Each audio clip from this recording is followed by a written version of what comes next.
What's up, sports fans? It's your man D back. Speak your mind sports talk. All right, guys, check it out. Christmas 2020. Live all day of Christmas to December 26th. That's right. You heard it right. This live right here is not shutting down until 12 midnight tonight. All Christmas Day, all Christmas Day, all Christmas night. Speak Your Mind Sports Talk gonna be open for boxing talk. That's just how it's gonna go. I'm running the Christmas Day live. You know why, guys? Because I don't celebrate holidays and fuck it. So y'all go open y'all gifts, go eat, go smoke, go drink, come back, and we still talking some boxing. Y'all go have some fun with the loved ones, open some more gifts, go visit somebody, come back. We still talking boxing. It's a Christmas Day marathon. We doing it right here on Speak Your Mind Sports Talk. Let's go. So, see who we got in the building right quick. Everybody. Boxing virus in the building. Merry Christmas and happy Boxing Eve. Yes, sir. Yes, sir. No doubt. No doubt. Merry Christmas on Zabel. What's good? What's good with you? IVT said, Merry Christmas, fam. Hope everyone has a fantastic day. And big salute to the Mighty D Def providing a live stream, even on a day like this. Merry Christmas again. Ho, ho, ho. That's right. That's right. Live stream all day, guys. All day long. Bah humbug. It's the Grinch who stole Christmas. Shout out to Speak Your Mind Sports Talk. What up? What up, Ronald? IBT, he says, okay, Ronald, appreciate you contributing to the Speak Your Mind Sports Talk family, he says. Happy fight, happy life. No doubt, no doubt. D Jeff still in bed. Nah, man, I was actually, you know what I was doing, IBT? Actually, I was doing a video. And as a matter of fact, while I'm on here talking, I'm going to get on my other computer so I can load that thing up. Yeah. I was doing a video about this whole Teofimo Devil Haney. So I was going back and forth on Twitter, man, with Catapult and, you know, listen, man, and this is open boxing talk, so we can talk about whatever. Matter of fact, let me put the link in the chat. Get the link in the chat, guys. Of course, this is open for everyone. It's Christmas Day, so no way I would close the panel down. But yeah, this Devin Haney shit, man, it's getting out of control. Like any fans out there screaming at Teofimo Lopez, it's just stupid. It's absolutely stupid to me. I don't care what Bob Arum says. I don't care about none of this dumb shit. To scream at Teofimo Lopez in this situation is absolutely ridiculous. Now look at it. Can we open up the gifts without gifting the fighters? Yeah, right. Can we? Every time I put a dude is he said every time I put a dude up, it turned into a girl. Chill, you two. Oh man, Ron. Hey, I don't know what's going on with him, Ron. Merry Christmas, Julie X Games in the building. Tangible said Christmas 2020, Tanaka second to last day of training until the Ioka fight. Yeah, man. That's the fight. That is the fight. Black and Brown. Do you live all day? Yes, sir. It don't end until Christmas does, Black and Brown. This is a marathon, a Christmas Day marathon on Speak Your Mind Sports Talk. Black and Brown, you can go eat some food. You go open some gifts. You go play footsie with the wife, and then come back on and we'll still be rocking, fam. You know what I mean? Still be rocking. Happy holidays. Enjoy your fam. Peace and pugilism. Yeah, enjoy your fam. Happy holidays to you guys too, man. It's just another regular day for me and the wife. We don't celebrate, but everybody that do celebrate, have a terrific day. It's the season to be jolly. Yeah, that's my day. That's my day every day, Boxing Virus. My brother IBFP Boxing Nuke in the building. What's up, Nuke? Happy holidays to you, brother. You and the family, man. Hope you guys have a good one today, Nuke. Ronald Finkley in the building. Good morning. Good morning. Hi. What's up, DJ? What's up, man? What's up? How you feeling today? Oh man, I woke up like I was getting Christmas presents this morning. I was on Yeah, Twitter man. hard, yo. I feel you. I feel you. Funny fucker in the building. Merry Christmas, dear chat. Merry Christmas to you. Merry Christmas to you. What's up, Intangible? What's good, intangible? Oh, that's IBT. What's up, IBT? I Oh, say Kosei Tanaka. I just assumed it was intangible. I thought I look like Kosei Tanaka. It's real small. I know intangible Kosei Tanaka crazy. Yeah, what's up? Can you hear me? Sorry. Yeah, yeah, we can hear you now. Yeah, what's up, man? How you guys doing? Merry Christmas. Merry Merry Christmas, Christmas. man. Hey, Hob, seasons, greetings. I'm driving. All right, be safe, man. Don't be doing too much texting. We want you to make it there safe, hey, Hobbs. You can talk shit once you get to your destination. Chin Smoke, yo, Merry Christmas. Appreciate you. Yeah, AIs might be a nervous driver because he always protecting his favorite fighters. Hey, boxing and blunts. Merry Christmas to you, fam. Merry Christmas. So, listen, man. IBT, I think you tipped in on one of those Iceman Merry Christmas, one of those things that I have going on Twitter. Me and Kat, and a couple of other people going back and forth. But look, man, this shit is getting ridiculous with this Haney shit. Like, what are we talking about with Devin Haney? This is my thing. What are we like? Let's take it away from Teofimo because the ideology of these fans is why y'all trying to protect y'all boy from going after for the undisputed. Okay, let's can all of that right now. Let's not even look at the Teofimo side of it, and let's just take a gander at the Devin Haney side of it. Basically, all of you idiots out there crying for this, and I'm saying idiots, you're basically crying for a paper champion to waltz into a four belt undisputed match. No matter how you talk this up, this is what you guys are crying for. You're crying for a paper champion to just waltz into a four belt undisputed match. This is a guy who gave up all rights to Lomachenko. Was never mandatory. He surrendered all rights to fight Lomachenko when he took this fight with Abdulayev, and he did it for $2.5 million.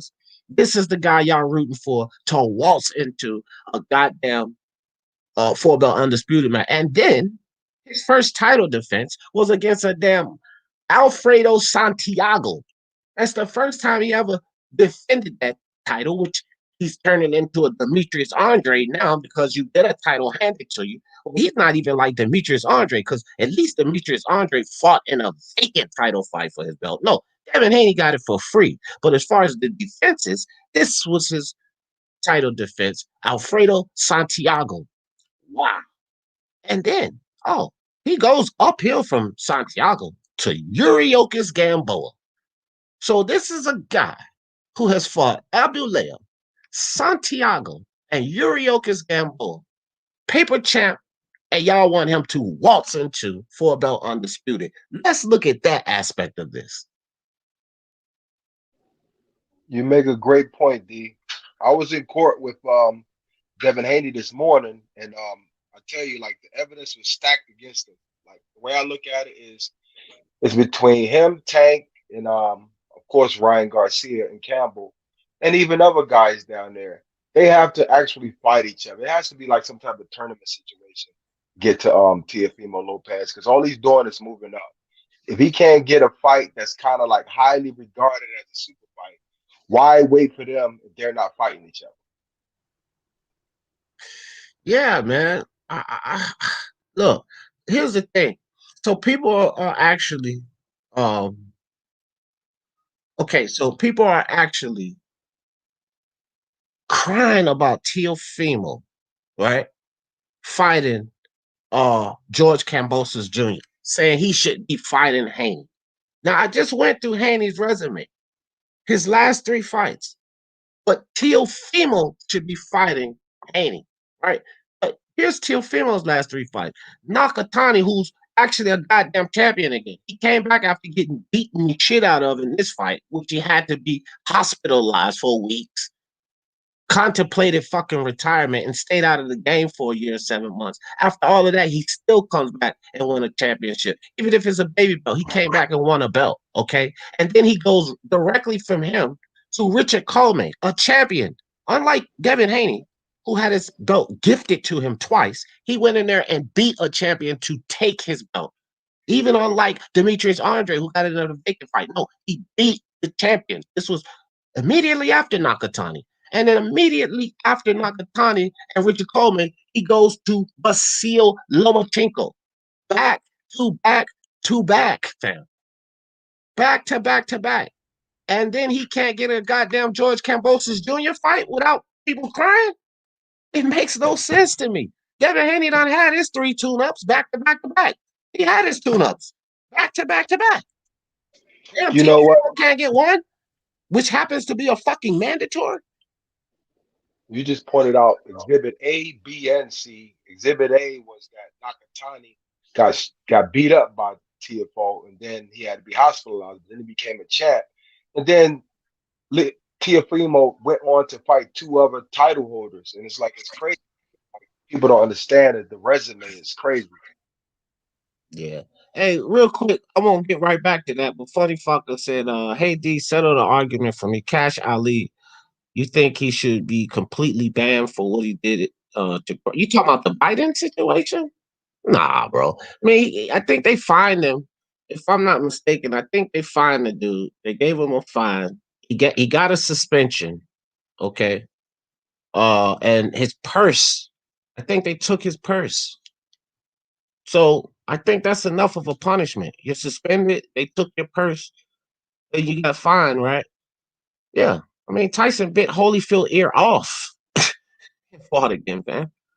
Like, you know what I mean? So I don't know what your stance was, but I think the fact that they fined him, took his purse and suspended him, I think that should be enough. What y'all think about that? Did y'all know about that situation? Cash Ali, he bit fucking Price and shit. Yeah, I mean, he's already been fined and stuff, and yeah, he should be able to fight. If he acts up again and he bites someone again, then I understand if they want to ban him or take further action. But at that point, I think he was just being an idiot trying to find a way out of the fight. Right. Yeah. Yeah. And I think it's stupid. I think it was ridiculously dumb when Mike Tyson bit Holyfield. But if they find him, they took his purse. So it's not like he made money for biting anybody. And then they suspended him. So I think that's enough. And again, Funny Fuck, I don't know what your stance was, but that's just how I see it. Intangible. What's up, Intangible? Said Cash Ali deserves a title shot. Tangible always trolling, man. He done turned into the community troll and shit. I don't know. Yes, he's trolling. He's trolling. That's what he does. He's got this thing now. He likes to troll. Just a mate of mine says he deserves a second chance for Biden. Price 4 times anyway. I won't. I mean, look, everybody deserves a second chance. They gave fucking Darrell Miller a second chance for having half a goddamn CVS inside of him, right? They gave him a second chance. And like I said, they gave Tyson another chance after he bit Holyfield's ear off, right? Big Baby Miller had pest control in him. That's what I'm saying. This motherfucker had everything in him. So, I mean, and look, man, look. People, this is what I say, Funny Fucker, and this is not to you. Fans are overly critical. Every one of these fans that talk about somebody committing an offense, right? And then should they get a second chance? Just go to your family and your friends that done fucked up, either stole something, beat the shit out of somebody, went to jail. Are y'all giving them a second chance? Well, just remember that these athletes are people.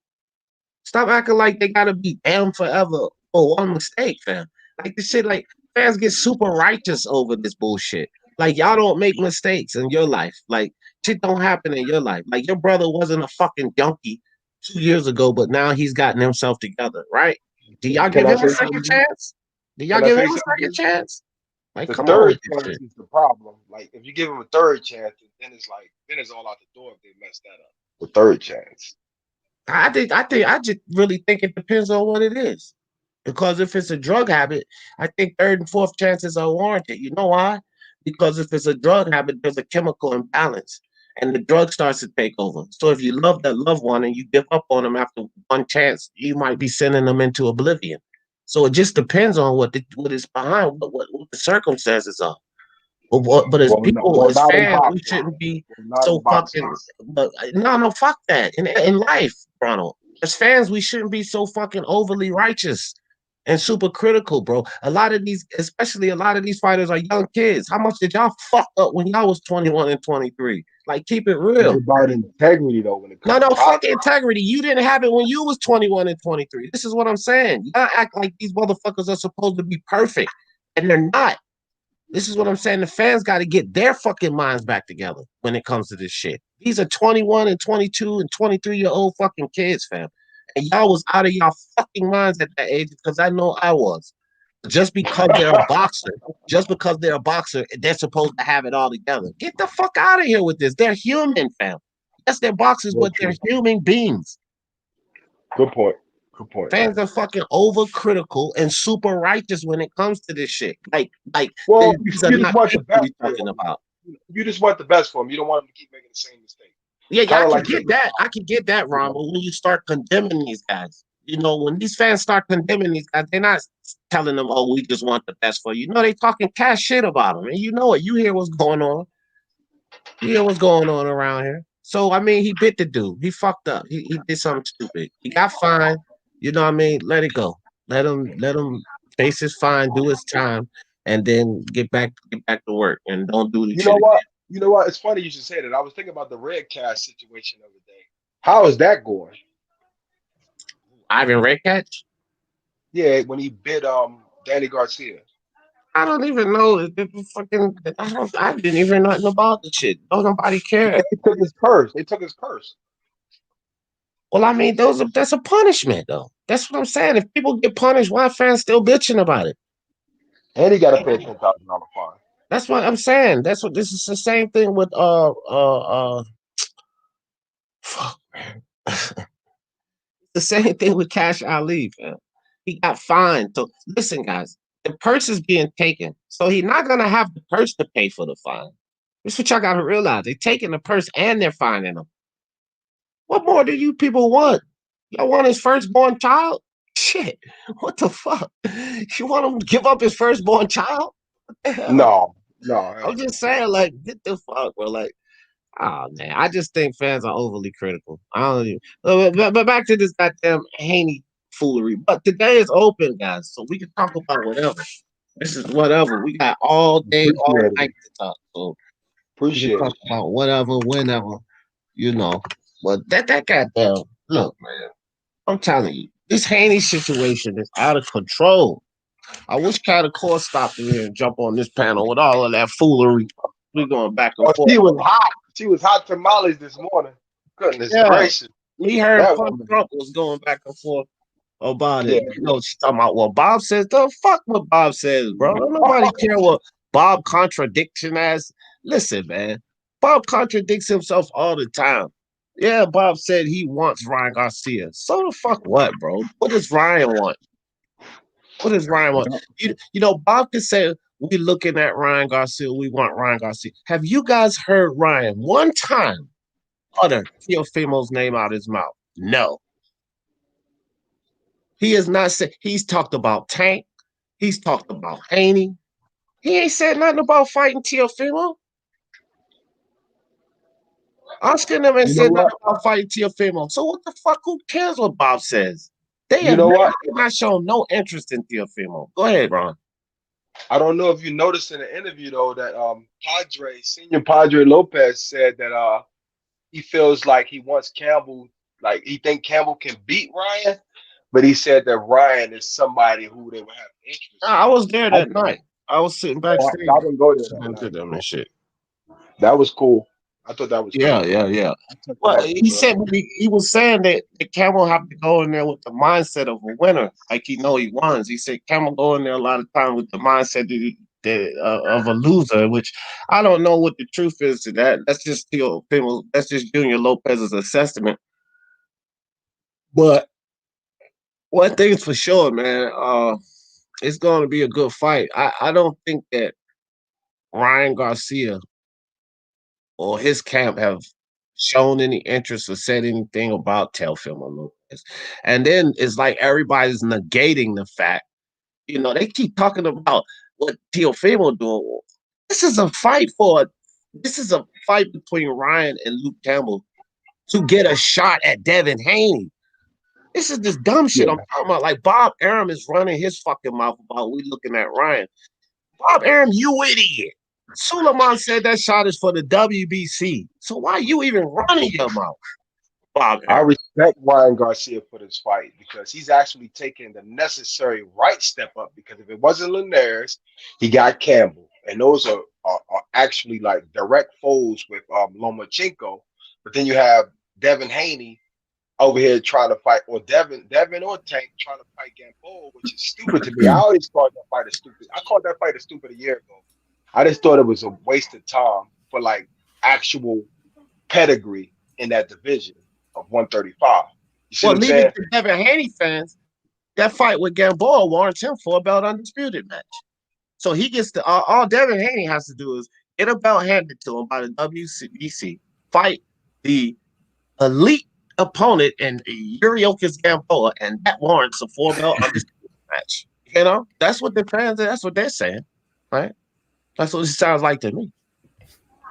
Yep, and they're gonna keep on pushing this. And the funny thing about it is, like, it's supposed to be about boxing, and actually, what the situation was, like how they got to where they were, like everybody. Ron, your mic going in and out. Billy Sherbert, what's up with you, Billy Sherbert? Funny fuck in the building. Yakeem, what's up, Yakeem? He said, D making some serious points. These young boxers need to mature. Watch when Haney and Shakur get their grown man strength. And listen, Haney's a lot. Shakur's a lot further along, and I'm not really. I don't know about Shakur's strength. How much grown more man he can get.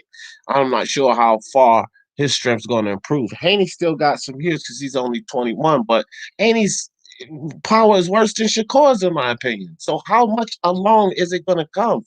I'm like, look, you can get stronger as a man, but sometimes guys are just not going to be punchers. And that is really what people don't want to accept it because these guys can have skills. But this is what I see in Devin Haney and Shakur. They're going to be good boxers, but these are not going to be punchers. They're just not going to be punchers. And people got to start to accept that. I know people don't want to accept that, but their powers, look, Haney's powers, at least with Shakur, I think it's still like, it's questionable. But with Haney, I don't care about no grown man strength. At 25, listen, he can't punch his way out of a wet paper bag right now. At 25, he might be able to make it out of a wet cardboard box. That's how I look at it, fam. This dude is not going to be a puncher. And we might as well get that in our head. I don't think so. What do you think about Haney punching power? Do you think that it will surface or anything in IBT? Yeah, man. To me, I mean, I think Shakur hits a little. I think he's a little more feather fisted, right? But he's younger than Haney, if my memory serves me correctly. So I don't know. No, I think he's a year older than Haney. Actually. Year older. Yeah. I don't really rate either of their power, right? But I rate Shakur's skills way more, right? Like I've seen. Oh yeah, for sure. Even though they've both not really fought anyone that good, I'd say Shakur's win over Joet Gonzalez is at least better than. It's not on the same level, obviously, but it's similar to Teofimo's win over Nakatani, right? Where at the time people don't really hold it to a high regard, but no, that's fair because I think Joet Gonzalez is a lot better than people giving him credit for. Yeah. So I think he has the better win of the two still, right?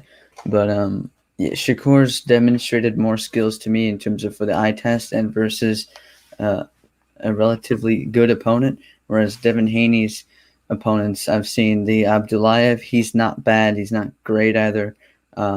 Santiago, not bad, not great, and Gamboa, who's kind of bad. You know what I mean? I wasn't really. I thought that fight was a worse performance than versus Abdullayev, Antonio Moran, or even Santiago. Even though he had some moments. Indeed, bro, I agree. Yeah, the performance is first and foremost. He stopped Abdullayev and Moran. So that's definitely more impressive because he also boxed in those fights. But even with Santiago, at least he dropped him. You at least dropped Santiago. Now I think Santiago gave him the best fight his whole career so far. I think it was Santiago Oh because yeah, even I though he agree. dropped him, that kid was putting paws on him. But this year ago, this Gamboa fight was ridiculous, and then they actually got the nerve to come out. Well, we went in there and he didn't lay a glove on us. What he fucking do, fam? And then that's bullshit too because he laid 90 gloves on you because he had over 90 punches. It's just stupid shit, fam. I Yeah, don't. yeah. That's ridiculous. Go ahead. It's yeah. I don't mean to interrupt, but it's just kind of ridiculous. I feel like if Haney wants to prove he is this high caliber fighter or boxer, right? Whatever he's trying to prove, I think he needs to fight the proper opposition, the Javier Fortunas, the Ryan Garcia, Luke Campbell, Jorge Linares, right? Any of those guys, I think, would be an appropriate fight to prove. Just someone in the top 10, right? Even to me, right? Nakatani right now. That obviously he can't fight Nakatani right now, but someone like Nakatani, Emmanuel Tago, those guys are good fighters for me as well because I know what they're capable of, right? Versus Santiago. I mean, 12-0, that's cool and all, but yeah, I don't know. Just Santiago. I gotta have a little more than Santiago, right? Or like super shot past it, coming off of a loss and injury. Gamboa, right? And Gamboa, I felt like there were a lot of missed opportunities and open windows where he could have struck with more power or struck with more combination or just some urgency. So I'd like to see him fight the winner of Ryan Garcia versus Luke Campbell. I think if he can beat that guy, that definitely proves enough, right? But as of Right. now, he needs to be saying names. He needs to be calling out fighters. He needs to be signing contract, anything, right? Just Yuriorkis Gamboa and Gary Russell Jr. That's not going to do it for me. Like that kind of talk does not interest me in the slightest. It doesn't, bro. It doesn't. And I'm just like, bro, I'm just over the heat for Teofimo when you got this paper champion, bro. If y'all putting this heat on Teofimo, y'all just have to understand. Y'all crying for a paper champion to get a 4-belt undisputed match without ever doing anything in boxing. This is essentially what y'all crying for. He's going to get beat. He's going to get beat. So I don't know if that, like, people think that I'm defending this situation because I don't think Haney beats Teofimo. So y'all get that through y'all fucking mind, fam. I don't think Haney beats Teofimo. He might not beat Tank Davis or fucking Ryan for all I know. We don't know because listen, Tank Davis, if you can't hurt him, he's the goddamn problem. Well, clearly Devin Haney ain't gonna be able to hurt him. That's Yeah, what you gotta think about seriously because Leo Santa Cruz was popping in with all kind of shots. He just kept walking through there, pounding him to the body. And Devin Haney, we don't know if Devin could take those body shots from Tank. We don't know if his Tank can take a punch from Tank. You can't deter Tank Davis, Devin Haney. And Tank Davis does have skills. That's a fucking dangerous fight for him because he yeah. can't deter Tank Davis. He's got the height. He's got the reach. He's definitely got the potential. But he just like to me, I don't know. The power thing's worrying, right? The versus Gamboa, especially. I didn't see anything special. I just looked like he was going the distance with Gamboa, which isn't what he should have been doing, especially because he stated he wanted to make, um, he wanted to make a lasting impression. He wanted to do something there, and I just didn't see it. I don't see how he's supposed. I don't see him as this masterful Mayweather-esque fighter at this point, right? He's still got a lot to prove, and to me, even if he comes, let's say he fights Ryan. I think Ryan's gonna win, right? So I'm assuming Ryan, but it could be Luke Campbell. Let's say he fights the winner of Campbell Garcia, and he does come up short. I'm not gonna fault him too much. He's young. He's still got a lot of potential, regardless. But he could very well lose to that guy. And in fact, I would rank that guy, the winner of that fight, higher than I would Devin Haney because they're more proven, right? Especially if it's Luke Campbell, because Luke Campbell's way more proven than either Ryan Garcia or Devin Haney.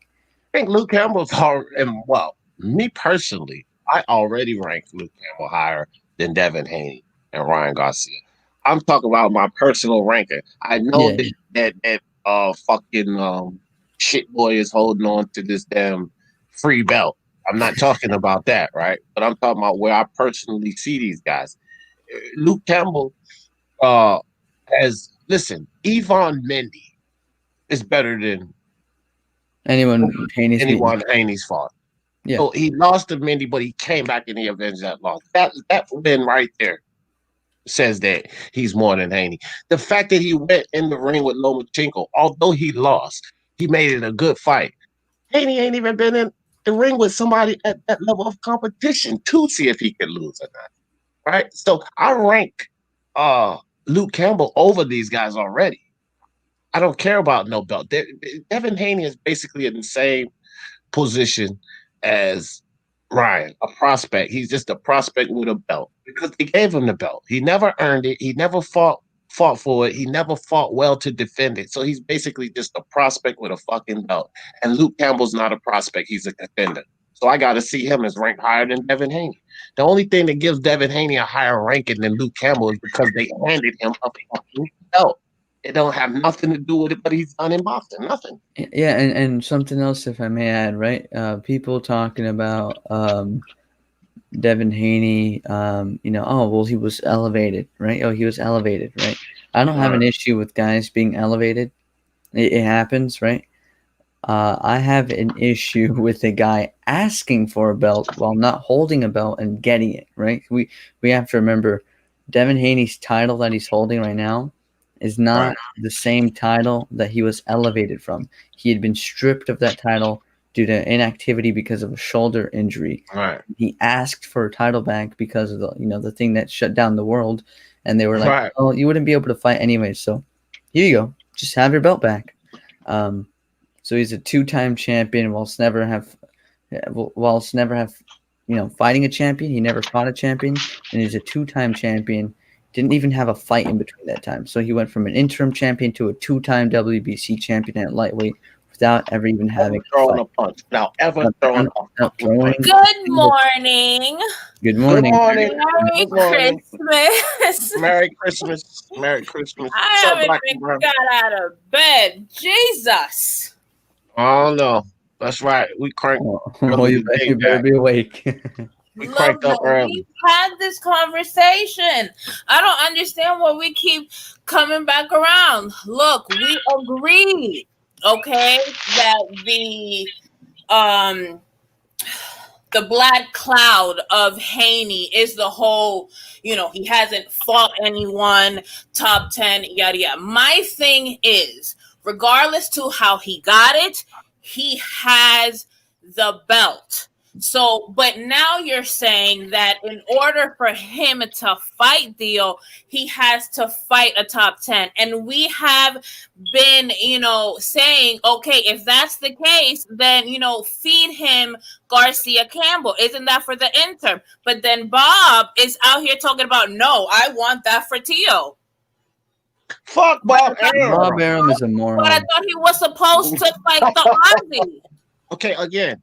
Fuck Bob Arum. Bob Arum can only do nothing but run his mouth. Here's the reality of it. Bob Arum don't have two shits to do with it because Mauricio Suleiman ordered that the winner of Campbell and Ryan face Devin Haney. Bob can't get in the middle. Hold on, Cat. Bob can't get in the middle of that for real. He can just run his mouth about what he wants. But did Suleiman order that fight for the winner to Teofimo, or did he order it to the winner of Haney? So Bob can talk what he want to talk.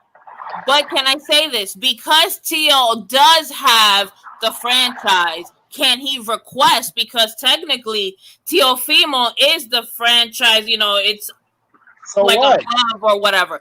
If he did that, would it be granted? Could he do that? That's what I'm saying. All this French fries bullshit. No, Pat. Yeah, it's a possibility. Hold on, Ron. Hold on. You can say Teofimo can do that, but you're listening to what Bob say. Teofimo and his dad is talking about fucking Kambosos Jr. They're not talking about utilizing their WBC exclusion to get Ryan. Theo ain't going after that. Theo never said nothing about going after Ryan. So why are we going to throw Teofimo pushing his exclusion to get the fight to Ryan because of some stupid shit Bob Arum said?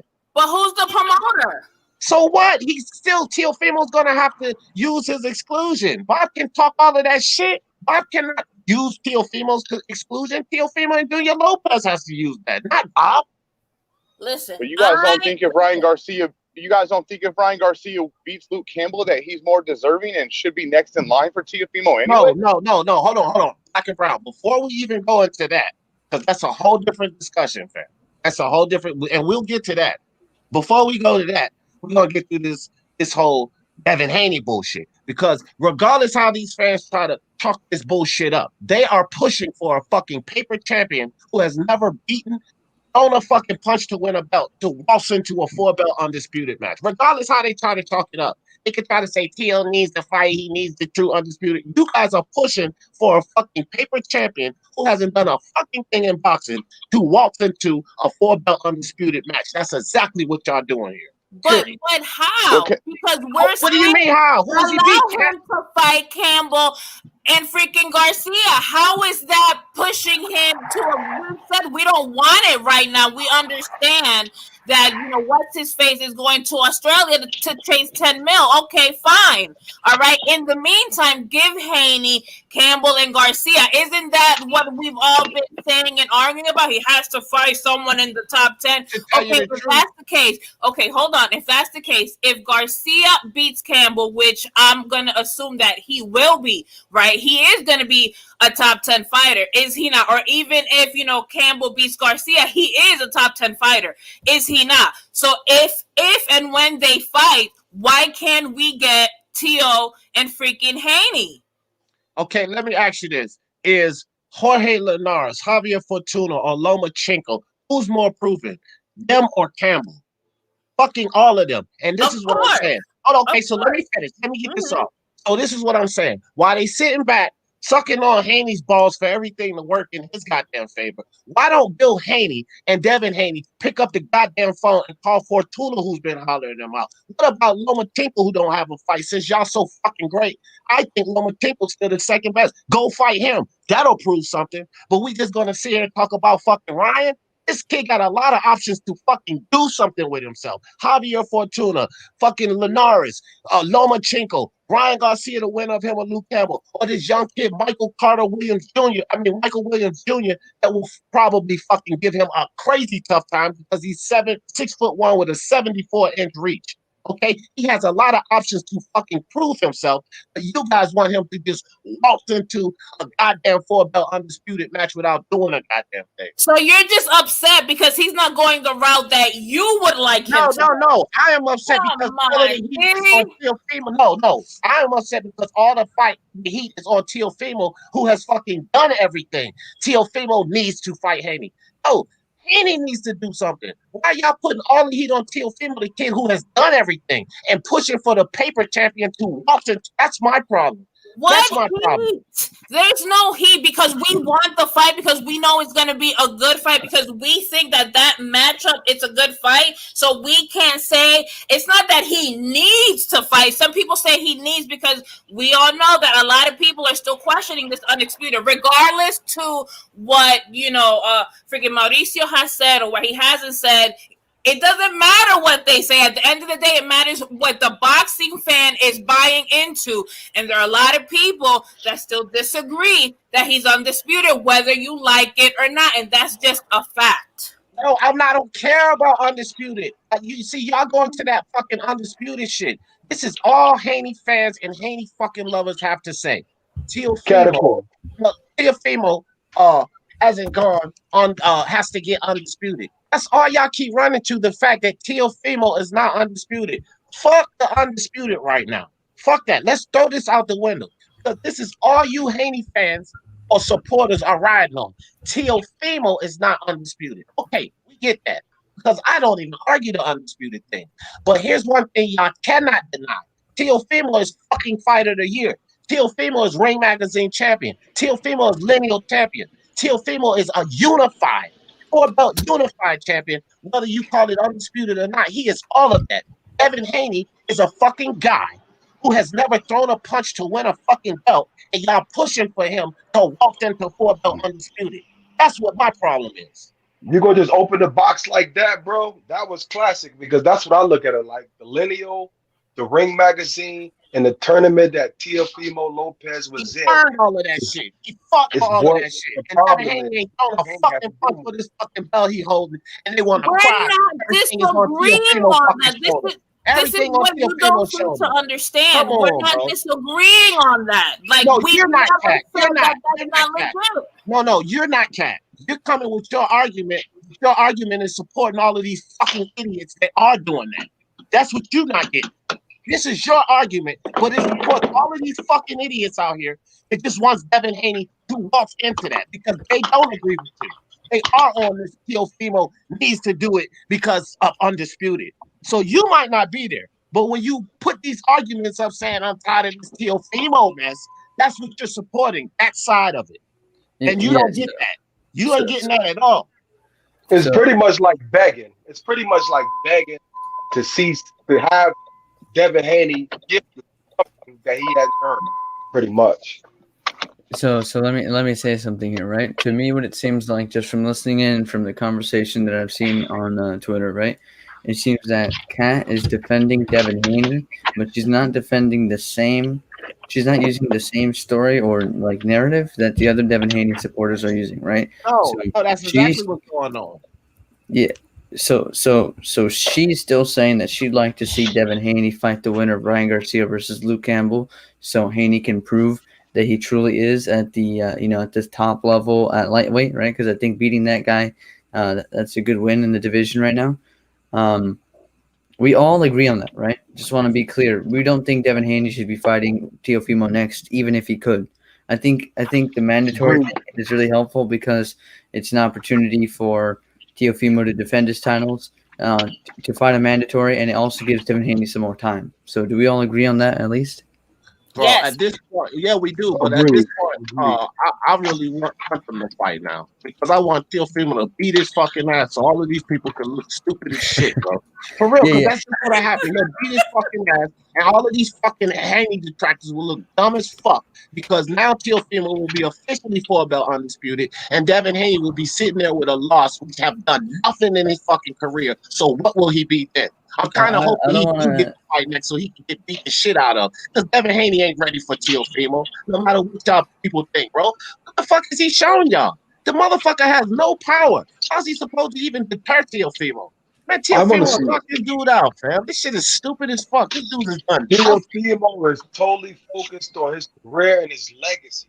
It is stupid, bro. If the fight can be made next, I want to see it next. Me too. That's why I just said I want to see it, just so he could knock this stupid ass kid out and get this shit over with, man.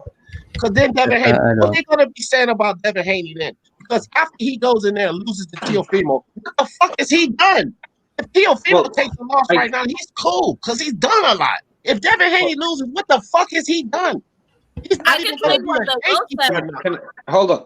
Can I ask a question? For the people who don't want to see it next, why? Because I think the fight is better like a year from now, maybe less than a year. I think the fight is better after Haney finds someone worthy, right? If he loses and it wasn't meant to be, but if he beats him, I think the fight is just better. I don't have a problem with it being next. I have a problem with it. No, that's something I can't. Hold on. I can't get behind that. I can't get behind. I can't get behind marination anymore. It's not a marination. It technically is. Okay, I'm telling you, I don't give a damn about the business part of it. It's not a business thing, right? It's that I want to see Devin Haney prove himself, right? So to me, I don't even know if I would favor Devin Haney versus the winner of the Campbell Garcia. I probably wouldn't, right? If either of them wins emphatically, I definitely won't. So do you recognize him as a champion? So I'm not done. Let me finish, right? So Ryan Garcia may very well hold up, man. Y'all don't start cutting the dude off. Let him talk. May very well just go in there and beat both guys, right? And in which case, I would no longer really be concerned with Devin Haney. I'd now be concerned with the Campbell or more likely Ryan Garcia, right? So to me, this like D saying, I already am quite sure Teofimo beats Devin Haney. Like I'm quite confident, right? So if I can see Devin Haney fight and defeat Ryan Garcia or Luke Campbell, the winner of that fight, right? I might go, okay, well, now this fight is more compelling to me because I know Devin Haney's proven his skills against a top-level operator in the division. Whereas right now, it's like D saying, seems like a prospect with a belt. And as far as I'm concerned, Teofimo is already far past that point. He already fought a tough contender. He already fought a world champion. And he already fought the guy at the division to establish a lineal, to become the Ring Magazine champion. And he did that this year. And he's the fighter. Like, to me, these guys are in the same weight class. And they're 1 and 2. They're both top 3. But I'm not even – I don't even think – I mean – to me, Lomachenko is still better, and Ryan Garcia may very well just be better, right? Luke Campbell might be better than this guy. So this fight isn't as exciting to me right now as it will be like one fight from now. Okay, like the whole thing, like you even said more likely Ryan Garcia. I mean, that tells me like there's a bit of a double standard in the whole thing. Ryan ain't proven anything yet. He could get his ass knocked out by Luke in 3 rounds, right? That's a fucking realistic chance. If he ain't what he is, what they're trying to hype him up to be, he could get murdered. He really could. He could get absolutely sliced and diced. My whole thing on this entire thing is I don't understand the idea of if they're making champions, people are like, oh, well, I'd rather see him prove himself. Fuck that shit. If you a champion, fight as a damn champion. I don't really consider him. That doesn't only mean fighting Teofimo, though. That doesn't only mean fighting Teofimo. Yeah. Let me jump in there. First off, it wasn't a fucking double standard because IBT said the winner of. So if he should get past him. Because Devin Haney ain't got past no fucking body. So that wasn't a double standard because he said the winner of that fight. Number 2, if you're a champion, you should fight. Then what the fuck is Devin Haney doing? Because Gamboa ain't fucking the fight of the champion. Santiago ain't the fight of the fucking champion. And this is my thing right here. We keep running off at the mouth saying all of this shit about what a champion do, but I guess that only applies to fucking Teofimo, not the guy who had the fucking belt handed to him. What is he gonna do as a champion? Just like I said, if Teofimo fights George Kambosos Jr., what do we gotta watch? Another fucking Gamboa match?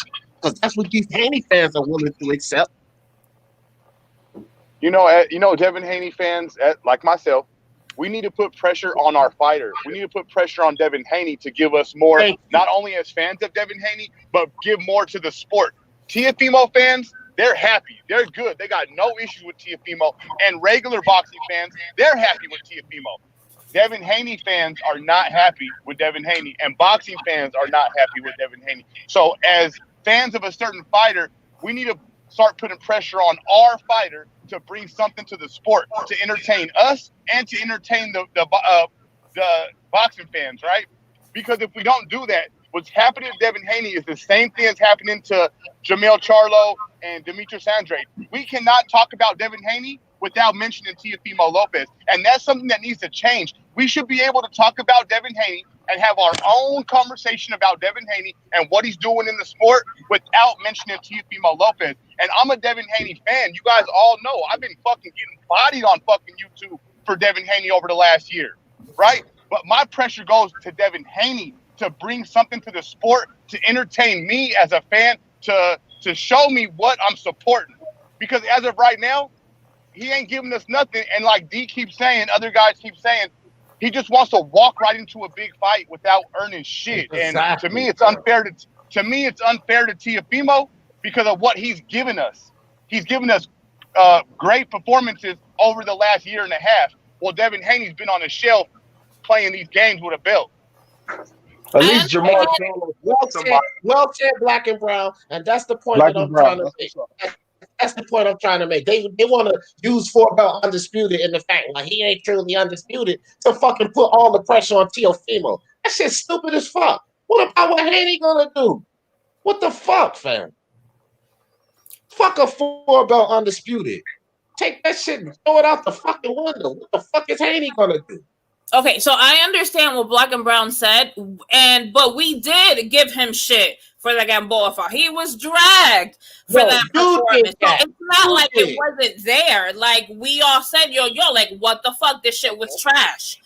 But I also understand where Mark is coming from. He, regardless, like I said it, I'm gonna say it again, regardless to how he got it, or if you know you like it or not, or you recognize him or not, he is a champ. I don't understand this whole thing about, well, he has to prove himself. Like, if the fight did happen next, you know, regardless to if you feel he's ready or he's not ready. Like, if he wants the fucking smoke, give it to him. Okay, he's got to go get it, Cat. Let me There's ask more y'all than this. just Let me ask y'all Teofimo. this. There's When it more than comes just to- Teofimo.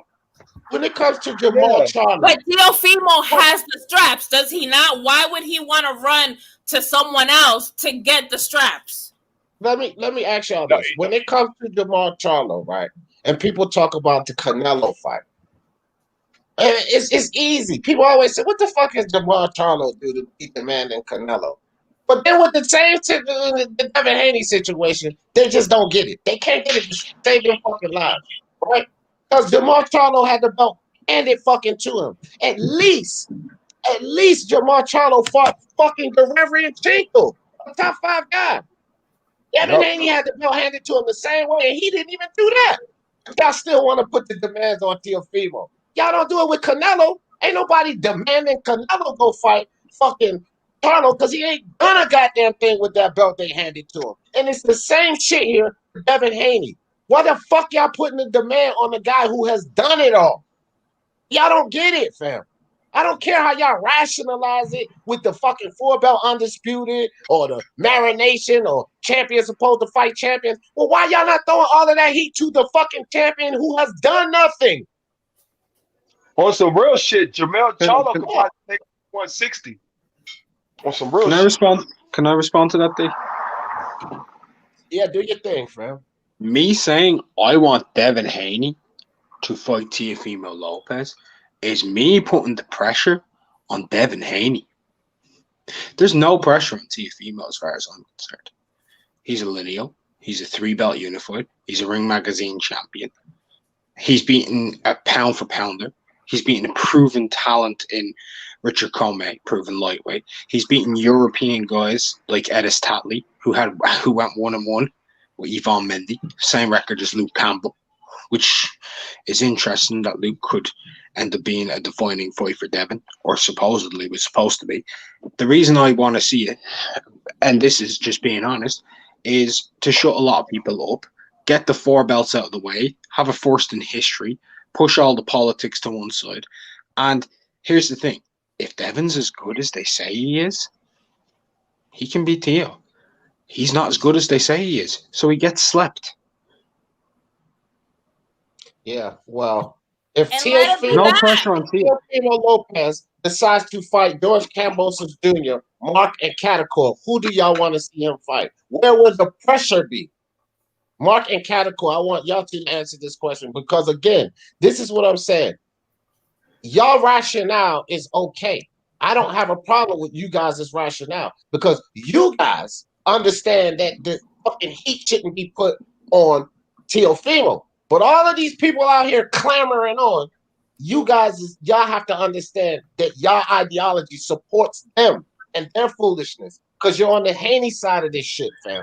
Yeah, I want to see them fight. I'm putting the pressure on Teofimo. That sounds all good. What I'm saying is I'm fussing at these people that say, fuck Kambosos Jr.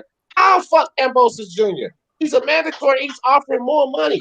So now Teofimo's supposed to take less money for a guy who has done nothing. Why can't he get his bag after he fought 3 hard fights? And if Teofimo should fight Kambosos Jr., shut the fuck up about him fighting Kambosos Jr. Who should Devin Haney fight at that point? That's my question to you and Kat. If Teofimo takes Kambosos Jr., what should Devin Haney do?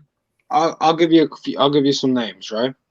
If he doesn't fight Fortuna, Linares, the winner of Ryan/Luke, or Naruto Nakatani or Richard Comey, or Lomachenko, or Loma, yeah, sure, that fight's not going to happen, but fuck him. That's my entire stance. If he doesn't fight any of those guys, fuck him out the window. He doesn't matter. He's fighting nothing. If he takes a voluntary against something less than that, that tells you everything. Cat? Yeah, and I agree. And before the whole Campbell situation was going on, when the whole like COVID thing happened and the fight with Linares and Fortuna and all that shit went down, we were like, yo, why aren't you chasing that? Why are you going towards Campbell? We've had this conversation. Right. So I'm telling you guys right now, because this is pretty much what it's going to come down to. I can guarantee you. I just was talking to fucking Bill Haney personally. And that motherfucker stumbled when I asked him about Nakatani, stumbled, deflected, bounced around that shit. Lomachenko stumbled, deflected, bounced around that shit. Javier Fortuna, he runs back to the time when they offered him a chance when he was in line with Lomachenko. I said, Bill, cut that nonsense out. Stop it, fam. He's calling you out now. Not when he had a better fight ahead of him. Now he's calling you out. He deflected, bounced all around it. So I don't know what y'all hoping for. It don't sound like to me, talking to Bill Haney himself, he deflecting all of those good fights. And he just say, so all you want is for Teofimo to run around and do what he want to do. That's what he kept deflecting to. So that's from the team. Don't sound like he's interested in what you guys are sitting here fucking talking about, like this is what he'll do, or this is actually the route he'll take. Nah, it don't sound like that's the route they're trying to take. To me, they already threw away the fight to Lomachenko to chase money. See? They turning into those money guys while y'all sitting here fucking going to bat for them. We were in the same chat. Can I say this really quick? Oh, go ahead, Mark. Go ahead. Yeah. We were in the same chat with Bill, right? I don't know. Was you there last night? Yeah, I'm Punch Drunk. Remember I brought up the question to him about their next fight is their last fight with Matchroom, right? They could renew the contract. I said, if you want the fight so badly, would you be willing to do a 2-fight deal with Top Rank after that ends up? And he seemed like, we could cut a deal now, all this stuff, right? And then I brought up Al Haymon, and he seemed to be very much so looking toward, and that's what I think is going to happen. So here's a question to everybody. Haney's team saying they want them. I want him to fight Teofimo Lopez because I want this shit to be gone because I know what's going to happen. But how would y'all react if Devin Haney finishes up with Matchroom, last fight, and then they sign over to the PBC instead of Top Rank to make the Teofimo fight in-house? Because Bill did mention a fight between Luke Campbell and Devin is much easier to make next because it's in-house with Eddie Hearn. But if he then went from Matchroom, who are known to do business with Top Rank, over to PBC, who are known not to do business with Top Rank, when they're a free agent, how would y'all react as fans in that situation? Because that would be the biggest duck you could imagine. They'll support it. It would show us really. It would show us the direction. It would show us the direction they're headed in and what they're shooting for. Man, because there's no one at PBC at 35 for him to fight. I guarantee you. Watch what I tell you. They're gonna find a way to support that shit, and that undisputed bullshit still gonna be goddamn. They're gonna be yakking on about that, and it's gonna be nothing but another Spence and fucking Crawford situation. Top rank and PBC foolery. And they're going to be supporting Haney the whole goddamn time, and he probably still won't fight nobody by then. That's exactly how it's going to go down. I'm not trying to hear that shit. They're going to support this foolishness regardless because they're doing it now, fam. What Teofimo got to do? My own problem, that's my whole problem with it. Motherfucker saying what Teofimo got to do. Teofimo got to go fight Haney. What the fuck? Teofimo got to do what the fuck he want to do at this point. If he want to go fight Kambosos Jr. for $10 million, shut the fuck up with him. Got to go fight Haney. Get the fuck okay, so I think you're taking it the wrong way, and I'm gonna tell you why. Right? No, I'm taking it the right way from the people I'm hearing. You are online with that, but you're not saying the same things they're saying. If you think that these things are not being said out there, Kat, then you're gone because these are the things that's being said out there. Or okay, so I'm gonna try to interpret it, I guess, in my way, right? Because you won't, like, we've had this conversation about Spence and Crawford, right? People go to Spence and ask him, when are you fighting Crawford? People aren't gonna go to Haney and ask him when he's fighting because it doesn't matter what Haney, if he wants to fight him or not. The person that makes the decision as to who he's gonna fight is Teo. So we're not gonna go to Haney and be like, yo, you need to fight, Teo. Because even if he says yes or no, it's Teo the one that says, okay, let's fight. So I think that's where or maybe I'm just interpreting it wrong, but as far as like, we wouldn't go to Haney, we wouldn't go to Garcia. Hell, we won't go to Tank and be like, like, when are you fighting Lopez? Because it doesn't matter. The undisputed champ, the dude that makes, the decisions is Lopez. So we wouldn't go to them and ask them, when are you fighting? Because at the end of the day, they're at his mercy. So if he says, okay, I want to fight you next, then you go to them and be like, okay, are you going to take the challenge? So I think, as far as me, that's why I say Teo, should, fight Haney, because it's his decision who he gets to fight. Haney doesn't have a say in that. His job is to say yes, and where do I sign? But when Teo doesn't pick Haney, then what does Haney do for us? As Haney fans, what does he do for us once he doesn't get picked? He can't depend on Teo. There are other guys out there. He was talking all that shit about Loma. Oh, he dug me out. Well, okay, go to Loma, because Loma needs to fight somebody. There are a whole bunch of guys out there. I know this. We know this. But, at the end of the day, people are still hanging on to. Again, you have to go by what the boxer is, what the boxing fan is buying into, and they're buying into this undisputed bullshit. Bro, I'm getting ready to start. I wouldn't say bullshit. That's going a little far. No, I'm getting ready to start pushing this fight myself. Fuck that. I'm getting ready to tear fucking tails and start pushing fucking Teofimo Devin Haney. You know why? Because they're gonna beat the shit out of this kid. I'm telling you. That's how I'm getting ready to start pushing the fuck out of this fight. So he can go in there and beat the shit out of him and make all of these fucking Haney detectors look stupid as fuck, fam. Because here's the thing. IBT tried to allude to this, but nobody got it, right? He ain't fucking ready. What he needs is a couple of fights to face attrition, adversity, so that he can get prepared for that level. I don't care about what you fucking guys eye test. What does this eye test got to do with what he's done in the ring? Everybody looks pretty against low-level competition. I think we all agree on that. We look better against the lower-level competition. This is all y'all got with Haney, a fucking eye test. The kid has no fucking power, and he looks good boxing against low-level competition. That's enough for you people? I hope I agree. The fight is next so Teofimo can beat his ass. That's what I hope. I agree with you, right? I agree with you completely. I think he's not ready. And I agree with IBT on that. I think he's not ready. To be perfectly honest, I think Teofimo beats anybody at lightweight now. The hardest fight for him would be a rematch with Lomachenko, honestly. I think Loma's better than all those other guys, and Teofimo's better than all those other guys, right? My whole standpoint on the entire thing is, right, if you're acting like you can beat him, you're saying you can beat him, get yourself in the ring, prove it, or shut the fuck up. That's my whole standpoint. I don't want the Bill to be saying, oh, he's the great, he's been up. I don't give a fuck. Get into the ring, fucking prove it. If you want to fight him then. Go over, cut a deal with Bob. That's how you make it happen. Go over to Bob after your next fight. There you go. I mean, you're saying you can cut a deal now. I mean, that's because he's got a mandatory. But either way, if the fight happens, this is how I see it going. I see Teofimo starching the kid inside 8 rounds. I see him knocking him out.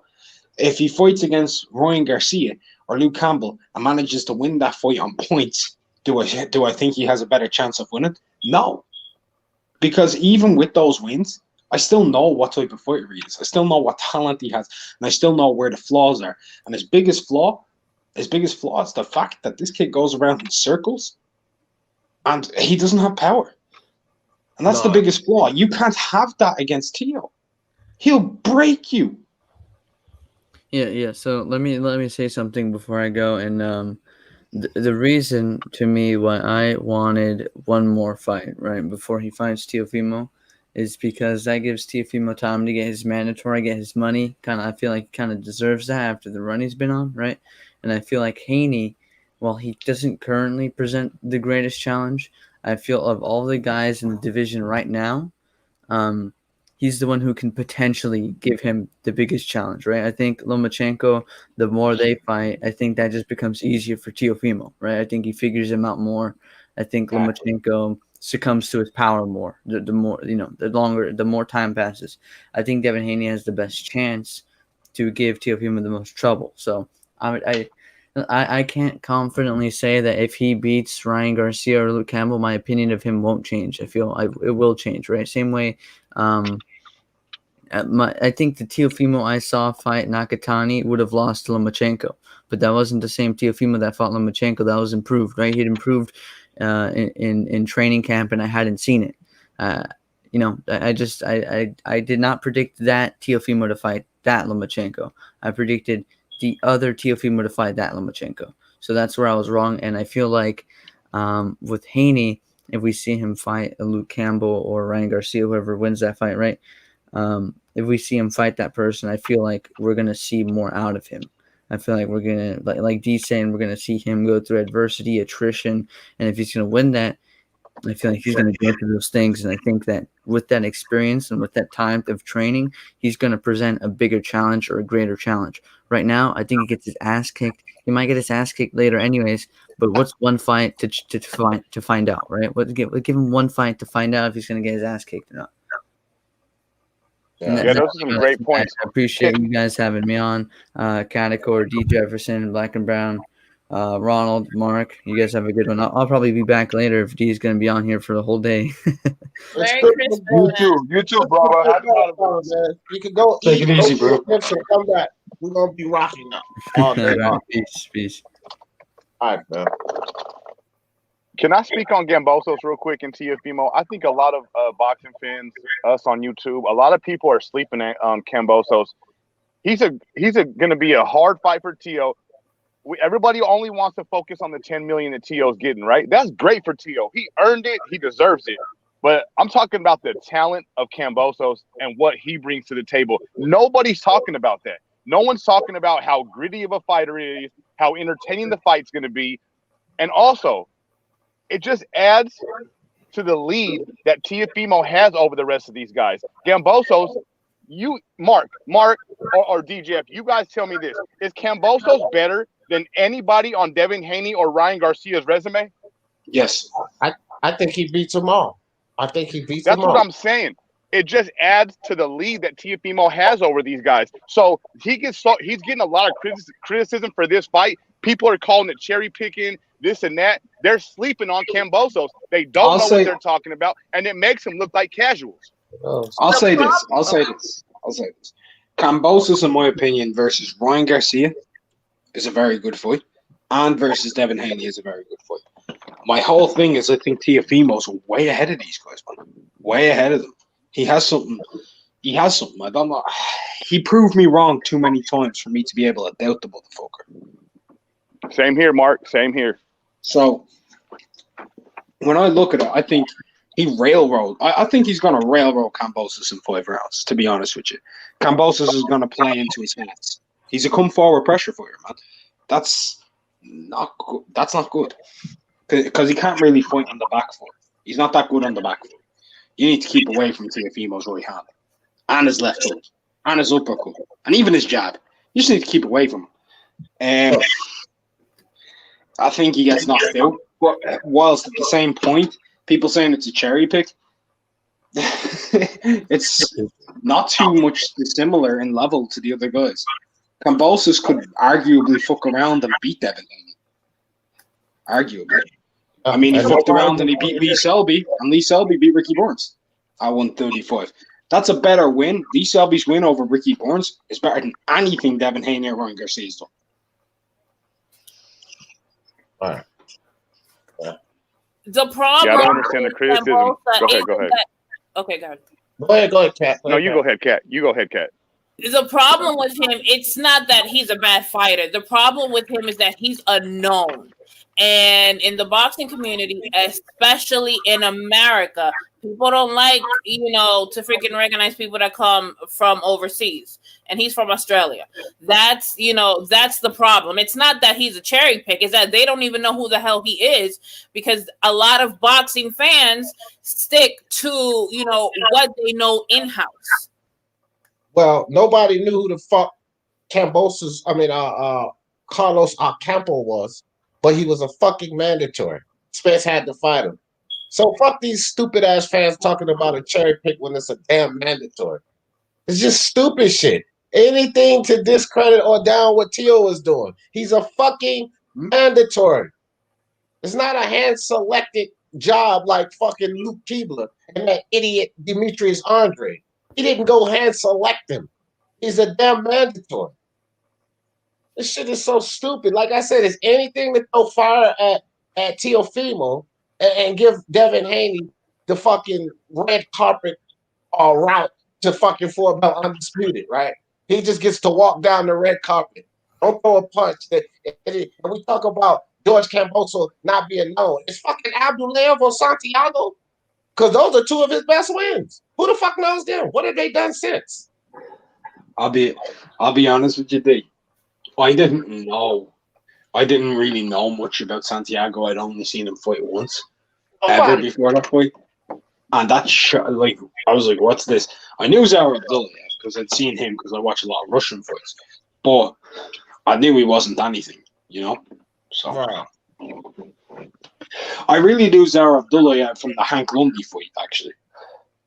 Because we all know Hank Lundy, right? Yeah.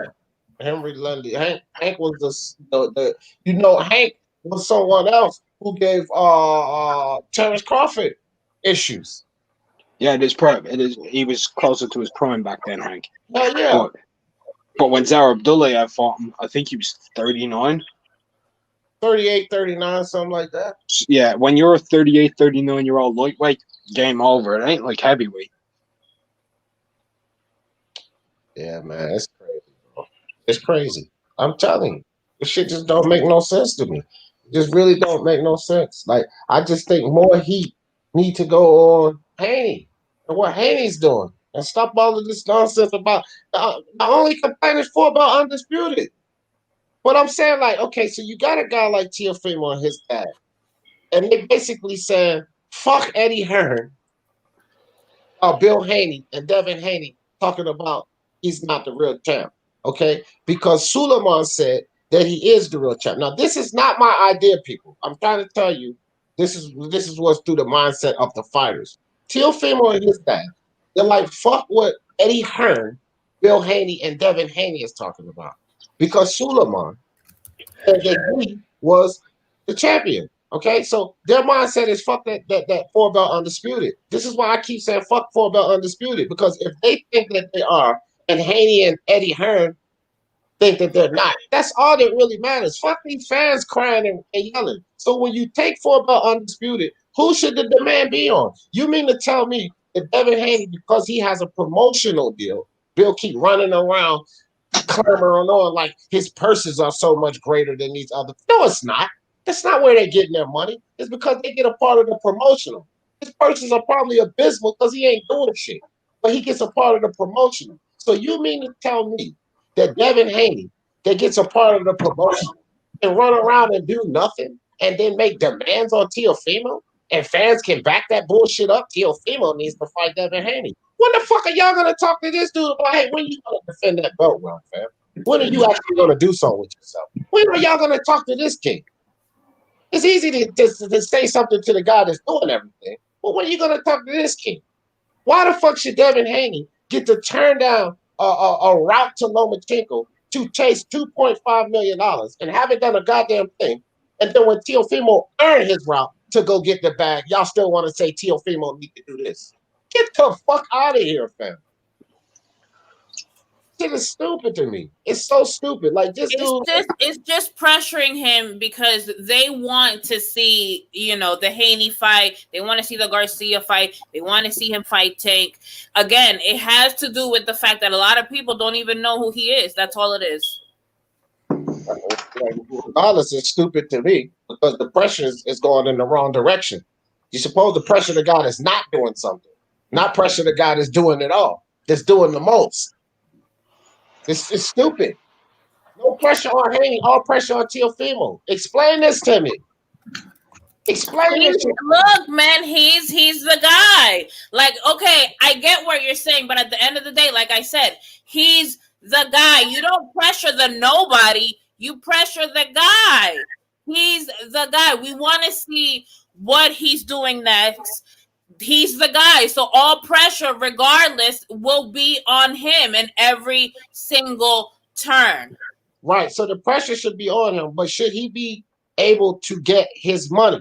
See, Devin Haney is running. This is what I'm saying. Devin Haney's running around fighting Abdulayevs in Santiago, but he's getting his money because of his positioning, the way his dad and him position themselves concerning the promotional. So he's running around doing nothing, getting money. Teofimo is running around, actually accomplishing, right? And he's trying to get his bag now. After already accomplishing, why is the heat on Teofimo? You mean to tell me he needs to take $6 to $8 million less to satisfy this Devin Haney foolery? Can he get his bag? Do he not? Let him go to. And okay, I have a question about that, right? How is that fight even going to happen when Australia is still on lockdown? Listen, man, we talking about the business, right? I don't know. If the people offering the money, I'm not getting into how they're going to make the fight happen, how they're going to pay for it, how the venue. I don't care if they're offering the money. My thing is the whole idea of that's what Teofimo is chasing, and it's a fucking mandatory. How are there people still out here saying, nah, F Kambosos, you need to fight Haney? That's Can the I problem. respond? Can I respond to the lockdown thing? Certain places in Australia are on lockdown, other places aren't. I mean, they just had 10,000 fans at the Tim Zhu fight with Mark Hunt also fighting against Gallen. There was 10,000 fans there. No, I know, but I heard like as far as people coming in and out of the country, that was my question. I didn't know that they had. Money makes the world go round, cat. Come on, let's be real. You can get like exemptions and stuff if like you do specific things. You can buy exemptions for any fucking thing. Nobody was supposed to leave the goddamn United States when they hit the Twin Towers, but the Bin Laden flew out clean and clear. Oh, fuck all of that shit, man. Shit can happen, right? Let's not act like shit can happen. Look, Tone with the super chat, humbug. Yeah, appreciate you, Tone. Appreciate you. Virtuoso with the super chat. Appreciate you contributing to Speaking My Sports Talk Family. Said these young fighters should be encouraged to fight for continental belt like NABF or NABO. They're being pushed too soon. You know, that is a good idea. Maybe they should be forced to fight for some of these junior titles to work their way up. But hey, man, it's money behind it also. So they'll skip by all of that bullshit to get themselves in position like Devin Haney, even though you don't do a goddamn thing. As long as you can get a belt handed to you, then you can make all the fuss and have fans back you up for it. Because that's basically what's happened. Devin Haney ain't did shit but got a belt handed to him. Now he got the rights to the kingdom of heaven. Like, this shit is dumb as fuck, man. He ain't fought nobody, haven't defended well. He had a fucking belt given to him. Now these fans act like he has the rights to the kingdom of heaven for having a belt given to him. Like, man, come on, bro. This is ridiculous. It's ridiculous. No way he should be able to hold up anything Teofimo is trying to do. Nothing. He shouldn't be able to hold up any of that. It shouldn't be any requirements, no heat, none of that. And if Teofimo don't get the George Kambosos Jr. fight, I think he should take Devin Haney. I think he should. If he don't get that $10 million bag, he should go take Devin Haney and beat the living hell out of him. And I'm going to troll and rag every fucking body that was sitting here supporting this goddamn Devin Haney nonsense. I'm going to rag the fuck out of you. Every fucking one of you. When he beats the living shit out of this dude. And then Devin Haney, that's what he would deserve, to get beaten because he's trying to get it all and fight at the top level without pushing himself. He's asking for an ass whooping. It's what you Devin Haney detractors gotta realize. This kid's asking for an ass whooping. You keep on worrying about what you did in a sparring match when Teofimo was 17. You keep on worrying about that dumb shit. Keep worrying about what you did to him when he was 17. See what happens to you while he's 23 years old. He's gonna knock your ass, slam the fuck out. Because that's also his claim to fame. A fucking sparring session from when he was 17. Are you fucking kidding me, fam? It's a whole different ballgame now, Devin Haney. And Abdulayev and Santiago's and Gamboa, that's not what you're going to go in the ring with. Whole new ballgame. Hey, Bill Haney, that has been their claim to fame now. He gets on these lives, and that's what he loves to talk about is these secret sparring sessions that he has film of.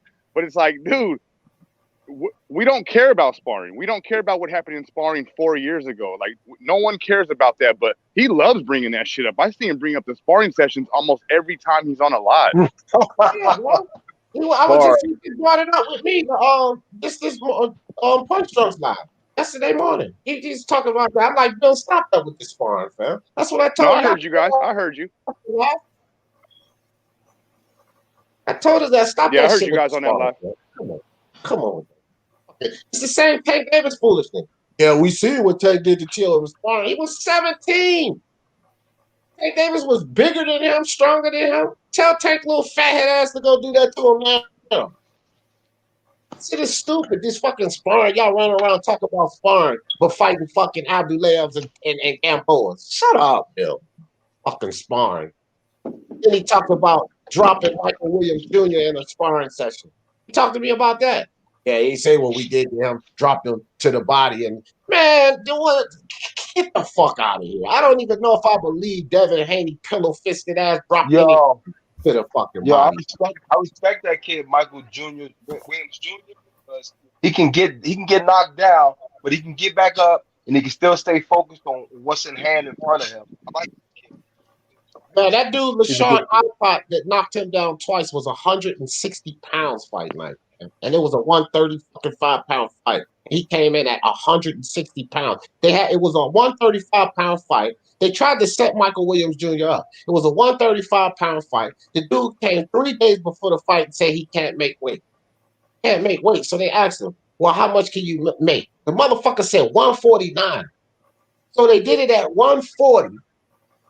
Williams Jr. come in a little over 140. This motherfucker comes in at 160, man. And he was an MMA fighter. He caught this kid clean on the button twice. Michael Williams Jr. got up and beat his fucking ass, won the fight anyway. This kid is 6'1" with a 74-inch reach, which means he has the height. He has the reach over Haney. That kid will be a problem for Haney. And I don't want to hear shit about who is it. Nobody know. Who the fuck knew Santiago and Abdullayev? Because that's what Bill tried to run to. Oh, nobody knows. Who the fuck knew Abdullayev or Santiago, Bill? Stop this shit, man. Fucking all these excuses for Devin Haney. Put him in a goddamn fight that matters, fam. That's what you need to do. Put him in a fucking fight that matters.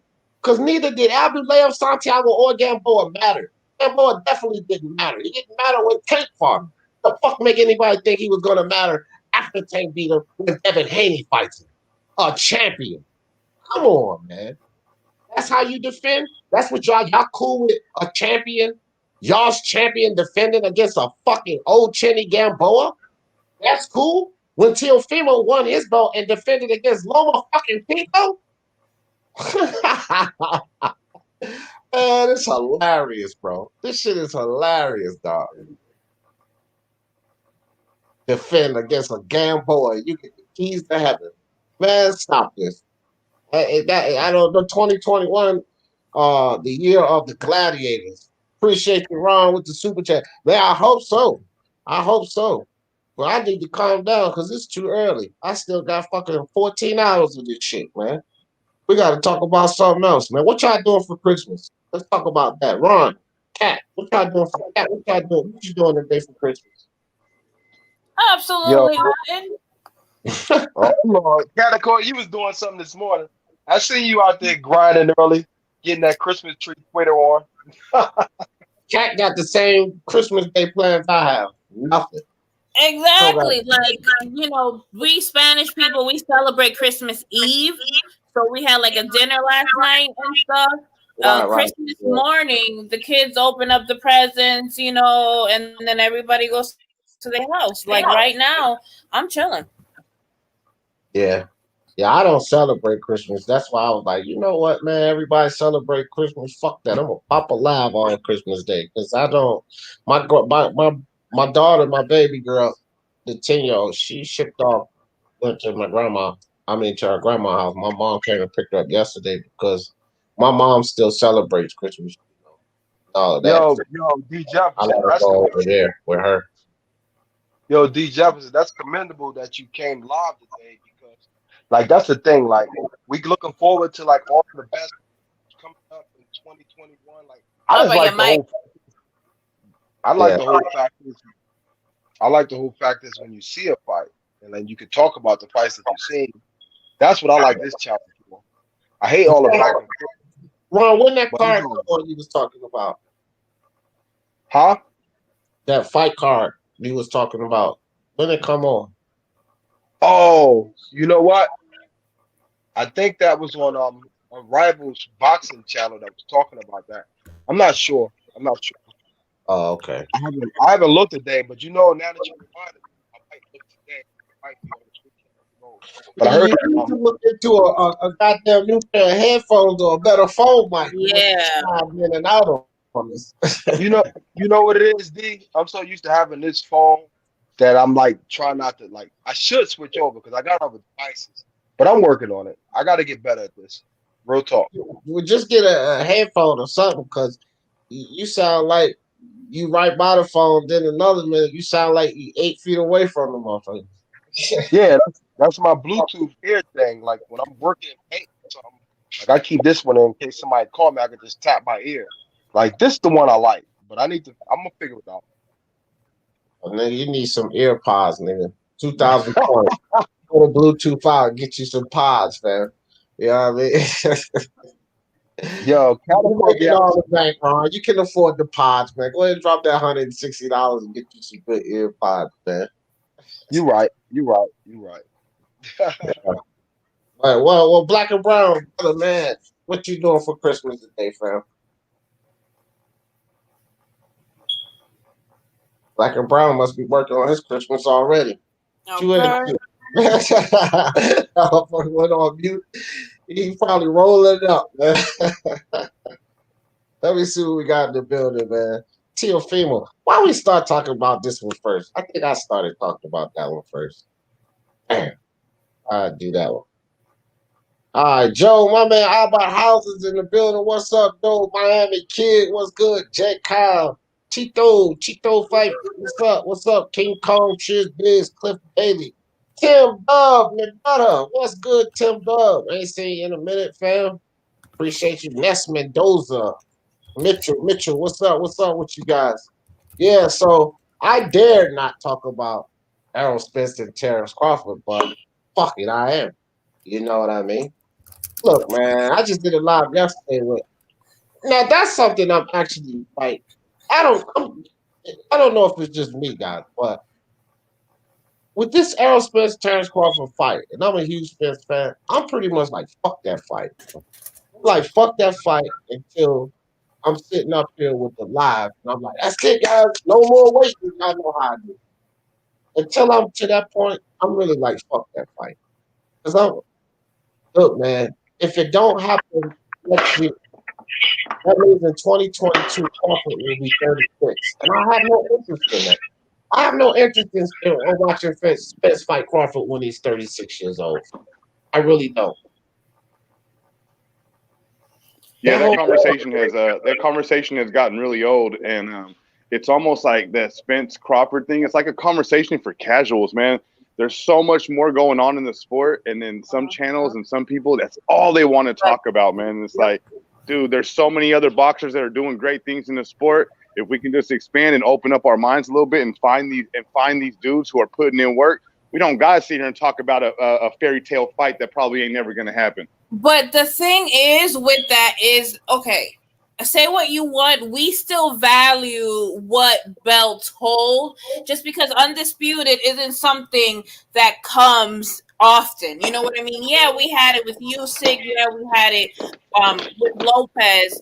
But you know what I mean? It's like there are a few people that can claim undisputed because it happens so rarely. So when there is a chance for it to happen and it's held up, it's like, yo, why?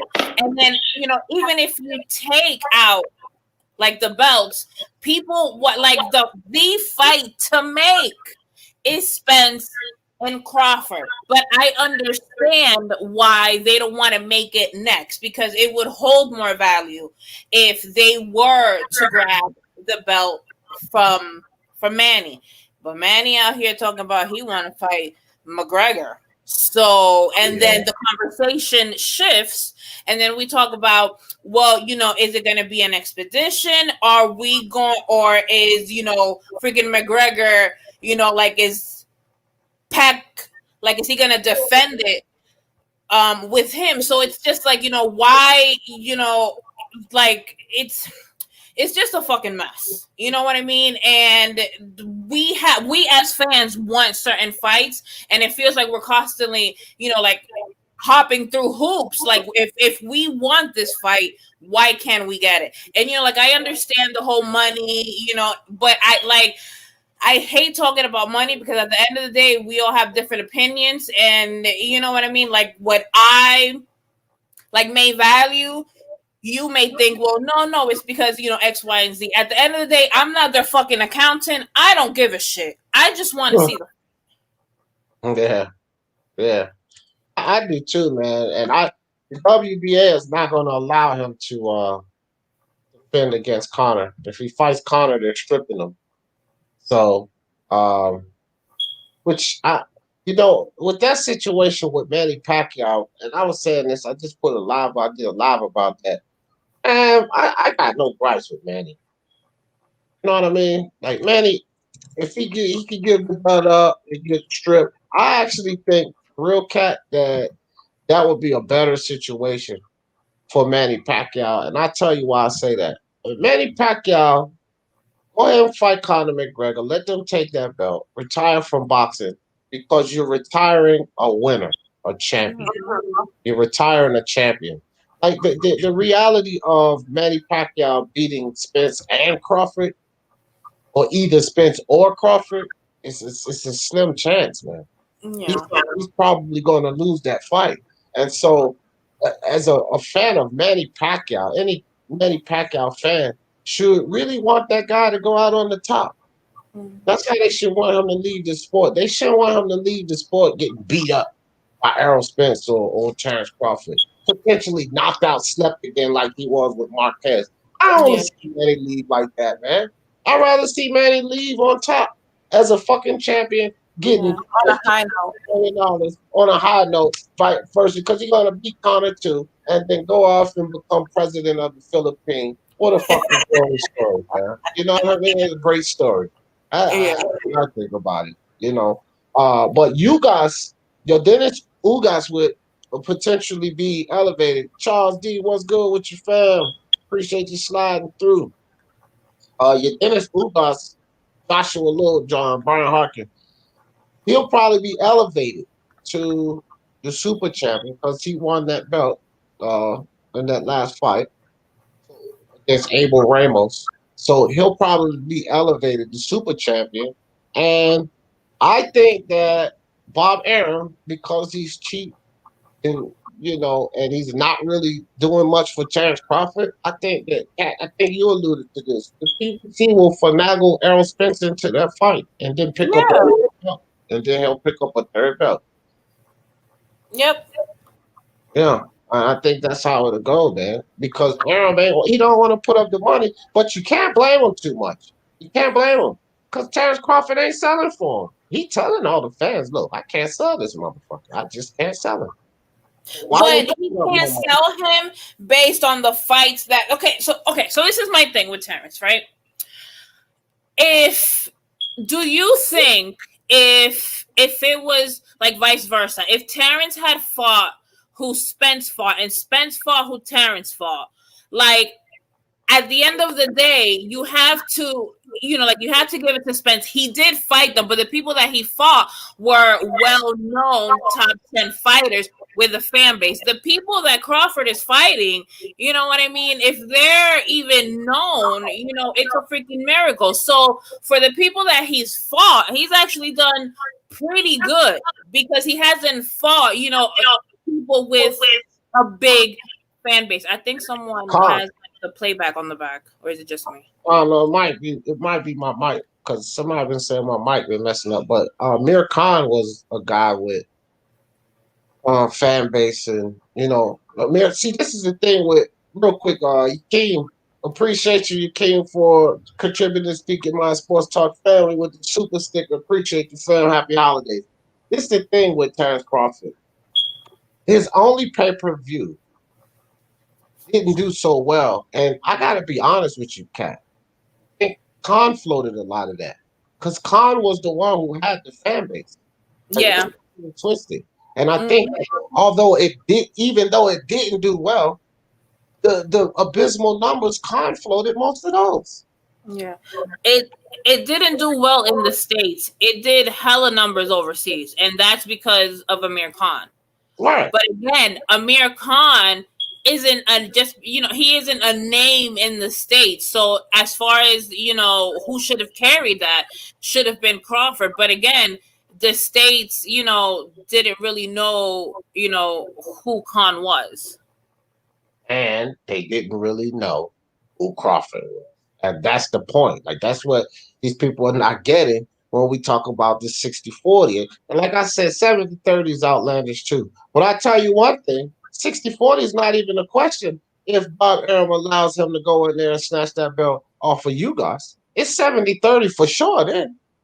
Yeah, but I get that. I do, right? Because if we're basing it on revenue alone, absolutely Spence, should get the higher cut. But I think people are just being too emotional because of what Crawford has accomplished overall. Yeah, you have just a Twitter account, right? You don't have a channel, do you? I have like 600 subscribers with no content. Less people love you. That's why. That's fucking crazy. 600 subscribers with no content. Well, she does, like, she's always on Twitter. You can follow on Twitter. She's very, very, very active on Twitter. Trust me. I know. Give me all kind of grief on Twitter. But that's probably the best place to catch her. He said, what's the girl's name, by the way? I'm really enjoying her perspective and would love to follow her. So I will follow her on Twitter. Listen, man, I respect everybody that does this YouTube thing. I just don't have the time to sit there and Yeah. Well, especially currently, I got nothing but time on my hands. Fucking tired of sitting in this bed. I tell you that. I can't wait to fuck out of this goddamn bed, man. How much time do you have left? 3 goddamn days. There you go. Well, I still gotta be, they still got me on light activity, but I can move around more. I ain't gonna be in this goddamn bed until I gotta sleep. Been in this motherfucker for 3 weeks. Tired of this damn bed. Oh shit. Yeah, but yeah, no doubt. You a lot of action. Cat's active on Twitter. Most of us are active on Twitter. Miguel Mojica, what's up with you, brother? Joshua said, I'll be on January 3rd. You'll be what, on Twitter? Whose birthday is today? Is your birthday on Christmas? Damn, bro, you got the shaft coming up. Martin McShane, what's good? My people's is like that. My cousin's birthday was on Christmas. He always felt cheated. His Christmas gift. Only got one present. Yeah. My uncle was the same way. Yeah, you got the shaft all their life. They get wrapped in one. Where's my birthday gift? That is your birthday gift. No, not. Yeah. Joe says, I wish I was like old days. Winner takes all. Yeah. Yeah, nobody buying no more. Hell no. That's that underground. Joe, you was at the underground fights. You was at the underground fights. Martin Machine said Crawford is a promoter. Bob didn't promote his pay-per-view. Hell no, he didn't. Bob fucking had Lomachenko plastered all over the fucking con. That was another thing that I gave Bob Arum heat for, because like this is Crawford's debut pay-per-view. The dude is pound for pound, and you're gonna plaster another pound for pound guy all over his fucking promotional film? Yeah. Like 50-50 Lomachenko Crawford promotion during that time. That's ridiculous. Like, if you're gonna point out Lomachenko, okay, put him on one little thing here or there. But you had it basically like 50-50. You was promoting Lomachenko during Crawford's fucking promotion just as much as Crawford. How ridiculous is that, man? How ridiculous is that? See, this is the thing that like Terrence Crawford is doing more promoting than Bob Arum at this point. Because like 2 years ago, he was not trying to talk to anyone. But I appreciated him for being silenced because he's just a boxer. But now we see Terrence Crawford coming out of his shell. Yeah. Hey, Tim, I hated that when I was a kid. Socks and drawers, but I don't celebrate Christmas now, but I would be damn glad for somebody to give me some socks and drawers for Christmas. You don't appreciate that shit when you grow up. When I was a kid, I was like, fucking socks and drawers. Right now, somebody give me a big pack of socks and drawers. I'm like, thank you, my brother. That's what it's about. Right? I don't really crave for material things these days, but socks and drawers, yep. My man. Come out the house comfortable, D. Come out the house comfortable. Especially with some of them socks with the batteries in them. It make your feet real warm and shit. You know what I mean? Because I'm in Ohio, man. I'm in Ohio, fam. I'm telling you, it's fucking, it's snow. We got a white Christmas out here. It's snow every goddamn where. We got jackets like that with the warmer in it, but I never seen socks. What? Oh yeah, they got socks, hats, jackets, drawers. Nigga, they got drawers with so everything with the coils in it. Joe said modern medicine is overrated. Oh yeah, you caught that. Hell no, I'm like, hell no, Joe. We ain't starting that one. Yeah, man, those was the classic battles. I'm not fucking with Kat in the medical industry. She know too much. I like to fuck with people in the medical industry that think they know something, but they don't really know shit. And I can pull my bullshit over there on them. I can't pull my bullshit over on Kat. She know too much. It won't work. Right? Hell no. Miguel Robles in the building. What's good? Oh shit. The 80-inch Samsung. You got the big screen? Oh shit. That 80-inch, man. Where you gonna put that? You better have a big wall for that goddamn thing. You know what trips me out, man? I went into my boy house, right? Let me rephrase that. My boy apartment. He said, dog, I got a new TV. You gotta come check it out, right? This motherfucker got a studio apartment, man. Right? So I go, yeah, I'll be over there later. I go and check the goddamn TV out. Bro, this shit is like a third the size of the wall.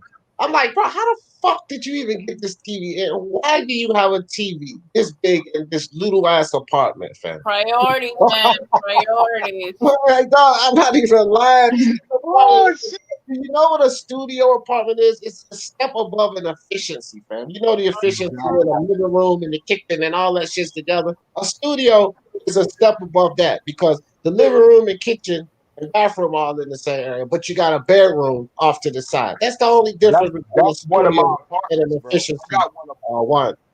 What the fuck you got an 80-inch TV in a studio and he driving back there Honda Accord and it ain't a new one. I said, this motherfucker got it all mixed up, man. Goddamn. You gotta live good, D. You gotta live good, brother. He living ridiculous. Listen, that motherfucker car cost him $6,000. The TV cost him $2,700. Now you tell me.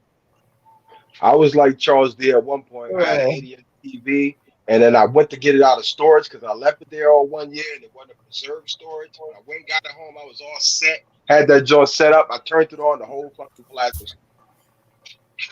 I was mad. Hey G. Hey G, I'm the same way, bro. I'm the same way. My dog costs more than my car I drive. Well, with a dog, that's different.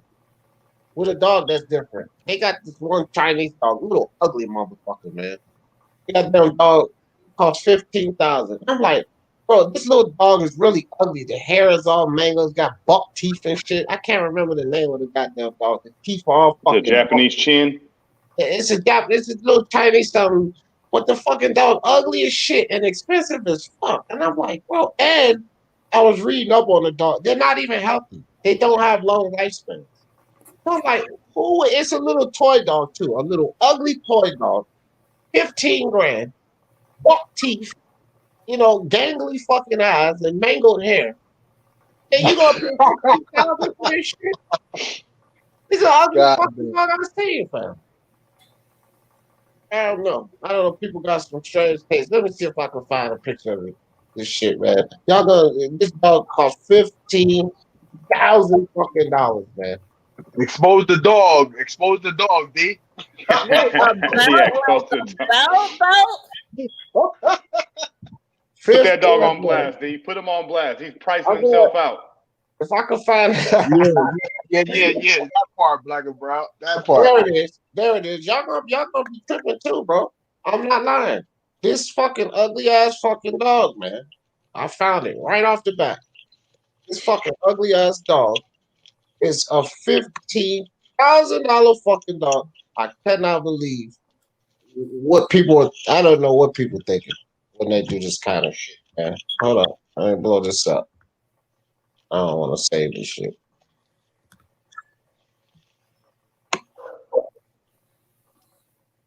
Damn it, bro. What the fuck is Yo, that? you got Al Haymon in the pick, yo. I hope Al Haymon ain't ducking in 2020. He got to make these fights with all these. All right, here we go. Let me share this. Chinese dude. $15,000. I would not pay $15 for this ugly motherfucker, fam. Look at this shit. Look at this shit, bro. I wouldn't pay $15. Are you fucking kidding me? This little yo. You got that blue ribbon. Do the dog talk? It's related to the talking dog. I'm like, that's an ugly dog. Bro, look at the teeth. Look at the teeth on these fucking dogs. Look. Oh shit! Look how mangled. Is that a jackal? Oh my god! Bro, these that ain't no dog. That's a jackal. Those little ugly motherfucking dogs are real, and people paying 10 to 15 grand. Like, I don't even want to see something like that running around my goddamn house. When you pay fucking 15 grand for a fucking dog like that, like, bro, people got some strange things, bro. Hey, D, somebody out there kissing that dog. That game says a nice looking dog. Somebody out there French kissing that dog. Dead game. Yo said that ain't a dog, it's a rat, bro. That's a real live dog, dog. I'm telling you, man, it's crazy what people pay money for. Crazy. Somebody just paid $36,000 for a pair of vintage fucking Jordans, and I'm like, dog, it ain't that much vintage in the world. I think it was some game warranties or something that he signed, but man, fuck all that, bro. I'm not paying 36 grand for. I don't care if I was a multi-billion. I'm gonna pay $36,000 for some sneakers, some sweaty sneakers somebody wore in the game. Fuck Michael Jordan. It's like some sneakers, man. Hey, to each his own. To each his own, man. William Mason Jr., what's good with you? I don't know. People, look, you get money, people get rich, and they lose their mind. You know? They don't have nothing to spend their money on, so they spend it on this crazy shit. Charles said, I would not pay that shit attention, let alone 15. They wouldn't even pay that little motherfucker attention, let alone 15 million. That's one of them real wrestlers, dog. Huh? Yeah, man. Yeah. So yeah. Well, back to Pacquiao and that whole Conor McGregor. You know that there's some people that think Conor McGregor has a chance. Same shit with the whole Floyd thing, what made it so big were the fans, like the MMA fans, because the boxing fans were like, okay, what is this? But the MMA fans made it into what it became because they were really, going for McGregor to win. The same thing is going to happen here. Yeah, man. I don't know. This is they're going to pump it like that, but Conor McGregor, man, he's going to beat him up worse than Floyd did. That's what. But the question is, Manny not going to go in there and do carry you him think and it play around makes? with him. Manny going Do to you beat think him it up. makes as much money as it did with Floyd? Fuck no. Fuck no. Manny only makes the money he made because of Floyd. Floyd was the cash cow. Yo, That's how yo, Manny made. D category, and Black and Brown. I'm gonna hop off for a while, but I'm still in the chat. But yo, I appreciate you, D man. I can't wait to 2020, and I hope that we all love boxing and learn a lot more about boxing from all the aspects of the world. Peace. All right, Ron. Appreciate you, fam. Yeah, well, this. I hope. Like Hey, said, I hope Ron gets a new mic for Christmas. Yeah. That's what I'm about to say. I'm about to freaking send him an Apple gift card, fam. Like, Well, everybody can jump on, jump off, whatever. It's gonna be up all day, bro. Like I said, bro, all day, all night. I don't got nothing else better to do. Shit. I really don't. I don't got shit else better to do. Today is just another day, but everything is fucking closed. Everybody's predisposed doing something, so I'm just gonna be on this motherfucker. My daughters are gone. My oldest daughter, 22-year-old, she went over with her boyfriend. My baby girl, she with grandma, you know. damn, they left you by yourself? No, my wife is here. Oh. I wouldn't give a damn if they did leave me by myself. I'll be okay. Nah, but my wife ain't gonna leave nowhere, bro. She won't let me. She don't even really let me do stuff. I want to try to walk sometimes. She's like, well, babe, just go ahead. I'll get it. You need some more water? I'll get it. Like, so I can't do shit. And then when my little one is here, I definitely can't do shit. Said, no, daddy, lay down. I'm going to take good care of you. I'm like, okay. Oh. Yeah. So they take good care of me. But I don't care about all that taking good care of me. 3 days from now, I'm on the move, Jack. I'm on the move, man. I'm trying to tell you. If brought one of those dogs home for my family, I'd be sleeping in the shed with it. Hell yeah. I ain't lying. 15,000 will buy me a good weekend drinking session. God Okay. damn, 15,000 in a weekend, you might not wake up Monday, goddamn. I'll tell you that shit. It's a whole lot of liquor. Well, it depends on what type of liquor you buying. You know, they got $2,000 and $3,000 bottle of scotch and shit. Mm-hmm. You know what I mean? Like, bro, $3,000 for a bottle of scotch? Yeah. Yeah, give me some Black Label. $13.99. You got me fucked up. That top notch shit ain't no joke. That shit's expensive as hell. And what is it? The top notch, like when you go like to a lounge, you go to a bar, you have to tell them specifically not top notch because they'll give it to you unless you say no. I go in when I go into nice restaurants like 4 or 5 star or 4 or 5 star hotels. You better say bottom shelf. Like you better say because they'll automatically just the fact that you're in there, they're treating everybody like they're upper class, right? Yeah. So I saved for this motherfucking vacation. Give me bottom shelf, goddamn. $96 for no fucking drink. Hell no, I'm good with bottom shelf. I'm a bottom shelf nigga. I done grew up bottom shelf. You know what I mean? I take the aristocrat. You got me fucked up there. Hell no, man. That damn top shelf liquor expensive. I went to we was in Italy. Right? And it was some fucking restaurant. But my mom ordered a fucking glass of wine. And the glass of wine, just the glass, guys. Ain't no goddamn bottle. The glass of wine was $67. Oh shit. And you know they don't even tap that shit off. Yeah. Like, you know how they pour wine in a glass? It's like it's never at the top. You know what I mean? Because you're supposed to enjoy it. The glass, the single glass of wine was motherfucking 60. I'm like, bro, are you kidding me? $7. But you know, we didn't pay for it. We weren't paying for the dinner, but somebody was treating us. Brian, can I call in?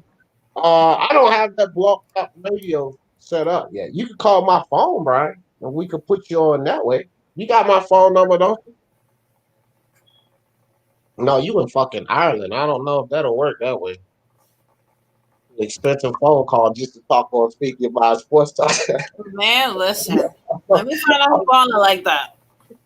Yeah, Ryan, let me find out you balling. You spent $260 just to talk on my live. Yeah, fuck that. Just hit me up through Messenger and send me that through the Cash App if you got it like that. Shit, man. No.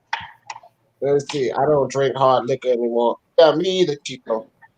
I don't either. I drink if I drink liquor, I will take y'all know one of those small liquor glasses.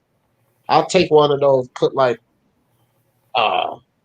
maybe a quarter of that glass, and that'll be it for the night. And I don't I might drink liquor, like legitimately drink liquor 2 or 3 times a year. Other than that, I don't drink liquor anymore. I've never been into wine. I can't find the flavor in it. I don't know what it is. I don't like it at all.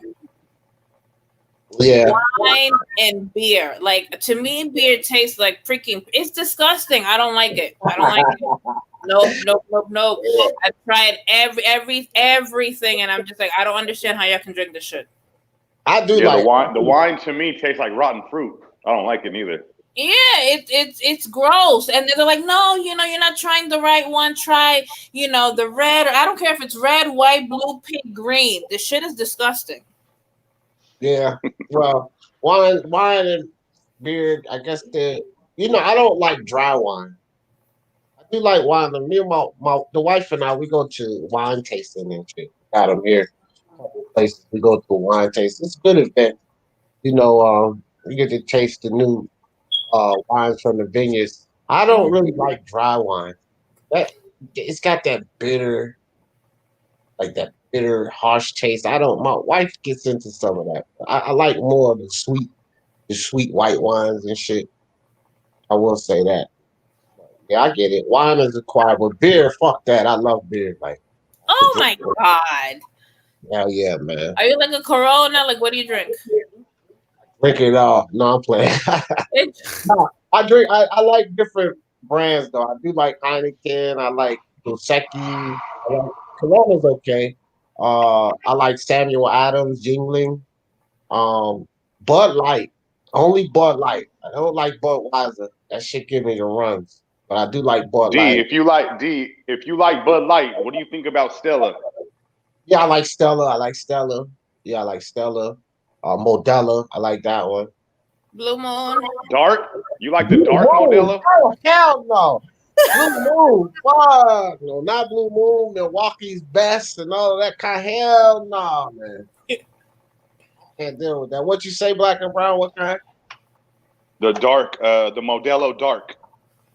Yeah, I like Yingling Dark and the Modelo Dark. You had the Yingling Dark, Black and Brown, or the Yingling Gold. Nah, I don't think that amber type beer. Nah. Oh, that was pretty good. I haven't had that one. I went to the Oktoberfest. Hey, D, hey. Y'all heard of brother, go ahead. You heard of Oktoberfest? Y'all heard of Oktoberfest? Yeah, the beer or like a festival? Yeah, the beer October. They have a beer, but the festival Oktoberfest. Y'all heard of that? Mm-hmm. Yeah, okay. I heard of that, yep. I went to the real Oktoberfest over in Germany. We was over in Europe. What they have here is just a bullshit replica. The real Oktoberfest over in Germany, they got all the fucking different kind of beers you can imagine. Even kids running around drinking beer. They got beer there with a low-level content of alcohol. It's called Kinder beer. Kinder means kid and child in Germany, but it's called Kinder beer. Even the kids running around Oktoberfest and chugging back goddamn beers and shit, right? And, bro, you get to taste, they got flavored beers, with fruit flavor and shit, all kind of different fucking beers. Everything you can fucking taste, man. Great fest. That's what it's on. So, D. Brian, what's up, fellas? No, grand. Merry Christmas to everyone. Yeah. Merry Christmas, happy holidays, man. Yeah. Happy holidays. 211. Yeah. Oh hell nah, man. That ain't no. These motherfuckers are drinking cheap shit. Y'all niggas is. Y'all niggas drinking bullets. Here, I once had an uncle who bought me a glass of McCutcheon's whiskey. which is $500, which is $500 a glass. Yeah. See?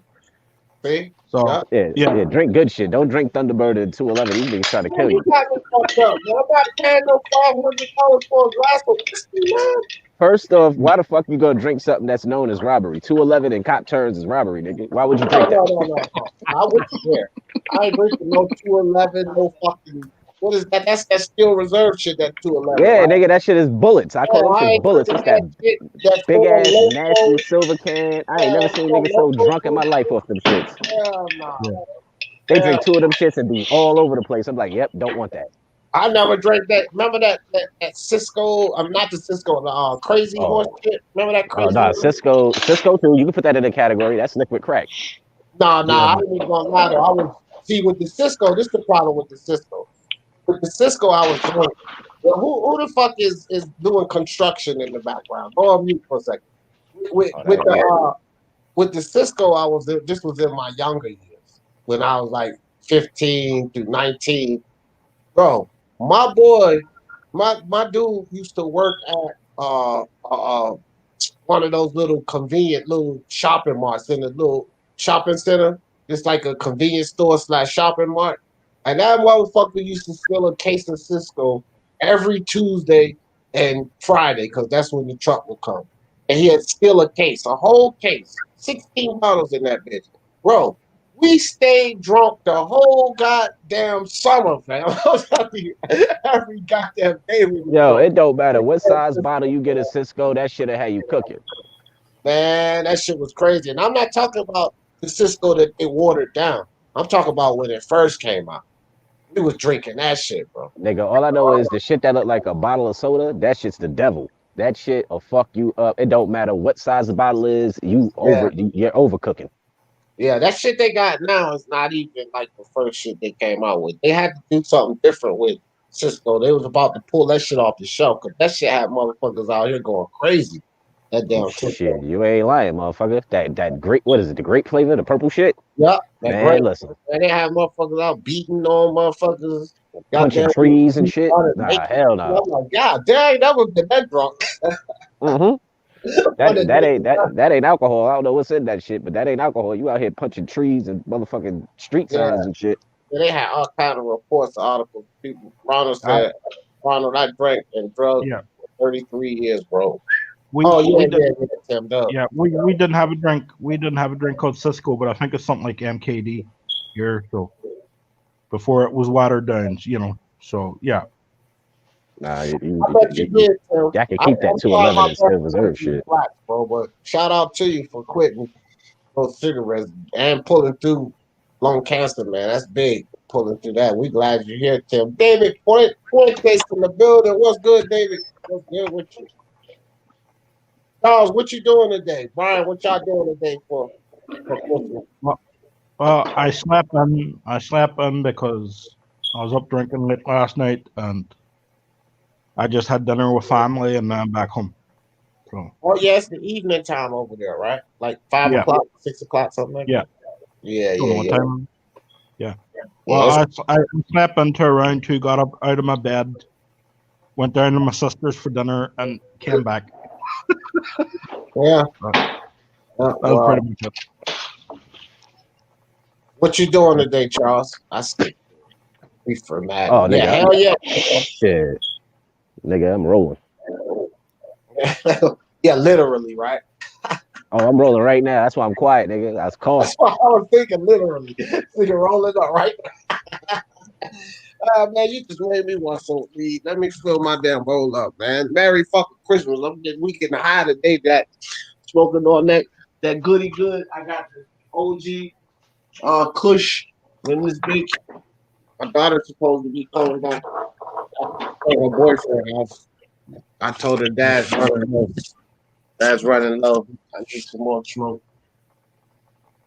Yeah, I can't quit the drink, but I can't quit smoke. I did quit smoking, so. Yeah, well, we opposite because, like I was just saying before you dumped on, I don't really drink. I drink probably twice a year, 3 times at best, liquor. I can quit that easy, but my weed, please, ain't no way in hell. I ain't trying to quit. D, Yeah. D, look what I'm smoking on. This nigga Marta Machine like What you drinking Hold on. Molotov cocktails and shit. This nigga talk about drinking 151. You could start a car with that shit. You got that Hefe? Oh shit, Black and Brown got that Hefe. He got the bullshit, son. We smoke cafe out here. Charles, do you see that? You gotta hook me up with some of that. You smoking El Jefe? What the bud look like, man? Don't be hiding the bud. Show me. Yeah, pop the jar, nigga. Yeah, bro. God damn, Don't just show us It's the running- cat, it's nigga. Show us running the low. bud. It's What you got? running Shake? low. Nah, it ain't no shake. It's just the last. Okay, you got It's just the four. You got last four stuff. good It's nuggets called- in there. Yeah, Oh, it'll that's get me through the day. That's pretty stuff. It's some man. it's some type of cookie. It's some type of cookie strain. I'm not exactly sure. It's some type of cookie. They You just said that's call it gonna El get you through the Jefe. day. Nigga, I'm about to blow that It'll shit get me right through now. the day. It'll get me through the day at least. Well, That Charles, shit's going. That shit's going in my blunt. yeah, Charles, you smoke. I smoke sausage links. Yeah, that's why you be burning through that shit. You gotta get. You hear this glass? Oh, I got. Oh, my pipe is nice, nigga. I got an ice catcher. Oh yeah, okay, yeah, we got that too. The ice, the Yeah, bone. I keep a Man, I keep a that's piece. beautiful too, because it don't burn your throat. Yeah, yeah. See, Oh, when no, it goes you smooth. use the bone in the bowls, you don't burn as much. You don't blow as much herb. Like when you smoking blunts, shit. I go through a fucking quarter herb in 2 days if I'm smoking blunts. Yeah, I'm in a blunt mood. You know what I mean? I'm on some Yeah. old school shit. I might go buy a beer and put a brown bag on that bitch. I'm on my throwback shit. Hey, shit. Yeah. If you Mar, what you doing today, fam? We should link up today, bro. Have a snowball fight. No, I'm just fucking around. Me and Mar in Columbus, he right here with me, bro. We already linked up before. You know what I mean? Mar, what you doing today for Christmas, man? Is a bar open, Mar? It gotta be a bar open. Shit. Always a bar open on Christmas. We should go get some beers or something, Mar. Yeah. Ooh. What you got, Black and Brown? Okay, I'm back. Okay, you got the little. You got the oils. Yeah, but man, stop bragging, motherfucker. You out in California. You got the oils. What you got? What's that? Is that Ace of Spade? You got the Ace of Spade oil? Nah, this is called fucking apple fritter. Hey, DJF, all you gotta do is send me your address and I'll send you a package. I've been telling you, give me your address. So I can send you a package. My brother stay sending me packages. That's why I was like, yo, that look like. That's why I was like, yo, that look like Ace of Spade. I will send you an address and send you a couple of bucks. Say no more. I got you. I'll send you one of these pins too. Hey, all these cartridges right here, they come straight from the factory, bro. No bullshit, no knockoff carts. Because a lot of these cartridges right here, you gotta be cool because people are making them and they're putting any old bullshit Yeah, they inside put of here. bullshit in They're there, putting man. They essential fucking you up. oils. Yeah, they're fucking you up, bro. So my shit comes straight from the factory itself. You know, it has the logo on it and everything. I fuck with Fuego Farms out there. Don't trip, D. I'll hook you up with the pin. I'll hook you up with the pin, the battery pin, and the cartridges. D, just let's hook up. Give me your address. I need the cartridges, fam. I got like. Oh, you got a pin? I got like 3-4 fucking pins and shit. I'm on cool. cartridges and shit. Yeah, they got I got you. Here. They got the here, but everything's so incognito because it ain't legal yet. You know what I mean? So yeah, then certain people got it, and then just like you said, like they got these jackleg motherfuckers running out here putting CBD oil and mixing that shit with like the vaporizing pen. Like nigga don't even they mix it with them shits that people be vaping with them fucking hookah shits. Right, they scamming motherfuckers like. Nah, hell no. I get my shit straight from my brother. Fuego Farms. Send that. He in LA. Yeah, my man, you know what happened to me is my guy out here is unfortunate, but he started smoking crack, man. How the fuck he go from weed to crack? No, he was selling herb. But then but how the fuck do you? I don't know, bro. Him and his lady started smoking crack. I went to go see him one time, and I seen him with the pipe in his hand, and I was like, "Fuck, I need to find me another." It's a wrap. That's a wrap. I was like, I need to find me a law You see that little bullshit with the rolls in it. You know what they doing. Yeah, I was like, it's a wrap. And then look, 2 weeks later, he won't answer the phone. That motherfucker would never. He would always answer the phone. Like he was the most solid. He was always straight. 2 weeks after I seen him with that shit, he didn't answer the phone. Didn't return text messages. I said, "Yup, that crack got him gone. He probably somewhere in the fucking hole. Stealing. Yeah, stealing something. All his re-up money on crack. This nigga hustling to get high. Can't get no more. Can't get no more crack. Nigga going backwards. On the cracks. Hey D. Yeah. Hey D, you mind if I ask you? You guys mind if I ask you guys a question real quick? Yeah, this open forum, man. We talk about anything. Christmas Day brouhaha special, fam. Let's do it. Cool, because I know you're into all the sports. You know, like probably most of us on here probably like all the sports, right? My question to you guys is, how do you feel boxing compared or stood up to the other major sports here in America this year alone, 2020? Actually, surprisingly so. It's holding up solid. Yeah. Surprisingly so. People might not realize this. Boxing actually grew. We were, before the pandemic and before everything, we was like 16th behind fucking badminton, fam. Over these past 2 years, even during the pandemic and everything, we shot from 16th to like 11th and shit. So boxing has done actually fared well through all of this, because some sports lost a lot of traction, like baseball. Baseball lost a lot of traction, fam. Yeah. Even here, I can see it's growing in Ireland. Yeah. So, UFC, combat sports. This pandemic, although like all sports was damaged, this pandemic for like certain individualized sports and combat sports, it actually helped these sports out, because those organized sports, they couldn't sustain, they couldn't put on for certain shows. And like, you can have somebody playing fucking darts in the bar, you know what I mean, and still get away with that. You can have a closed circuit boxing event, but you can't have fans and 54 people on each team like football, you know what I mean? And now you gotta have the trainers, the coaching. It was harder to put all that together.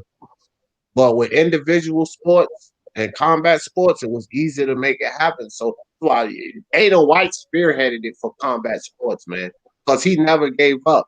And when he started those events, we got to give all credit. All of combat sports, in my opinion, have to give credit to Dana White for his push with the UFC, because that spearheaded and opened the doors for a lot. Like Eddie Hearn, and he even said it early on. He was like, well, you know, let's hope that the UFC gets this done, and then potentially, and that's what happened.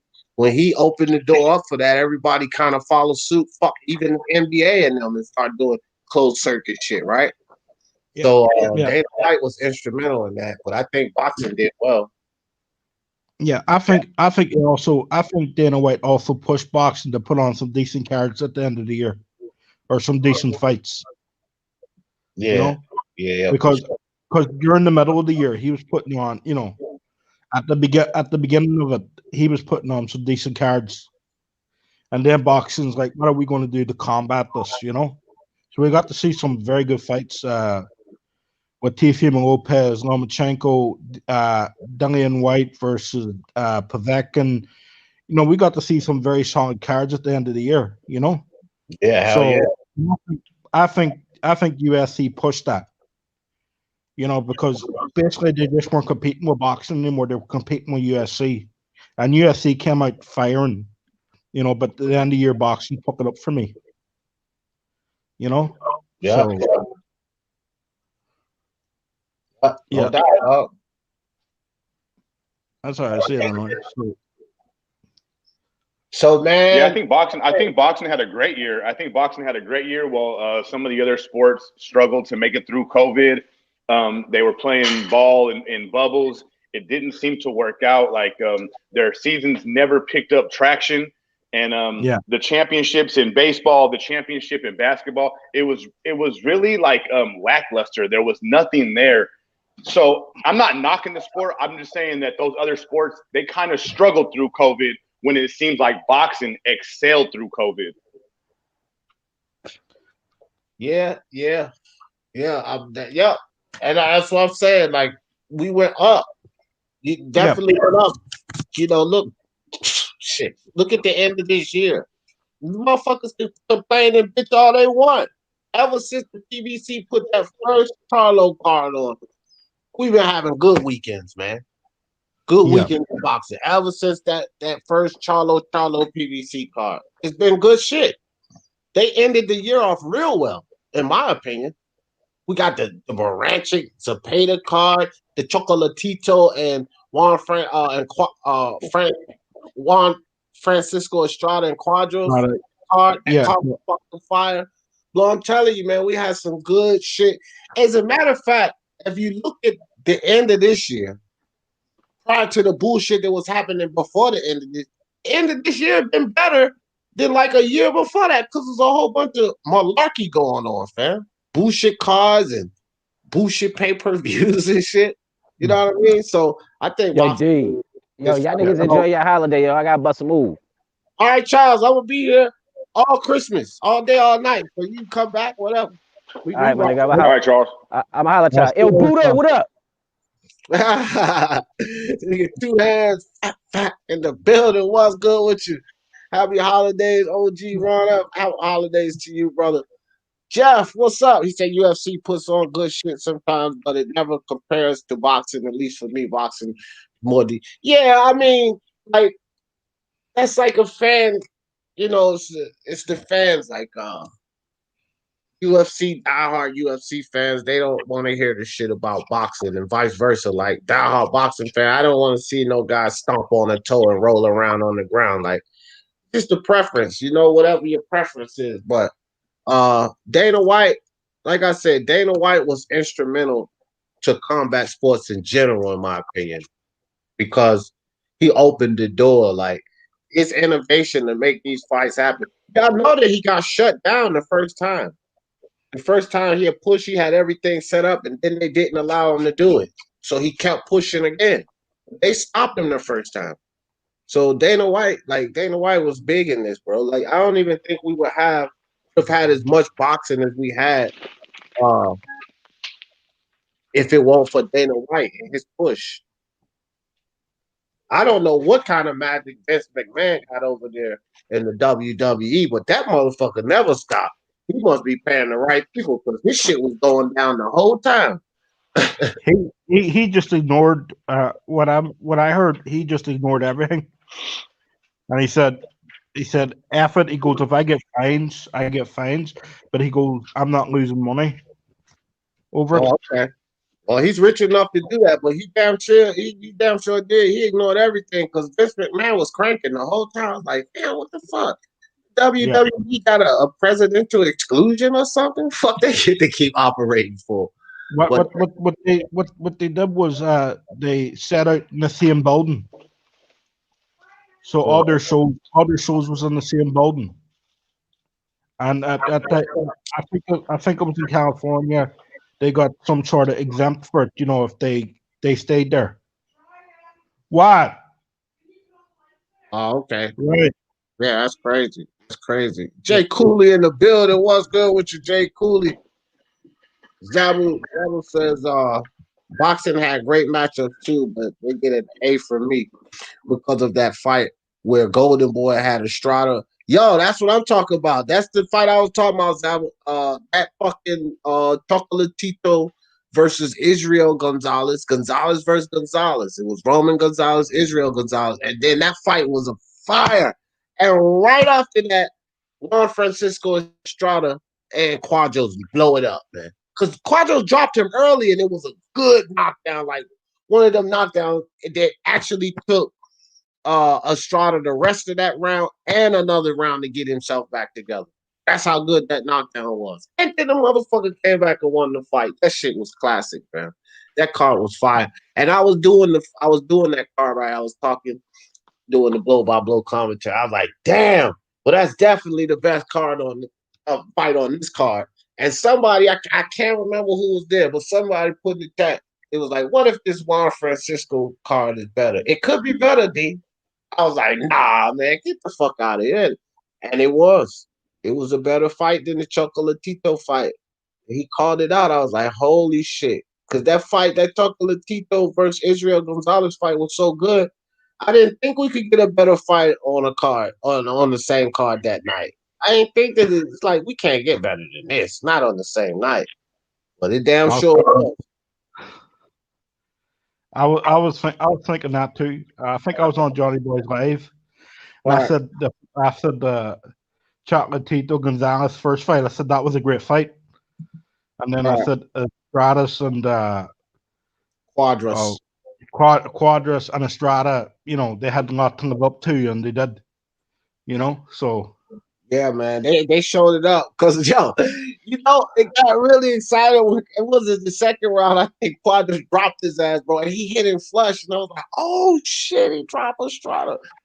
Yeah, and Quadras just kept banging like, Estrada had to do. Quadras showed so much heart. Like, don't get me wrong, Estrada showed heart, but we know that he had it in him. But Quadras throughout that fight showed so much heart, fam. Because Estrada was fucking him up, fam. He was fucking him up, but that dude just kept coming back them overhand right. He was he was plugging Estrada with them shits too. I was like, man, it got to a point sometimes it was just a slugfest. Them motherfuckers was going at it, man. That shit was lit. That fight was so lit. Yeah. And then that Savannah Marshall fight, oh my God, man, that girl's a beast, man. She was fucking her. Who was that she was fighting? Damn, Brian, you was in my live that time. Who was that she was fighting that night, man? She was tearing her damn body up. Oh man, what was that fight? Oh, geez, I don't know what you're on about. You know what I'm talking about, but bro, that fight was fire, man. Savannah Marshall, a beast. I think Clarissa Shields better watch her back with that one right there. Yeah, I would like to see that fight. I think Clarissa Shields. The thing about Savannah Marshall and Clarissa Shields is Savannah. She got the height, the reach. She got all of that. She showed us the movement, and she got great defense. My problem is her speed. Their speed is so much different. I think that's what. And Clarissa can box too, so it's not like she can't box. She don't got Olympic medals for nothing. She can box. She's so much faster. She's so much faster than Marshall. And Clarissa she's thick. She's solid, right? I don't know if that body attack she's going to be. I know that body attack's going to get to her, but I'm not sure if that's all it's going to take with Clarissa. She's a little more durable than a lot of these other girls she's been fighting. That would be a hell of a fight, though, man. Be a good fight. It would be a good fight. Yeah, I was thinking though, what Clarissa, she is a great boxer. Oh yeah, that's right. Hannah Rankin. That was it. Hannah Rankin. Yep. That's right. Sure was. That was a good fucking fight, man. And Hannah Rankin, and shout out to Hannah Rankin because she was tough as nails and she showed fucking hard.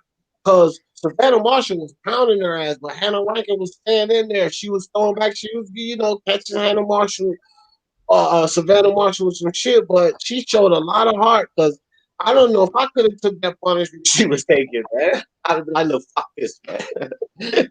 Motherfucker down. I don't know if I could have took that punishment, man. That's it. On you.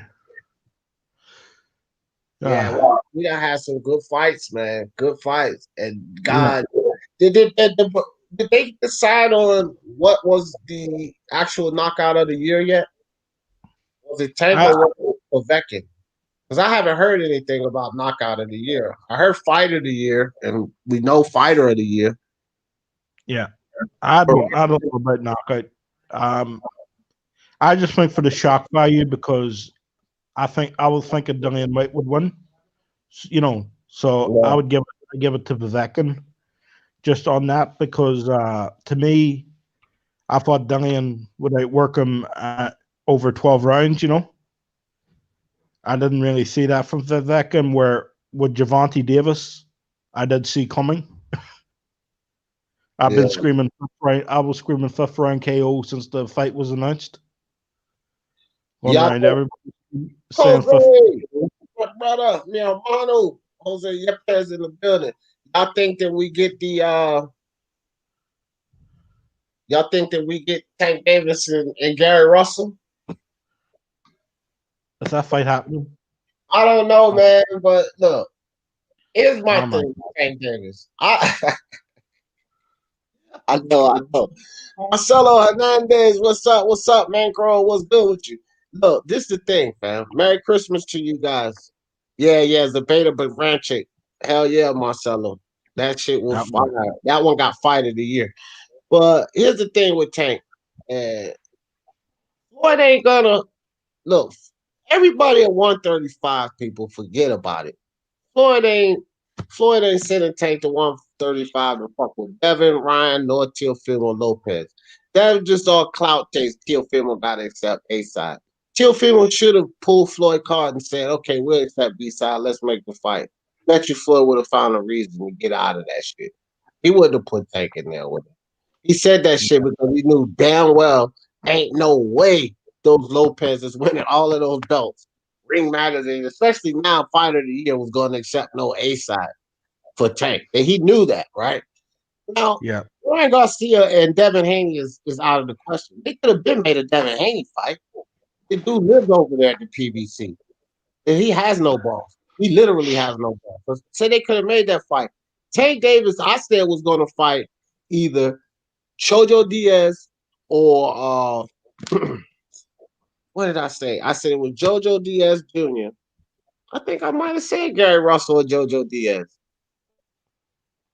You might have. I think you did. I think you said Gary Russell. Those are the two names that I gave, wasn't it, Brian?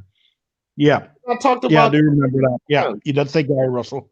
Right. So there we go. That's all I was telling you. Don't worry about no Chow. Don't worry about seeing Tank in there with Shakur. Don't worry about Devin, Tio. That motherfucking Floyd is going to give us Jojo Diaz or Gary Russell Jr. That's exactly what I said. And now look, Gary Russell Jr. is calling out Tank. Tank talking shit to Gary Russell Jr. I'm telling you, man, they building that fight up. These two idiots going back and forth on Twitter and Instagram, on IG and shit. Gary Russell and Tank Davis. That's a fight. That's the Jojo Diaz fight. The Jojo Diaz fight is a really good fight. Jojo Diaz established himself at 130. He already beat Farmer at 130. For me, the Gary Russell Jr. fight, to me, I'm not really too concerned about that fight. I'd rather Gary Russell just stay in his division and put in work in his division and try to become unified. And I would love to see Tank versus JoJo because that would be a unification bout. JoJo's established. JoJo got heart. JoJo's going to come to fight. To me, JoJo is not Leo Santa Cruz. JoJo brings something more to the table than Leo Santa Cruz. So I love that fight. That's the fight I'm pushing for is JoJo versus Tank. That's the good one, black and brown. That's the better fight. But But Gary Russell, hold on. Gary Russell is a good fight for Tank. Although, listen, I would rather see Jojo Diaz or Miguel Berchelt or even Shakur Stevenson in there with Tank, right? Yeah. I would rather see all of those fights first, especially Jojo. But Jojo's getting ready to fight Shavkat Akhimov. So Jojo's out of the question. He's getting ready to fight Shavkat Akhimov. So we don't like Miguel Berchelt. That is prime. That's prime material right there. Shakur Stevenson. But if we can't get that, and we gotta have a guy coming up from 126. My thing is, I would rather be Gary Russell than anybody else. Because he not coming like fucking Leo Santa Cruz came either. Plus, Gary Russell got pop. He has superior hand speed over Tank and well more experience. And to be honest with you, I believe Gary Russell's a better boxer than Tank. But I think it's not like he's levels above Tank. But I do think he's a better boxer than Tank. So he offers something.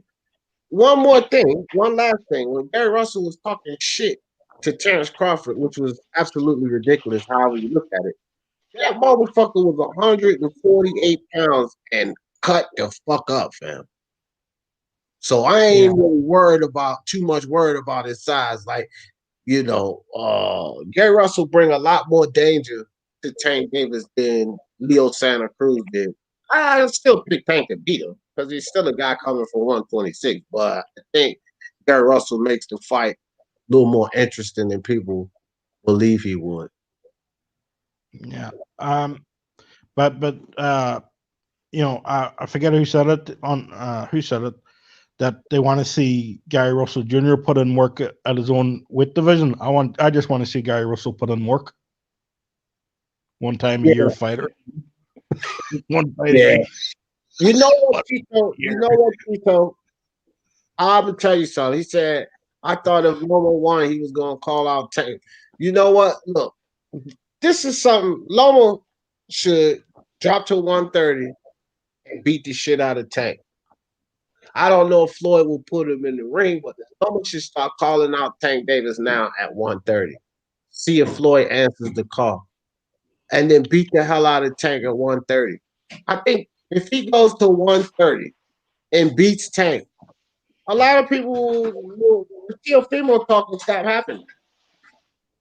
Teofimo talk will stop happening. Because there's a lot of these idiots out here now that believe Teofimo, Tank can beat Teofimo. Yeah. Yeah. Which I really don't agree with at all. I think as soon as Teofimo lands on me, he's knocked out. Jose Yepes put a comment up right now. It says 130 is stacked, right? And he names all the fighters, and he named Jamal Herring. And really quick on Jamal Herring, I would like for Jamal Herring to give the dude Aquindo, who he just fought in the bubble a few months back, and the fight got stopped because of a cut. I want him to give that dude a rematch because that dude was fighting his ass off, and he was not going to go down easy. So I think Aquindo deserves his rematch against Jamal Herring. Herring really don't do shit anyway. Jamal Herring, I'm going to tell you why. I feel you black and brown, but I'm going to tell you why I don't deserve no rematch. Man, you go back and watch that motherfucker. He was trying to headbutt. Most of the fight. I remember now. Yeah. That motherfucker was dirty as they come. I was pissed off with Jamal Herring because I'm a fan of Herring, right? I'm going to tell you I was ticked off at Jamal Herring because in the third round, he caught Aquindo coming in with that silly dodge in his head. He stepped back and he caught him with the uppercut. And then for some reason, he abandoned that shit. And I'm like, damn, Jamal, you already had the timing on that. And if Aquindo didn't do the same exact thing, I'm like, bro, if you can't adjust and knock a non-boxing head-charging guy like he's putting his head out there for you to hit him, I don't think you want Burchell, man. I don't think you want Burchell. Yeah. Has anybody here else worried about Shakur Stevenson? I think he's a great boxer. It's just his punching power. I'm not, Okay. I think power. I'm confident in his power. I ain't worried about him because I think the skill set he has, all he needs to have is like decent power, respectable power. So I ain't worried about him because he don't need to be a knockout artist because he's that skilled. But he don't really have great power though. Yeah, like if you put him in there, too early for him to put him in with the Belt, but maybe 2 or 3 years down the line, if you put him in there with the Belt, I think he'll move up. I think he'll move up to 135 maybe in the next 2 years. Yeah, Oh yeah, for sure. Yeah, even at that, there, like whoever you put him in at 135, I think technically he's a superior boxer to the majority of them. It's just that even at 130, I don't see he has the power. And some of these guys, if you don't hit them, if you don't hit them hard enough, they're not going to respect your power. They're going to walk for it. So there's a fight. I'm sorry. I didn't mean to cut you off, Brian. I'm sorry, brother. There's a fight at 130 though that he really wants, and he keeps calling out Oscar Valdez. And to me, that's a great fight for him. It's not a championship fight, but it's still a big name. And Oscar Valdez, he has done his thing in the sport. So if Shakur can come in and beat him, I think it would put him up there just as much as if he would be the champion. Bro, I agree with that. He I will agree. be. That's a step up. Shakur That's a will big be. step up from. Shakur will be Right. Oscar Valdez. Ain't no Oh, doubt I in think my you will mind. too, D. Yeah. I'm Yeah. saying, but that's a good step up fight from. Like, that's better than anybody else's record so far. No, fuck that, bro. Yeah. Shakur should just go fight Burchell. Why is he sitting around waiting for Hearn and Warrington? Or I mean, look, he should fight Burchell now. Why is he waiting for what Jamel Herring's going to do? You really don't even want to fight Herring anyway, so you shouldn't even tie yourself to that. You should go set up the fight with Burchell now, or fight Tank, little fathead ass.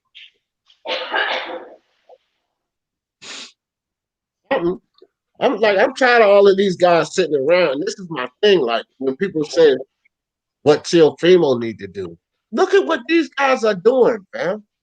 They have fights in front of them that they could take the championship route, and they're sitting around fucking around. And people say what Teofimo have to do? He took on the champions, 2 of them back to back. Like, why the fuck all the rest of these guys get to fuck around? And I'm not even going to mention Tank because Tank, to me, is not with them anymore. He's 26. He's a grown man. He's up with the regular fighters. He's not with these young guns anymore. Yeah. Well, he's Tank's 2 years older than my oldest nephew. So, and I consider my oldest nephew a man. So, so. Tank had this time when he was. D, I got a question for you. Go ahead, Cap. So, because Theo is undisputed, you think we shouldn't keep pressure on him for him to keep being great? No, I'm not saying that. I'm saying look at what he's doing compared to what these guys are doing. He fought. Okay, look, Pat. This is what I'm saying. People did not know who Nakatani was. Back then, I was telling everybody, this is a tough opponent. What y'all talking about? Oh, ain't nobody worried about no Japanese dude. And then when he goes in there and gives Teofimo a tough fight, he just lost to some Japanese dude. I'm like, bro, I told y'all before the fight he was tough. Okay, whatever. Now Nakatani came back and became a champion. So they know that he's tough. What I'm saying with these guys, fight somebody, bro. Fight a champion. This is what I'm saying, Cap. They're not even fighting champions. Nobody said take any heat off of Teofimo. My thing is, we're sitting here talking about Teofimo. All of these other young guns, they're not even fighting champions. This dude fought champion back to back, bro. They won't even fight one fucking champion, man. Teofimo has put himself in the driver's seat of his own bus, and everyone don't need to jump on his bus. Everyone can drive their own bus, and maybe one day in the future, their buses collide. But what Devin Haney, Ryan Garcia, Shakur, all these other names in the sport, Virgil Ortiz, they need to put themselves in the driver's seat of their own bus and stop worrying about other people's buses. Same thing with Jamal Charlo and Demetrius Andre. Drive your own bus.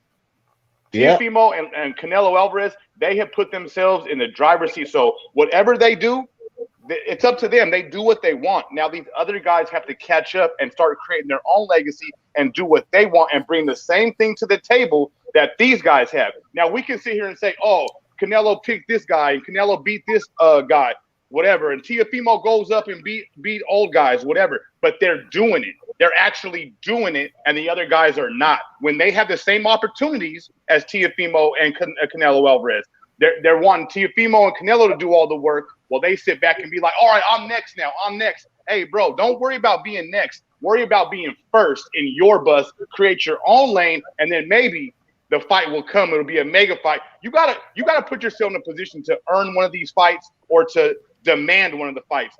Nothing's going to come free. And that goes for all the fighters, Andre, Charlo, Haney, where he's at now. You got to put yourself in position and create your own lane in this game. The problem with that is, you know what else, real quick, you know what else, Black and Brown? When it was AJ, the understanding was there.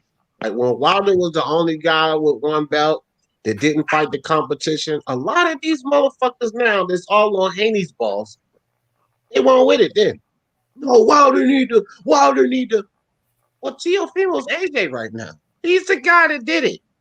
And Haney's done nothing. But now, all of a sudden, they riding with Haney on this situation. Like, come on with this bullshit, fam. And it's the same. They're not even keeping it. the same. Because when it was Wilder, they was quick to jump on Wilder neck. But it's Teofimo's in the AJ situation. He's the one who got all the belts. Espérate, papa. Wilder in this situation. He's not done anything. But they still calling about Teofimo. Yeah. Here's my thing right now, right? I like Shakur. Hold on, Brian. Hold on, Brian. That was going to say something next. Then jump in after her. I don't remember that. I think that the problem was that Wilder wasn't like he didn't want to fight AJ. He was telling AJ to fight Ortiz because he was saying that AJ hadn't fought anybody.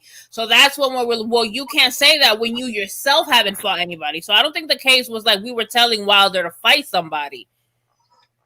It was a different situation. But my thing with Teo is, look, man, at the end of the day, he has all the belts. So it's not like people can go elsewhere. That's what I don't think you guys are understanding. He has all the belts. So at the end of the day, everyone, I guess, is just going to have to either fight each other or, until someone, gets a Mando or he decides, you know what, let me fight you next. Because they can't go. The only other champ with a belt is Haney. There's no one else. Let me ask you this. So Haney had to go fight Abdulayev. Haney couldn't have went and fought Richard Comey.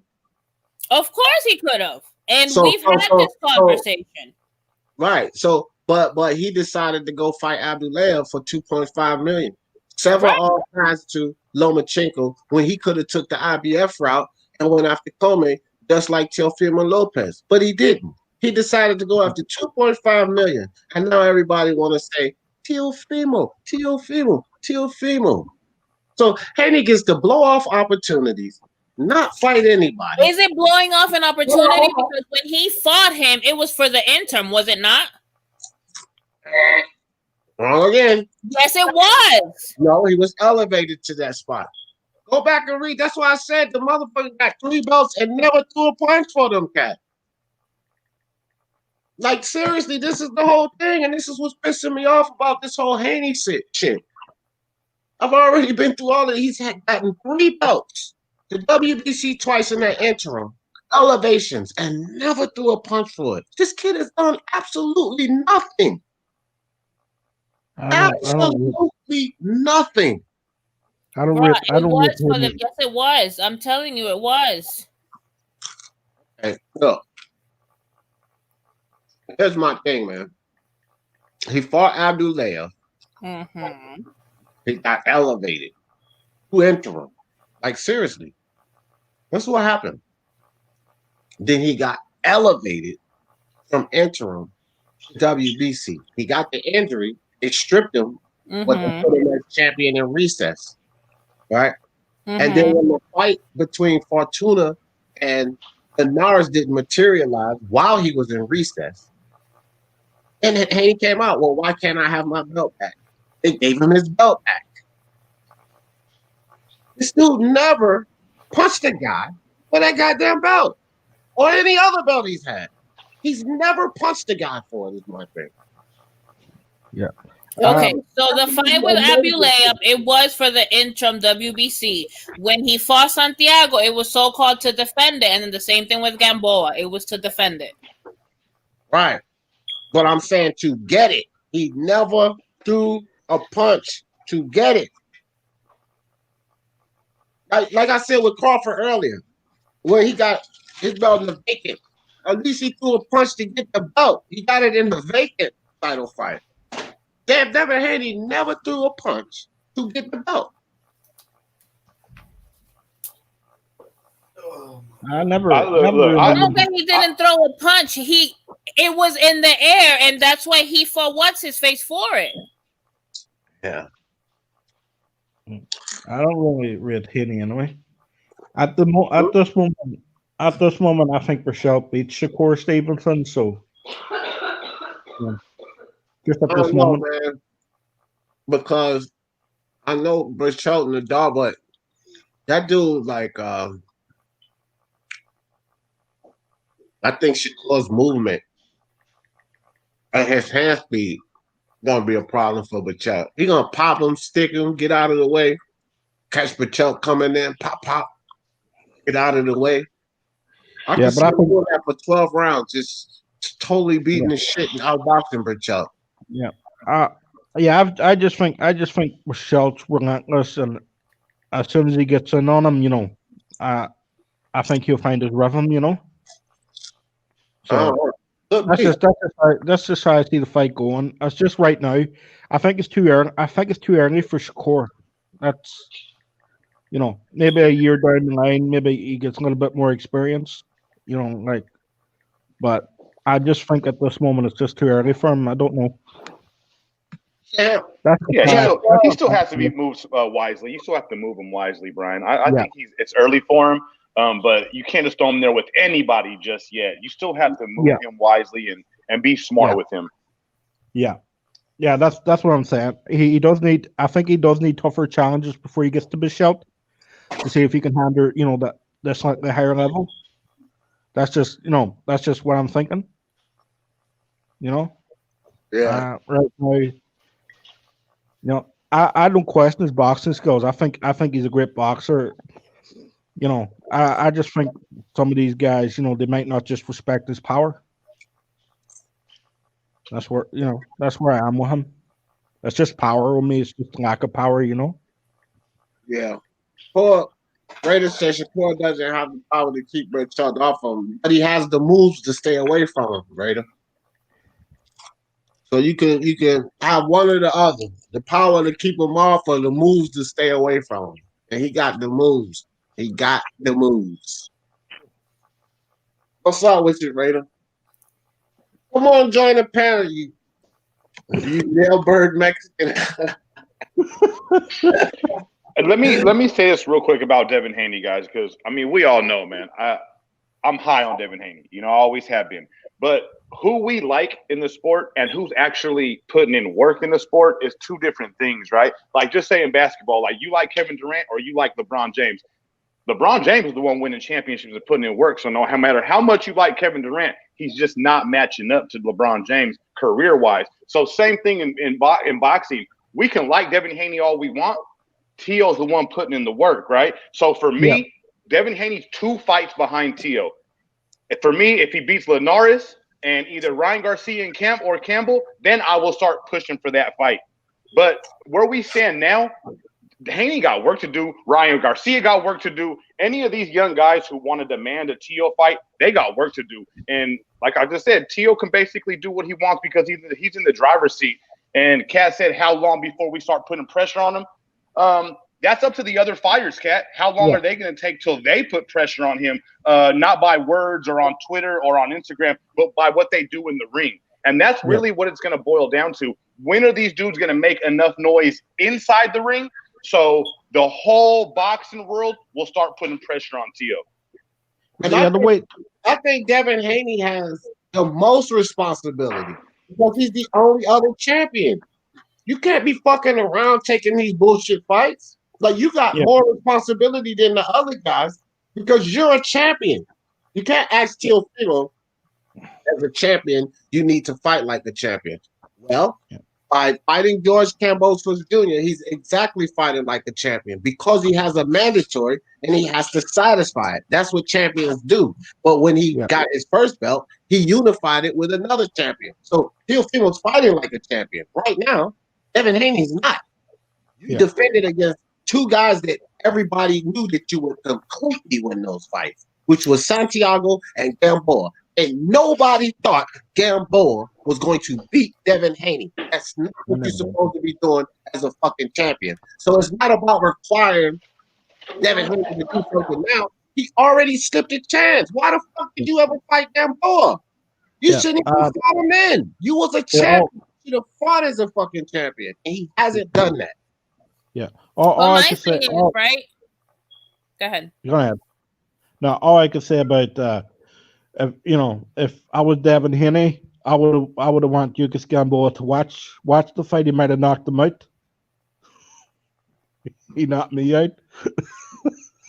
During that fight, the Lucas Gamboa fight, he put me to sleep watching it. Yeah, bro. I don't know what If, you're talking if about. I'm Devin Haney, I'm going after Linares. I don't stop until I get Linares on my resume. For me, Linares is the name he needs on his resume. And if I'm Devin Haney, I'm calling him out. I'm offering him whatever he wants, $1.5 million, $2 million.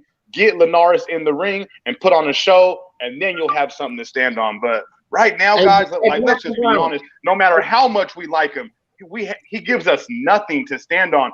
Us as Devin Haney fans, we have no argument. Hey, Black and Brown, look, Linares, I would accept all three of these names. Nobody could question them. Linares, Nakatani, and Lomachenko. Yeah. Any one of those three. If he takes any one of those three, then people could say, okay, that's official. Hey, we seen Linares fight Ryan Garcia, right? No. Yeah. No, they never fought. No, they didn't fight. Okay. They were scheduled to fight in July, and the fight got canceled or whatever. Linares couldn't secure a visa. The same situation that Texera just went through, and he got stuck because of the pandemic, so he couldn't fight fucking Ryan Garcia. Yeah. That's why the Ryan Garcia and Campbell fight's happening. So my thing is this, right? I get what you're saying, but at the same time, I feel like you guys are saying, okay, there's no pressure on Theo because everyone else isn't doing anything. Like he has to wait for everyone else to do some shit. Well, the way I see it, Kat, everybody now has the audition to fight Teofimo Lopez at 135. Everybody, he's the guy with all the belts. Everybody now has to audition to fight him. You know, he's already done his part. He's beat Lomachenko. He's beat Richard Coleman. He's beat Nakatani. 3 tough fights back to back to back. And now he's going up against this Kambosos. Mm-hmm. Y'all behave now. Keep rocking. I gotta use the bathroom. Don't be yeah. So all I'm saying is, all we're saying is, he's the guy with the belts. These guys now, who's going to step up and say, well, I'm the number one contender. That's all we want. That's all we're asking for. He's already done his part. And I'm not saying don't put the pressure on him. If a big fight comes your way, take it. But he's putting that pressure on himself because he's talking about the winner between Ramirez and Taylor, and he might just have to wait it out to see who wins that fight. So I feel like we can even give him Gary Russell. We can even throw Gary Russell in that mix. Yeah, but all I'm saying is he's putting that pressure on himself because he wants to fight the winner between Ramirez and Taylor. So that pressure is there from him already. I think the Kambosos fight's just a fight in between, to see what happens. So, like with that fight. I think it's those are great points. Those are great points, Brian. He's been putting pressure on himself. You could just look at his resume and look at his past 3 or 4 fights. You go back to the Magdaleno fight. Yeah, Magdaleno might have not been the best opponent, but that was a seasoned vet. Then you move on to the I think Nakatani, another seasoned vet. Comey, another seasoned vet. You put all those years of experience. This dude's fighting grown-ass men. So the pressure, he's been putting that pressure on himself. I don't think that he needs anybody else to put pressure on him. The way he's been moving, him and his dad have been moving. They attack pressure. That's what they do. Yeah, and look where he wants to go. He wants to move up to 140 and fight the winner between Ramirez and Taylor. You misunderstood what I said. Exactly. Yeah, and I think the Kambosos fight's just a stopgap. And between that and until that point, the rest of these guys at 135, they're auditioning to fight in him. That's just where I see him right now. Hold on, we had a misunderstanding. Yeah, clearing up for him, Kat. Okay, what I meant, because you guys were like, well, he doesn't have to do anything because he's done it. He has to wait for someone else to do something. And I'm actually on Teo's side when I say, why the fuck does he have to wait for anybody? He doesn't. Yeah, right. It seems like they have to get their shit together, and he has to wait, for them to get, like, he doesn't have to wait for anybody. So, and then again, both those fight. So, like me saying, or like being a like a Haney fan, that doesn't mean I don't like Teo. Like, I don't understand. Like, me putting pressure on Teo is because I know he's good and I want him to be better. That's not a knock on him. Like, I don't understand why you guys assume that because we like one fighter, we can't like the other. We can't like them both. Or like if I say something good about Haney, you know, me saying something about Teo, that's hate or that's trashing him. When that's not. I've never even trashed the man. I never said that. Right. I never said that. Right. Hey guys, There's a lot of fighters on like that are rivals, you know, and then out of the ring and I'm doing like the opposite opponent. You know, like just say I do like both Errol Spence Jr. and Bud Crawford, even though I'm more to the Bud Crawford side, doesn't mean I don't respect what Errol Spence Jr. has done in the ring. yeah, If you know what I mean. You know, so from that their perspective, I understand. I'm just saying Teo has done a lot. And he is putting that pressure on himself because what he wants to do is he wants to elevate and move up and fight for undisputed at 140. You know, so he's putting that pressure on himself. He's fighting Kambosos, who is ranked and is mandatory. Mm-hmm. He's taking that fight. He's going to Australia for, you know, and picking up $10 million. This guy is putting pressure on himself. I'm just saying that somebody else has to step up and take the challenge. Also, he can't do it alone. That's all I'm saying. Hey, Joe, let me get Jody and Raider here. Jody, what's up with you? Merry Christmas, bro. What's good with you? Oh yeah, Merry Christmas, man. Everything good, you know. Had the early, you know what I'm saying, unwrappings with the family and whatnot. You sound much better today. We could barely hear you yesterday, man. Yeah, I believe because I was at work yesterday. You know, I work at the warehouse, so you know I'm constantly going there, the freezer and the warehouse. You know, just the frequency I was getting, so I can understand that. But yeah, I'm at home now. But to speak on what he was saying, he's right. Teofimo, he's putting pressure on himself at the same time. He's a man. You know, this sport of boxing is not pretty. You know, if you want to be the best, you got to fight the best. To say what you want to do and, you know, bring your mouth, you got to really back up your actions with it. And it's a lot of fighters nowadays, they want to take the shorter, easier route. They don't want to call out the greats and fight the best to be the best. So we need more guys like Teofimo, even guys that still hanging in there by the string, by a thread. Like, why do the sport if you're not going to go full throttle and try to show people, hey, I belong in this. I love getting hit. I want to drop some hits. And if I get knocked down, if I take an L, if I put if I'm 15-0 and I get a 15-1, okay, you learn from that loss. You know what I'm saying? You progress from all your fights. And I see a lot of these dudes that kind of question to like get in the ring with certain dudes just so they won't take an L. You know, that's something in the sport that got to change for the fans so we can see real good fights. Yeah, no doubt. No doubt. Look, hold on, guys. Raider. Hey, give me a second. All right. Gotta sign that bail ticket. Them dudes from LA, they ain't ready. Raider gotta sign that bail ticket. You getting out on Christmas, fam? Damn. How's you doing this time? You know them dudes from LA a little bit late. Yeah, you know how they do. Packer. Nah, bro, I'm always picking with Raider because the Popo got him. You know what I mean? Raider gonna try to fight the police. I told you about the attitude, Raider. Yo. The police got him or ICE got him? Which one? Nah. Hey, first of all, buenas tardes. You know, Merry Christmas to everybody. Merry Christmas, brother. Happy Hanukkah, whatever it is you celebrate. Happy holidays to you, brother. Yeah, man. What's up, man? What's up with you guys and girls? What's cracking? What are you guys talking about today? Hold on, man. It's not one lady on this. It ain't but one lady on this panel. So you say, "What's up, gentlemen and lady?" Oh, it's gonna be some ruckus on Christmas Day, right? No, yeah. I saw a cat was up here. That's why I said girls. Yeah. You know what Nah, I man, mean? we just kicking it. Just talk about anything and everything, bro. Like it don't matter whatever topic. Raider, this going on all day, all night to the 26th of December, fam. It's a marathon.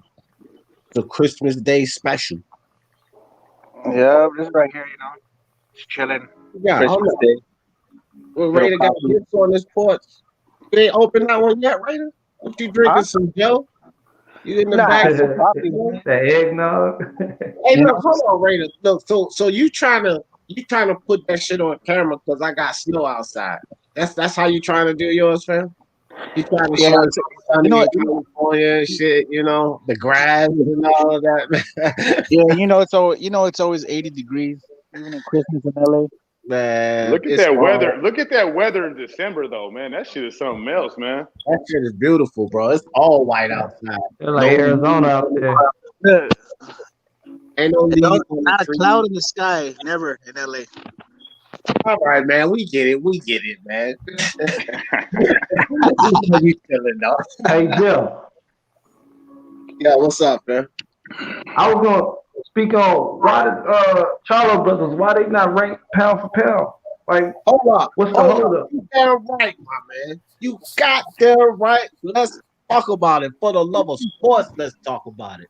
Now, Brody, I don't know if you fans of the Charlos, but you might be my friend and my foe on this one right here.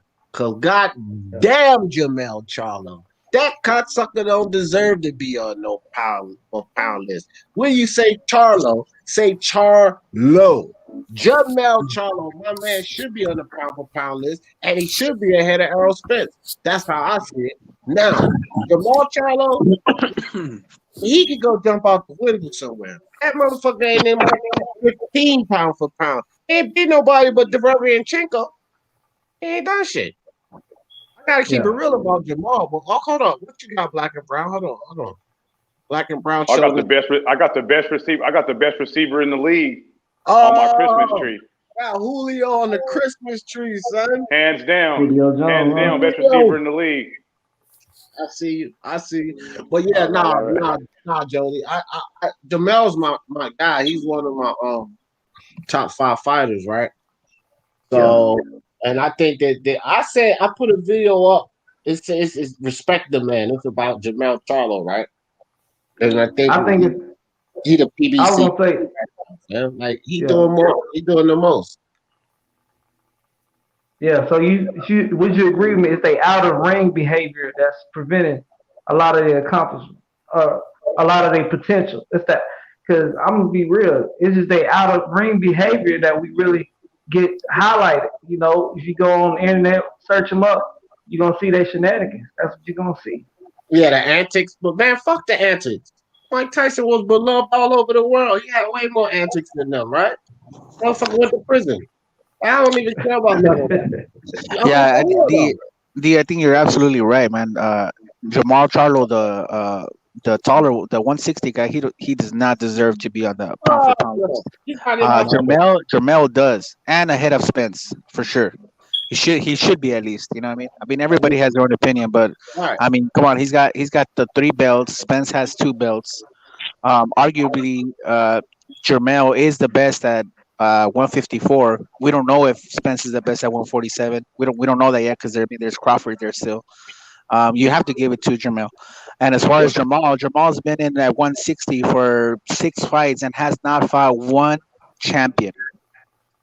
Pulled a Devin Haney on us. But at least he got to step over Devin Haney because he fought a guy in the top 5. Devin Haney ain't even fought a guy in the top 5 yet. But at least Jamal, but that's all Jamal got is the Derevianchenko. And you fought a guy in the top 5, but you fought him at his most vulnerable point. And that's the fact, bro. It's not like I can't give him full credit for his win because people had when half the fans has a guy beating you, then he gets credit for that win. Nobody had Kell Brook beating Crawford. He absolutely beating Devin Haney, right? People had Derevianchenko beating Charlo. Go ahead. Hey, now he absolutely gets credit for that. That's no doubt about it. That's not even a question. You know what I mean?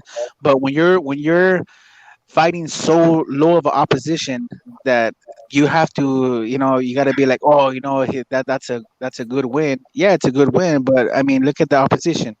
You know what I mean? Like, Yeah, exactly. come on, like, one fight out of 6 fights, and I mean, yeah, he was probably a top 5 guy, but he was not even a champion. Like, how are you gonna put him in the pound for pound, not fighting one champion in 6 fights at 160? All right, and that only That's not that you can't do that. moved up from 154, and Brandon Adams is fucking horrible. Well, So I mean, like, bro, this is shit with Jamal Charlo, bro. I can't like, get behind Jamal Charlo. like, Top 5. Jamal's not in existence to me. think about But that. nowadays, you Like, got to big people for a are big people fight, are though. You can't just ask. You got to big for that big fight. A lot of these fights ain't happening because these fighters ain't that hungry to big and come to agreement. 60-40, that type of stuff. You got to walk across the street to get these fights now. You can't just wait for it to come to you. Hey, but hold on real quick, right? Jody, Jamal ain't have to beg for no big fight. The motherfucker got offered 7 to 10 million to fight Andre. That was a big fight for him. It was a unification, and he didn't take it. Yeah. He didn't have to beg for a goddamn thing. Yeah. He did not take it. I don't care if it's Al that told him not to. He did not take that fight, and that was a big fight for him. So I can give, like Crawford. I could give Crawford a pass on that. He wanted to fight Ed. He wanted to fight Sean. He wanted to fight all of these guys. I can give it to Crawford, right? Yeah. I can't give it to Jamal. They offered him the money. Yeah. You know what I think? Hey, and check this out. The way I see the Spence and Crawford thing, that thing's been going on for, years already. And I mean, to say that you blame one guy, I don't think that's fair. You got to blame both these dudes. You know what I mean? Because they both had their way of kind of ducking. I don't want to say ducking. That's a strong word, but their way of not making the fight. You know what I mean? Yeah. With Spence saying, it was never an offer made in that situation. Crawford and Spence was a bunch of talk. This, that, and the third. It was never an offer made. In the Jamel, they offered the man $7 million, and then Hearn came out and said he will even extend to 10. He would be willing to extend to 10. They just got to come to terms. Then Hearn said he would even be willing to send his guy over there. Let's just make the fight happen. What the fuck? They never made the fight happen. Yeah, I think even with the last thing that Spence said, right, on the Canelo fight, right? Like, hey man, Bud's got to take that 60-40 or 70-30 or just get whatever you want to give him. I mean, if you're Bud, you're like, man, fuck that. Like I'm not a nobody. You know what I mean? But at the same time, it's like this. I feel like the media shouldn't be saying it so much. Let's get that third belt off of Dennis Ugas, because that's probably the route it's gonna go. If they let Spence get that third belt, they better get in line. Hey, can you guys hear me or not? Yeah. Hold on, you guys cut me off. So what I'm trying to say is this: is that if you're Crawford, if you take that fight, right? If you say like, you know what, fuck it, I'm gonna grab my balls and I'm gonna go for that fight. I take the 40-60 and I'm gonna beat his ass. If he's confident, he can do that, right? But at the same time, Spence never said that he would take that fight next. He never said, yeah, take the 40-60, but it's not gonna be now. It'll be 2-3 fights from now. He never said it'll be the next fight. So there's a lot of foolery on both sides. So, that's the way I think about it. Here, I'm done with Spence Crawford until the fight's made. Tell you if I really want to. Can you hear me? Yeah, we can hear you. Yeah. Okay, tell you the truth, I really don't want to hear about it. I think Trump didn't build a wall across Mexico. I think he built a wall across all these fucking promotions from crossing the freaking street. It's I'm just sick that these promotions, can't get together and say, we'll put on this fight and that fight for for the fans, even for the fans' sake, or they get the money right, whatever it is. Because some of these guys have been offered money to take big fights. And it always seems to be, It always seems to be carteled or stopped in some ways. I'm sick of it. I want to see these guys fight. I want to see these guys fight each other. But I'll tell you the truth, I'm sick and tired of hearing, well, the reason why it doesn't happen, he's with this promotion, he's with that promotion. That shouldn't matter when it comes to legacy for a fighter. I don't think it should, anyway. Yeah. I honestly don't think it should. I'm sick and tired of it. Especially with Bud and Spence. I don't even want, man. Look, like I said, until we on one of my lives, and definitely I would do every Spence fight. But until we on one of those, and I'm like, we here, I don't give a fuck. Because until we get there, I don't even know if we're gonna get there. So until that shit is announced and the card is up, and we sitting here on the live talking shit, I don't care, bro. Because to me, it's Bob and Al. The bag ain't big enough to please both of those guys. If it was enough money in the bag, I think that's all really Terrence Crawford won. When people contemplate the 60-40, it's the 40% is what Crawford's problem is. The bag is too small. So it's 40% of what? 60-40% of what? Well, let's say it's 60-40, and I just gave this example yesterday. Let's say it's 60-40 of $20 million. Fuck no, that's not enough for Crawford, and I don't blame him. Now, if they increase that bag to $35 million, maybe he's comfortable with 40% of $35 million. You know what I mean? Maybe he's not comfortable with 40% of $20 million. So Al and Bob need to increase that bag. What people gotta understand. Crawford came out and said this. That man ain't ducking it. Because he know that the cheapskates are not putting up at cake, man, to make this fight pleasing and appealing to both guys. Doesn't matter if it's 60-40, 50-50. He want to get enough money on his side, and 40% of the money they offer ain't enough for Crawford. It's like, and I'm not even going to say I could blame him for that, because when you put these two guys together, man, it's a big fight. So I can't blame Crawford for not wanting 40% or whatever they're offering up. What's up, Jody?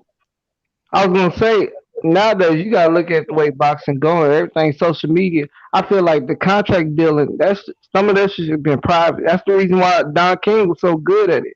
You didn't see him like Bob running on TNT, running on ESPN, broadcasting what's going on. He was just holding no flags, and that's all you seen. That's I the feel like Bob Bob. not to mention. Hey, hold on, real quick. Where's Black and Brown? He left. Yeah, probably. Oh man, see, that's what somebody from LA always comes through, and these fools from up north, they gotta take off. That's the way. That's the way it is. They talk a little smack from the LA guys, and as soon as the LA dude pops up in the building, they take off. That's the way it is. Yeah. What happened? Yeah. What's up, B&B? Where you at, my boy? Where you at, Black and Brown? Nah, he probably dipped off for a second, man. Devin Haney needs to fight. Damn right, two hands. You heard him. That's what he needs to fight. Motherfucking Nakatani, fam. Let me tell you something. Nakatani will push Devin Haney. He'll push him. He'll push him. I think Nakatani can beat Devin Haney. He could. Push him. But I don't know, man. I don't know, because look, this is the thing now. Let's analyze that fight. Masaoshi Nakatani versus Devin Haney. Now, here's the thing. What people going to realize, I ain't got no hate for Devin Haney. It's just the demand. Keep saying that. Ain't no fucking demands for Teofimo Lopez. But here's the thing. Devin Haney can play the outside, man. Felix Verdejo, when he had his faculties under him and he was playing the outside, he was catching Nakatani. Now, of course, Devin Haney's not going to hurt Nakatani, in my opinion, the way Felix Verdejo hurt him. But at the same time, he's going to score points, right? So, yeah, Nakatani could beat Devin Haney, but I still would pick Devin Haney to win that by a split decision, maybe unanimous decision. Yeah, that's a good fight. I'd like to see that. I'd like to see that fight. That would show me where Devin Haney is right now. He damn sure want to run through Nakatani like he did Gamboa. No, he ain't. He ain't. No, that's a good fight. That shows me where Devin Haney is. Hey, real quick. Hey, real quick. Hey, Hey, real quick, I'll hold on. Hey, real quick, I'll be back. I gotta do something real quick, guys. Be back. No worries. No worries, man. All right, no doubt, no doubt. Yeah, what's up, D Style? What's up, bro? I'll put the link in the chat if you want to jump up on here. D Style, it's a Christmas special, man. Talk about whatever you want. Hey, man, look, R.I.P. to Frankie Randall for all of you guys that didn't hear. I was just thinking about that because I was on the round table with D Style, bro. If y'all haven't checked out the round table with D Style, I don't know if y'all have or not. Jody, you kind of new here. D Style boxing, the dude up there. He got this segment he does called the round table. He invited me to sit up there with those guys and talk. It's a great segment, man. It don't get out of control like over here. Okay, yeah, I'm gonna check them out because Yeah. that's what I be doing in my spare time, man. Be checking out everywhere, you know what I'm saying, the podcast and broadcast channels, stream yards. And Oh, it's good when you hear opinions from different people because everybody got their own preference of what fighters they like. You can tell who, you know what I'm saying, they enjoy technical fight or, you know, some scrappy stuff. You got a little bit of everything. You hear where they mind at. yeah, some good boxing minds, some good boxing minds over there. The guys that he have on Raw Boxing TV, Ringside, he's over there. Then it was this guy Dave. I can't remember the channel, but these guys are pretty sharp minds Yeah. when it comes to They be boxing. on like Monday through Fridays and stuff because, I don't know. D Style in here. D Style, tell them when your round table specials, put your link in the chat and all of that shit. So they can go to your channel and stuff, bro. But everybody who hasn't been over there, D Style, appreciate you with the contribution to the Speaking Mind Sports Talk family. But anybody who and everybody who haven't been over there to D Style's channel, man, y'all check it out because again, I went over there before he invited me onto the round table. I just went over there. I sat there with him for the whole live. It was fucking epic, bro, from start to finish. Like I said, he got a good platform and all of yeah, I'm that. gonna have to check that out for sure because like I be having time and that's what I like. I enjoy spending my time on there. And I don't know if I got on to this with you, but I used to box too. I was an amateur boxer. I boxed with Ann Wolf. That's what's up. Yeah. So I was Yeah. training with James Kirkland and all them and sparring with them and all that, going to Vegas and doing that. Oh, that's what's really good. Yeah. That's what I like, man. Boxing minds in this community, fam. Like we got a lot of boxing heads in this community. Um, People that jump on this panel, especially everybody on the panel right now. Pretty much everybody who left. Pat, of course, she know her shit. Brian know his shit. Brian got a channel too. Brian Harkin. His channel is the same name y'all see on the screen. Oh, I don't know. The name not on the screen. I don't even know how to control that, bro. Like how to put the names on and take them off. Like sometimes the name pops up, sometimes it don't. I don't know what the difference is. Like really, I gotta figure that out. Okay. Grande. Oh, it's just Brian Harkin. That's just, you know. Brian, put your link in the chat like D Style. So y'all, y'all welcome to put your links in the chat. Promote your channel over here. Like I don't know about that. Give me a second. Yeah, take your time. But anyway, nah, Jody, we got it's a lot of boxing channels, man. I gotta update my channel tab and put, certain channels in there. I got to get D Style in there.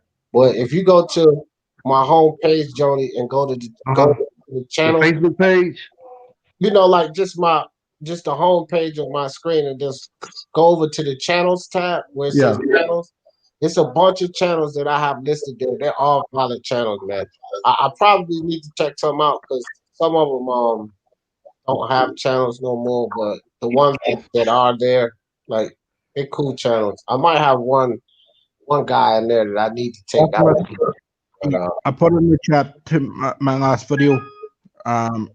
You just can subscribe from there. Yeah, there you go. Yeah. Yeah. And if y'all want to follow Kat, y'all follow Kat on Twitter. And she'll give you all the flame you want right there on Twitter. Yeah.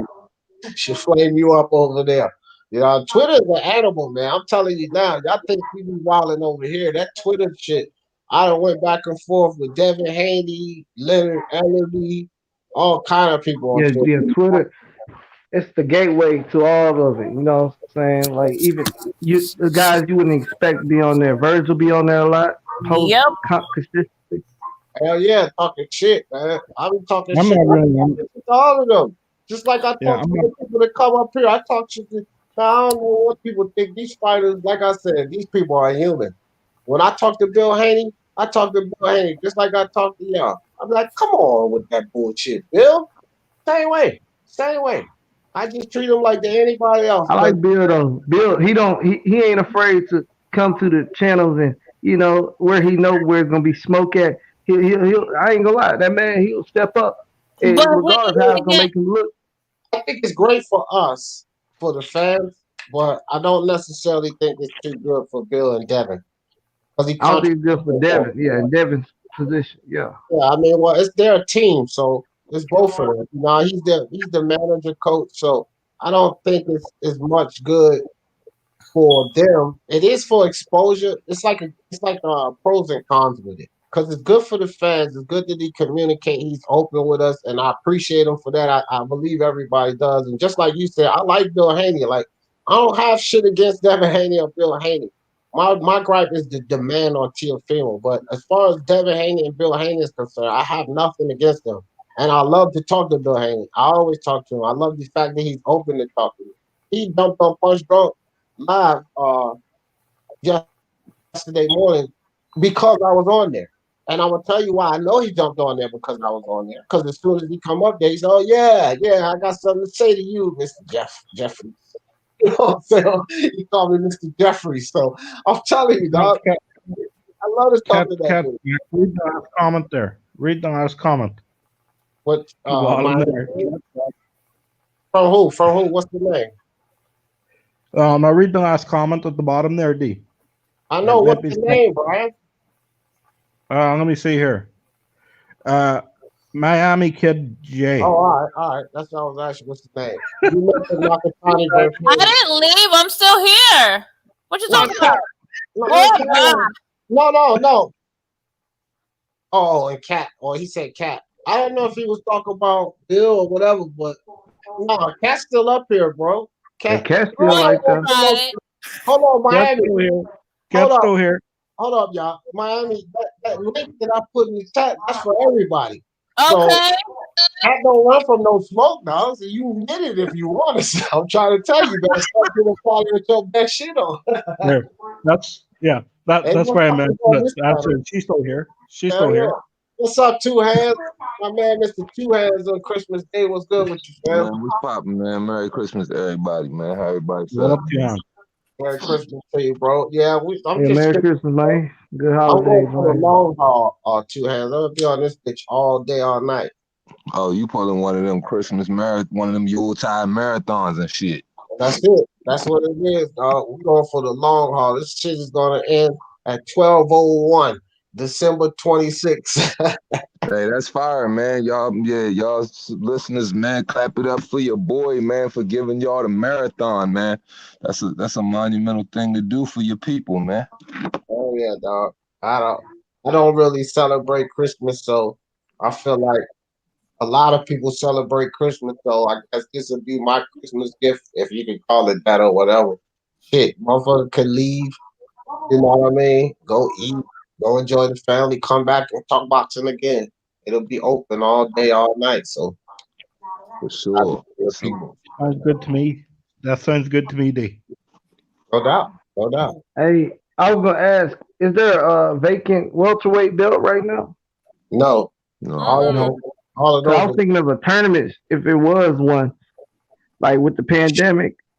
Too much money. There's too much money at welterweight. Like these weight classes. Not to cut you off. Sorry to cut you off, Joey. No, you good. I was listening. Weight classes that tournaments would suit better is where it don't cost too much. You got all these guys that fucking cost too much. These tournaments ain't feasible because they don't want to pay enough money. That's why the Regis Progress and Josh Taylor situation almost happened because Regis like, man, y'all want to pay me this little bit of money? I can jump out of this tournament, You know what I mean? And get real money. So they had to increase the pay. But when you got these tournaments, like look at this shit going on. Danny fucking Garcia want more money than they able to pay. So if you have a tournament at 147, you don't fuck around and have guys like Abdulayev, Abdul Takarov, Jamal Gaines, and Blair Cobbs, and these guys in the tournament. But then what would they be fighting for? Because there's no vacant belts. The only thing they'll be fighting for is the WBC trophy, right? So it ain't really good for 147 right now because money all fucked up. They can't even make the fights we want to see happen in the tournament. That shit ain't popping, man. Yeah. Yeah. I No don't- super set tournaments annoy. I'd say 118 would be cruiserweight. Yeah. I'd like to see 118 and cruiserweight, you know.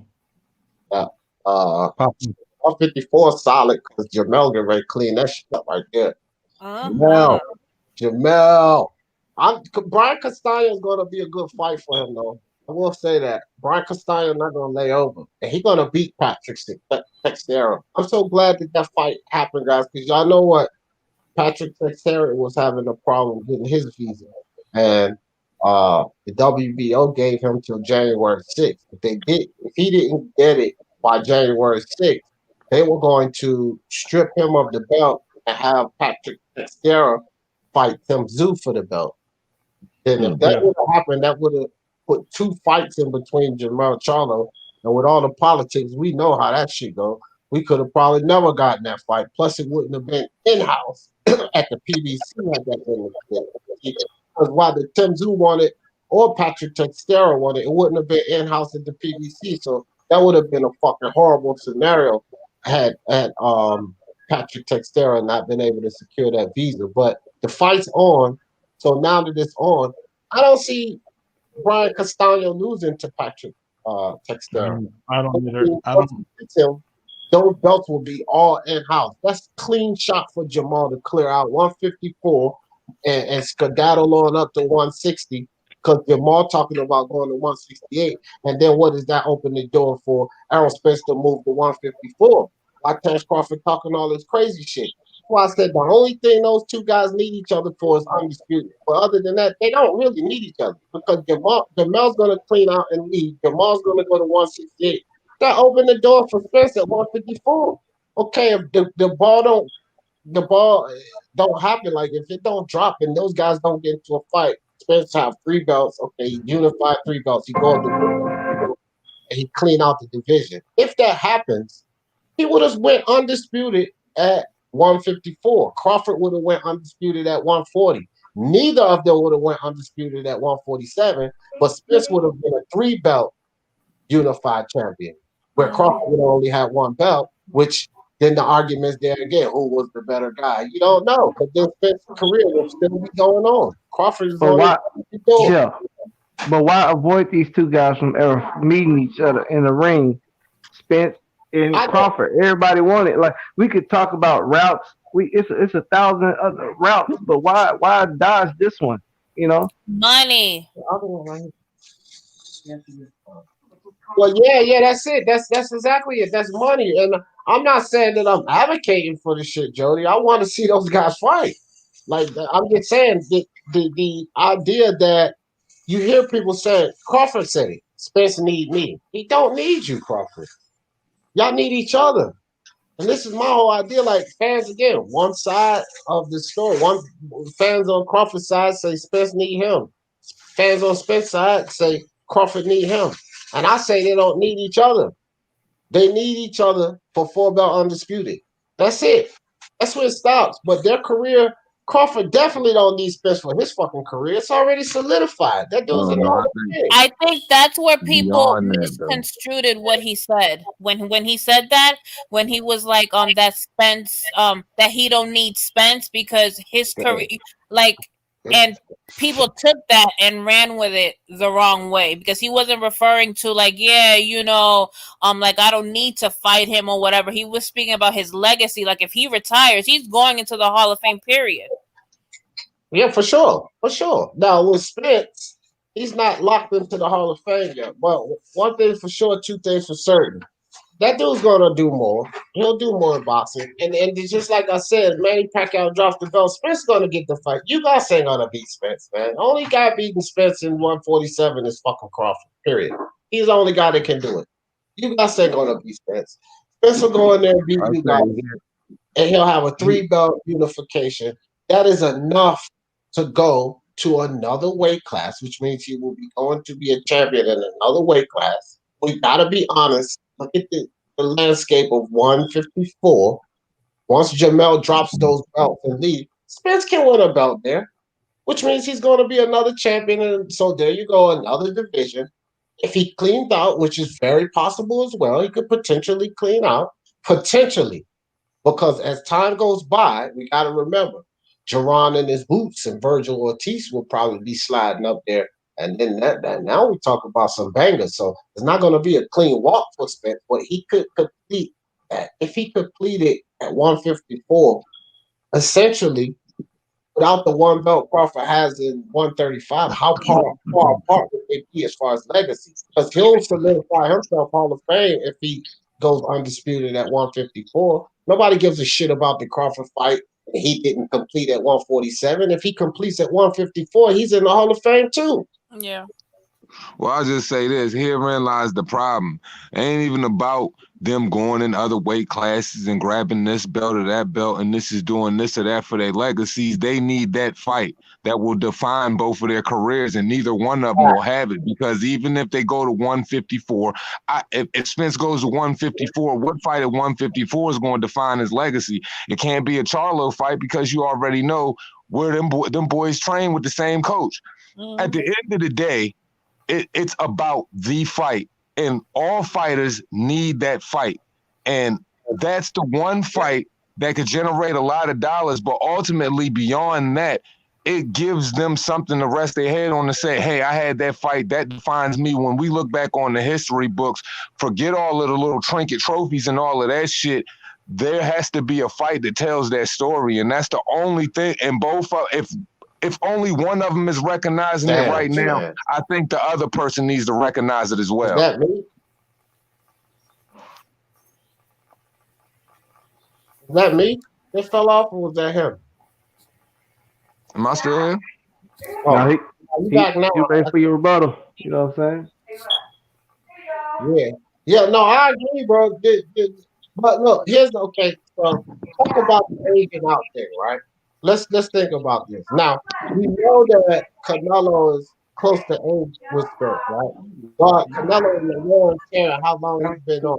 So let's look at the agent out there, right? Just so to speak. So Errol Spence goes to 154, and all of this is hypothetical. He completes that journey at 154, right? And then he secures a Canelo fight. Now remember, Canelo's older now.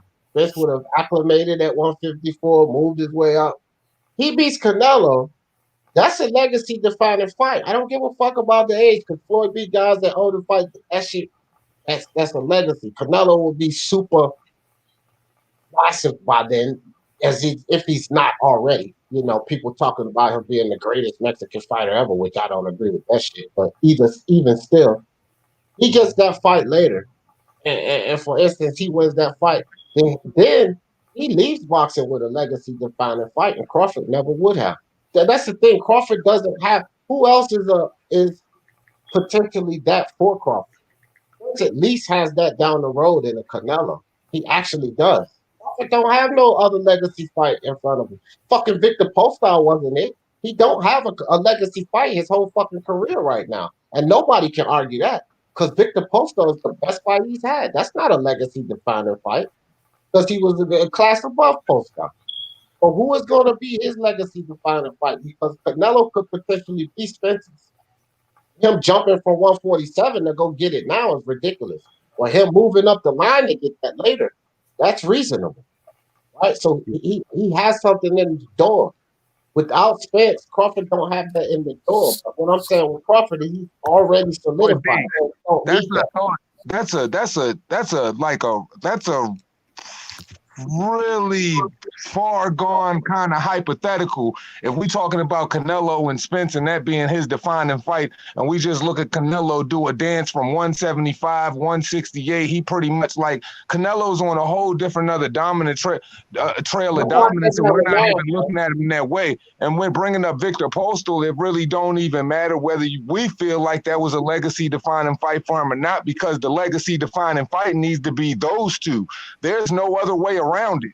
Like regardless of one person is egotistical or both people are egotistical, both of them need to see that this is the legacy defining fight, and their career needs to hang their hat on it. And when at the end of the day, we need to figure out through smoke, and when the smoke clear, which one is going to be on top. Because this stagnant water that we got at 147, or saying we hope Spence go up to this class when Jermell leaves this class and then he does this, all of that shit is a whole bunch of what ifs. This is what it's about, and nothing, and there's no other way around it. What the facts are, this fight right now is a fucking what if. We don't know if we're gonna get this shit. The fight itself. We know that, but that's the point I'm just trying to make. That's all I'm saying. The fight itself is a what if, and the whole thing with Canelo is what I'm saying is right now we agree totally, but that's why I'm looking down the line. Like it's not like Spence is going to clean out 154 or even unify 154 in a year. It's going to be a few years before you do that, and Canelo will be getting older. So it's more possible that you take that older fighter and win that fight. Right now, fuck no. Canelo's not that too. Spence don't beat him. But down the line, I'm just saying the potential. It's no more of a hypothetical than this goddamn fight happening. Well, I'm just saying this. Sports column number one. If it was Spence and Canelo, does anybody really see Errol Spence having a chance at beating Canelo? Come on now, like, and it, like that's like that. Like, I don't even see. I don't know. Thought, man. Floyd beat Canelo. Hold on, come on, man. No, let's be serious. Right now, Spence don't beat Canelo. No. Now, if you're asking me 3 years from now, could I see that potentially happening? Yes, I can see it potentially happening. Now, again, this is where we get to the whole, what do we see in Spence versus what people don't see in Spence. Spence's whole career, people ain't see this shit in him. I mean, let's keep it real. A lot of people didn't even see it in him against Mikey Garcia. And I'm not saying you, Mr. That's not even my conversation. Like, I know. This is what I know. That's not true. This is what I'm saying. I see shit in Spence. So I'm saying down the line, 3-4 years from now, Canelo Spence. That's still a legacy defining fight for Spence, is what I'm saying. The opportunity is, if not Spence, what's the opportunity for Crawford is my thing. If not Spence. Here, can I say something, Dave? Yeah. Then I'm gonna head off because I got some visitors. So yeah. Basically, what I want to say is this, right? Right now, Canelo knocks Spence's head off, literally. Right now, nope. Right now, you might as well just put an axe to his head and just chop it off, because that's what Canelo would do to him if he steps in the ring with Canelo. I think even a couple of years down the line, I think Canelo at the moment is just on such a different level to everybody else at the moment. Like from 168 under, I just think he's so much better than everybody. That's just how I see it, right? You might as well just put an axe, or you might as well just get in a Ferrari and go out through the window again, hit the pavement. Because either way, that he's going to get rocked and he's going to get the shit beat out of him. I see that there as Gennady Golovkin, Kelbrook, number 2. That's why I see that fight. Destruction, and number 2, Merry Christmas, guys. All right, bro. Yep. Everyone have a good one. Yep. What's good? I don't think nobody will pay for that fight. He just said the last one, that Triple G versus Kell Brooks. I don't think people will pay for it. After Triple G last performance, I don't think people will pay for it. It'd be nice to stream online, but not to. No. What I'm saying is, what I'm saying is, right now, Errol Spence Jr. versus Canelo, it's like Golovkin, Kell Brook 2. It's pretty much the same story, you know. In this story, Errol Spence Jr. is Kell Brook. That's how I see it. He's going to get his ass whooped. He's going to get beat the living shit out of him because Canelo won the thing.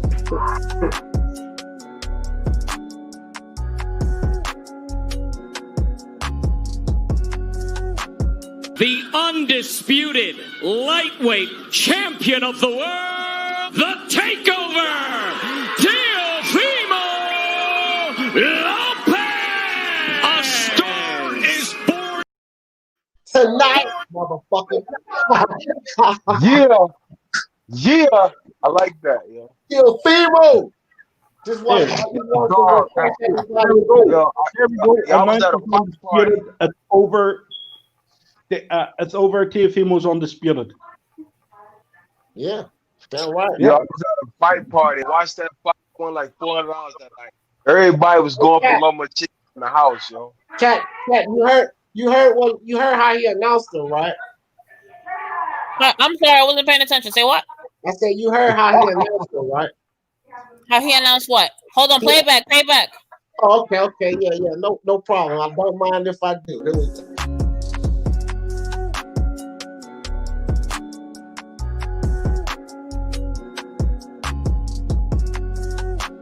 the undisputed lightweight champion of the world, the Takeover, Teofimo Lopez. A star is born tonight. That part, they did announce it was undisputed. You heard what he said, Cat? The undisputed lightweight champion of the world. Button that shit on Bob and ESPN. Hey, man. Teofimo Lopez, man. No, that's right when you work your ass off. You look at Teofimo Lopez, you look at Haney, you look at all the interviews, where they at when they in the interviews? They in the ring. They outside the ring. Just got out the ring. They putting in that work. These young stars putting in that work. And I can see in the future, anybody want to, become undisputed, you just got to put in that work. Must. That's a must. Got to, man. It's got to you go. You can't dispute if it's, he earned it. Backed up what he was talking. Yeah. And I don't even really care, like I said, and I really don't care about the undisputed claim. Like, man, fuck that. But I'll tell you something. For all of you people that think Tank Davis got a chance against Teofimo Lopez, I want y'all to just imagine if this was Teofimo Lopez. Imagine. punch combination that lands for Campbell, and that captured Davis' attention. Oh my God. Yo. You can't be doing that. You done cropped out 3 hits. You done cropped out 3 hits. Nah, that was real. I made a video because I saw Tank was getting exposed in that fight, bro. He got everybody gonna get hit. Anybody can get hit. But like that, y'all show his highlights. So what Tank did. Show how that man game was a fake. Show how that man face was a punch combination that lands for Campbell, and that captured Davis' attention.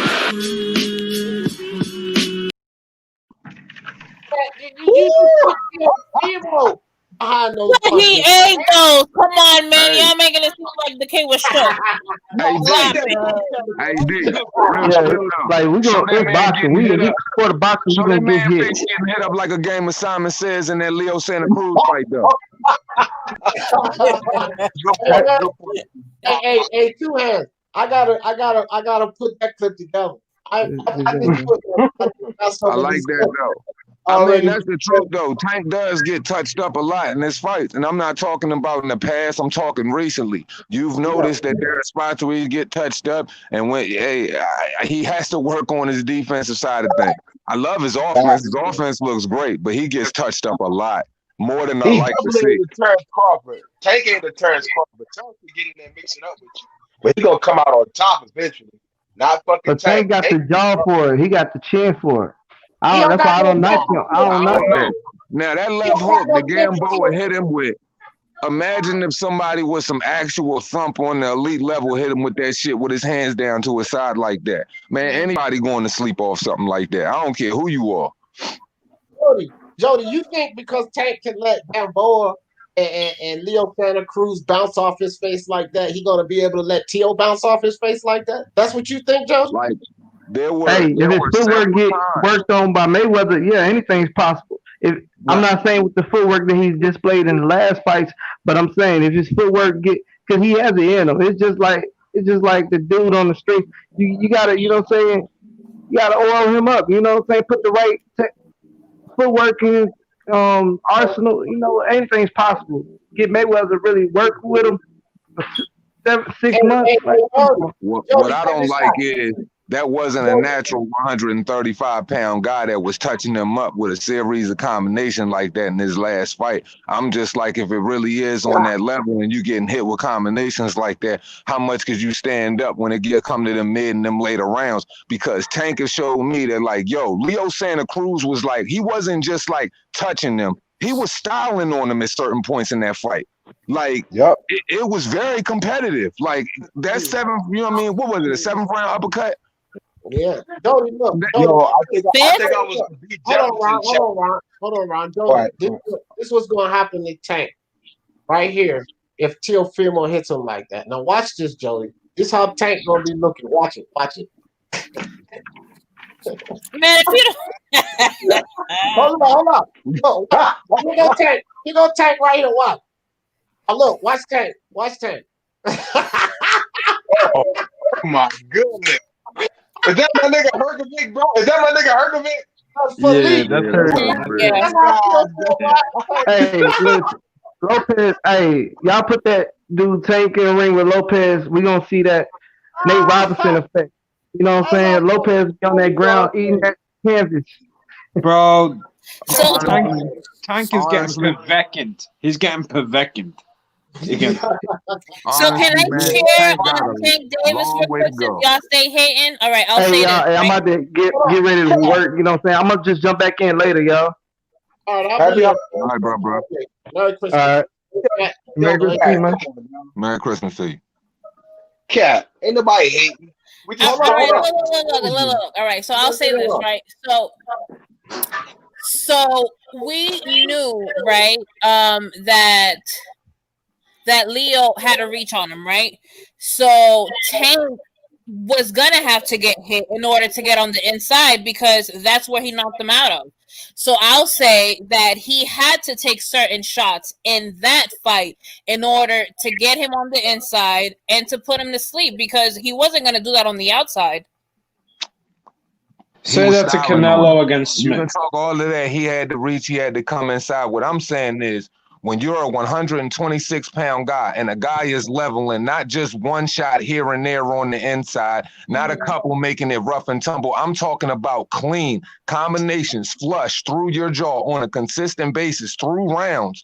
That's telling for me because if it's somebody that's an actual 135-pound guy on the top level, that's where it becomes alarming. You can't get hit with stuff like that.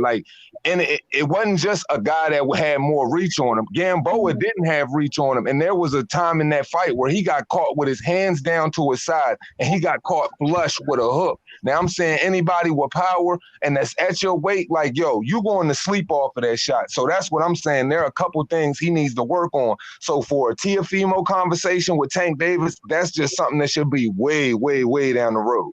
And the other thing is, about that fight, with Tank and Leo, that would make sense if Leo was using full leverage, but he wasn't. He was fighting mid-range. Yeah, man. I'm telling you, bro. They got to understand, man. Listen, that's what I always say, too. The people don't have to understand. Shit, my bad. The people don't have to understand. But Floyd understands. Floyd, what did Floyd say? He said, no, we need another fight before we go to Teo. Floyd already understands, so y'all don't have to believe it. But Floyd is telling y'all right now, we're not ready for that Teofimo smoke right now. We ain't ready for that.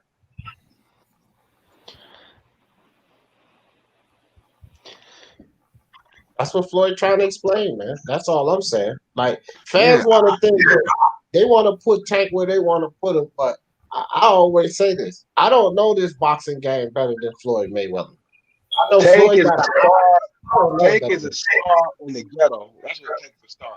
This is the thing, man. We live in an era He's in not boxing really right now where it's like, yo, you know, it must become of shock value. Like you literally have to see it so you can get an understanding of, you know, what necessarily you looking at some of the times. Because I seen a serious change of weather when it came to the Nagatani conversation up until he fought Felix Verdejo. Wasn't giving him that same respect until after he fought Felix Verdejo. So what I'm saying is, look, when we're sitting up here, we giving them all of these kudos. Look, when we're visibly seeing these guys get touched up, yo, I like Tank too, but we got to say, hey, these things are visibly alarming because he's getting a little bit more hit up than he should. It just shows that his offense is just a little bit flawed.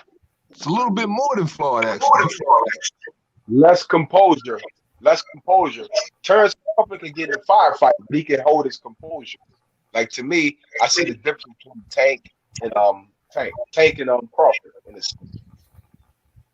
I keep trying to tell you, he doesn't live a boxing lifestyle. What he does is when he's in camp for a fight, like he doesn't live boxing, and that's his problem. Until he fixes that, nothing else is going to change. Yep, I agree with that. Hard work. There's a lot of intangibles and just raw talent there that he's been living off of. And it saddens me. Because I want to see you take that and maximize all of your talent, all of your attributes, all of your skills. Maximize that shit. I really want to see you take your craft serious because it just shows how good this kid really could be. But if you're not taking it serious, how can I really take it serious? And at the end of the day, and if you want a better evaluation of Tank from me, it's going to have to come off him doing the right shit. And right now, he's just lacking all of the right shit.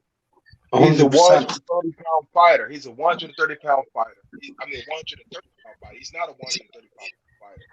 Unless he fights those guys. A lot of people say Floyd is great just because of his boxing brain.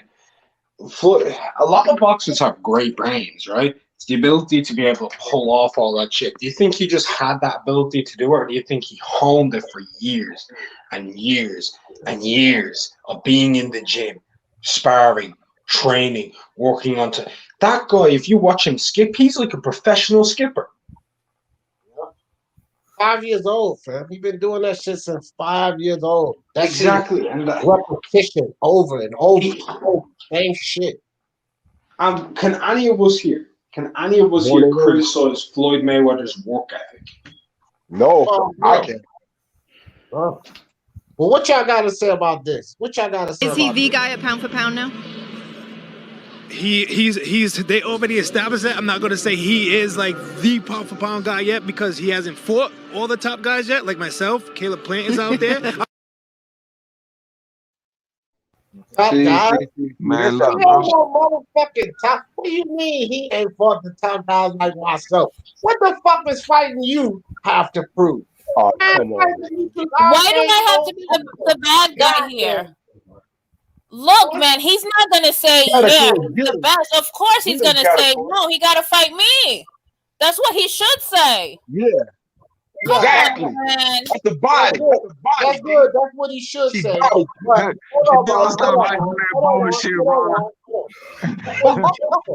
That's what he should say. But beating Demetrius Andre don't prove a goddamn thing. That motherfucker's the weakest link at 150. Who the fuck cares if you beat up Demetrius? Well, we like Demetrius Andre. Demetrius Andre junkie turned rehabilitated.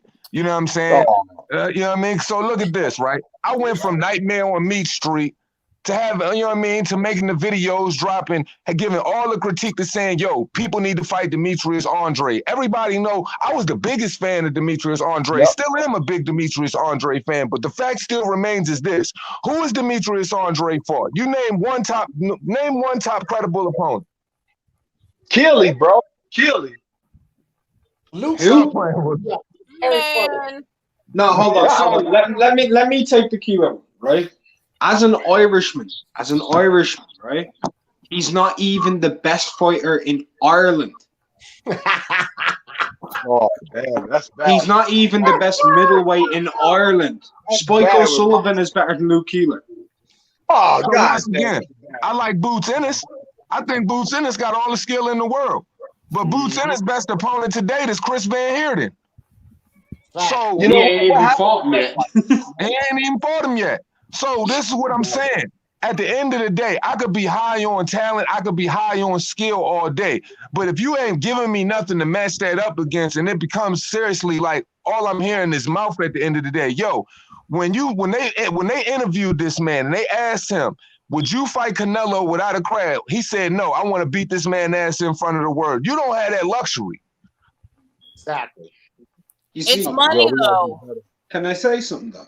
Right, one of Andrade's best wins to date, right, is Vanes Martirosyan on 154, right? That's one of his best wins on his resume. When Golovkin was given the Vanes Martirosyan fight, every single person under the sun said that was a joke of a fight and a joke of an opponent. Think about it. Think about it.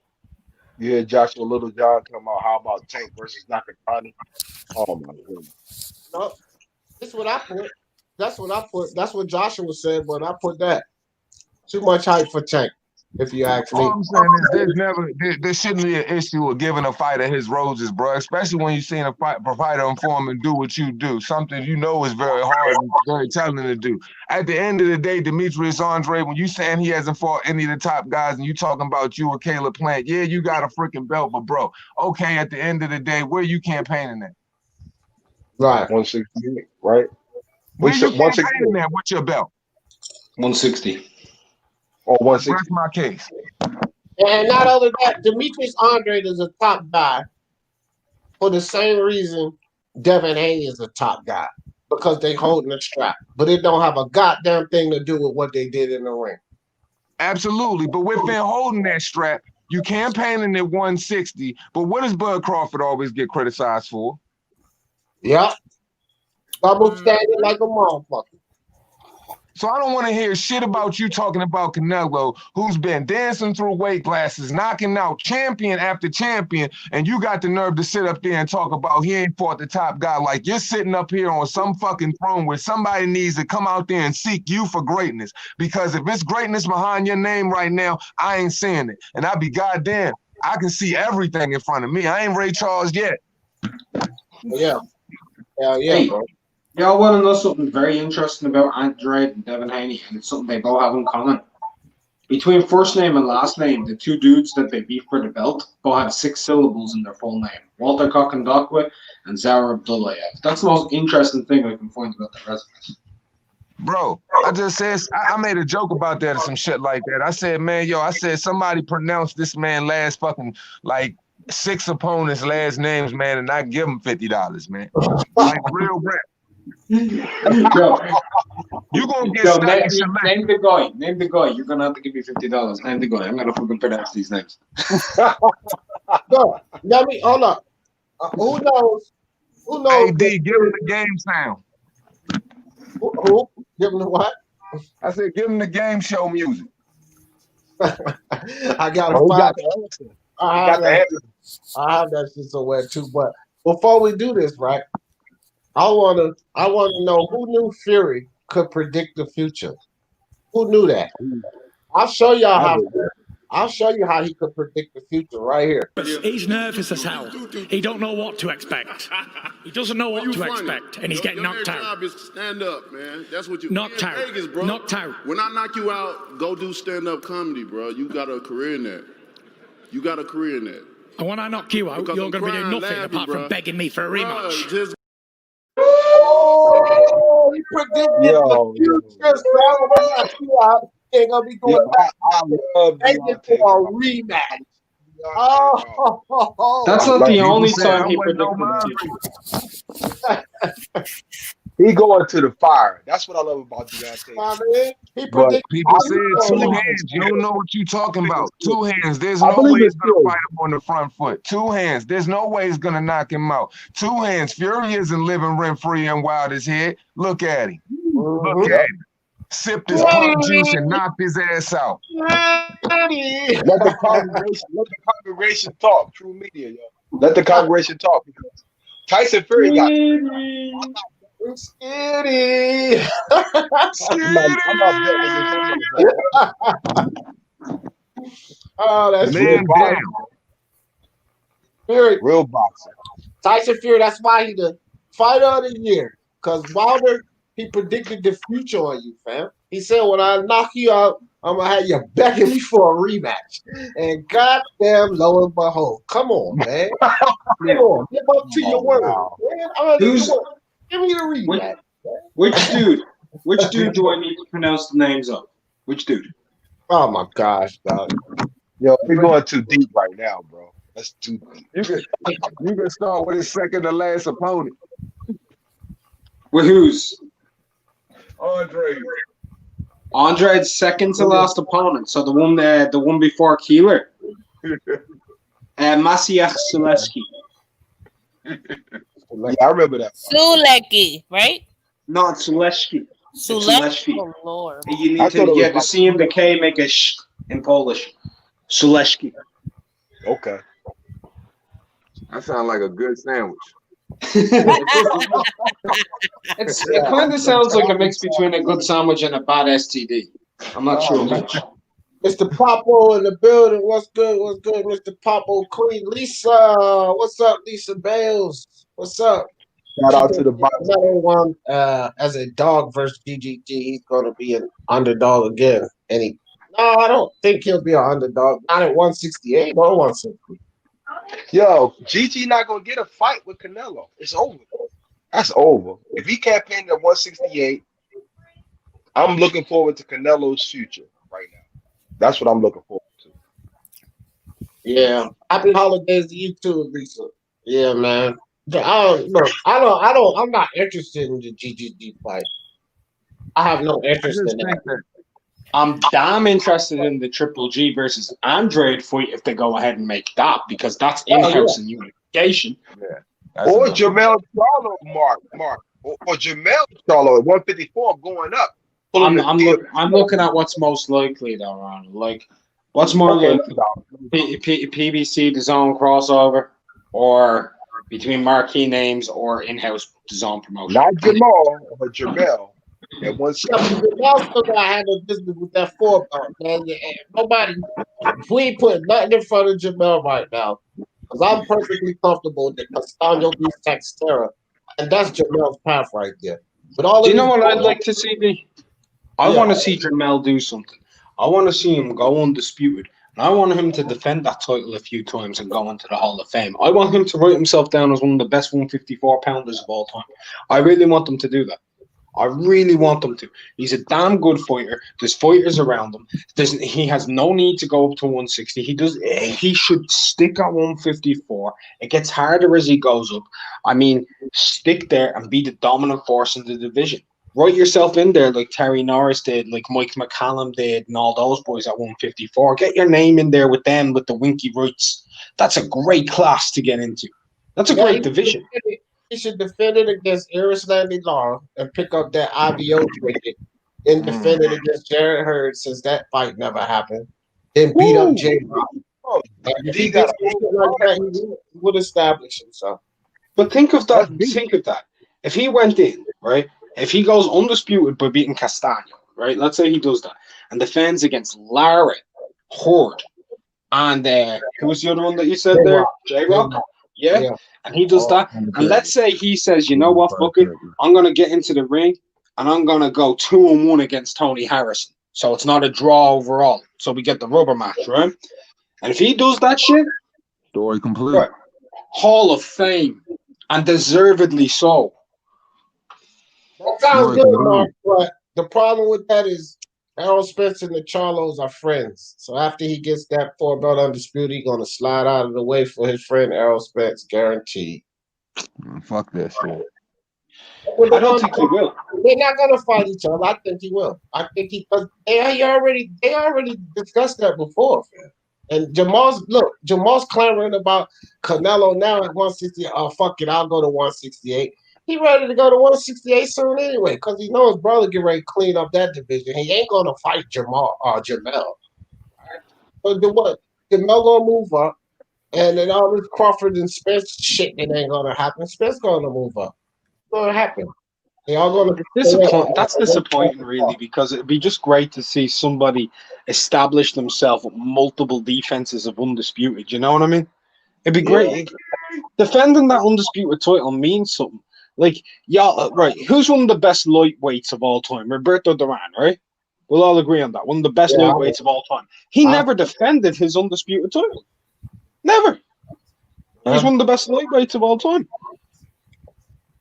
I mean, bro. Crawford didn't either, right?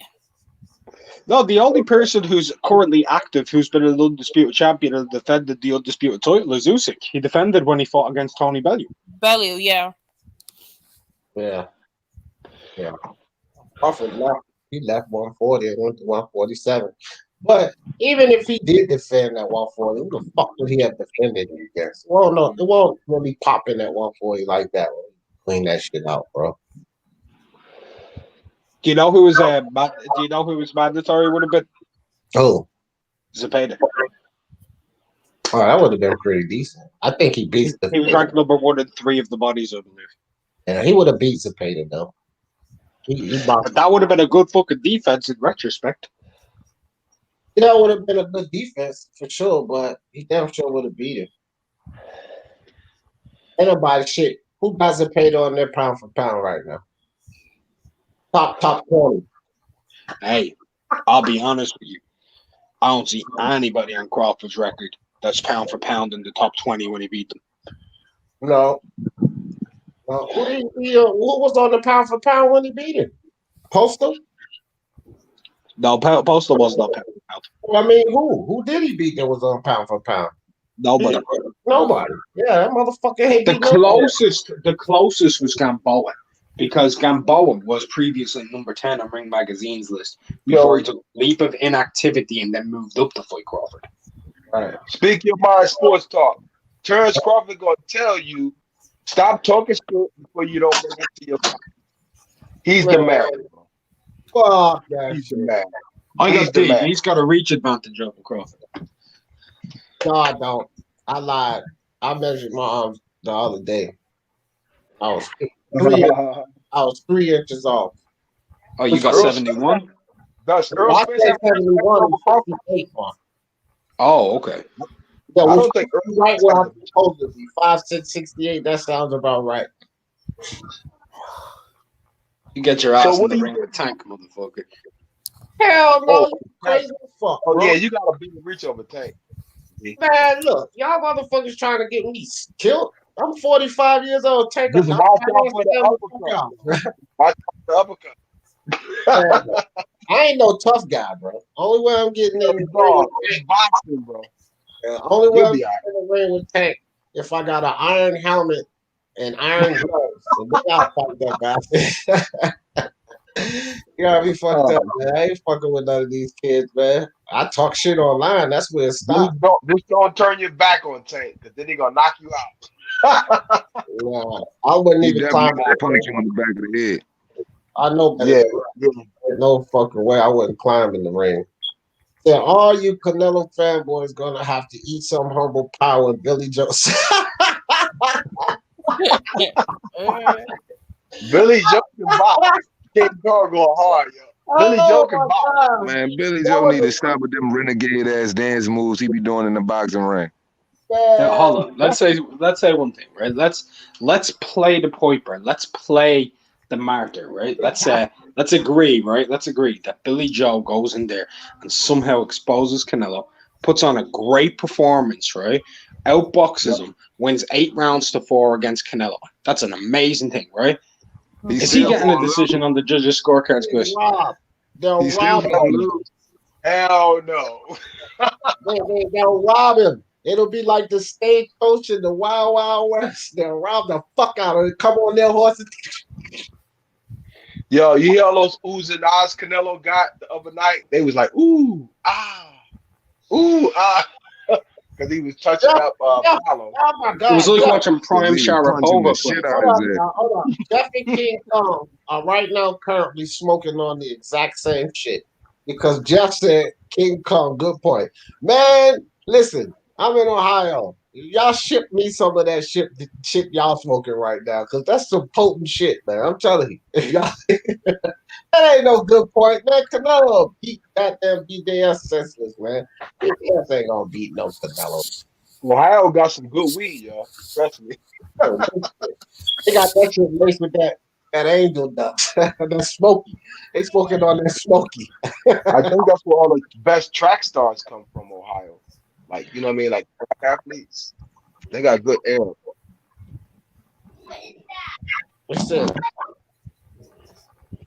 Yeah, well, I'll tell you right now, at Miami Kid, as much as you sit here listening to me talk about the worthless ass last 3 opponents that he had, do you really believe? Let me tell you something, Miami Kid. This dude's resume is not even worth remembering. It's not, fair. I'm not betting Miami Kid, yo. Hold on, Ron. It's not worth remembering. But it was all easy touches. The guy that he fought before, Antonio Moran, I can't. That's another name maybe Mark can pronounce. I can't. But it was Moran. It was Abdulayev. It was fucking Santiago. Then it was Gamboa. And then it was the Zinju, whatever the fuck that guy name was. What are we talking about? Okay, that is his last 5 opponents. I don't need. Oh, Haney's? Yeah, that's his last 5. Gamboa, Santiago, Abdulayev, Moran, and then Dongeni. There you go. See, I said it. I couldn't say his name. It's don't do whatever. But that was who the same guy, right? I know the last 5 opponents because they're all worthless Miami Kid. I know it. I know his last 8 opponents because they're fucking worthless, man. I know his last 8 opponents too as well. I can't go beyond that. No, wait, to know. He fought Burgos. He fought Bernard before that. Come on, bro. Like, this dude is fugazi. I just remember Devin Haney, KO, and Merle. Yeah, man. But anyway. Yeah, where that stimulus check at? Yeah, You can send it. Hold on. You don't gotta send the stimulus check. Go right there. You can send it right. Send my stimulus to one of those. Venmo, bro. Venmo. You send my stimulus right there. Nah, man. I tell you what, bro. That goddamn Devin Haney, we gonna probably talk about him 8 or 9 more times today, man. Shit, we got a whole lot more time. When I lose a bet, yo, Venmo is the best place to pay that motherfuckers. I can get it out my conscience. To me, if I lose a bet on boxing, I go right to Venmo. You got Venmo? All right, here you go. Well, keep this in your conscience right here, Ron. 3-punch combination that lands for Gamboa, and that captured David's attention. Make sure you keep that fresh in your mind when you think about that little fucker getting in the ring with Teofimo Lopez. You keep that in your mind fresh. That part. The fuck out. Floyd know it all too well. He said, "Nah, we need another fight before Teofimo. Now you need another 3 or 4 fights before Teofimo fuck around and got their head taken off." How is Usyk trash? I don't know. Didn't know whoever said that they're trash. Nah, he's trash. He proving something every time he fight. Like I'm kind of learning a little bit of respect. Usyk's a beast. Whether he's equipped to fight Joshua or Fury is one thing, but I'm not going to take anything away from Usyk. He's a beast. Lara and Trout were elusive fighters that Canelo fought. Yeah, they were. They were. I would like to see Anderson or Mike rematch.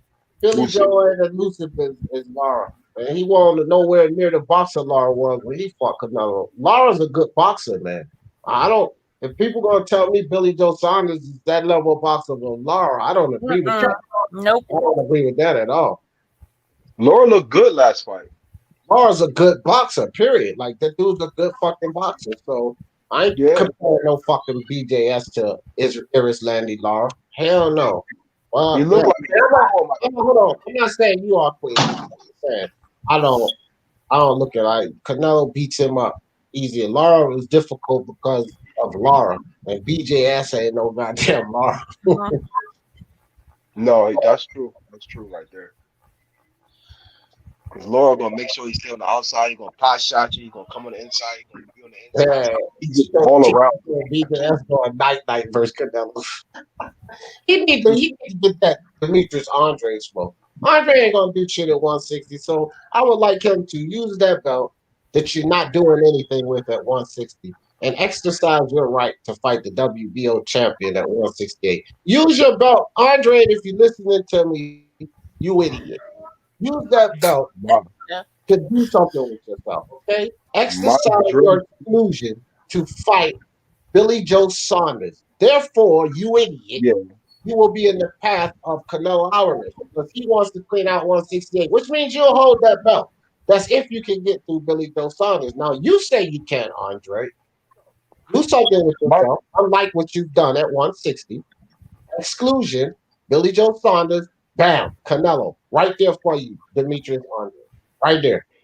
My dream match at 160 right now when 2021 start is Jamal Charlo and Demetrius Andre to get in serious negotiations with each other and then move to man, death or die match. Like, you know what I mean? Like death or die. That ship has sailed. That ship sailed with Jamal Charlo when Ireland got him to turn down 7 to 10 million. That motherfucker, how much money you think he made the Reverend Chenko fight? Like, come on. If he turning down that kind of money, that ship with Charlo and Andre has sailed, man. That ship sailed. Ain't no catching that bitch. It's off the docks. You can't swim to it. It's gone. It's way out in the ocean, man. You know, like, I'm not even worried about it. Charlo need to go through the PBC, call out, and set up the goddamn plant fight. Now, both of you idiots will be in line for Canelo again. Now, if for some reason that would happen, right? Now, we know that they was at 160. Canelo didn't fight either of them, which with Charlo, I'm not hearing that because he turned down an offer. But with Demetrius Andre, he never got that. Now, if they come to 168 and they get those titles, then right off the bat, fam, I'm going to say, Canelo, what the fuck are you doing? He has to fight them then. Or everybody, all you Canelo lovers would have to claim Canelo if he didn't fight him. If both of those guys did. Because he just gave us the same fucking, as far as I'm concerned, and I've blamed him for it, Fugazi promise he gave us at 160, that he was going to clean out the division, right? So I don't care who he gets the belts from. If Charlo go gets it from Plant and Andre go gets it from BJS, Canelo has to fight them. He definitely has to fight them now.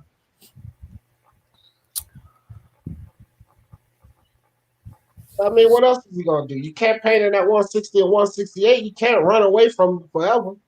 Then if his fans say he running away from him, then I think that would be valid if they come up and get those belts. But the question is, will they go up? Will they do this? Will they do something with themselves? Okay, the fight between you guys is not gonna happen. GGG don't want to fight anybody. I don't even know if he wants to fight Canelo still at this point. I don't know what the fuck GGG is doing. It needs tune-ups before he fights Canelo. I don't know what GGG is doing. He don't want to fight Charlo. He don't want to fight Andre. I don't know why the Andre GGG fight ain't forced since they both with the zone. All of this shit. Well, if it's a PBC couple of fighters, people cry to high heaven. Well, they right on the PBC. Why don't they fight each other? Why y'all not crying about GGG and fucking Andre? Because they right at the zone. Why don't they fight each other? Why ain't they keeping the same energy on that shit? All these people crying about PBC not making the fights within their own house. What about the zone and Andre, man? And GGG? Can we get videos about that shit? Why don't they force that fucking fight? Everybody wants to force a goddamn fight. Keep the same energy. GGG and Andre need to happen. I agree with that. I've been saying that for the longest time.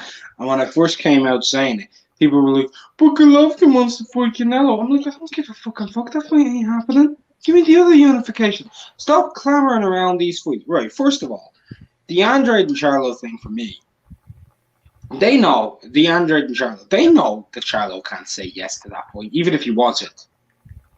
That Al Haymon's in control of that contract. You know that. I know that. We all know the PBC contract thing. He has forced opponents tonight, right? So it's up to him. He's keeping everything in house. It's easier for him. Not risking his fighters getting robbed on cards, right? Simple enough.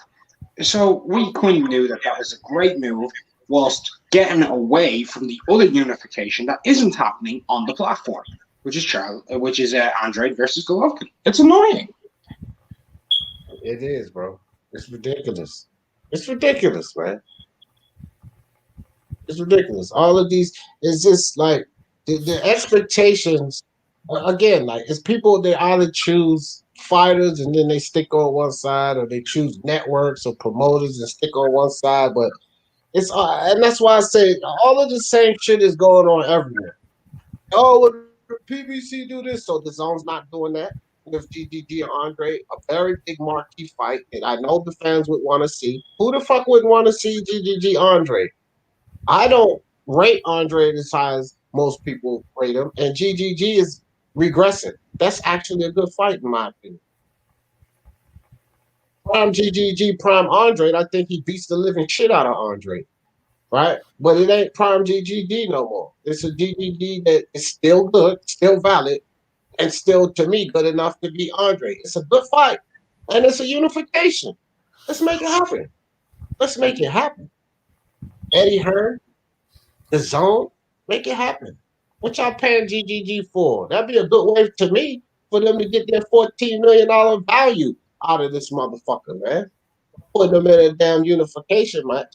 But they could be worried. How many fights he got left with them, Mark? That's what they could be worried about. Demetrius Andre going there beating his ass, and then now they still stuck paying a guy with no fucking belt $20 million a fight. Probably not. They don't want to make that fight happen. It could be the reason. Because they still gonna have to pay him $14 million a fight with no goddamn belt. Oh man, this fucking boxing shit, man, it's so crazy. And the zone, they made some blunders themselves, bro. GGG fighting Munguia from. Well, really? Oh, well, Munguia gonna take that belt. What you think, Mark? I'll wait till it's official to give my prediction on. What do you think, Pat? Munguia GGG.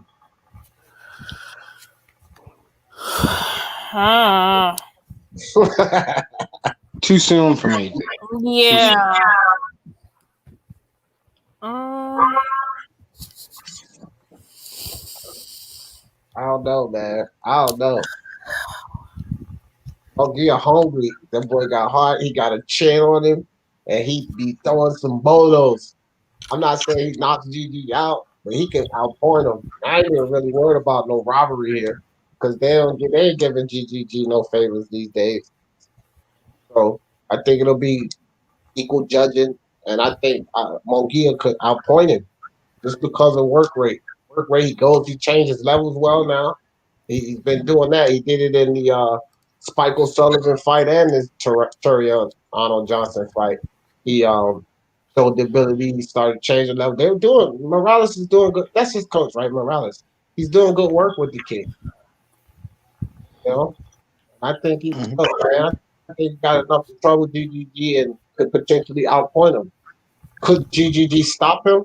Potentially so, because Munguia is not the most defensive fighter. So, and Triple G is offensively amazing. Very, very, very offensively inclined. So I'm not saying that GGG couldn't stop him. I could see that happening, actually. I could see Munguia getting stopped, but I could see Munguia outpointing him and possibly stopping him TKO because of body work. Munguia does very good body work, and Derevryanchenko bothered GGG a lot with the body. But the thing with Haney Munguia is those body shots come a lot faster than Derevryanchenko was delivering them. A lot faster. Haney Munguia's got fast hands. So, hey, man, I don't know. It is early for the kid, but that's actually a kind of test that, you know, even if Munguia loses, he's 23. So what? He loses to GGG. He's 23 years old. Get back in the gym, get back on the horse, keep it moving. Well, that'll be a damn good fight for experience for him. That'll be a fight to bring him up. So what? He has a slight. I think he has a slight reach advantage, over Triple G. But Triple G and the last fight didn't impress me. I mean, he did what Triple G does. But there was signs of him improving. But again, at his age, how much more can he give? You know what I mean?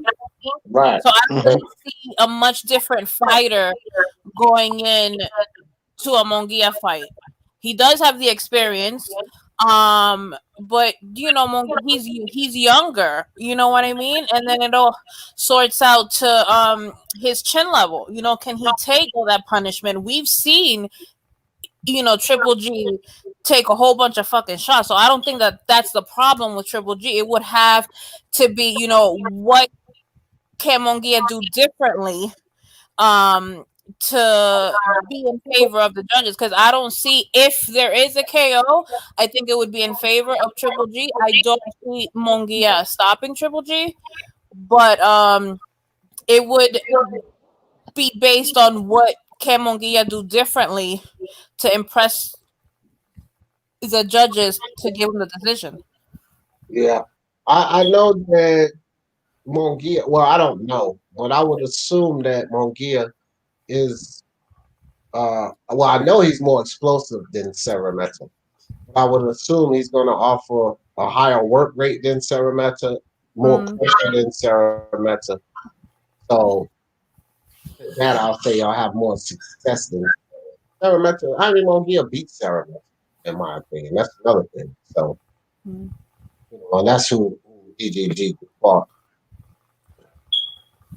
L Dog was good. Hey, what's good, D Jefferson? Salute to everybody in the building, the panel. What's going on with everybody? Same old dog. Christmas marathon. Yo, is that Lawrence? Yeah, that's me. What's good, man? What's up with you? What's up, Lawrence? Long time, man. How you doing? Chilling, man. Triple G versus Munguia. I think it's a fun fight, though. Yeah. I think Munguia is an underrated boxer. You know what I'm saying? He can box on the back foot, but I don't know if he's gonna be able to get past Triple G's jab. That's gonna be the determining factor, because Triple G can control you with the jab, and he can make you stand still, and he can hit you with some good body shots and stuff like that. But it will be fun though, because Haymon Munguia got some balls, and he gonna come to fight. So I like that fight. You know what I'm saying? It should be fun. Yeah. You know what else? Do you know what else goes underrated, like with Golovkin, right? Everybody calls him like slow and robotic and stuff, and this guy has some of the fastest power hooks you can see at middleweight. Like, he throws that hook very quickly out of nowhere off of the jab. And that's a dangerous game. If Jaime starts exchanging with Golovkin, that's a dangerous game. Very dangerous. And he can be brought in to exchange. It looked like I know what you're talking about too. He hit Cerameta with a couple of those, Mark, right? And it's just like, is it steam coming off of those things, or is Cerameta got a good solid chin? Because he hit him with a few of those, actually, like the jab hook. I know what jab hook you're talking about, jab hook. He hit him with a few of those. He dropped him with one of them. Well, yeah, true. But I do feel like Munguia is a hell of a lot more durable than Cerameta, because that kid, man, that kid be taking some hellacious shots, man. I know these guys not punching like GGG, but he was taking them flush and clean, and this motherfucker just keep coming like he ain't even get hit. What notable puncher has Jaime been in the ring with?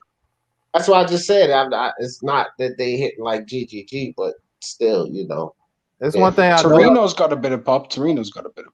I know something in that last fight with Torian Johnson was he was uncomfortable in the inside when Torian Johnson was coming forward, and some of the stretches in that fight when he did his best work when he got a distance. He started letting some good shots off. That uppercut was crazy.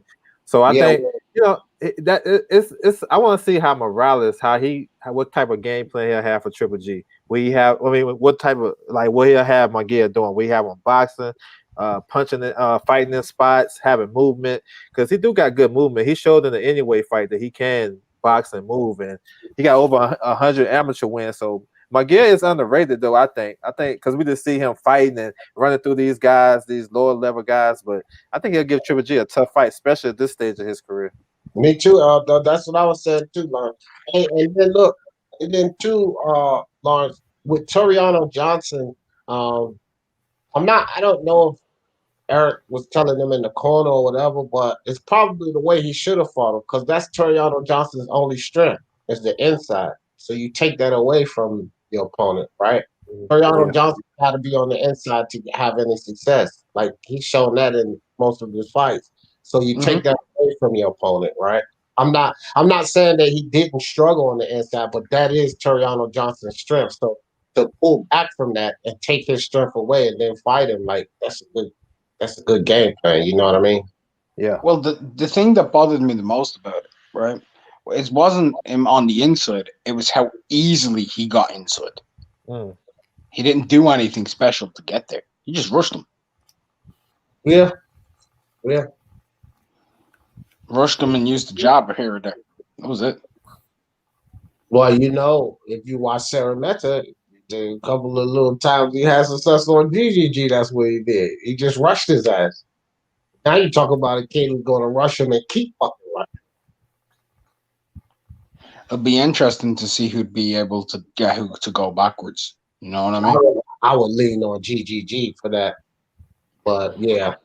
Because if GGG can rush him back and fight him on the inside, Golovkin's a pretty good inside fighter. That'd be interesting. That's why things like that I'm gonna give the benefit of the doubt to GGG when we start. It's a fun fight. It's a very fun fight to think of, because I'd say Golovkin's a little bit softer now. He's getting older, and that Derevianchenko fight, he took quite a bit of damage. I'd say he could be softened up now. I mean, it could be just the right time for Munguia. Could be, but it's not an easy task. It's not easy. What y'all think about this one? Miami kids say Chris Colbert and Shakur. Shakur will outpoint Little beat up. He'll outpoint him. Yeah, I think so too. I think Little beat up, but Shakur's. I think he's a little more skilled than him. Little Bihar got fast hands. He does have. He does, but Shakur's just so fluid, man. All his movement, his whole body just moves consistently, flowing.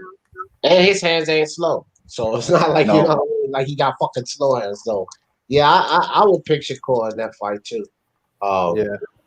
Yeah. That's a tactical chess match between two younger guys. I like Shakur because he's more consistent. You know what I'm saying? He's not playing around. He's about his business, and I think he's one of the better inside fighters, young inside fighters, because he can fight on the inside and not get touched. And Chris Colbert, you know what I'm saying, we seen him on the inside. He was getting touched up, and I mean, although he comes off as playing around too much to me.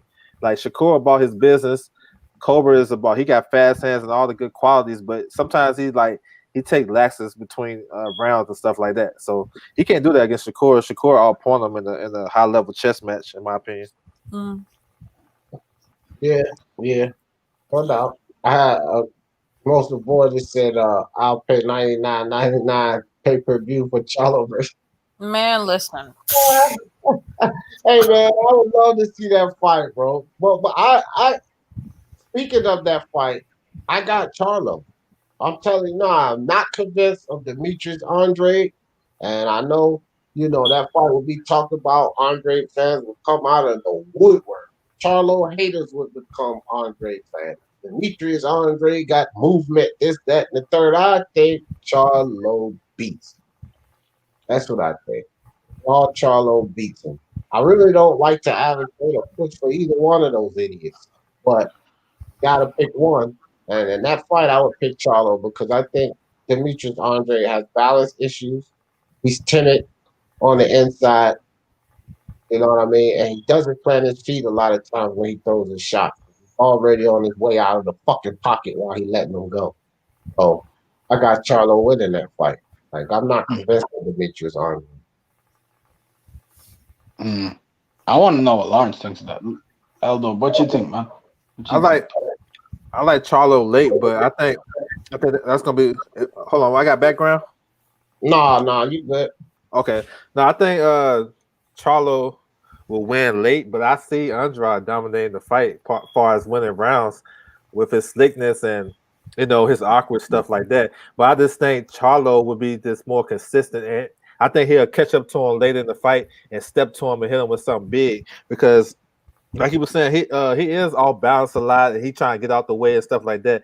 But he's so awkward. I see him taking a lot of those rounds. Like we seen Carball was winning the round with jabs and straight left hands and stuff like that. Andrade's a little bit quicker than Carball, man, and he can do that stuff too. And he starts off fast in his fights. But I think Charlo gonna stay the course, get his jab going, and probably hit him with something big late and stop him. That's how I see it. But you don't see him winning rounds like in the beginning, so you think it has to be a KO or he'll lose? I think so. I think he can win a decision, but he'll have to match the work rate of Andrade. Andrade, he can win those first couple of rounds really easy. He started off real fast, and Charlo, is he gonna be waiting just to counter him, or he's gonna be more active with his jab and kind of press the issue? So it all depends on that. I think it's a 50-50 fight, though. I just see Charlo when he fight guys, he normally don't lose a lot of rounds, and that's how I just see the fight going. My thing is, though, if Andrade gets like a 2-round lead, that could be a bad thing for Andrade because he starts coasting too much. Yeah, he starts getting too comfortable. That's a good point. And Charlo could start rushing him, like start hurting him using that jab, using that power jab that he's got there. And I think he's more athletic, even though I think Andrade's faster and got more angles that he's able to use. I just feel like once Charlo starts rushing him and it gets into kind of a bit more of a firefight, then it becomes bad news for Andrade because his technique, as he gets more aggressive, it starts to go out the window with his punches and gets very wide. And Charlo's really good at shortening his punches and getting them off quicker than his opponent. See the Derevyanchenko fight. I think Charlo knocks his ass out in the 6th or 7th round. It could go late, but I think he knocks his ass clean out. Yeah, that's what I'm at with it. Like, I think Charlo stops him. And look, man, I don't know, man. That's a fight I don't think we'll ever see, but maybe we'll see Jamel fight Andre. I think Jamel beats him too. That's just me personally. I think Jamel boxes a little better than Jamal, to tell you the truth. So I think Jamel beats Andre too. Both Charlos beat Andre. I'm not big on Andre. I'm not confident with him at all, man. Billy Joe Saunders sent GGG 2 contracts a year ago, and GGG and his team didn't send them back. Mark, you know anything about that? No, never heard anything about it. I didn't hear anything about it other than from Billy Joe Saunders' mouth. Yeah, I didn't hear anything about that at all. And before I told King Kong, stop that bullshit or drop a link, I just want to make sure. So now that Mark ain't heard nothing about it either, how about you, L-Dub? You heard anything about that? Nah, I heard that they were supposed to fight in Kazakhstan a couple of years ago after the Lemieux fight, but it was dispute over a contract or whatnot. But I don't know about the 2 contracts now. You know what I'm saying? So I ain't hear that either. And also, the one in Kazakhstan, that was Triple G's team who sent out the contract on Saunders. Right. That's what. Yeah, it was at an expo or something like that. Some big event they were having. There you go. All right. Yeah. So King Kong, stop that nonsense, fam. Cut it out. The GGG fight won't get a cherry pick. No, it's not a cherry pick. Jump on the Discord later. Okay. I don't know. Do I have your Discord? Nick? Mr. Popo, yep, I was surprised. Surprised about what? Rather see GGG fight on Charlo or Andre. Hell yeah, I would rather see him fight either of those. But look, man, when it comes to GGG, I will say this about Gennady Golovkin. I don't put as much heat on Gennady Golovkin as I do on Andre and Charlo. Because Golovkin's already done shit in this sport, fam.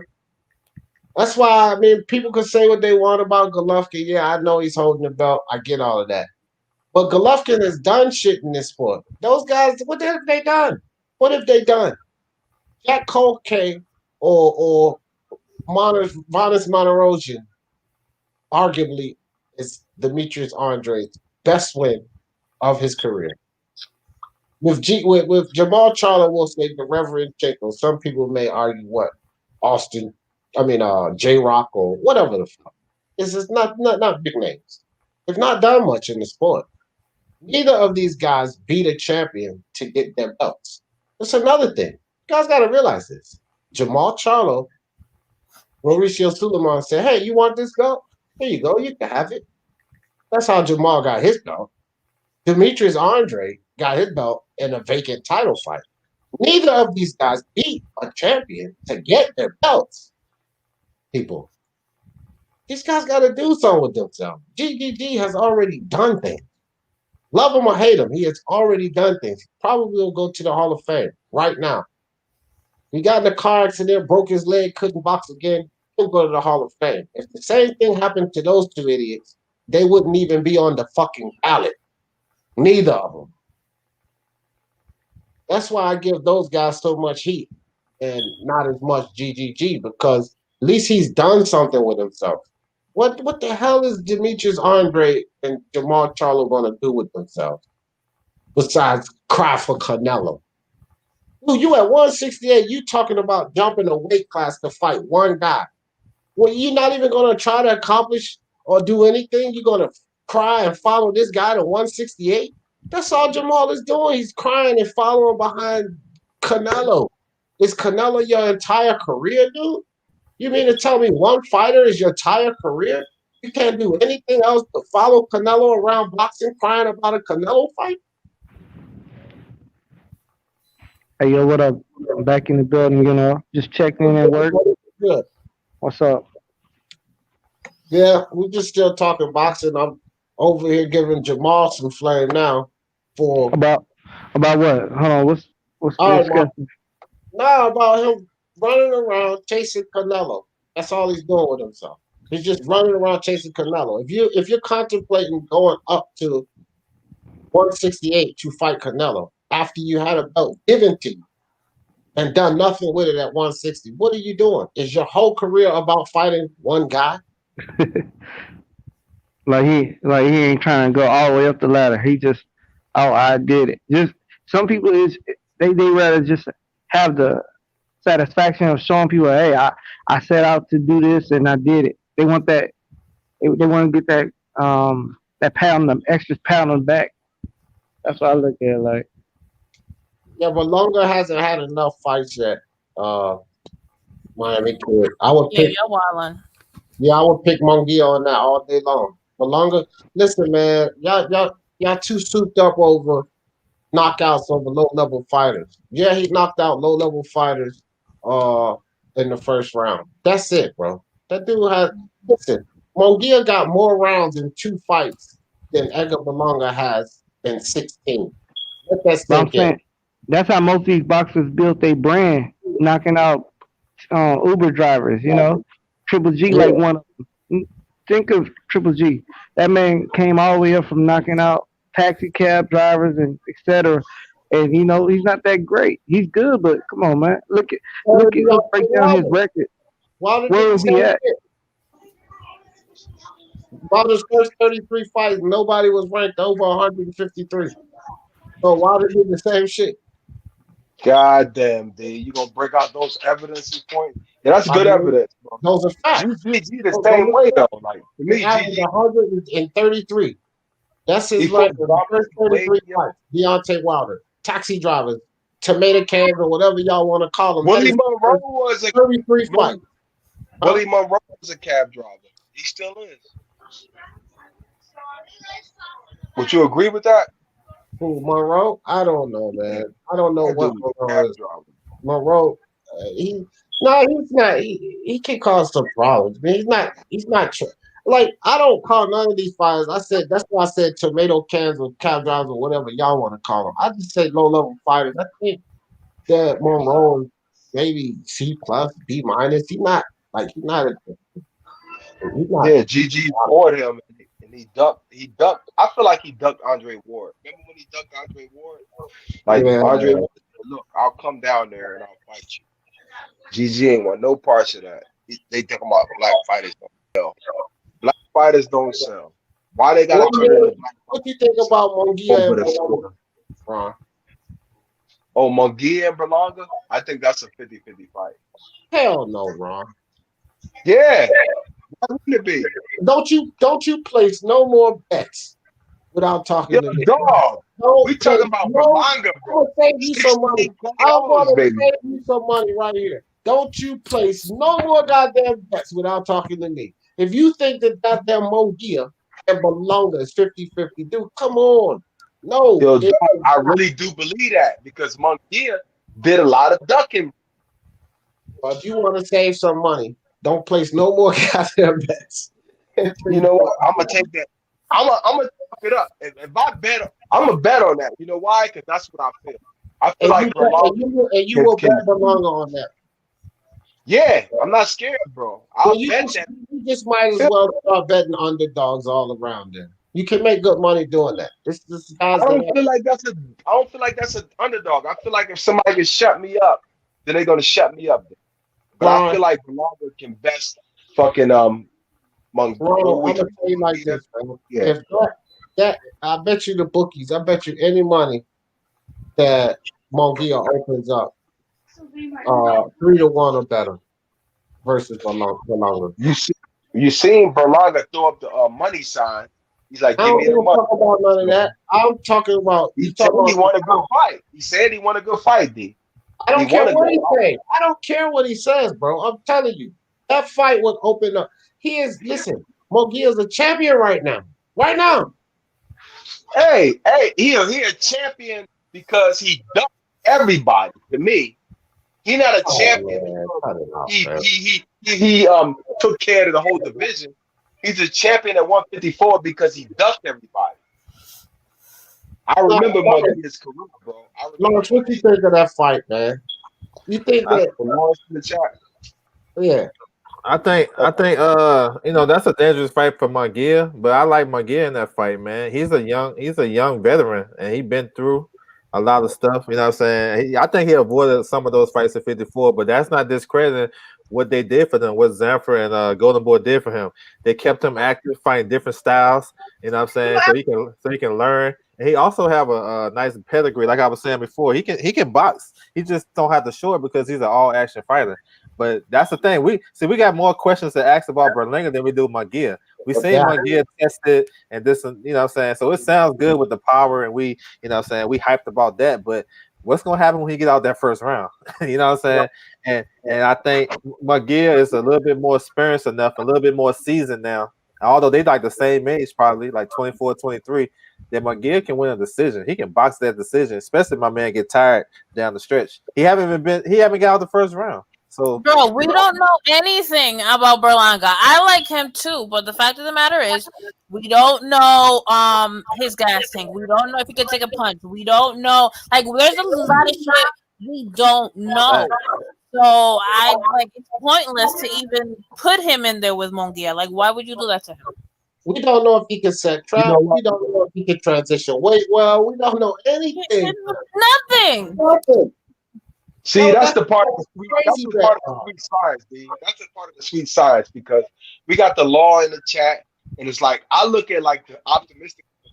You know, Berlanga he can beat you up really bad because he got heavy hands, and he can box somewhat. But then you have Munguia, who's just a scrapper, but he don't have that great. So to me, I see that fight as promising. That's a promising fight. Well, Willie Williams.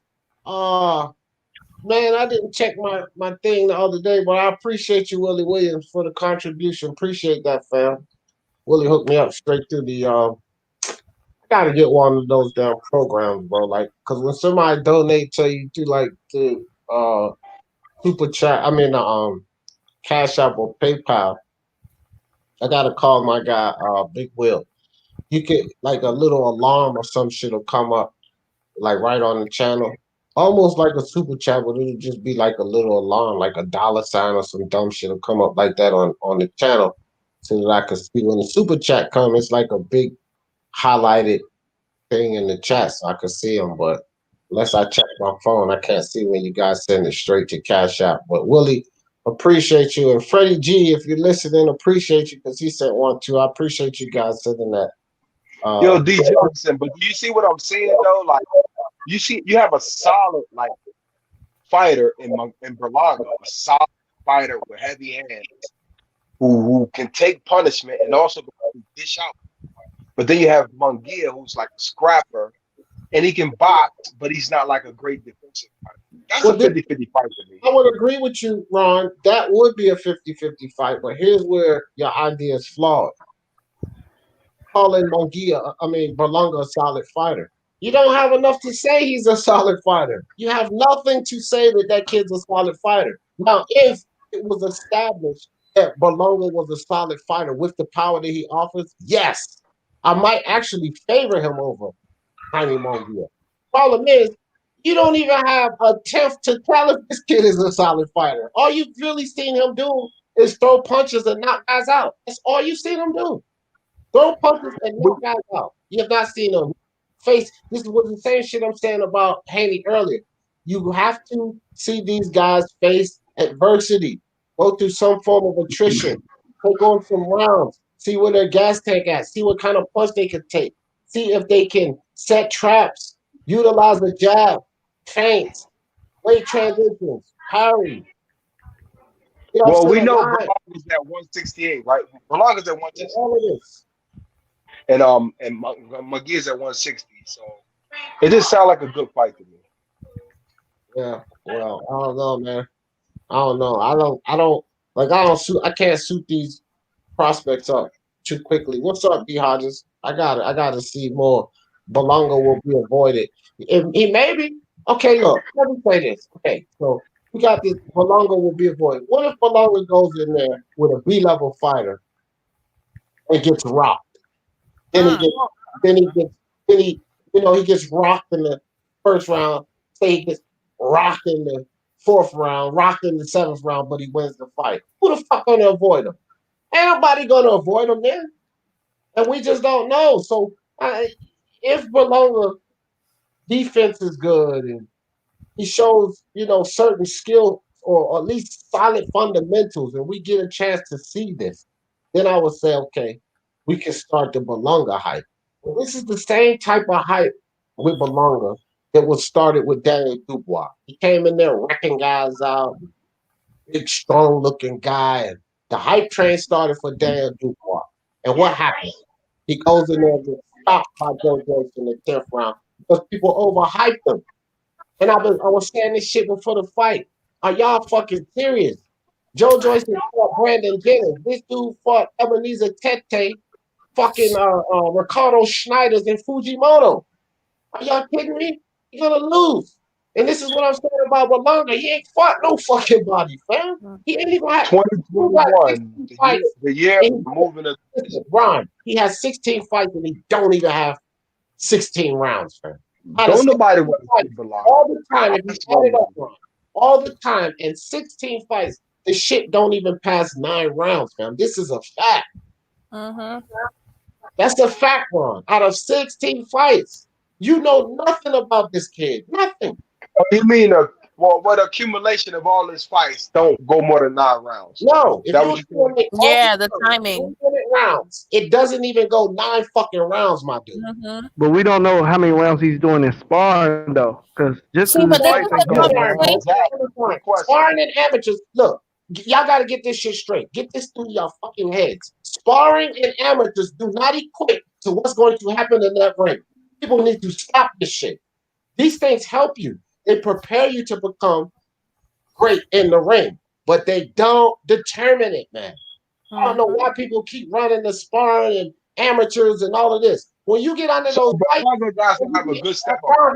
don't start the cutting off shit. When you get under those lights, when you get the fucking headgear off, when you get those 10-ounce and 8-ounce gloves, it's different.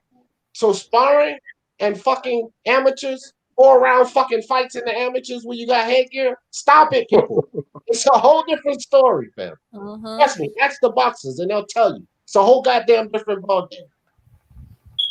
I had ain't this gonna disagree. conversation with your boy. He was like, "Oh no, but he's doing like 15 rounds, with his coaching." And then I'm like, "Look, that's great that he's putting in the work, but what you do, like in the gym, that's to prepare you for what you should do in the ring. If you don't do it in the ring, it don't count."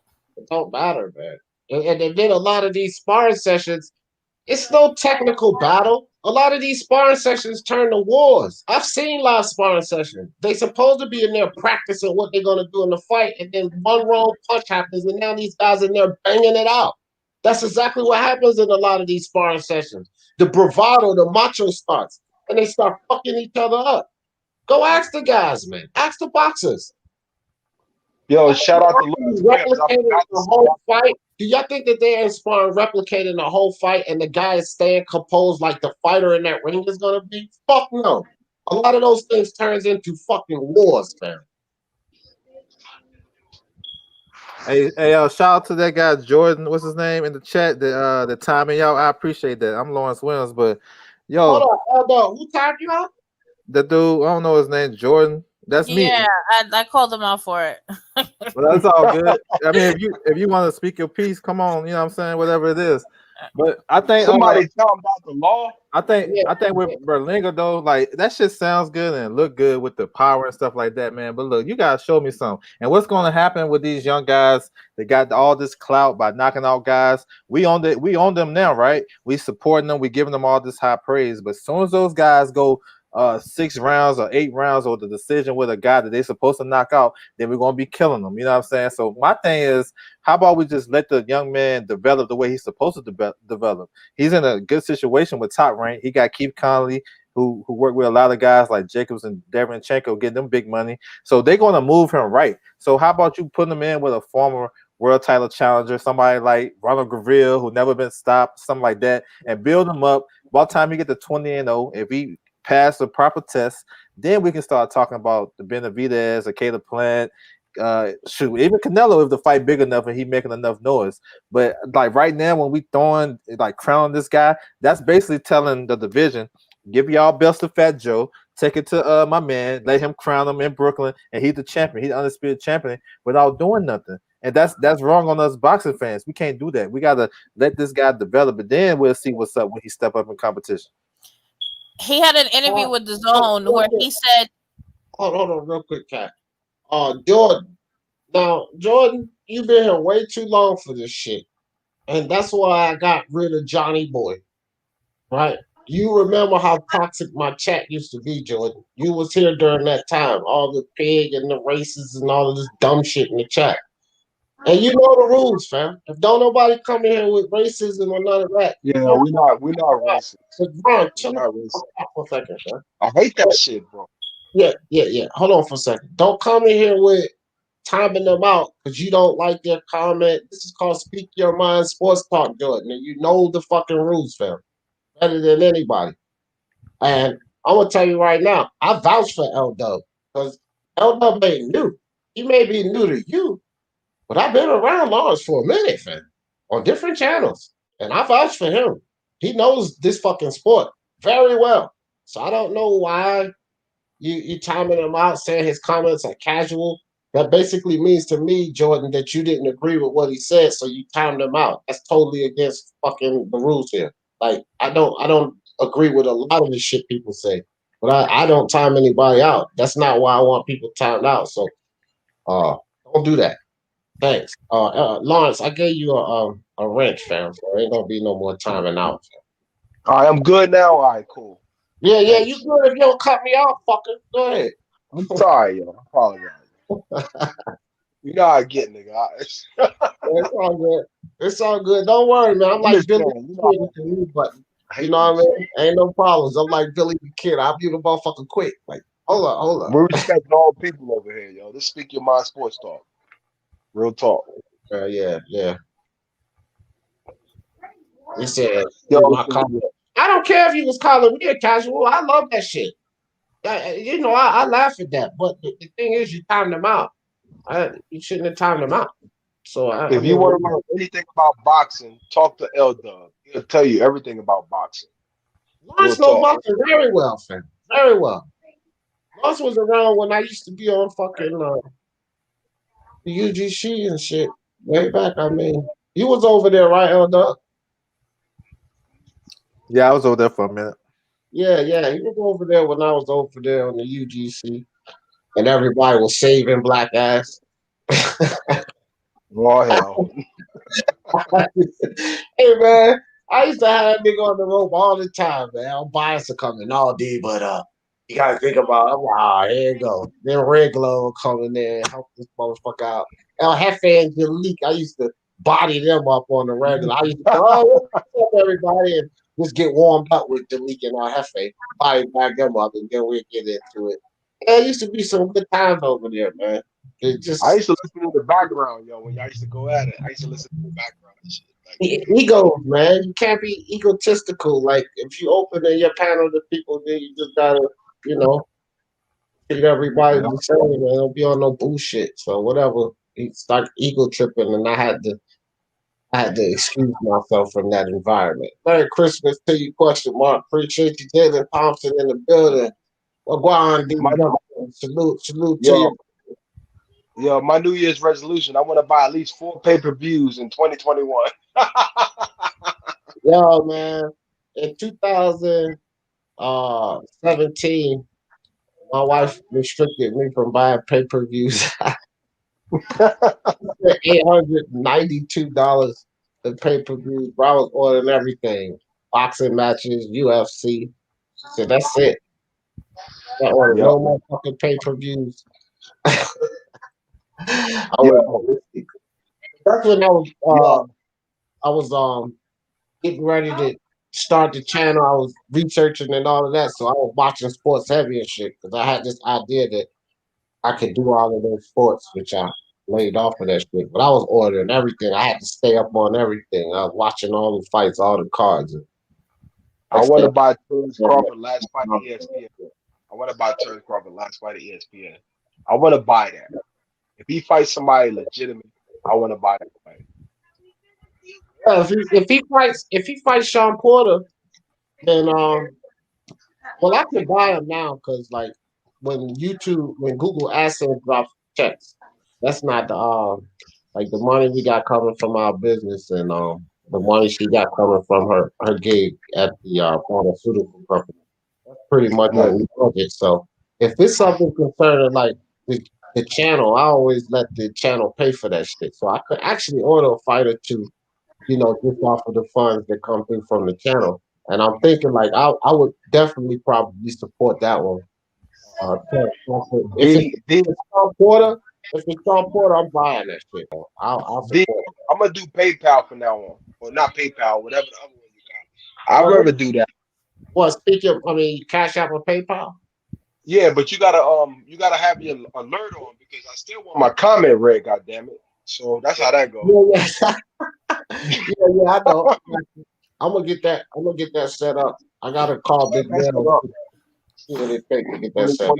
Set that shit up, yo.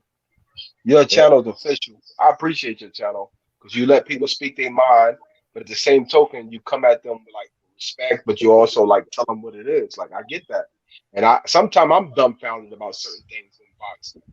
You see what I'm saying? But I learn as I go. Yeah, shit, I learn every fucking day up here. Every day. Capricorn needs to start a channel. She official. She be tripping me out with something. I don't got time for all that. Nah, she don't got time for it. But look, you a beast. You a beast. No, check it out. She don't have a channel. She got an account, right? How about she got 600 some subscribers and that nigga ain't put up no video. She got more than me, bro. I told her she whooped my ass earlier. Like she whooped my ass on the phone. Damn, bro. I see her on Twitter though. I had to work my ass off for my first 500-600. You ain't put up shit. She got 500-600. She a woman. I see you on Twitter though, Cat. Hey, Cat, I see you be on Twitter though. I see you. She be killing them. Hell yeah. I see you. Be doing the damn. Always fucking with me on Twitter. I can't eat from this post. They go Cat. Who you mean? Oh, I'm neglecting my Instagram. I gotta start getting back on my Instagram. I've been neglecting it lately. Yo, me too, bro. I'm like, people was hitting me on Instagram. Yo, why you stop posting on Instagram? Because I can't post lives like these long ass lives. But when I was doing my videos, I would post all them on Instagram. So I was building up a following. So people start hitting me. Yo, what's up with the videos? Why you ain't posting? I'm like, bro, look, man, like I utilize Twitter, Facebook, Instagram for the social media presence, but people gotta realize it's enough work doing this shit on YouTube, man. Keeping this shit up, loading these videos, tagging them, and all of that bullshit. Then you talk about posting all of that shit on Facebook and Instagram too. I ain't got time for all that bullshit. Those are two different entire platforms. Like people make money. That's where I come in. Channels and presence on Instagram and Facebook the same way we do on YouTube. Like, bro, I'm not even. Nah, bro. I got other things. I spend fucking 15 hours, 12 hours a day on this shit. I only sleep like 3-4 hours a night because I got all this shit I gotta do too. It's crazy. Yep. Twitter's more for dialogue, but like Instagram and stuff, that's more where your money comes in. Right. So that's It's good like to have that. YouTube and Facebook. You can generate income off of them. Yeah. Yeah. I mean, I noticed about Instagram. You can actually generate money on Instagram. Yeah, I'm not familiar with it. there's people making more money on Instagram than YouTube. And vice versa, but I'm just saying, like, you can make good money. Ad revenue pays, man. Willie Mason Jr., what's good with you, fam? Giannis not looking the same. Yeah, man, I gotta get back into basketball, bro. I'm been slacking. Did you see the game? Oh my god, that was heartbreaking. Which game, Cat? Which one? Bucks and Boston. That was not nice whatsoever. Not nice whatsoever. You didn't see the game? 3 for Jason Tatum. Yo, D Jefferson, can I ask you a question? My son is about to start his season. I hope the Rona don't fuck it up. But like, I want to ask you, and I want you to help me root as far as like his fan base. Because my son is a beast in college. He's a beast in basketball. So send footage, fam. We can air that shit on the channel. I'm working on it, bro. I'm waiting for him to go back to school. He out, but he's starting January. So we're gonna find out. Yeah, but make sure I'm not on. So make sure it's your personal, like you got your video. Network shit. You know why shut it down. Yeah, you know where I'm linked at you at. I know where I'm linked at you at. You know I know you link me and you. And it's like I'm gonna bring it directly to you because they're in the bubble. But it's a college game and it's gonna be aired. But I'd rather send the aired ones to you. You see what I'm saying? So you can help me critique his, like what he's doing. You know what I mean? Because I'm working on him. He's very. Yeah. Oh yeah, no doubt. Yeah, I'm working on it. Sure. I'm working on it. Oh. The three-punch combination that lands for Gamboa, and that captured David's attention.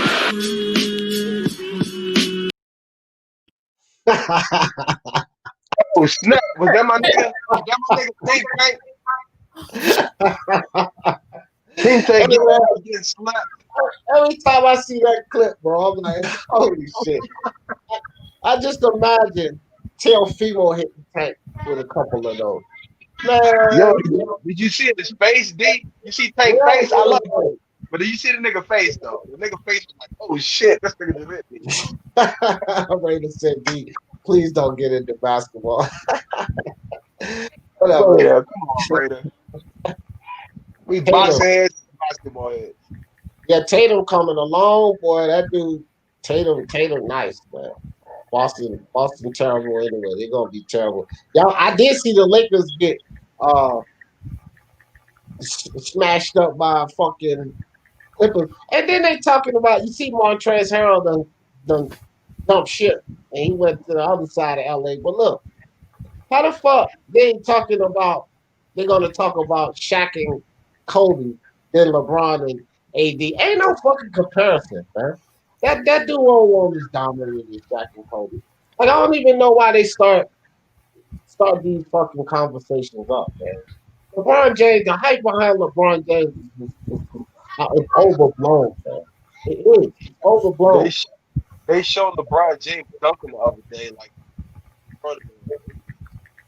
I mean, fuck, he's 6'9". That bastard can take fucking all kind of PEDs. He should be able to dunk. Like, come on, let's keep it real. But you 6'9", and you taking them kind of PEDs. If you can't dunk, it's a goddamn problem. I could catch an alley when I was 21, 22. I'm 5'6", and I could catch an alley, a little alley by the rim. If LeBron is 6'9", That is crazy. built like a goddamn Greek god. I miss alley-oop, yo. I miss alley-oop. Can't dunk, it's a problem. I forgot what that looked like, D. Alley-oop, bro. Ooh, that's beautiful. Oh man, I was a beast on back in playing ball when I was younger. Handles, I believe you. My handles and my shot. That was it, dog. I had good defense too, though. I had quick hands. I was like one of them Chris. I can see Catacor doing a pull-up. Catacor do a pull-up. A what? A pull-up. She just stop and drop on a nigga like, boom. And Come on, balling, son. Cut it out. Come on out there, balling. You Puerto Rican, yo. You know she can do that shit. You just be like, come with the court, step back, bow. You used to ball. You used to play basketball, Cat. Yeah, power forward. Oh shit! Oh shit! I can tell, yo. Bullying. She was out there bullying bitches. Damn right. I tried to get my brother into it, but I don't know. He wasn't into basketball. Yeah. Yo, I had a friend. My friend, 6'9", right? Yeah. He didn't like basketball. He didn't like volleyball. You know what this motherfucker did at 6'9"? He's a fucking skateboarder, fam. See, yeah, that's a waste of height, man. Like just a waste of height all around. I'm like, oh my god, fucking skateboarder. Well, you don't want to play football, basketball, volleyball, nothing. Skateboarding, and he'd have been a better volleyball player. And he was terrible. He wasn't even all that good at skateboarding. Motherfucker broke his arm, his ankle. You know what I mean? Like, I'm too tall to be on that goddamn board. You need to be fucking on the front line. And he was a big dude too, bro. It's not like he wasn't like this tall, linky type 6'9". He was tall. He was 6'9" with size on him. Yeah, thanks, L Dog. Appreciate you sliding through, fam. Like, he was a guy with size on him and shit, right? Just a waste of size and talent. He could dunk and everything. He looked goofy as hell when he used to dunk, but he could dunk, you know. Yo, why you do L Dog like that the other day? Yo, I was listening while I was paying, bro. He had good points, D. I think yesterday he was bringing that heat, shut him down. I'm like, L Dog, because L Dog, he does have good points. L Dog always has a lot of good points, but then when he starts to validate his points, he goes overboard. That's what happens. So he'll make a good point. Then when he starts to validate his points, his validation is where I pick holes in, because he says some outlandish shit, man. I mean, look. I ain't never been Huh? I think me and L Dog brothers, bro, in a lot of ways when he talking. If you from New Zealand? Got New Zealand in your blood? And I'll be your center anytime. Cat. Zealand will be your center anytime. Cat always got somebody up here that got the googly eyes. The boxing monster, Johnny Boy. Yeah, I can't listen to Johnny Boy a lot of days. I like him, but and there ain't no shots at him. It's just like certain things you just can't tolerate, yo. Well, I done got all kind of DMs about Cat. That goddamn picture right there. That picture. But I think it's probably the boobs.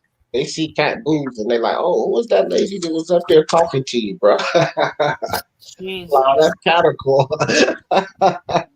What? You might want a new picture, Cat. I changed it on Twitter because my DMs were just on fire. Yeah, man. Now you got all the boobies sitting out. These guys go crazy. Cat, you gotta chill. They look at a woman right there when they look at some thirsty motherfuckers out here, man. Exactly. Out here. Mo Boxing, what's good with you, Pete? Yes. Happy Christmas, happy holidays, guys, man. Yeah, happy holidays, man. Catacomb on the pace is Raging Babe, bro. She on the pace is Raging. She got some real talk coming, yo. Yeah, let people jump in here right quick, Ron. What's good, B? Happy holidays, man. I seen you going live. You know, I mean, I don't know what the life is about. But I just want to say this year was a horrible year in terms of life, but in terms of boxing, it was a good year. We've had great fights. One chick against Sabeda was my favorite fight of the year. That was such an amazing fight, man. Amazing fight. You know, we've been going back and forward. Your channel grew as well, D. Jefferson. You know, you changed as well. You know, into a different direction, which is a good thing. I like the direction that you're going to. Unlike these other, you know, I mean, I'm not gonna mention their names. Yeah, man, it's been great. It's been great. It's been a great year, man, of boxing, man. And next year, you know, I mean, it's gonna get only better. I just believe, like, as boxing fans, you know, we need to be positive. We need to stop hating, because hate, you know, it's not good, man. It's killing the sport. You know what I mean? No doubt. That's what I would like to bring people together, like, you know what I mean? And you too as well, D. You know what I mean? You try to bring people together. That's what I said. I'm giving you the credit for changing your ways. You know, the direction that you went to. That's great, man. You know what I mean? It's just amazing, man. But yeah, fill me in what I missed. Because I don't know what the show is about. You know what I mean? It's just open talk, bro. Like what you just did was perfect. I'm rocking this all day. You see that? This is thumbnail. I just had everybody on even playing, but it's all day long, fam. All day until December 26th is when I'm shutting this live down. So we come up here and talk about whatever. We was talking about basketball just not too long ago. Like, here it goes, Chicago Bulls versus Knicks. 94 was the best game. Hell yeah, bro. Look, I'm a Knicks fan now, I feel. And that game was a great game, but that game broke my heart, man. Is that the game when my nigga Michael Jordan shut down Patrick Ewing? Trying to get I don't have to go into the details. I'm just saying that was a great game. Was that you know what I mean? You don't sit up here and have me talk about my Knicks. That's trauma. That's a trauma game, Donald. God damn it, it's trauma for me. I can't. My Knicks, man, look.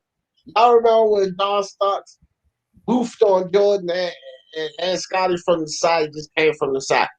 Boom! Facts. I remember that shit. The best game of my life. Oh, don't throw that motherfucker, Jordan. I was hyped as hell in that damn thing. But yeah, man, the Knicks, Jordan ruined our chances, bro. Jordan ruined a lot of teams, but it didn't hit me as hard as when it hit home, when he ruined the Knicks' chances. Because when we had Allen Houston and Pat and Oakley and Starks, man, we were supposed to win. And goddamn Michael Jordan, man. You know? A beast. Michael Jordan is the epitome of greatness. Real talk. Epitome of greatness. Back then, I didn't get to see Jordan play at Madison Square Garden, but I used to go to the games and shit, right? And back then I said, man, and I was serious too, bro, because I was younger, stupid, and I said, man, if I had the chance when Michael Jordan came on the court, I would bash his ankle with a motherfucking sledge. I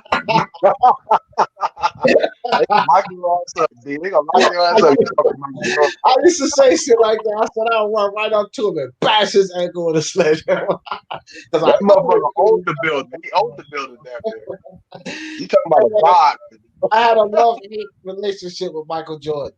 I used to love Michael Jordan. I used to hate him too, though. I hated him too against my team. Yeah, until he was playing the Knicks, I used to love Jordan, but when he was playing the Knicks, I couldn't stand that motherfucker, man.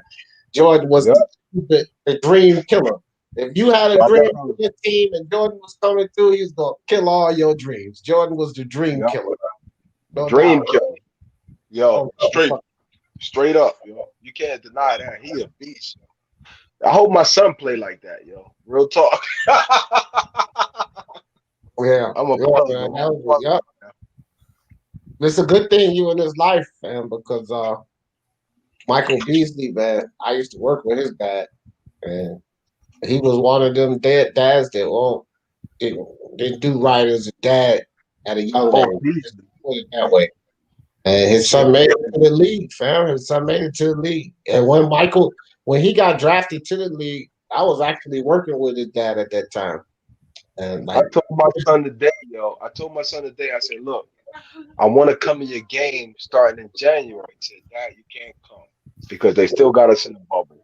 So, but guess what? They got him online, and I'm gonna watch him. So, and I'm gonna go visit him, but I can't visit him because it's crazy, like what's going on. Yeah. People's lives and careers, yo. It's crazy. Yeah. SSB, what's good with you, fam? You snuck up in here on the Chico category, 5 straight finals appearances for Golden State, and they won 3 of them. Yeah. 5 straight finals appearances, and they won 3.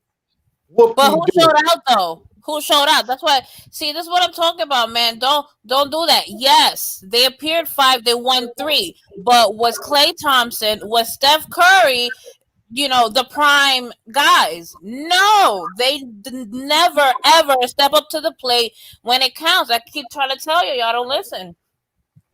No, you got a point, man. KD came and saved the dance. You gotta see. People gotta admit this. With the Warriors. The Warriors were dominant, but it's always about closing the big show.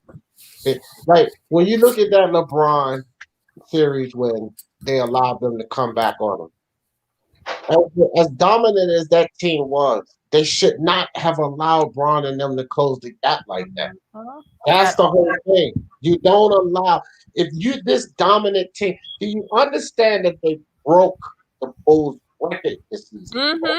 So if you're that dominant that you break the Chicago Bulls single season record and you go up like that, you don't let this team come back on you. That's supposed to show your dominance, and they couldn't do that. So although they were this dominant team that everybody liked to see in the fucking regular season, they couldn't close the show. And now you get KD to step up on that team, and all of a sudden y'all could close the show time after time, right? Close the show.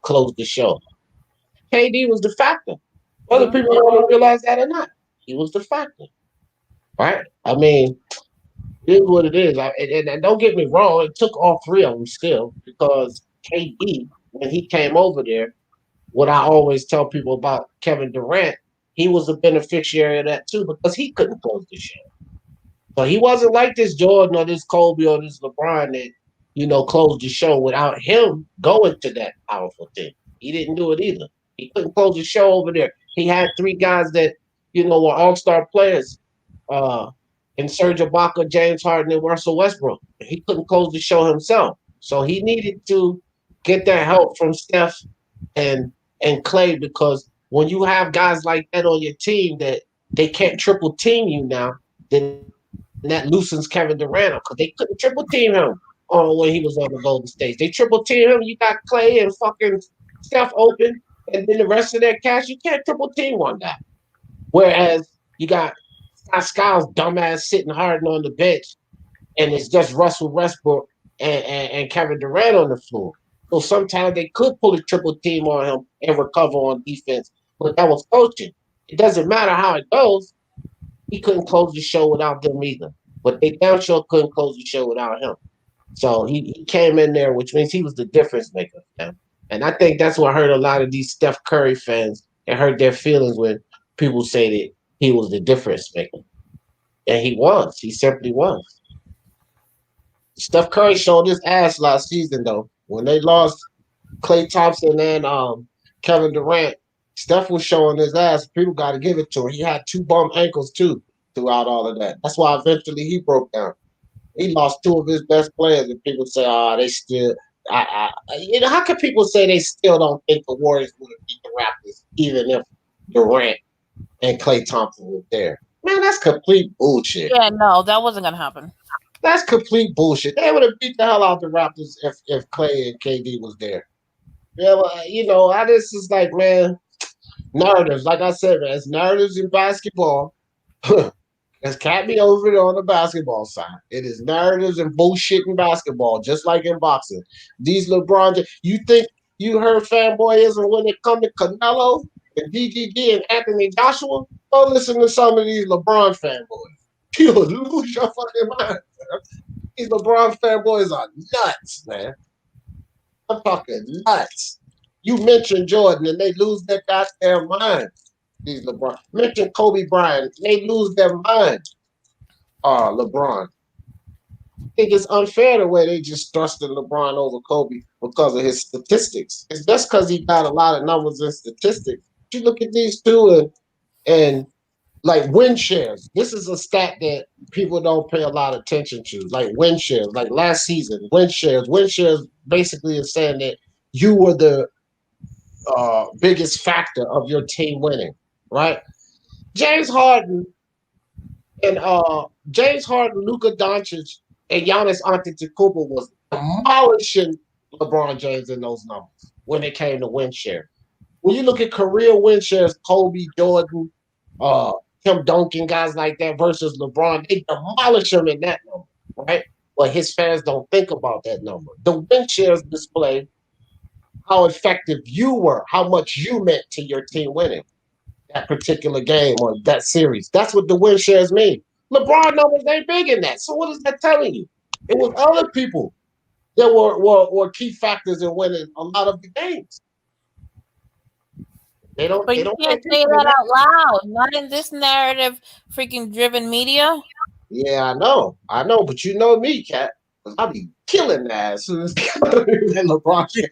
I'll put that shit on a real quick. And there's the stats is right there to prove that shit. You know what I mean? The stats is right there to prove that shit. I think just the general Jordan thing being great. Yeah. I mean, that's the argument. Listen, man, LeBron, I'm gonna tell everybody this. Y'all see the way to do the Brooklyn Nets, man. The Brooklyn Nets, Boston Celtics, Clippers getting stronger. You know, it's just the beginning of the season. We got a lot of hopes for these other teams. I don't think the Lakers win again. I'm telling y'all that right now. I do not think the Lakers take this title down. They won't go back to back. AD and LeBron ain't enough. We ain't even got to the trade deadline or none of that shit yet. You already know it's going to be some shakeups, right? It's going to be some shakeups. Man, they're going to stack the deck on LeBron ass. They're not going to let him win. These teams going to stack the deck on his ass, man. I'm telling you. He started it. He started the shit with the goddamn Chris Bosh. But didn't he start it, though? Yep. Because, look, I'm going to tell you why I say he started it. Now, technically, way back when the Boston Celtics started it. Way back when, right? Right. So technically they started it. Bill Russell and Havlicek and all of those fuckers. They started it. Okay. But that was an era where it was 13 teams or some shit, 12 teams. Okay. Now you fast forward. We really didn't get that again until coincidentally the Boston Celtics again. With the fucking Kevin Garnett, Ray Allen, and Paul Pierce link up. But here's my thing, and why I tell people that was different with the Kevin Garnett, Paul Pierce. They was old. Chris Bosh and LeBron and Dwayne was in there. They had their juice when they linked those guys up. Ray Allen and it was like with them, it was almost we got to get it done this year, next year. That's all we got, guys. Right? Because that's eventually how it was. So they was old when they did that union. LeBron and them. What did he say when LeBron went in there and he made that union with Dwayne Wade? They were sitting up there. He said, not one, not two, not three, not four, not five. They had the age and the youth to accomplish that. I guess they weren't thinking about that. They was thinking about winning now. Right? Was Rondo part of that setup, with the Boston Celtics? You say what? Rondo, yeah, Ray John Rondo was there with them. Yeah. Did you hear what Bill Russell said about Michael Jordan? Yeah. Well, Bill Russell, and see, here's the thing that people got to understand about Bill Russell and Michael Jordan. They had a lot of classic conversations, man, those two guys. They used to play golf together. Jordan used to, pick at Bill about, just winning and all of that. You know what I mean? So Bill said a lot of interesting things that you really can't argue with. But then it's a classic thing between Bill and Jordan, though. Yeah. The one about like if he was around in his day, he wouldn't have won 5 titles because the the quality of player back then. The Right. quality of player back then, because there was only 13 teams in the league. Right. The quality of players back then, and he would have been sitting in the stands. Yeah. So like I thought that was great. I heard that. I heard that people thought that was interesting. But Bill Russell say that type of shit, but I think that's bullshit. Because they had less teams, and I get the reference, but what Bill got to understand is, you was that top player. Well, Mike would have been a top player. You think they're gonna let him sit in the stands? Fuck no. One of them 13 teams would have got him on their team, especially because of the way y'all had the fucking decks back, right? And that's just something Bill got to think about. Like, you think those teams would have just let Jordan sit around? Hell no, they don't kick one of them scrubs off the team and put Jordan on the goddamn team. Come on, man. Like, Bill Russell, I mean, like, let's be logical about it, because this is a guy that is one of the top guys in the league. He's not going to sit anywhere. He's going to be on the fucking court, especially if y'all got fucking 8 of the top 10 players in the league on y'all fucking team. Like, that's what the fucking Celtics had. 8 of the top 10 players in the league on their fucking team. You supposed to fucking win, you asshole. Got a fucking their first team and their goddamn second team compete most of the league. The Boston Celtics, like their second team, they could have put their second team on the floor, and their second team would have beat 80% of the league. The second team. That shit was totally lopsided, bro. They was like the Globetrotters of the league. The Globetrotters of the league back then. Nobody could beat those dudes. The reason Bill Russell got 13 titles, 11 as a fucking 11 as a player and 2 as a coach. Phil Jackson got 13 titles too, opposite. 2 as a player and 11 as a coach. Bill Russell. Okay, I don't know much about basketball. I do know a little bit, but not as much as you guys. Yeah, that's a fun fact. What they call that. Both of those guys got 13 titles. Yeah. Okay, that's cool. Yeah. I'm not something interesting, Yeah, Suns with Barkley was a good team also versus Michael Jordan. Yep. Phoenix Suns. Michael killed them too. Charles Barkley, boy, look. Michael Jordan and Charles Barkley are good friends. And you know how friends do. Like, they always rag each other about that, right? I know that shit burned Charles Barkley up to this day, man. Because Jordan always ragging them about not getting the ring. Not ever getting the ring. They don't have no sympathy for that shit, right? They talk to shit to Charles Barkley all the time about not winning that ring. And you got to think about it from Charles Barkley, and even though they're friends, deep down inside, he probably like, yeah, motherfucker, because you was the one stopping me. I could have got this one for your ass. You know what I'm saying? Shit, John Stockton. My Knicks could have had one if it weren't for Jordan. The Utah Jazz, Stockton and Malone definitely would have had one if it weren't for Jordan. You know what I mean? Detroit Pistons better be glad they won theirs before Jordan. But Jordan was the dream killer, man. And if his pop didn't get killed on, riding through Carolina, man, I think they would have went 8 straight. They might have even tried to challenge that damn Boston Celtics record. They damn sure I think they would have went 8 straight because the Rockets was on fire when Jordan left, and they won those 2 titles. But I don't think the team and them beat those Bulls. I don't think it came Olajuwon and then beat that Bulls team. And they were really the dominant team when Michael left. Nobody was going to beat. But King the Dream was too good. Nobody was going to beat that team when Michael left. But if Jordan didn't leave, I think that Bulls team was superior, far superior than that Houston Rockets team. That's just my opinion. I don't think they win. You know what I mean? And then you're looking at 8 titles straight. But then that's also, like people always say, man, that's also speculative because wear and tear, like last season, it was definite that the Golden State Warriors was going to win, right? Well, not last season, but the season before last. Or what the fuck? Am I getting mixed up here? Yeah, last season. Anyway, before Kevin Durant and all of those guys got hurt, it was definite that the Warriors was going to win, right? Nah, it's not definite because then DeMarcus Cousins goes down, KD goes down, Klay Thompson goes down. Now it's this super built team that was a shoe in the win, don't win the title. So all of that's got to be taken into account when you talk about three-peats back to back, like the Lakers did, like the five. What didn't they? Like the Bulls did, like the Celtics, like the Boston Celtics. That's not an easy accomplishment, man.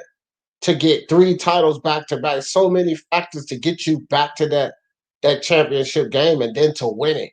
Like 3 back to back is phenomenal. And then Jordan did it twice. Like, do these LeBron fans think of that? Jordan did it twice. True sons in the building. Merry Christmas. Respect my God. Respect to you. Appreciate you contributing to the Speak Your Mind Sports Talk family, my dude. Appreciate that, True Sons. Yo, D, I'm gonna dip. Yeah, I was listening to you, just supporting your channel. Obviously, I don't know shit about basketball, but yeah, man. I hope you have a good Merry Christmas, everyone to the panel and the chat, and I'll see you guys soon. Yeah. All right, P. Appreciate you, fam. Have a good holiday. Enjoy the family. Thank you. Bye. Bye. All right, brother. Yeah, man. Yeah. Well, I mean, it is what it is. I'm just going down the list, and Rodman was a force, crazy force. Like, yo, man. And he was, and another thing about Rodman, he was good wherever he was. Because, bro, he was monster with Detroit. When he went from Detroit and he went to the Bulls, he was a monster with the Bulls. He was a monster with the Spurs. Rodman was good wherever he went, fam. Like, that dude, his hustle, Rodman hustle was second to none. When he was playing, who in the league hustled more than Dennis Rodman? That motherfucker would go flying out of bounds. He 6'9", fam. He was 6'9". He had the knack to rebound the ball. Like, he used to rebound the ball for 7 footers, big, strong. Dennis Rodman, man. I mean, he wasn't the greatest offensive player, but he gave you everything else.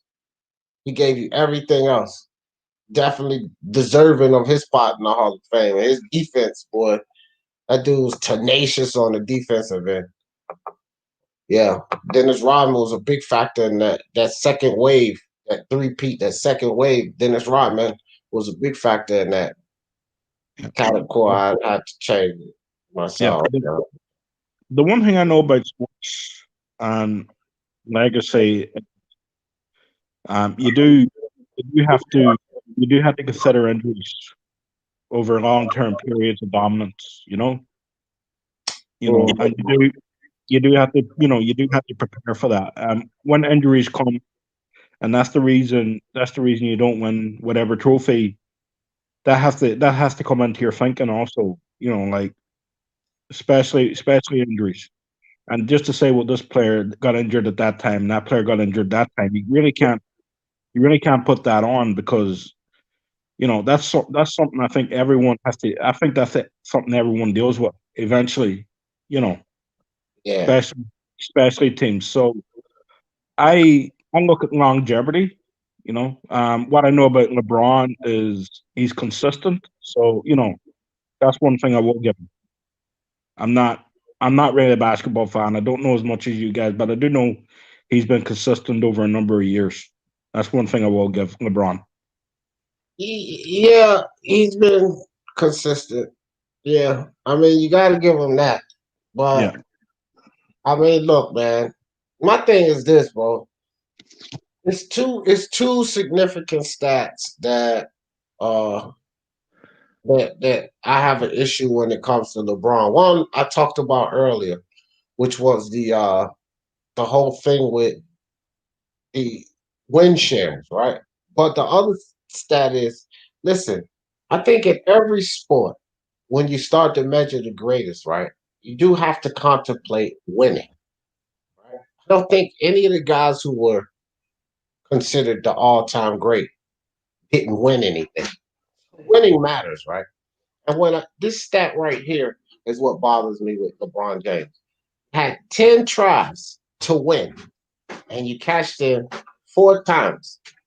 I mean, 40% when it comes to your opportunities to win. Michael Jordan went 6 times, and he won 6 times, and he was the MVP 6 times, and he controlled the win shares 6 times. How does LeBron top that? Yeah, well, that's true. That's true. Right? He doesn't. You know, Dirk back in 2012 for Dallas, he was a beast, especially in that finals. I do remember that. Punished him, punished LeBron. Absolutely, yeah. Absolutely. I do remember that. Yeah. You know, So when you get to that big dance, you gotta win. You have to win. If you go 40%, how is a man that goes 40% better than a guy that goes 20%? I mean, 100%. And what you got to think about is it's all hypotheticals, right? But had Jordan had 10 times, he showed us he go 100%. What do you think his numbers would be? Well, I would assume 10 out of 10 or 9 out of 10 at best, right? Yeah. What would have been his numbers, right? And then here's the bigger thing. So you had 10 chances. You only cashed in 4, right? Now check this out. But it took you 18 years to do that. Whereas Michael Jordan, again, was 100% in 12 years. 12 and a half, really, because the last end of his career with the Bulls don't really count. So he did what he did in 12 and a half years, which it took you 18 to do less. But you supposed to be better than this guy? Man, hell no. These LeBron fans done lost their fucking gourd, fam, when it comes to LeBron James. I mean, that also comes down to longevity. That's something, Well, I think they neck and neck there. Fucking durability. Like I'm not. They're neck and neck when it comes to durability. And I always say that's one of my. I said longevity. Yeah. Well, check it out. Yeah. Goes to one of my sayings that I have: durability plus availability equals eligibility. Right. So if you're durable enough to stay on that court, you're available to play. Then you're eligible to be called the best guy. Basically, right? Kawhi Leonard, perfect example. Why I couldn't consider him the best in the league last year because he didn't play enough. Injured, on the floor enough. So durability plus availability equals eligibility. Michael Jordan and LeBron James played. Motherfucking LeBron James rolled his goddamn ankle, touched the goddamn floor. He shakes it off. 2 minutes later, the motherfucker back in the goddamn on the court playing, right? Other players, they out for a week and a half, 2 weeks because of that shit. Michael Jordan got the severe flu, put up 36 goddamn points. They're on the floor, man. These guys on the floor, durable and tough as fuck. They used to beat the shit. LeBron cry about everything. You breathe on LeBron, he crying to the ref, begging to the ref. Michael Jordan, they used to punish that man. Elbows to the back of the head, knees to the groin. Still on the floor. Yeah. You know what I mean? So Yeah, I think they both durable as hell. They longevity, man. They there.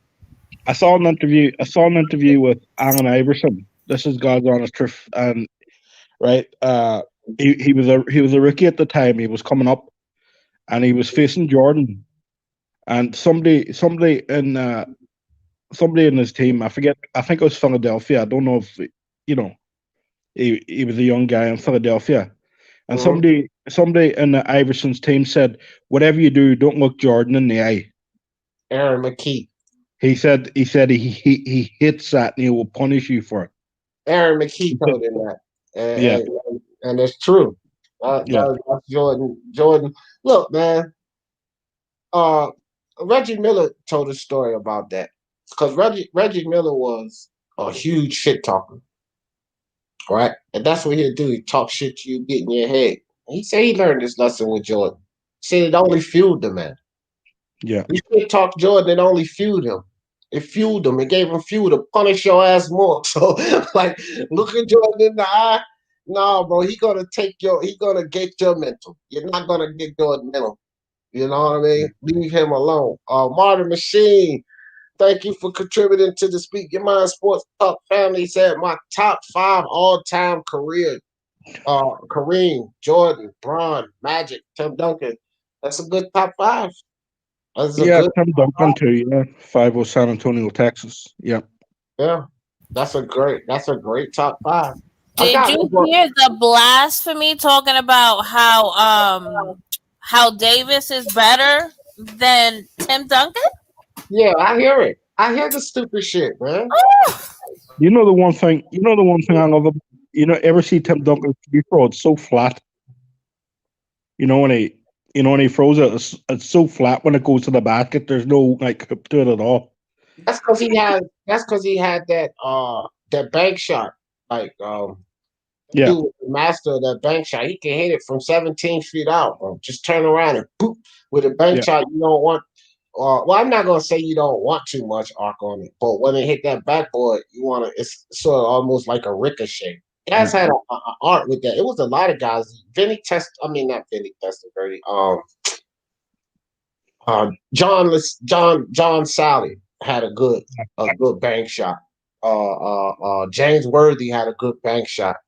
Like that bank shot, man. That bank shot is a weapon. That bank shot is a weapon, and Tim Duncan mastered that shit.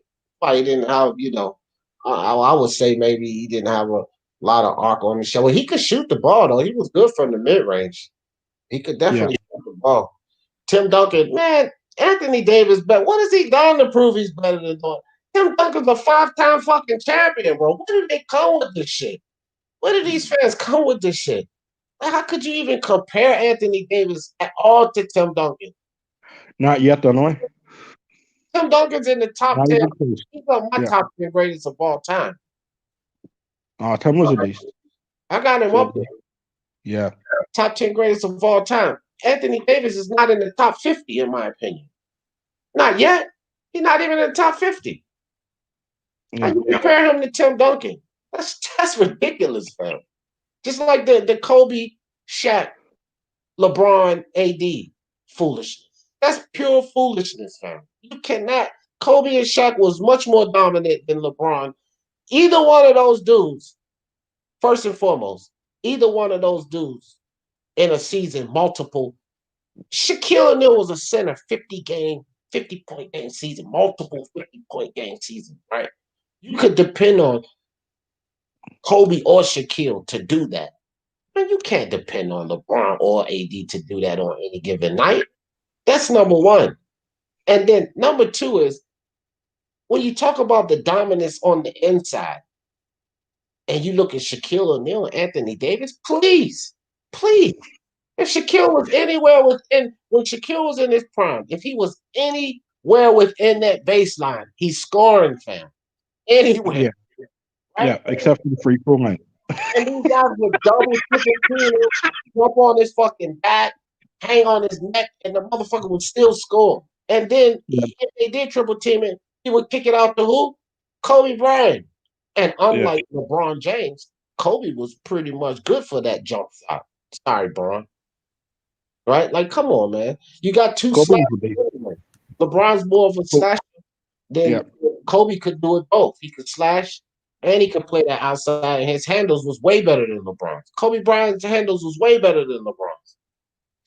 Kobe was a beast. I held the ball too long. Now, I will say that. I used to get pissed with Kobe with that. Same thing with LeBron. But LeBron kills me with that shit because he comes up with the ball and he drains the clock down to like 10 or 11 seconds, just standing there at the top of the key like, move the goddamn ball, fam. Like, it's a difference if you have the ball in your hand and you're moving around and you slashing and you opening up lanes. LeBron dribbles the ball down, fucks around with it for 14 seconds before he want to pass it, bro. Like, God, that'd be burning me up. Like, he blows so many chances doing that. I think the triangle. I think the triangle was perfect for Kobe. The way the Lakers used to set up with a triangle. Yeah, that's because he plays so much like Jordan.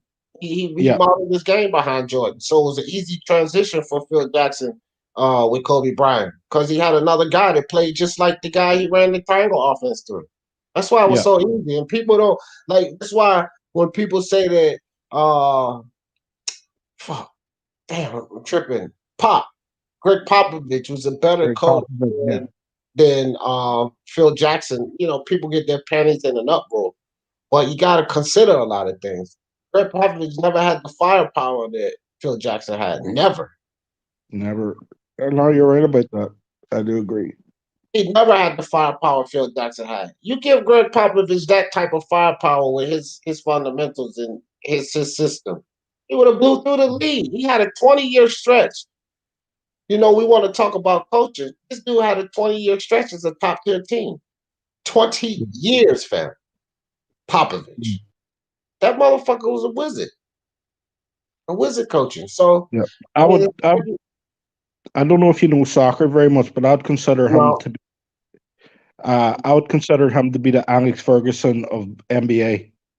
Yeah, well, I don't even know who the fuck Alex Ferguson is. Alex Ferguson was the manager of Manchester United for 25 years. He won like 14 titles. Oh, okay. Wow. You know, so yeah, that's what I would consider Popovich to be. Well, my baseball team won more titles than anybody in any sport ever. And Phil Jackson has 11 titles. Yeah. He got 13. Who was a player and 11 as a coach? I'm talking about as a coach. I don't care. I would just correct you. You got 13 titles. You don't know shit about basketball, so I got to catch you up to speed. Because he was talking about a coach. He was talking about a coach, so I said Phil had 11. Yeah, I'm talking about the coach of Manchester. The manager of Manchester. We know what we're talking about, Brian. But D sometimes with basketball, he don't know what he's talking about. I know my Yankees got more titles than any fucking team in sports. Period. How about that? Yeah, 27. Yeah, right. More titles. Y'all catch up. But think about this though. Hold on. Think about this. Think about this. When did the Yankees start playing baseball? Like in fucking 18 something? When did LA start having teams in the 50s? How many titles the Dodgers got? Oh, we forgot about those titles a long time ago. Nah, come on. We started in the 50s, so come on, man. Those Dodgers don't even break the mold, son. We don't even looking at the Dodgers, man. Y'all don't got enough titles to give us an itch, man. We just won. We just won the last one. Yeah, how many does that make? 4? 5, probably. Oh, my bad. I didn't want to cheat you out of your whole 5. It's all right. We're the best right now, so ain't no thing. We're the best. Yeah, I like the Dodgers, though, to tell you the truth. I don't like the Red Sox. How many? Yeah, I don't like anything that has to do with Boston at all. Right. You know the Yankees don't like no damn Red Sox. Hold on, Brian, real quick. Box fans, what's up, bro? Merry Christmas to you. Appreciate your contribution to the Speaking Mind Sports Talk family, brother. Appreciate that, Box fans. Go ahead, Brian. How many titles did they win? Who? The Yankees? Yeah. 27, buddy. 27. Yeah, that's right. You don't even try to dig up your football teams. No. Real Madrid has won 34 La Liga titles. No, but look, I already looked that up, buddy. Brian. 34 La Liga titles. Break down the context. Because I'll break it down for you. No team has more world championship titles than the New York Yankees. No team. Yeah, well, that's because European football, there's not world championship titles. That's why I said break down the context. So we don't care about no domestic level titles here, okay? We're talking about yeah, but if you think about it, the Yankees titles, I mean, they're only in the US, so that is domestic. They're not really world. No. Brian, see, Mark got on Brian about that shit before too. That league that Brian's talking about. No. This ain't GAA. This is professional. This is professional. What team is that, Brian? What team is that? Real Madrid of Spain. Yeah, 34 titles. 34. Let me check them out. Real Madrid. They won 9 Champions League. They won 9 Champions League titles. No, 10 Champions League titles. You go check them out. Real Madrid. Yeah, I'm gonna check them out. They still not fucking with my Cristiano Ronaldo used to play for them. Yankees. That's the only time they were good. Huh? No. No, What Rooney do? Ronaldo. What Rooney do? Come on, man. Mm-mm. Here they had Ronaldo before that. They had Zinedine Zidane. I could go through a whole list of world What class. has Zidane was been done good. since then? What has Wasn't been Zidane done since then? the French guy, right? Zidane was a French guy. Yeah, he won a World Cup, a European Championship with France. That guy was a beast. Yeah, that was in '98, I think. 98 and 2000. Yep. Yeah, that dude was good. Yeah, I That don't dude, know about soccer. that dude was a beast. You know? I can't lie. I know zero about soccer. Yeah. I'm telling you, Basketball. Too many leagues. Like y'all haven't like chop it up. Like it's too much. Yeah, well, you got Champions League. They got 9. No, let me see. They had 9, 10. They won 10 leagues, Champions Leagues, which in football is so hard to do. You think basketball is hard to do? When the Champions League is crazy. Yeah, the World Cup is probably the hardest. Well, that's once every 4 years. That's why So there you go. That's why it's so hard to win. There you go. Best franchise team with the most championships. So I don't know about this Real Madrid or how you split up all your damn different leagues and all of this. When you go to the books, goddammit, this is the team that got the most world championships, the most championships, world championships, however you want to call it. This is the team that's recognized. You see that team? It don't say no damn Real Madrid. It say Major League Football is bigger than baseball worldwide. Football is bigger than baseball worldwide. Better known. It's much bigger. But your multiple league wins don't count. We talk about one league, Major League Baseball, MLB. One league, not all your multiple split up leagues. The most successful team is the New York Yankees. And don't forget it. Don't forget it. Yankees. Now, not no damn Dodgers either. Hey, I can say the Dodgers all day. We just won, so we good. We good. The Dodgers, they doing good though, man. And we got cheated twice with these fucking Boston and Houston stealing signs. Oh man, please don't even get me started on how many times they fucked the Yankees, and they fucked the Yankees because we was winning too much. You know how the story go, Raider. Don't even get me started. Yankees been fucked over. They might have won more than everybody, but they've been fucked over probably as much or more than everybody too. Because the jealousy rears, man. They throw monkey wrenches in the Yankees plan. They say they got enough titles. We got to give somebody else a chance to win, and that's cool. You know, I get it. And it was proven too. You know, I don't know why didn't the MLB take these fools' fucking trophy away? I don't know, bro. You know, that's another thing, and it was proven too. And I think that like a lot of times they don't want to strip these teams like of their championships. You know, they leave it on the books. Pittsburgh Steelers, oh my gosh, they got away with 2 good ones in the Super Bowl. What about Brady and his fucking? Oh man, don't even get me wrong. Don't even get me started with Belichick and his cheating.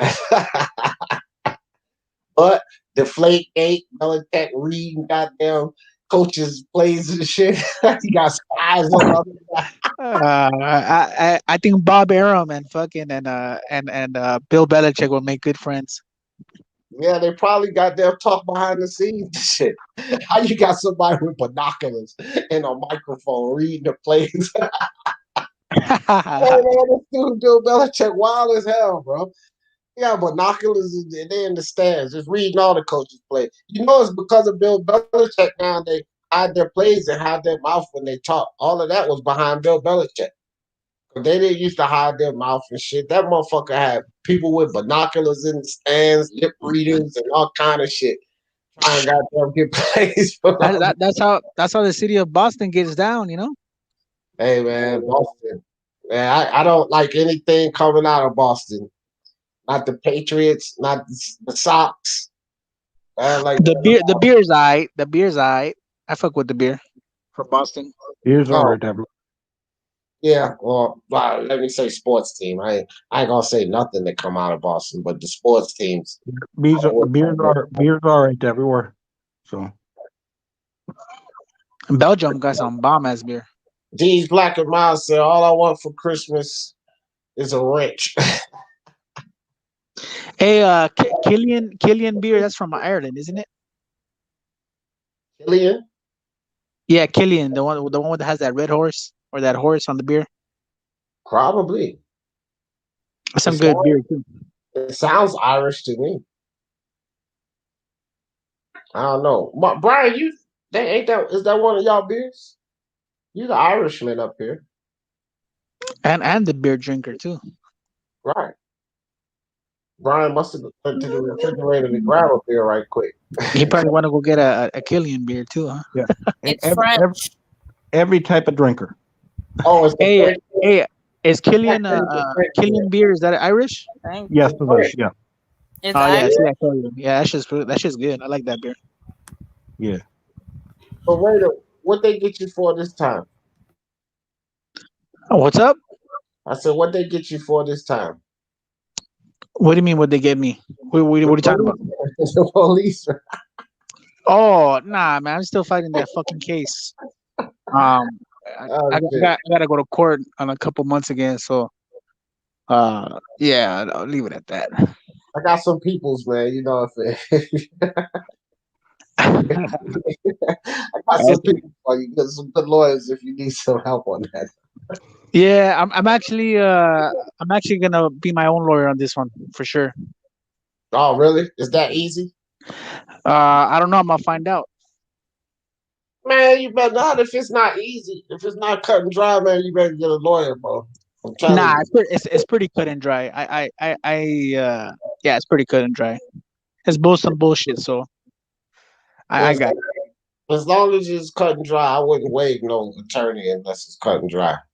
Trust me, Yeah, Caleb, a guy who been it's in definitely the court. it's definitely cut and dry. I used to make a living of being in and out of the court system. I know my way around. I sent you a message on On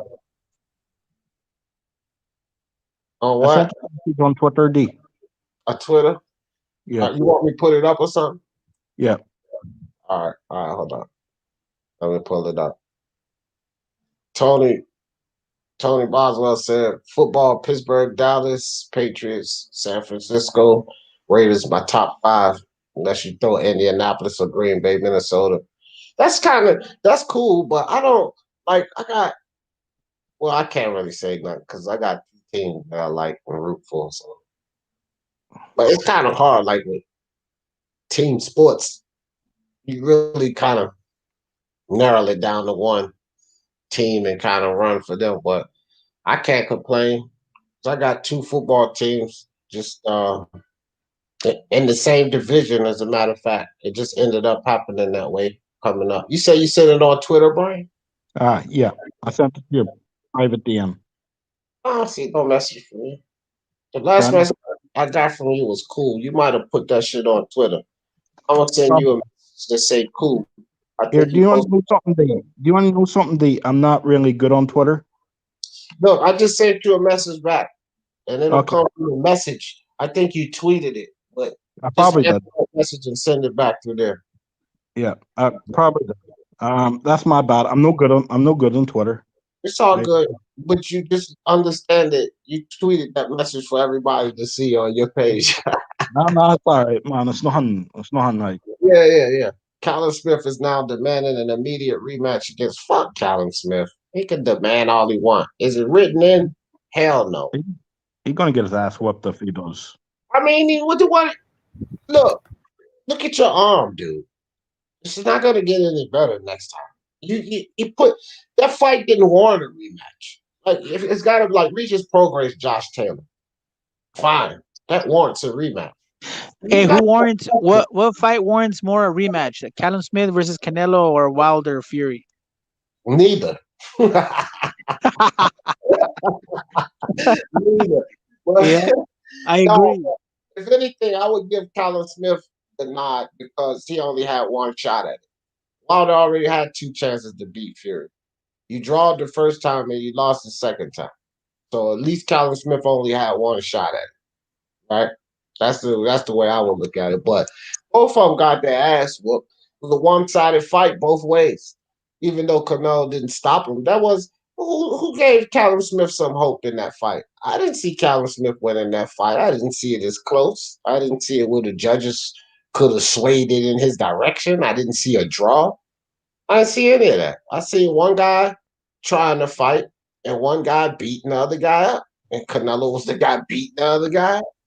Hey, I've been popping in and out of your streams, but the earlier one, I don't know who was on. You guys were talking about BGS beating Canelo. That's how you guys got? You guys got BGS beating Canelo? You guys? No. No. Hey, Saunders gets knocked out. Nah, we was talking about the fight, but I don't think any of us picked BJS to win. No, BGS gets his ass knocked out. That's just, or as I like to call him, blowjob Saunders. What the fuck just happened, bro? Shit, acting crazy. All right, there we go. Blow it up. Blow it up. What's this? That's the Real Madrid. All right, there we go. Wanted to blow it up so everybody. The club has won La Liga 34 times. La Liga. La Liga. The Copa del Rey 19 times. Super Copa de Español 11 times. Yeah, see again, man. Listen, Brian. Look, Brian. Do this, Brian. Google sports franchise teams with the most titles. Yeah. What do they count? If you count the 19, Brian, it don't beat 27. If you count the 11, it don't beat 27. I don't even know, like, how do you add this shit up? But La Liga's 34. La Liga's 34. That's the main one. That's the main one, D. La Liga's 34. That's the. Why they don't have it listed nowhere? Why are they not listed nowhere for that? Because I don't know what the significance of the La Liga. Because I don't know soccer, fam. But when you Googled it, it was under something sports, but I'm pretty sure it was American. You know, Americans don't look at soccer like that unless it's MLB. No, but what I'm saying is this. Okay, so when you got like the NBA Finals or the Canadian Football League, their championship, cricket championship, or basketball, baseball, whatever. Which one of these are y'all can tell me this La Liga is the main one, but why are they not in the conversation? If this is the biggest sport in the world, right? So why is it the La Liga in the conversation with Major League Baseball or NFL or MLB or National League Hockey? Fam, it is outside America. In America, right, NBA is nothing, NHL is nothing, NFL is nothing. Football is what matters over here in Europe and around the rest of the world, right? In America, these don't count to us. Here in Europe, they don't count to us because, to tell you the truth, I only know a bit about basketball. That's it. That's my knowledge on American sports. That is my entire knowledge on American sports is a wee bit about basketball. I don't count because to me it's just an American competition. So, I don't. When they say World Series, I don't see world. So I don't get that. I don't get it. Because players, see, this is why they say it. Because players from all around the world are part of these leagues. Like the NBA. Players are running. Okay, hold on, Brian. Let me get this off. The NBA has international players from everywhere. So does football, so does baseball. They got players from Japan, Cuba, all around, fam.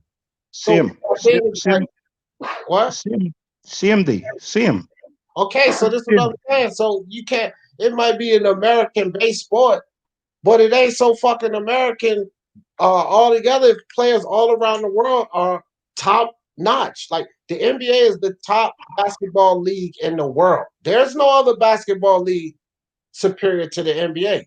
The biggest talent worldwide is there. Now, basketball is a worldwide sport. No, it's not bigger than soccer. No sport is bigger than soccer. But ain't basketball in the fucking Olympics? Because it's a worldwide sport. This is why we got Luka Doncic's fucking over here running the American-based league. Luka Doncic, he ain't American. So this is a sport where they compete at worldwide. It's just the fact that the NBA is where you'll make the most money at because of the American media. So people don't pay attention, but I'm just saying this Liga, whatever, why they ain't fucking posted? I just punched into Google most successful sports team, franchise team across the world, and still the Yankees popped up.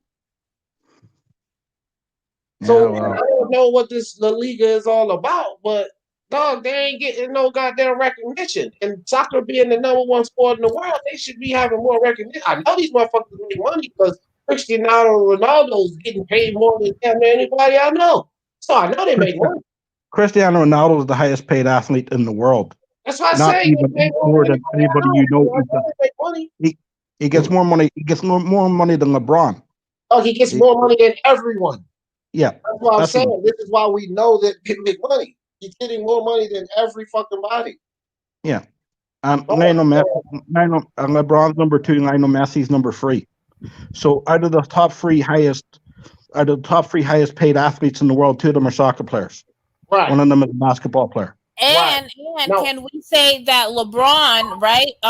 The salary that he gets from the NBA isn't even what makes him rich. It's the ventures outside of the NBA. We're talking about Messi and what's his face. They're highest paid because of their check that comes from the sport that they play. No. They got. They do. But I'm saying, like, the majority of the money that they get is because of the sport that they play. Whereas LeBron, it's vice versa. Yeah, from endorsements outside. You go look Cristiano Ronaldo up on Twitter. You go look LeBron up on Twitter, and you see how many followers. I think the number for Cristiano Ronaldo, I think it's near enough 2-1, 3-1. Okay. So, right. Yeah, I think he's the most followed on Facebook and on Instagram. Yeah, he is. Crazy. Like football worldwide. I know in America, I know it's not the biggest sport, but football worldwide. Yeah, so when you say that they don't get respect, it's more of America just not recognizing them at all. But anywhere else you go, whether it's the Caribbean, South America, Africa, soccer is the biggest deal ever. Okay, but look, this is my thing. I don't even really understand why you and Brian telling me that, because I understand this. What I'm saying is this. Google ain't fucking America, fam. I do understand you can Google from anywhere in this fucking world, right? Everybody uses it. It's a worldwide platform. We agree on that, right? Do we? Yeah. Yes. We agree on this, right? Google's but you said worldwide. You said worldwide franchise. Sports team. You guys find it for me then. If maybe I'm looking in the wrong place. No. It's not that. It's that Google is based on where you're from, right? So we're Americans. So if someone in England were to Google something, it'd be completely different from what we get because it's based on where you're at. True, but you know how Google search works as well, Kat? It works by the damn word you put in. And I put across the world, fam. So I may be looking across the world in America, but they're still going to give me the information of what comes up for the world. That is the exact search I put in. I mean, I get you. I get all of this, what y'all saying. And y'all know it better than anybody. It ain't about America for me. Because I'm not about this super hype arrogance of America. Y'all already know this. I'm Googling it every way I can. Worldwide, all the sports teams in the world. I done Googled it 3 different ways, and guess what pops up? Yankees. This is what I'm trying to tell you guys. All right, so when's your next trip overseas? You Google the same thing, and you tell me what it pops up. Well, I don't know. I'm gonna do this. I'm gonna Google La Liga and see what La Liga is about. Let's see what that's about, because I think that's what the problem is. It's soccer gets the respect, but it don't seem like La Liga is getting much respect. So that's what the problem is. La Liga Soccer League.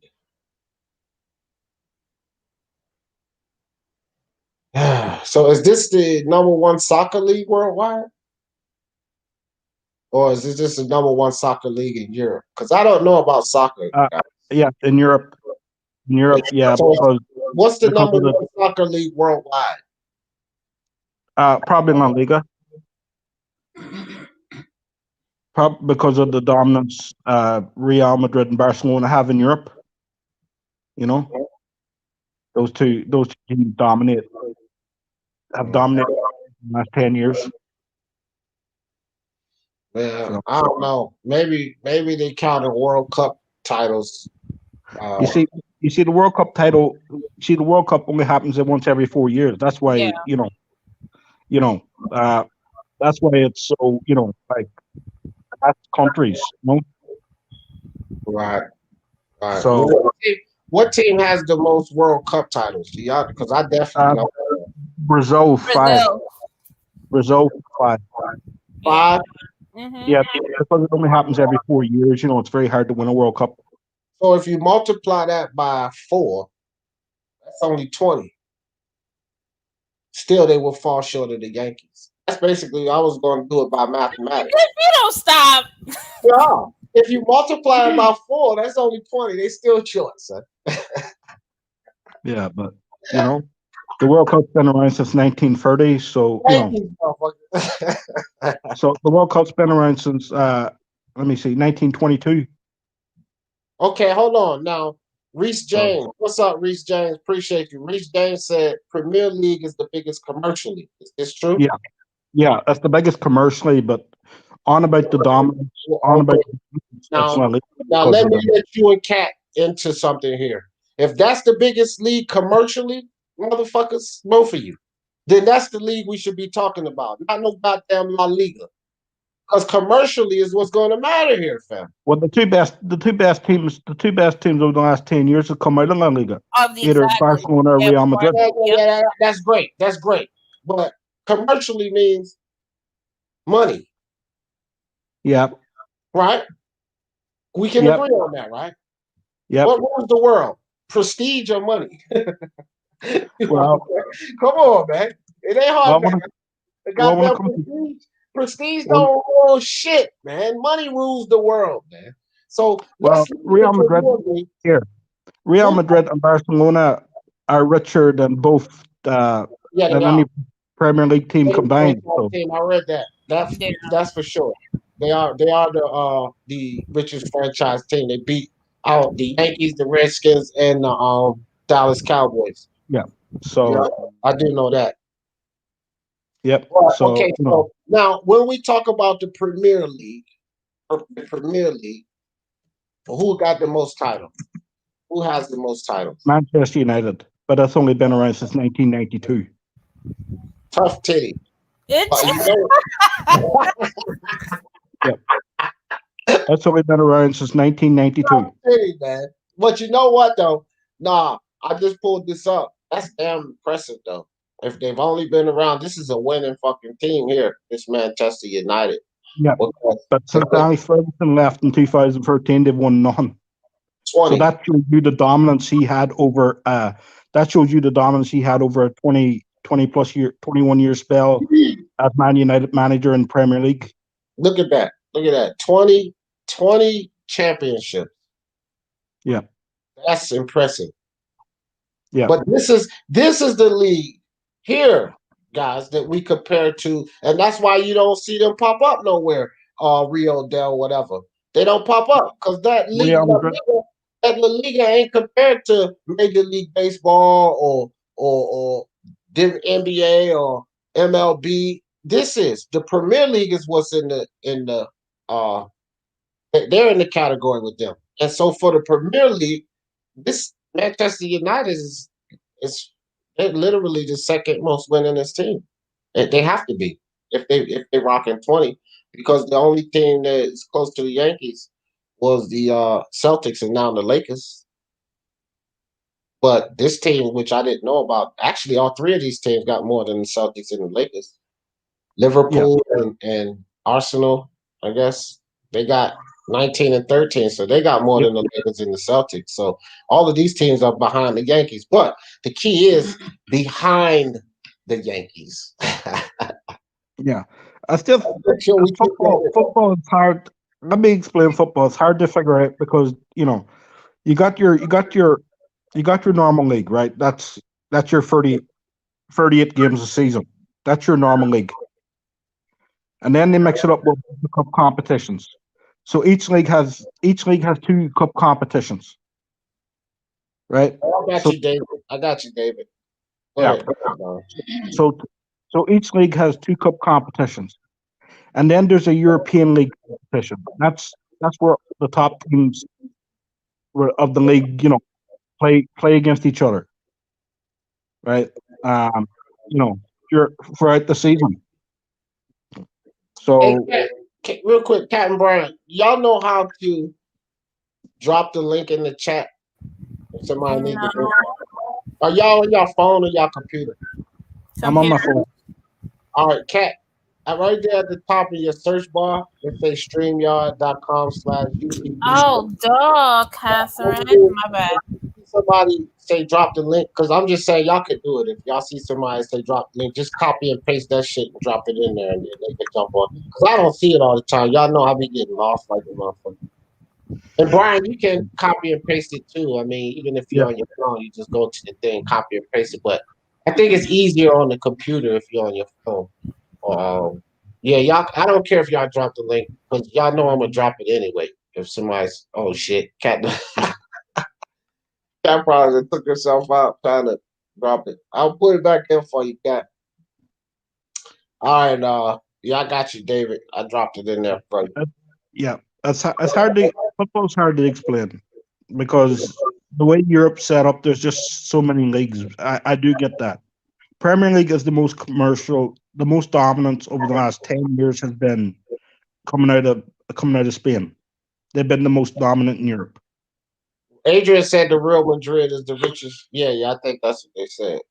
Madrid. Yeah, they're like the Yankees. They're like the Yankees of Europe.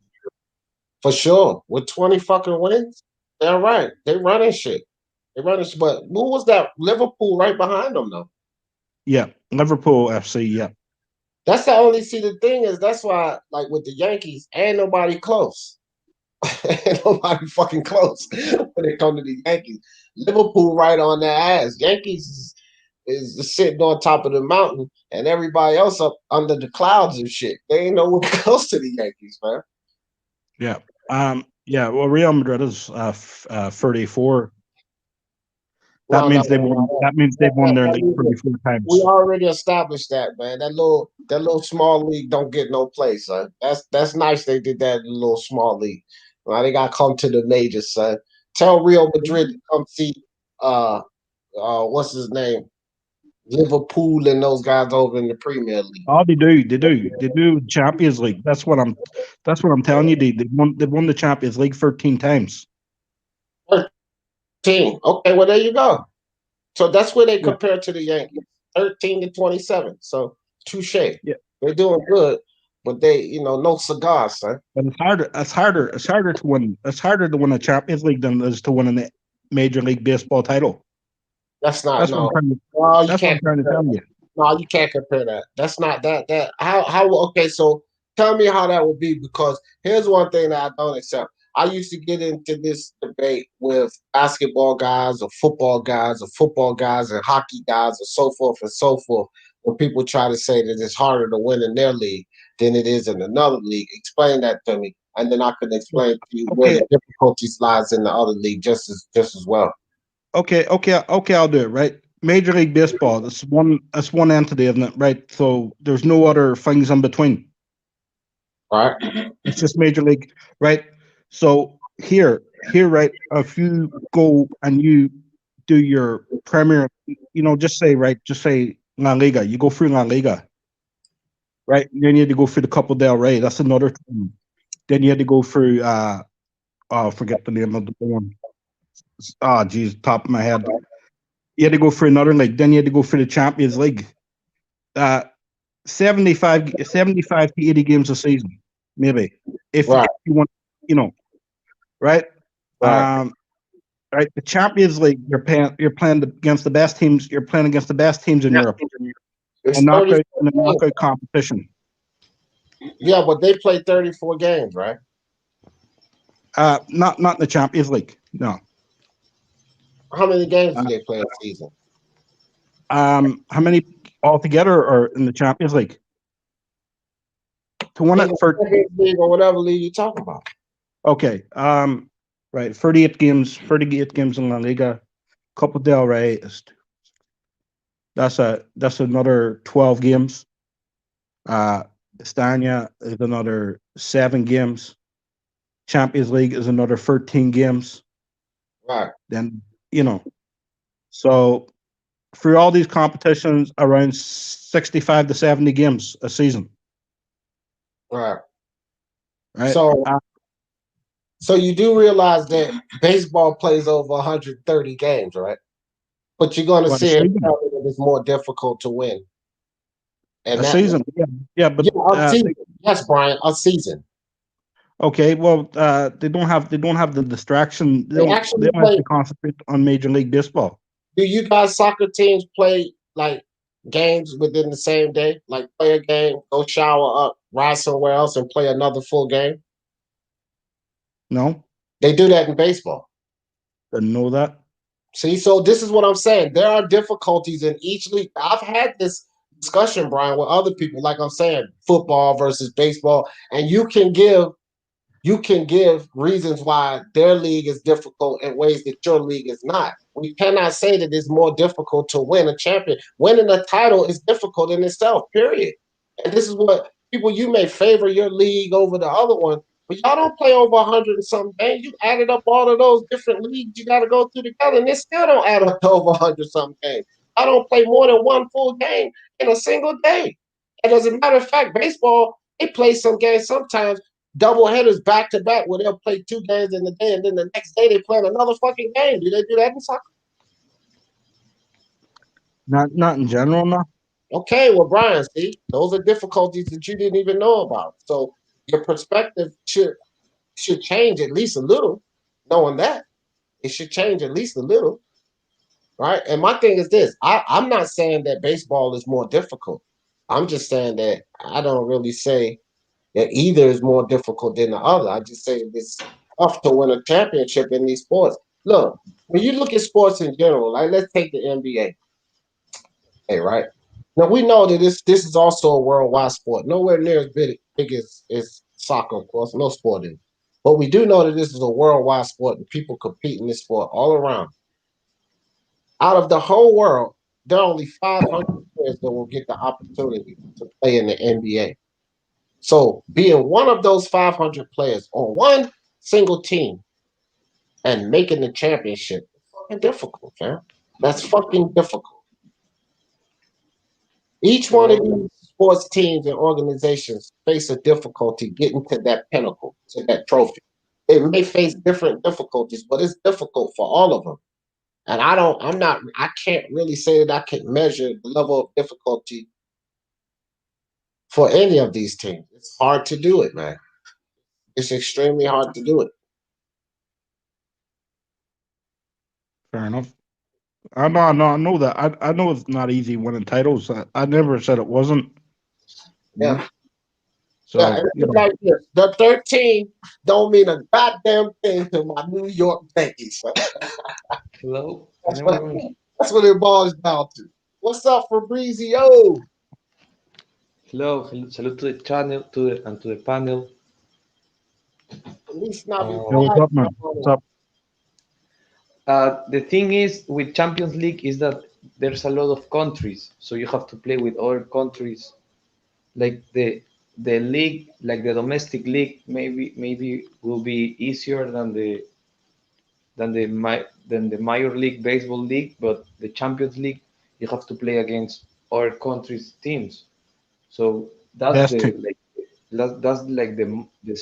most important championship in teams, in clubs. That's Right. why Real Madrid is like the biggest. He won like 5 times. The first 5 Champions League titles are from Real Yeah, Madrid. They just won like three in a row. yeah, back to back to back. I Yeah. can't assess it yet, Don Ramon, because I need to dig in there. I need to get with my guy Lewis for real and dig in there and see what our teams are looking like this year. It's been so I haven't I was up on the draft, so I know a lot of these kids that got drafted to certain teams, but I can guarantee you everything's changed by now. That's how the league is. The first 20, 30 games of each season, you get all of these shifts and trades, and I haven't been up on that, Don Ramon, so I couldn't really give you an accurate assessment. It only take me like a week or so to get back into the groove of things because I know all of the players. I know the players that's been coming out of college. I know the significance of what they do. So when I find out where they've been placed, what team, what system they've been put in under what coach, and kind of get a grasp of how the chemistry's working out. Give me like 10 games, 11 games, and I could give you a fair assessment of who will win. Right now, I can't really do that because I've not been up on it. I've been on boxing, fam. I've been Yeah. boxing. Yeah, boxing is good right now. It is, man. We looking real good in our sport of boxing. Do teams get regulated in any league sports in America? And regulated how? What do you mean by regulated? It's a whole lot of regulations. These too many for some of the players. Too many regulations, Tone. But if you give me an example of regulated how, probably yes, most likely. Premier has the best ratings, but in the champion and the Spanish teams are the ones with the most wins in total. Yeah, well, I don't know. Is that true? Ryan Fabrizio? That Yeah, that, it is. yeah, that's true. Followed by Because you England and combine the Italy. 13 championship that Real Madrid has and the 5 that Barcelona has, and it's Oh, like right. 8 total. Okay, I got you. Yeah.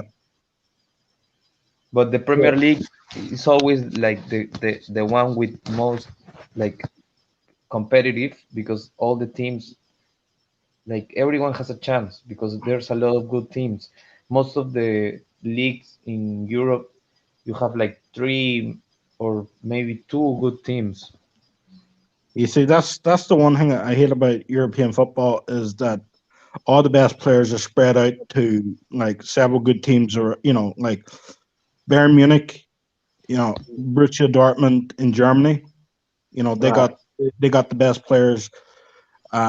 Manchester City now, Manchester City and Liverpool got the best players in England right now. Barcelona and Real Madrid in Spain have the best players in Spain. France, Paris Saint-Germain, they got the best players in France, basically. Like, Yeah. That's why now now y'all making me understand this a little better. This is why the Premier League is compared to those other leagues, and I'll tell you why. And it's basically what I just explained about the NBA, and it's the same thing with Major League Baseball, the same thing with the NFL. Those are the best teams that you're going to find worldwide. So what it sounds like y'all explaining to me is the most competition, the best teams to compete against each other is going to be within the Premier League. yeah, But when they face with other teams of like from other countries in the Champions League, England, like British teams are not that good compared to like because Liverpool is the best one. They have yeah, like 6 Champions League yeah, trophies, but the other ones like Manchester United has 3, Arsenal they have none, 0, Chelsea has 2, right, or yeah. 1? No, One, Chelsea I have think. one. One is Yeah, I'm aware. yeah, Yeah, and there are other British teams that have like 2 champions, but right now they are yeah. like in the Nottingham second Forest, division. Nottingham Forest have two. Yeah. Yeah, All like right, Brian, this is just a question for you. Reese James said, isn't there strength and depth in La Liga harder to win in the Premier League? Not great strength and depth, but you're talking about a team who dominated was Real Madrid. You know. But is it harder to win in La Liga or is it harder to win in the Premier League? Because if they're playing all of the best teams in the Premier League, it would appear to me that it's harder to win the Premier League. Yeah, but I think the thing is, if you are a small team, it's harder to win La Liga because only Barcelona and Real Madrid wins that the league. Atletico Madrid, in the last 15 years, yeah, only Atletico Madrid has won one Liga. The other ones are divided between Barcelona and Real Madrid. But if you look the last 15 years in Premier League, Chelsea, Leicester, Arsenal, Liverpool, everyone has won Yeah, man. Yeah, Brian, don't be bringing up that La Liga shit no more, man. I got it. You trying to throw a monkey wrench at me, Brian. I mean, let me tell you something. I can guarantee you this. Brian. I'm gonna tell you this right now. You take a team like Chicago Bulls, right? And you put them in a basketball league similar to La Liga. Man, them motherfuckers that have about 50 fucking titles, man. Who's the best team? They will have like 50 fucking titles, man. Who's the best team? Who's the best team in Major League Football? Or you put a team like Real Madrid in Major League Football, they would have 100 titles. So don't throw that at me, D. Don't throw that at me. Whoa. What do you mean Major League? First off, pigskin football and soccer is different. This is what I'm saying. Okay, what is it? I'm just going by the way y'all explain it. Because European Basketball League is shite. Okay, hold on, Brian. I'm just telling you. I'm just telling you. But slow down, because this ain't about. Don't get defensive about your I'm soccer. not getting defensive. I'm just telling you. I'm just telling you. I'm not getting defensive. I'm going by the way it's being explained to me. So you got the NFL, and then you got the CBL. Okay, that's another football. That's the Canadian Football League. The NFL, the National Football League. But there's still two professional football leagues. What I'm telling you is this: if you take the New England Patriots or the fucking the champions, the Kansas City Chiefs, you take them to that CBL league, bro, they will be like your team Del Rio, La Liga. They most certainly would. Man. Yeah. They would win everything. I think the difference between but what I'm trying to say, if you put a bunch of basketball players in a football league, they're not going to win. They're in the same sport, Brian. You're crossing sports, fam. Yeah, I know, but no. When I said Major League Football, I said ML football, MLF, Major League Football. If you put Real Madrid in Major League Football, it's the same situation. So they would dominate. Absolutely. Okay. If you put them in the Premier League, why they don't have 39 fucking titles in the Premier League? So it's not the same because they're facing a higher level of competition. When you talk about the NBA and these teams, they're facing the best competition. What it sounds like to me is the Premier League has all the good teams around and they're facing each other. So they're facing a higher level of competition. If Real Madrid was so dominant in the Premier League like it was in La Liga, they would be winning every fucking thing, and they're not. They're not in the Premier League though. That's what we're trying to tell you. Yeah, Premier League is only British teams. Premier League is British teams. It's the domestic English teams. La Liga is the domestic Spanish. La Liga is the Spanish domestic. So La Liga teams don't get a chance to play in the Premier League. No, that's what the Champions League's for, D. Yeah, every country has a league, and then after the first places, it depends of the country. You go to the Champions League, and then in the Champions League, they face each other in various stages, and then the winner is the best European team of that year, and it's the same every year. So do they have a Champions League competition every year? Yeah. So La Liga, this team, this El Rio, would actually have a chance to play Madrid and all of these other teams in the Champions League, right? Yeah. In the Champions League, Yeah, in the Champions League you face first the group stages, then the quarterfinals, then the semifinals. Right. No, It's oh, like if the NBA and the Chinese NBA had a winner, and then they fight each other for the yes, Champions yeah, League. That's how yeah, it's like. something like that. Yeah, it's Yeah, like but all these leagues come that's not together, Yeah. and the top teams from each league play each other. okay. Yeah, And yeah. that's what Yes the and Champions no. League Yeah, is. okay. Hold on, guys. Hold on. Yes and no. Yes and no. Because for what it sounds like to me, okay, you don't got German guys and German teams down in La Liga, do you? No, no, no, no. Only Okay, Spanish. The German has okay. their own They league. have their own league. But with the Yeah. NBA, you have German players, Spanish players, Russian players, United You have States that. players. Just because this No, league, no, but hold on, guys, hold on. Let me explain this. Just because this league is based in America, it's not the same as y'all are legal because those are like Spanish-based teams. The Well, NBA, no, well, no. But we're talking about teams. Lionel You have Messi is players Argentinian. from every nationality. You have Chinese players, or you can have every nationality in every team of any league in any country. Any league, right? Lionel Messi, Argentinian, right? He Plays in plays in La Barcelona. Liga. Yeah, Cristiano they get Ronaldo is recruited just like in Portuguese. America. okay, Yeah, our championships. Cristiano Ronaldo is Portuguese. He used to play for. All He right, used to. Brian. Let's put it this way, Brian. The championship league is what you compare to the NBA. That's all. That's the best way I could put it. The championship Yeah, league is because what you yeah, compare because to the NBA. every Not La yeah, Liga because or any of these other Yeah, smaller leagues. They wouldn't be compared to the NBA. It would be the Champions League that y'all telling me about. yeah, Because that's because when the every best American plays the best. In the NBA, the best plays the best worldwide. So that would be equivalent to your to the Champions League. Yeah, Champions League. exactly. So if Del Rio Brian was to go 34 titles in the Champions League, I guarantee you they would have them posted over the Yankees. But they haven't. And that's why they don't have them posted over the Yankees.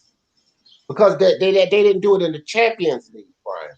Yeah, That's because, the point. but you have a lot of countries, so you have like 13 games, 13 Champions League that Real Madrid won.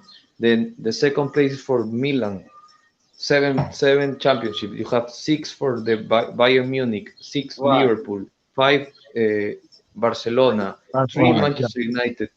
Exactly. Because they're playing the best. So when you talk about Yeah, because Major only League America has the Baseball, best teams. right. And that's what I'm saying. So you talk about Major League Baseball, you got guys from Mexico, Cuba, Japan, and all of these places. And then so they all get into Major League Baseball, but that's equivalent to the championship league, bro. Because we don't Yeah, break down because all of these different fucking leagues like soccer do, but Major League Baseball, NHL, hockey, NFL, NBA, they would be equivalent to your championship league. So if you have a team in your championship league that's dominant like the Yankees, then it would be comparable. But you take a team like in the La Liga league, you don't compare that to the major league sports here just because they're American-based sports. They're American-based sports for revenue purposes, but they're equivalent to you guys' championship league. That's what that's equivalent to, and that's why yeah, you don't see because Rio. Americans have the best basketball and baseball players and Right, the American football best, players. best. They're not playing with a bunch of guys that what it sounds like to me is that La Liga team was like the old days Boston Celtics. Couldn't nobody fucking compete with them. But then what happened in the Yeah, NBA when teams started to catch up and all of these other cities started getting good players as well? Then they caught up, and now Boston don't run a goddamn thing, right? So that would be equivalent to the championship league. So we take the numbers. Who's the most winningest team in your championship league? That's who you compare to winning teams in NHL or NBA or NBA, NFL or something like that. That's how you would compare that. You can't really compare La Liga because, to be perfectly honest, it would be easier for them to win than guys in the yeah, NBA or the but the NBA. thing is because basketball is has like it's been played in America more than in other countries, but football is universal. Like you can see the World Cup. Not only one country has won it. There's a lot of countries that have won the World Cup. So it's like there's good players in every country. right? Yeah. But in America, you have like the best, the best basketball, baseball, and all like football players. Maybe baseball you have from other countries, right? But the best basketball and football players are from America. That's not true, Fabrizio. Y'all don't know enough about the sport. Luka Doncic and fucking Giannis Antetokounmpo are all international players. They Yeah, still but right now, like recently, but okay, but listen, Fabrizio. Even if you take it back to the Bulls, Tony Kukoc, Vladi Divas, Detlef Shrimp, this league. See, y'all don't know. I don't know soccer, and that's why I'm asking you guys all the questions. But it appears to me that you guys are making a lot of assumptions about yeah, American but give me basketball. like the best five players in history from the NBA and NFL. Yeah, okay. That's because it's an American-based sport, right? Now I Yeah. get you there. So when we go into history, yeah, of course. Ask me that in 20 years. Because Luka Doncic, if he stays healthy, will be in the top 10 greatest of all time. Giannis could be there. You can have a lot of these international players now that's hitting the league because they, after the Olympics, look, after Jordan and that dream team, when they came and basically embarrassed the world, they embarrassed the entire world in the Olympics when it came to basketball. The world got better. The entire world got better. Now we got guys from France, Boris Diaw. You know what I mean? We got guys from Cuba, Mexico, Spain, the fucking Mark and Pau Gasol. We got all of these guys from all around the world competing in this one league. It may have started off, you know, that basketball didn't even start off in America. It was the marketing. This is what I'm trying to tell you guys. The marketing, the league was based in this country. Basketball is a Canadian-bred sport. Dr. James Naismith is from Canada, fam. It didn't even start in America. But the market share, because it's just like in boxing, where everybody want to fight or get exposed to. America, because of the media. But the world is competing in the NBA and baseball and the NHL. The world are competing in these sports, man. You go look at the NHL. All of these players, Voschkenbeck and all of this. Those are the top players, not fucking American players. But what is the NHL? It's an American-based league, but it's not. The better players are from the world. Yeah, it's becoming universal right now, but like historically, it's been American-based, like the best, maybe, correct me if I'm wrong, but maybe the best basketball players of all times, the best, like the top 10 are American only. Currently. Yeah, currently. Yeah, Currently, but if I give you like a list from the best, I don't know, Football players players. of all time, there will be like maybe 7 nationalities in those in the list. And I get that. It's true. But okay, so like the comparison is unfair for both sides because it wasn't open to the world like early on. Like Major League Baseball and basketball was strictly, you know, they was open to them, but they couldn't make the league. So it's not like they couldn't play because when Tony Kukoc and Vladi Divac and all of those guys, Detlef Shrimp, when they started coming and they could play, they got contracts. But the world wasn't prepared. Now with soccer, with football, it's been a world sport. So the world has always been prepared. You think that I think you cannot compare it. If it's an American phenom in soccer and he wants to go play on Madrid or the English team, Manchester, you think they won't fucking give him a contract? I bet They you they'll give will. him a fucking contract. They would, but would he be the best player in the team, D? Well, that's what I'm saying. That's what I'm saying, No. Brian. If you had a phenom, listen to what I'm saying, Brian. I know that people want to have pride in their countries. I'm making a hypothetical here. Yeah. I know the best soccer players don't come out of America. I get that, Brian. I'm not even trying to say that. No, but that's what I'm comparing to the NBA. Let me finish then. Let me finish. If you had a fucking phenom, this guy that you don't expect to be, like with Tiger Woods and his skin tone, he was a phenom. Nobody expected him to be this great golf player, right? So if you have this guy from America that's a phenom, nobody expects him to pass the great Messi or Cristiano Ronaldo or fucking Pele. Nobody expects that, but he does. Do you think these teams ain't gonna fucking try to get him on their team? They most They certainly will. will. And No, what I'm not saying, they okay, would. Brian, let me finish, Yeah. Brian. Let me finish, fam. Maybe you'll understand all of this if I finish. And even if you understand already, let me finish so that everybody else can understand.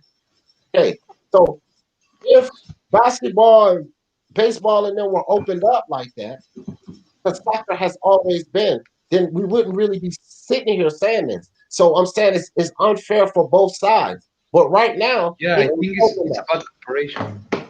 Yeah.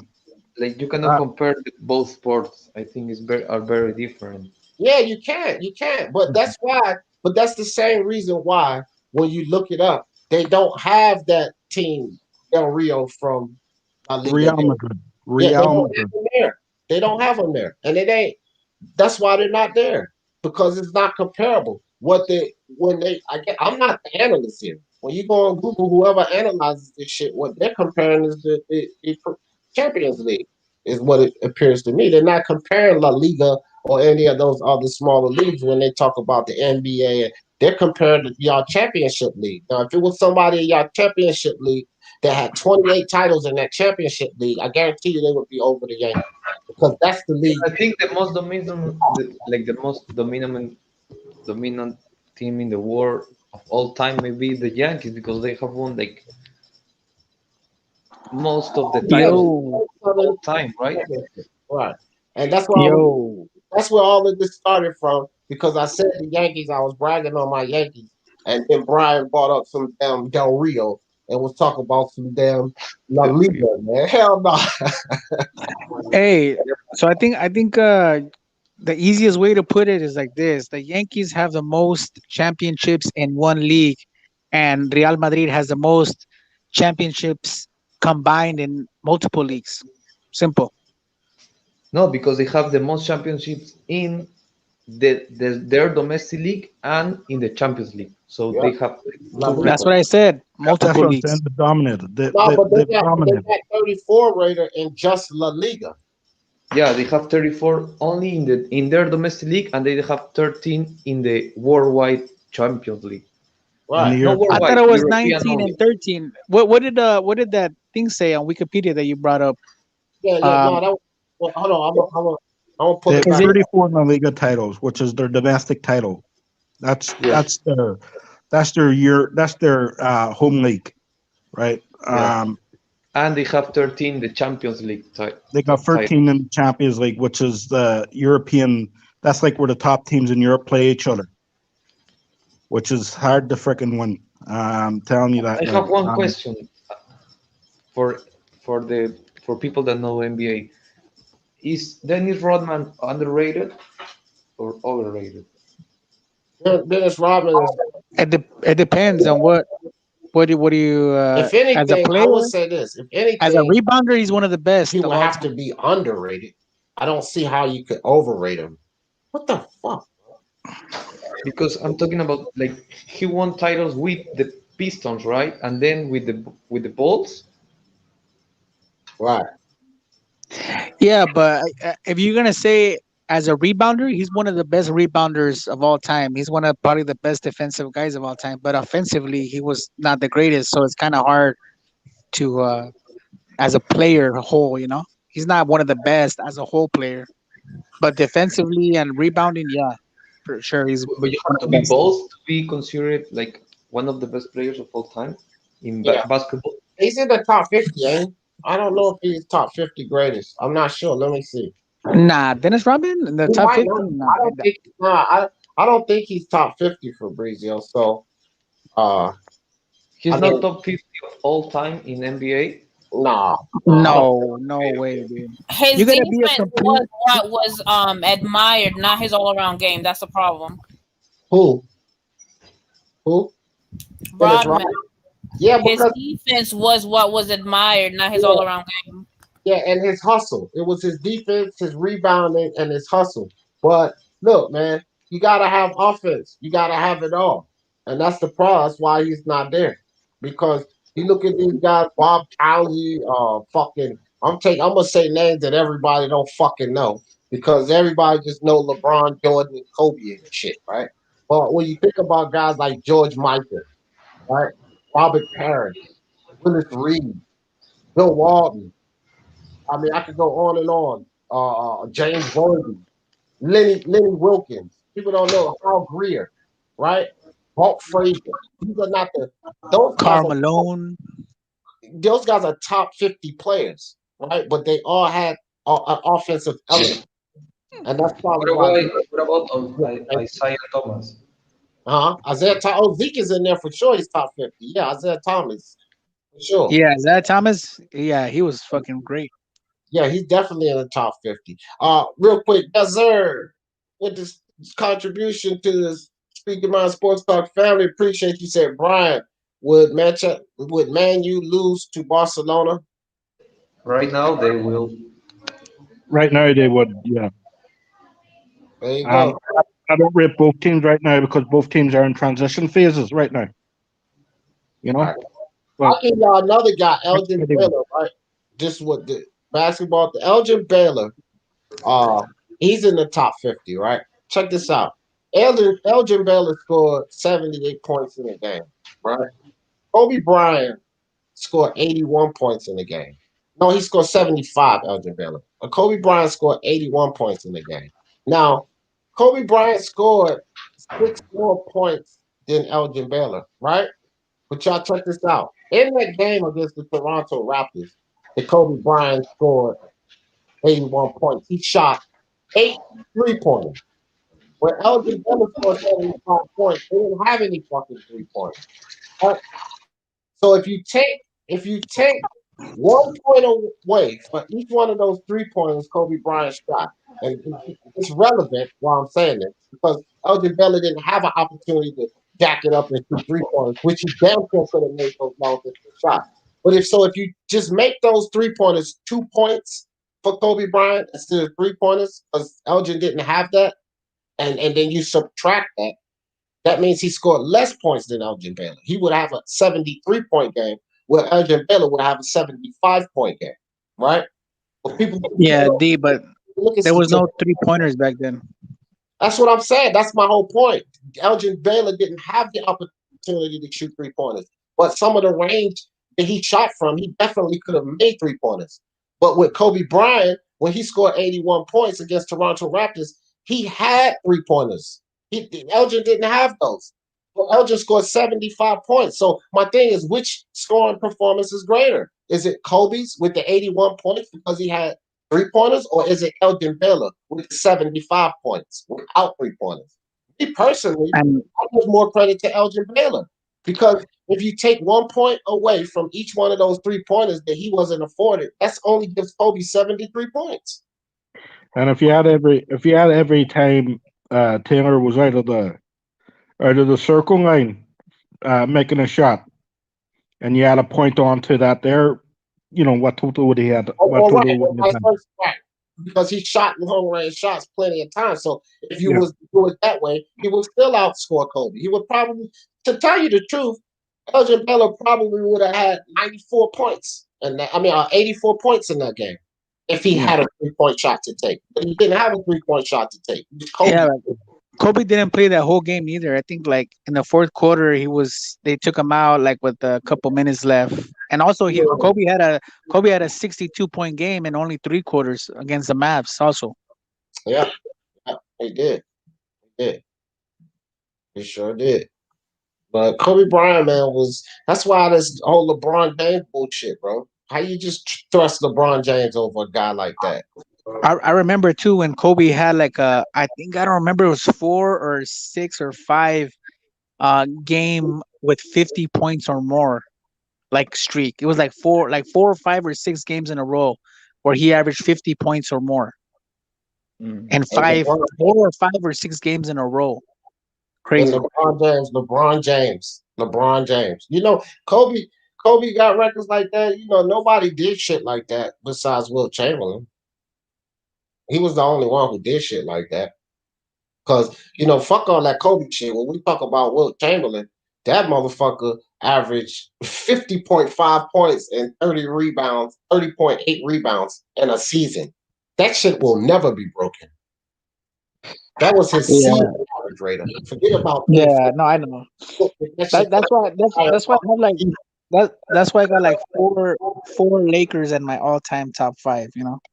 No, you got 4 Lakers in your all-time top 5 because you bias as No. I have four of them. You cannot put you can't put. Everybody would just put Magic Johnson. Yeah, no. Hold on. I was just fucking with Radar. I do too, actually. No, you gotta keep it real, man. I got because I got Magic Johnson, right? That's 1. I got Kobe Bryant, that's 2. I got Kareem Abdul-Jabbar, that's 3. I got Wilt Chamberlain, that's 4, right? And then Shaq, if you want to split it, that could be 5, right? So I do too. Yeah, the only reason I don't have 5 is because Jordan was born. That's the only reason. Yeah. Lakers, they have a rich history of top-notch players. That's why they got so many championships, because they had to go get the best players to do it. Yeah. We always have to have a big star in LA. I gotta shit on LA anytime I get, you know what I mean? They had to go buy all the good stars. LA is big, man. You know, we need a big star to fill them shoes. So like LeBron. LeBron's a pretty big star. I would say he is, and look what happened. Look what happened. He's already got a championship here. And that's great, but what happens when he leaves? Like, you guys were building something and completely shitted on it just to get him to the team, and look how he's changed it. So once he leaves, y'all are fucked. For sure. Nah, you know what? What's gonna happen is we're gonna go another next star. I mean, we're gonna have Anthony Davis here, and then more stars are gonna want to come. Let me tell you something. Every team. Now, I know that the Lakers have their history, but it's 2 things that is historical in basketball. Every dynasty struggles and goes through a rebuilding phase. Everyone. That's number 1. Raider. Now, here's another important factor that's also constant. LeBron James leads every fucking team in shambles after he's gone. Those are 2 constants, Raider, that you better think about. Those are 2 constants that you better think about. That motherfucker leads every team in complete shambles when he is gone, fam. And notice in basketball that every great dynasty always goes through that rebuilding phase. You know what the difference is that the Lakers always find a way to win. Well, even if he leaves, he's not bigger than the Lakers. I'll tell you that much right now. Yeah, when he leaves, we're gonna be all right. We might not win a title maybe the next year. I mean, this year we're gonna probably win it again. But after when he leaves, we might not win a title right away. But I'll guarantee you we're gonna be in the runnings again soon after that. Like maybe in a couple years. But I ain't worried about it.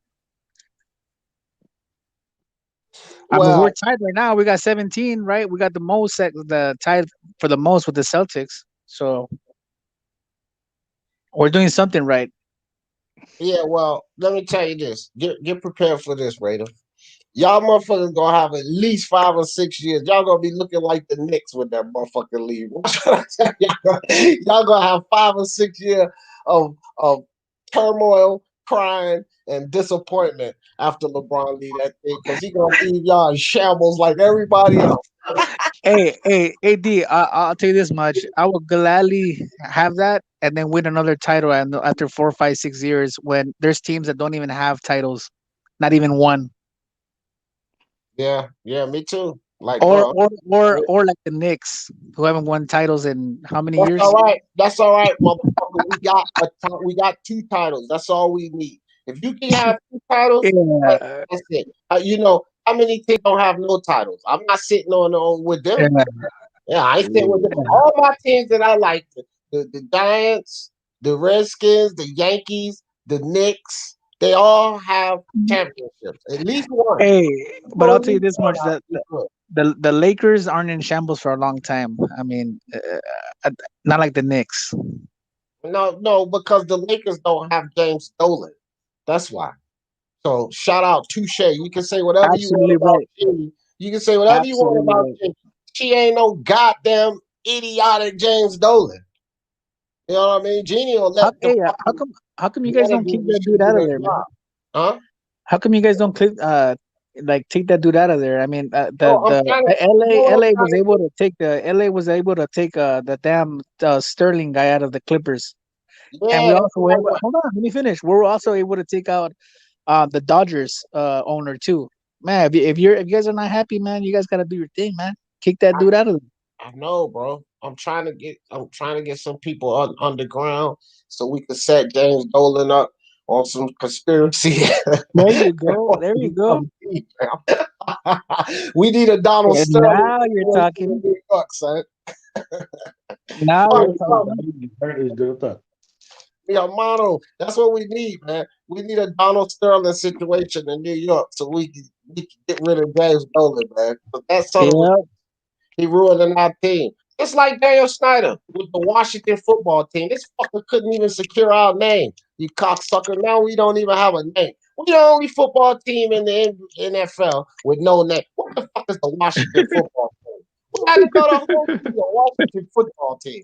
That don't make no sense, man. Goddamn Yeah. Schneider and Dolan.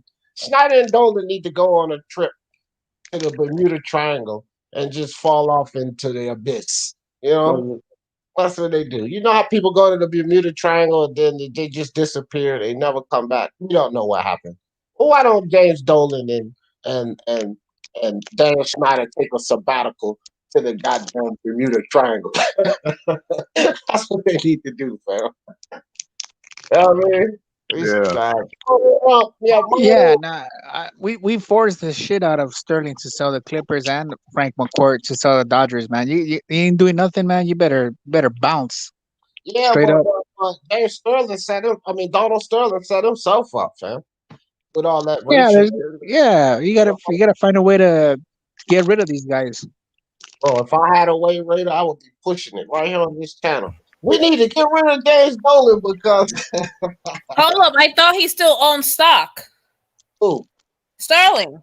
Yeah, but he got no say. I mean, he can own stock, but he's not the He's owner. a He don't minority. make no, yeah. Minority shareholder. Oh. Yeah. Yeah, he went from owner to minority. He got as much call as Nelly has. That's what he got now. Yeah, and Frank McCourt, he sold the team, but that fool kept the parking lot, like the Dodger Stadium parking lot, dude. That parking lot alone makes millions of dollars. Oh yeah, for Like, sure. crazy, you know. You know how much the parking is at Dodger Stadium? Like when you want to go watch a game, like on a regular day, it's How like much? $25 or $30 a car, dude. Yeah, they're getting wow. Jay Blues. What's up, Jay Blues? Appreciate it. And then think about this, bro. They get 25 a pop. All them fucking games they play there every season. That mean they packing that goddamn parking lot up. All of them games. What is probably like Yeah. 60 home games a season? Yeah, think about it. That place is always sold out, right? So it's like 52,000 there. So imagine just say a quarter of it. So say like 10,000 cars. At 10,000 cars at what, $25 a pop? How much is that? 10,000? Yeah, times 25. That's times 20. That's 2.5 million. Yeah, and imagine there's like how many games a week? There's like 5 games a week or 4 games. So That's they $1 make million a week. That's like $2-3 million, $4 million a month, dude. And that's what else. That's what else. Overhead is hardly shit. It's not a lot of think about it, bro. Overhead is hardly shit. Because all you need is what, 20 parking attendants, and that's about it. That's your whole overhead. Yep. Like a parking deck, if you going into real estate, you can buy some land and build a parking deck in a downtown city or something. A parking deck is money. Just a parking deck. You go down here, there's no fucking way to park. You gotta go on one of the parking decks. They get paid every day downtown. Those parking decks are fucking full, fam. That's a huge investment. You take and put a parking deck in the city, demolish your building, build a parking deck. You're gonna get your money back. Right away too, man. Especially in downtown, you know what I mean? Yeah, damn right. Damn right. You know how much the parking when the Rams came over here again and they were playing in USC. You know how much the parking was on their first game? I went to the first game. It was $100 for Oh parking. my gosh, dog. $100. That's sick. I know people Yeah. was mad as fuck.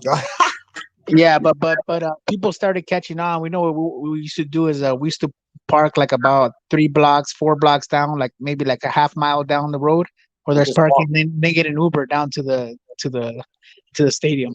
Yeah, that makes sense. That makes sense. That makes sense. But I can guarantee you this: everybody from mid-level down, they was like, "Fuck it," because the money they spending on their tickets, they don't give a fuck about no $100 anyway. Yeah, see, that's the problem, dude. Like when you go to a Lakers game, there's so many stars down at the bottom because those tickets, dude, they're like hundreds of dollars. You know what I mean? Not a regular person can afford those tickets. Those people are not even watching. They're like stars. They're not even watching the game. They're on their cell phones.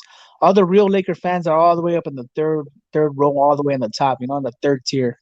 Yeah, They're- those tickets are thousands. They ain't no fucking hundreds. Those tickets are thousands. Yeah, they're like thousands. Yeah, they're a lot. They call him, what's his name? Spike Lee.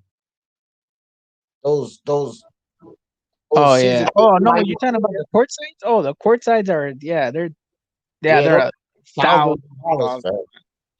Crazy money for those They tickets. vary by team that they play too. You know what I mean? Like if they play somebody that's good, forget about it. Like Jack Nicholson and those dudes, they got those season tickets. So Right. But they already dropping like 50,000 to the fucking team for the tickets. 50,000. yeah, And then they get to sit there and me shit. That's just 50,000 for one seat. That's what the fuck. But that yeah, hot dog cost you $12 and shit. yeah. People like us, we're over here worried about spending 40-50 bucks on a pair of jeans. You know what I mean? Oh my gosh, bro. You go to one game. That's why I had to slow down going to the game because I can't afford it no more. But bro, when we used to go to games, even if we catch like sometimes we would catch tickets through the radio station. 'Cause my uncle used to be a DJ on the radio station. So sometimes we would catch tickets to the radio station and shit like that, right? But anytime we would go to the game, bro, we was spending like $300 every time we would go to the game. By the time we bought beer and park and all, you know how it is, Raider. You've been to games. We were spending like $300 just to go to a game. Hell yeah, man. That shit gets expensive. And you know what? You know what's crazy? You know how a lot of YouTube channels started popping off like in the beginning of this year and like last year's beginning. So now all these YouTube channels, it's gonna be cool once this pandemic's over. We could probably, like get together and go to one of these fights. That'll be dope. You know what I mean? Yeah, I'm gonna get back into it, Phil. Yeah, that would be dope. I'm gonna get back into it, Phil. It's just tough, man. I gotta get through this recovery first, Phil, because Yeah. man, it's a pain in the ass. Yeah, no, for sure, man. Hopefully, blessings. Hopefully, you feel better. Dog Ramon, what's up? Now he said sorry, D, for being in New York. It's all good, man. I ain't worried about my Knicks, man. Yeah, the NBA, man. That was the best thing that happened to the Clippers, getting rid of Sterling. Once they got rid of Sterling, look what happened. They took right off. Cliff Ballmer, that motherfucker, he's a basketball fanatic, fam. That dude loves basketball. He's passionate, but honestly, now he's a shrewd owner, man. He's a shrewd owner. Like, this dude's excited and he'll spend money, but I see he's one of those motherfuckers that'll can your ass. Yeah, hey, I was watching a stat. I always like to make fun of the Clippers. I was looking at a stat where since Ballmer took over, I think it's like 5 or 6 playoff appearances for the Clippers, and Yeah. for the Lakers, it's been and no titles. And for the Lakers, it's been one playoff appearance, one title. No, Jimmy took over last season and they didn't go. Did they make the playoffs last season? Who, the Clippers? Didn't the Lakers make it? I don't think so. Oh, okay. Well, shit, that ain't much to say because Jeannie took over and didn't even make the playoffs. But she did get the title, though. Yeah, So, when we got AD, that's when we made it. Yeah. You got the title, so the title is what matters, man. That's what I'm saying about that damn LeBron. Think about it. What does it come down to? It comes down to that trophy, that NBA trophy. LeBron, you're 40%. Do you know that LeBron James, this is another fun fact, guys, fun fact. Now, Me myself, I have LeBron in the top 10, right? I have to put him there because if he retired today, he'll definitely go there, right? So I have him in the top 10, and it's hard. I have him at number 10, and the guy that I pushed out really, it hurt me to my soul because I don't like LeBron better than him, but I do have LeBron in the top 10. But think about it like this. Fun fact: LeBron is the only player in the top 10. When it comes to championships, he's under 50%. Nobody else. Yeah. But you have to take into consideration that the game itself has changed, right? Because it's not the same. No, it's So LeBron doesn't have to do everything because like back then, like it was a point, like you did X, Y, and Z to prove that you were that dude. Now, like it's actually team based. Like you can share, I guess like the accomplishments and stuff like that, but the game itself, it's not the same. The rules have changed. Certain like certain things that you could do, you can't do now. So, and like this whole foul situation, like any little touch, any little thing, you know what I mean? So it's a different game. So when we compare players in different generations, you have to take it into consideration that it's different. Like to look like the points nowadays, like 100 and something, you didn't see that shit back in the day. It's probably like 60 or 70 something. But now, like, it will be like 110, 120. It's just like, what the hell? Because defense isn't valued now how it was back then. I don't even think that the defense isn't valued. I think it's the rule changes that they made.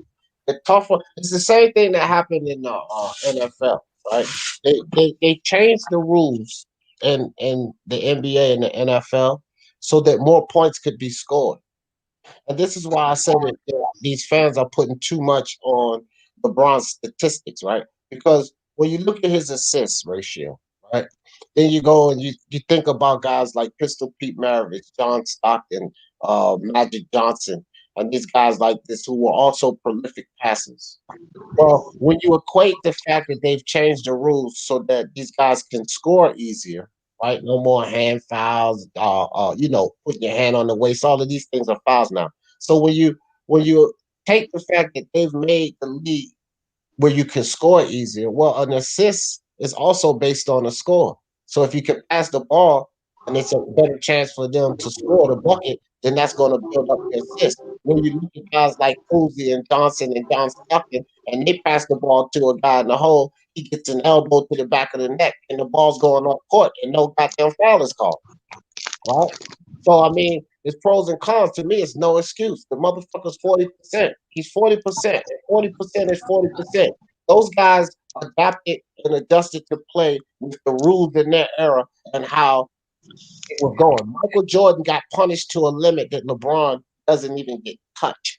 The shit LeBron cries about wouldn't even have been a foul in Michael Jordan's era. Yeah, but in the 80s, it was more team oriented, right? You had the Bad Boys, you had the Celtics, you had the Lake Show. I mean, those were teams that you needed the whole team to play good. I don't think like one guy took over. You know what I mean? He did.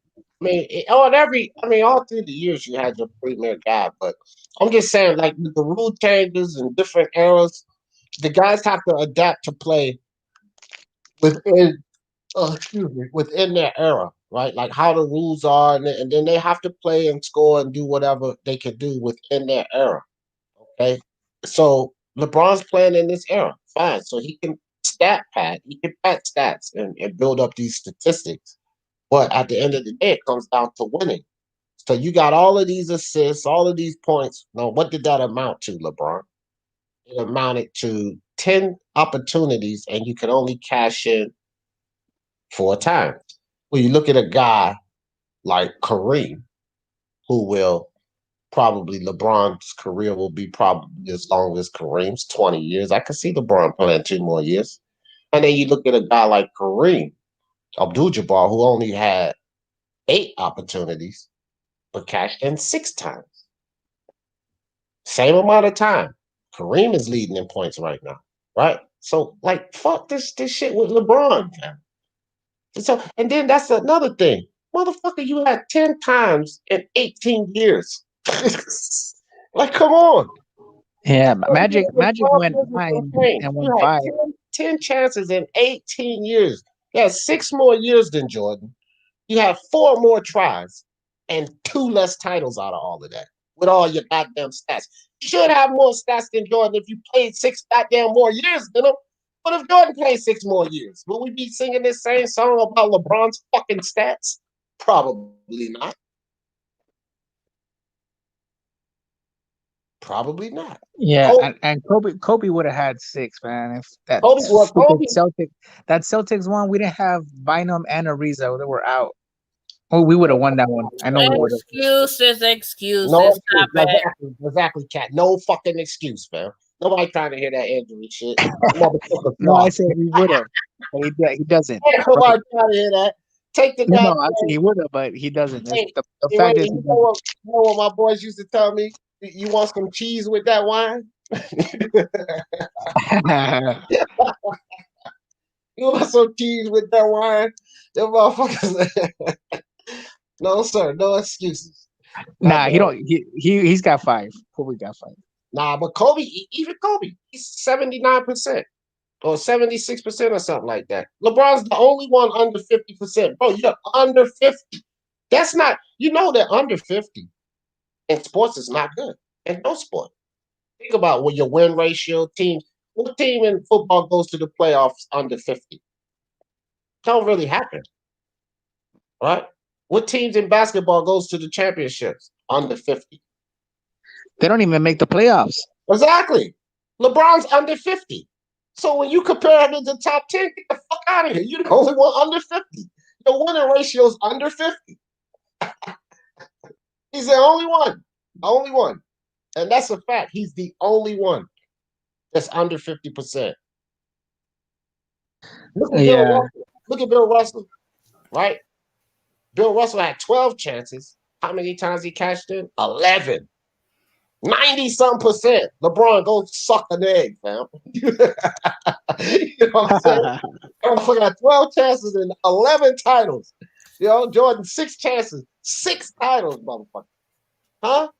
LeBron. Yeah, but they'll look at the fact that, he's been there, up there, like consecutively versus, Jordan, like everybody else. So that's what they count, is the fact that he's been there year after year after year, regardless to if he's won or if he's lost. Yeah, but at the same time too, the East was weak too, man. East was weak as hell. What did you tell me about Luke Campbell getting in there and fighting the best? Oh, absolutely, 100. I don't give a damn how many times you've been there. If you lose, you lose. That to me, yeah. That's what I'm saying about LeBron. I don't give 2 shits how many times he won there. He couldn't cash in, son.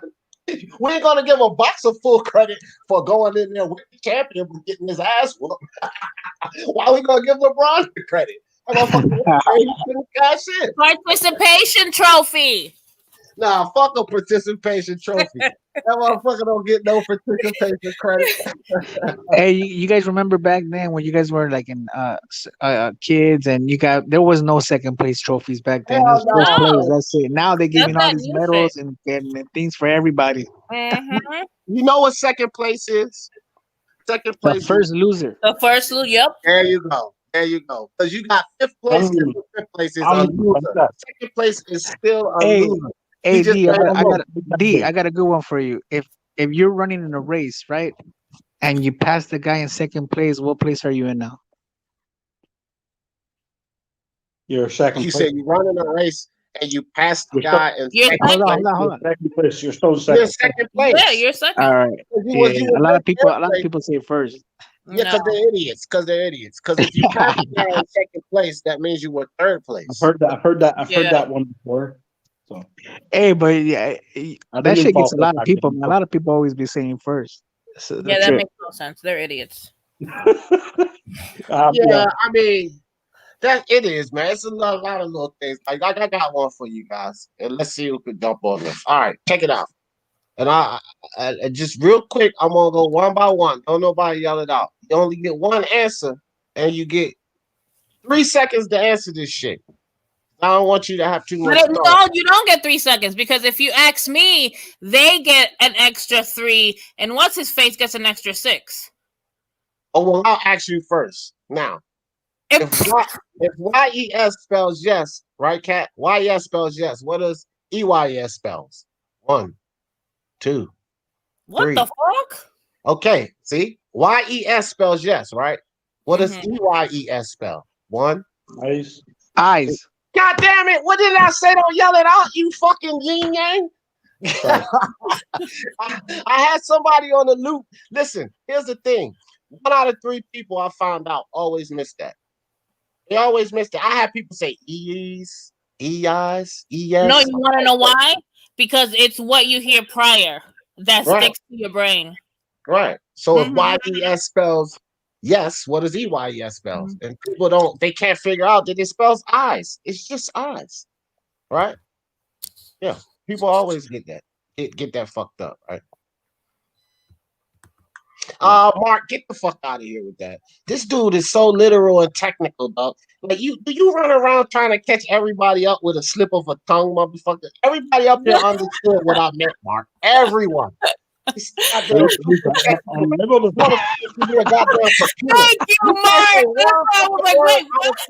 If you say one word out of place with Mark, you say, man, what the fuck, dude? Are you a calligrapher? I mean,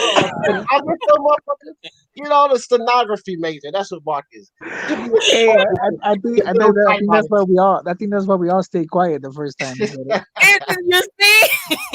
trying to the bus. No, I know it. I know The it. second place to me is not the first loser; it's just a loser. So. And now, look, a loser is a loser. If you don't get first place, you don't get a goddamn thing. I'm gonna tell you one thing. With Mark on the panel, I'm gonna say Mark. Did I say that right? Because that's the first thing I'm gonna say to you. Because that motherfucker will break your word down. You better not say the wrong word out of place with Mark on the panel.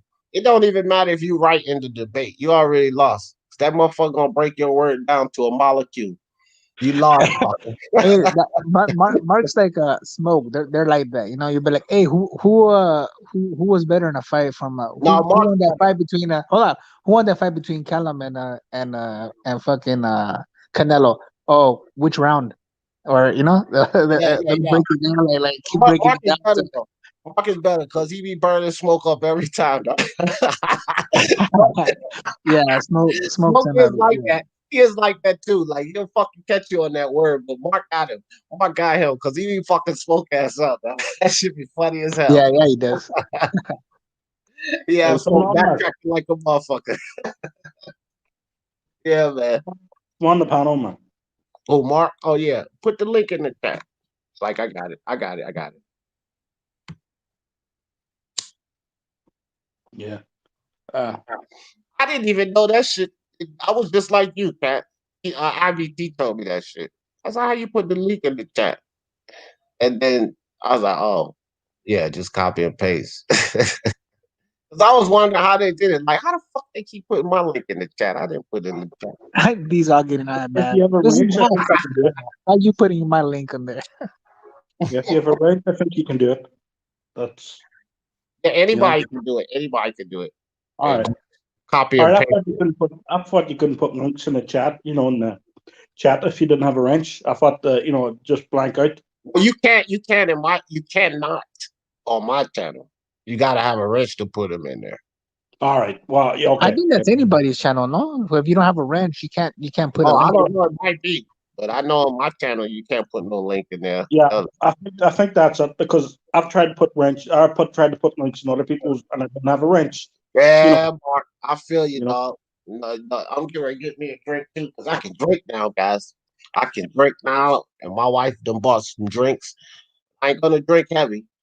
I ain't taking no more medicine, man. Only thing I do take is ibuprofen, but outside of that, I ain't taking none. Hey, man, let me tell y'all something. If y'all ever have any kind of surgery or injury, and they prescribe you that fucking Oxycontin, man, take that shit only till you don't need it. Y'all hear this? I still got more than half of those motherfuckers left. I warn you people.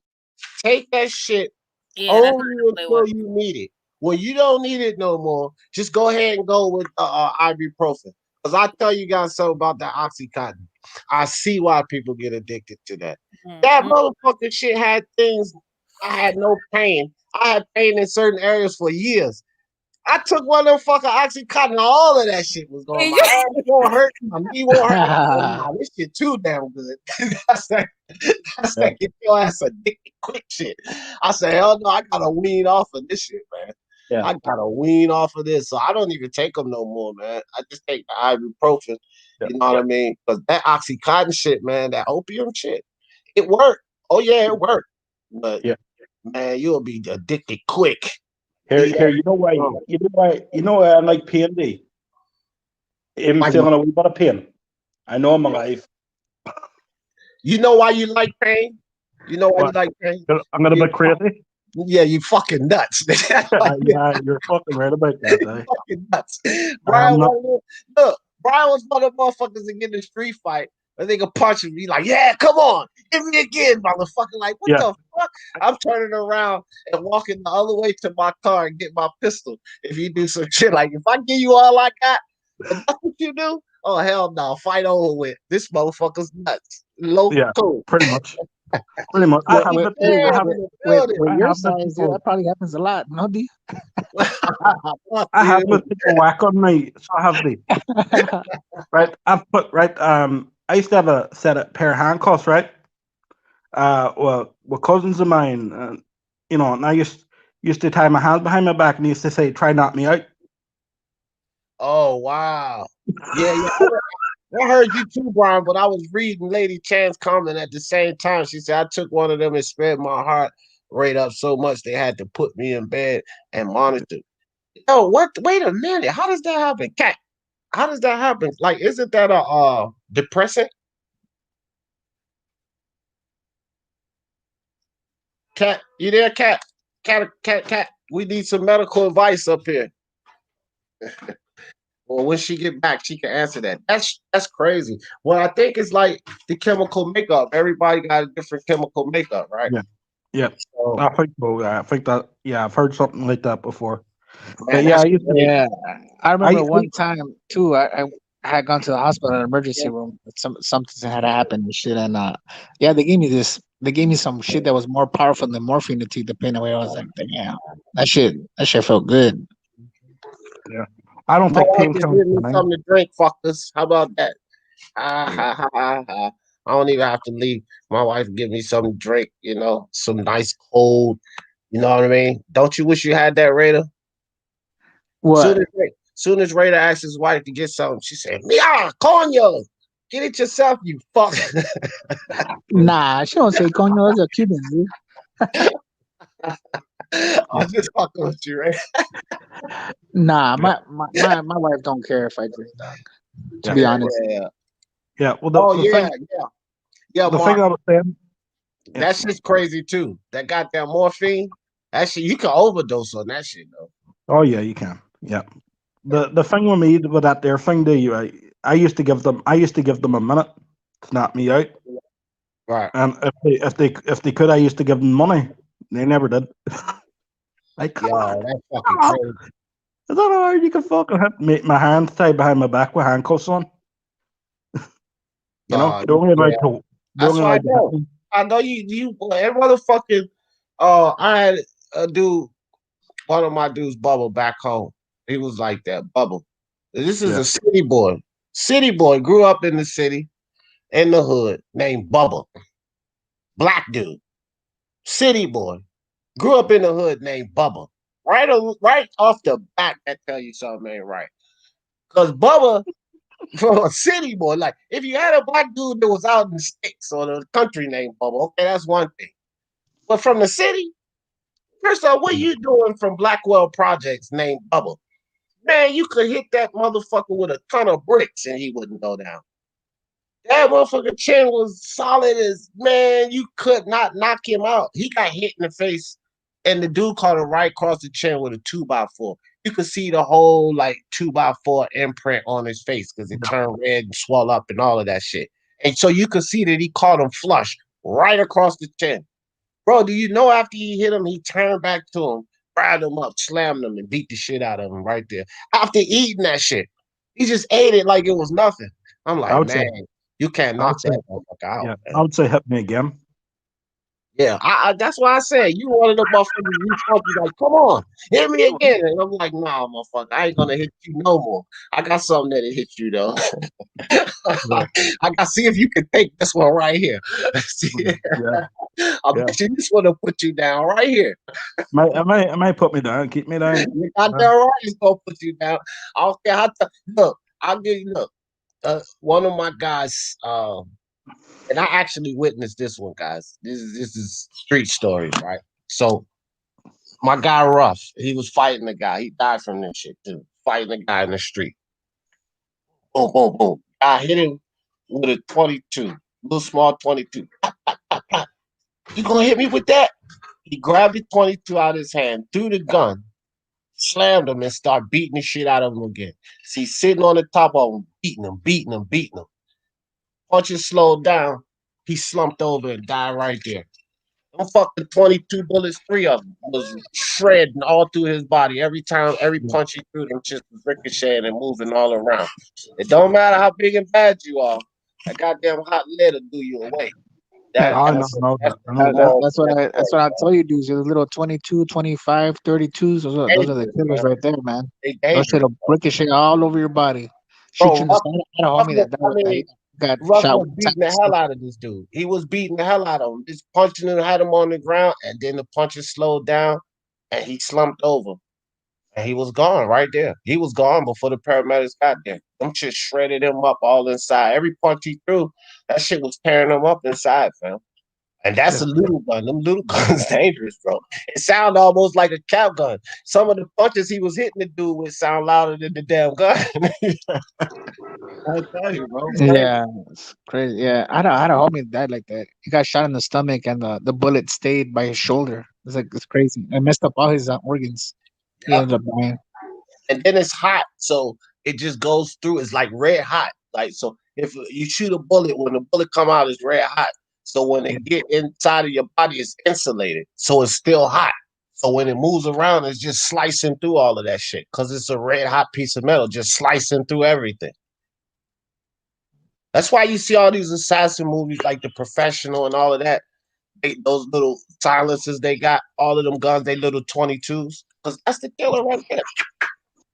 That's the killer right there, them 22s, man. Yeah, especially they don't make that much noise, you know. They don't want no heat on them. So yeah. So Raider, you know a little bit too much about that, fam. What's your profession again? Nah, and then too, I know the revolvers. I know the revolvers. You informed about that shit, fam. What's your? Make sure I don't give you my address, son. The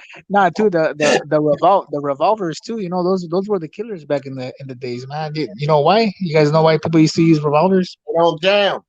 Not only that, no bullet casings for the cops. Right. They stick inside. True that. Yep. That quick load shit. I've been told. Yeah, see? I told y'all, the professional. That's why, that's how you had to run in with the cops. They didn't have the full proof though, because Ray good with this shit. I know how you do. I know how you do, dog. He said Loma acting like a roller cola version of Wilder. He is. There we go. Back to boxing. This bullshitting as Lomachenko. I'm glad you brought that up. Will Stone, Raider. Mental health is a serious thing, you guys. So stop it. What's that? What? Oh, I'm mental health is a serious thing, you guys. So stop it. Mental health? What do you mean? Loma. He's got mental health issues? He's lying. I'm just saying, he must be.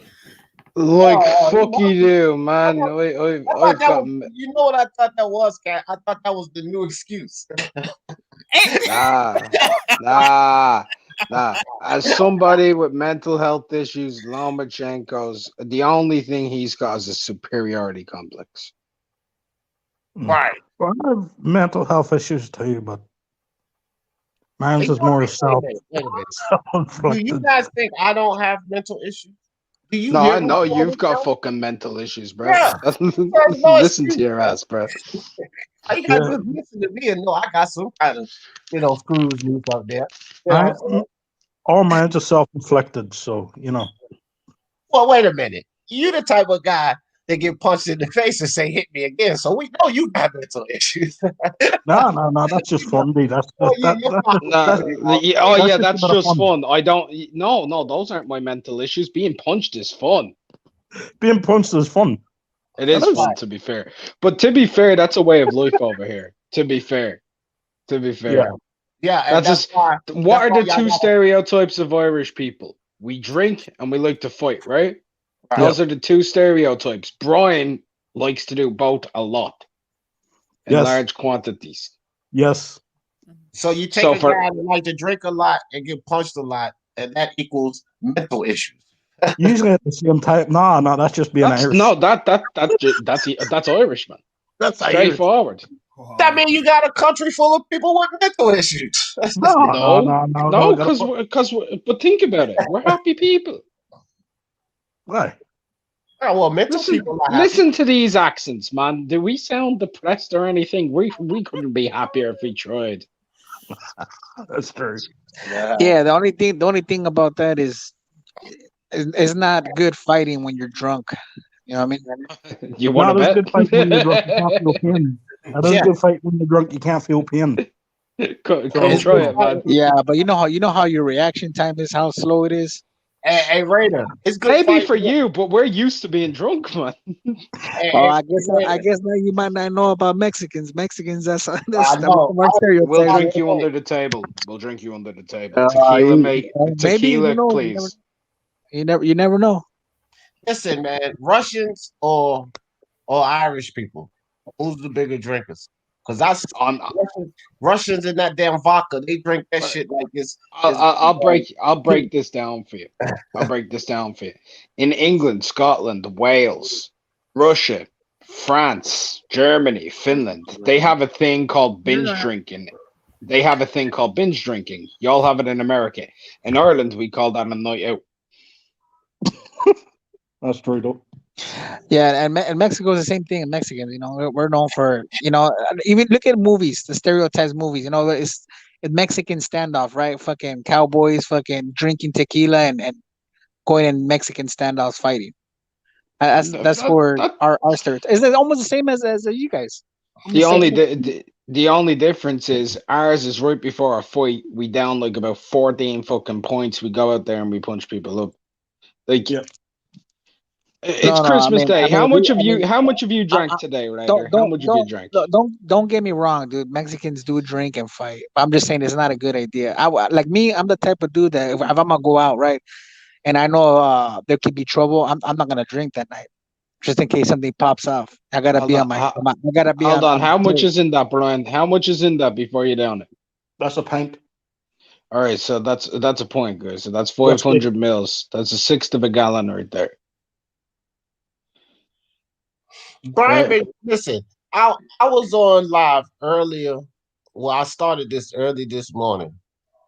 Brian sent me a fucking message and said, "I'll get on in a little bit, D. I've been drinking." And now this motherfucker got this big ass cup in front of him now. Yo, that's literally D. Jefferson in a cup right there. That's D. Jeff in a cup right there. Holy shit. Little ass man. It's been a Merry Christmas, ain't it, Brian? Hold on, Ryder. Say that. He's down the whole fucking thing. That's a sixth of a gallon. What was in that, Brian? Whiskey. Mm-hmm. Straight whiskey. He's drinking it by the point, bruh, not by the shot. Do you have a liver? That's crazy. That is one of them. I'll tell you what I've had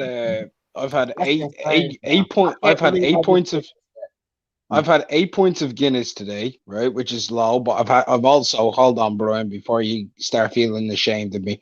So far I've had 12 points of Heineken. I've had a pint and a half of Captain Morgan's, and I've drank a full noggin of Jack. Nice. There you go. So for anyone wondering, that's Raiders' weekly income of alcohol. I'm just on my second liter of whiskey there, so. Yeah. Mark, you don't know what I drink, Mark. I know I drink more than you, son. Let me tell you something. I've never seen no shit like that. Now, I have seen some shit like that. Let me rephrase that. I know the Irish drinkers and all of that, but Brian, that was super impressive. I only seen something like that one time before in my life, but it was this guy on our block, old guy named Breeze. Yeah. Breeze, old guy, right? He would wake up every morning to a pint of liquor.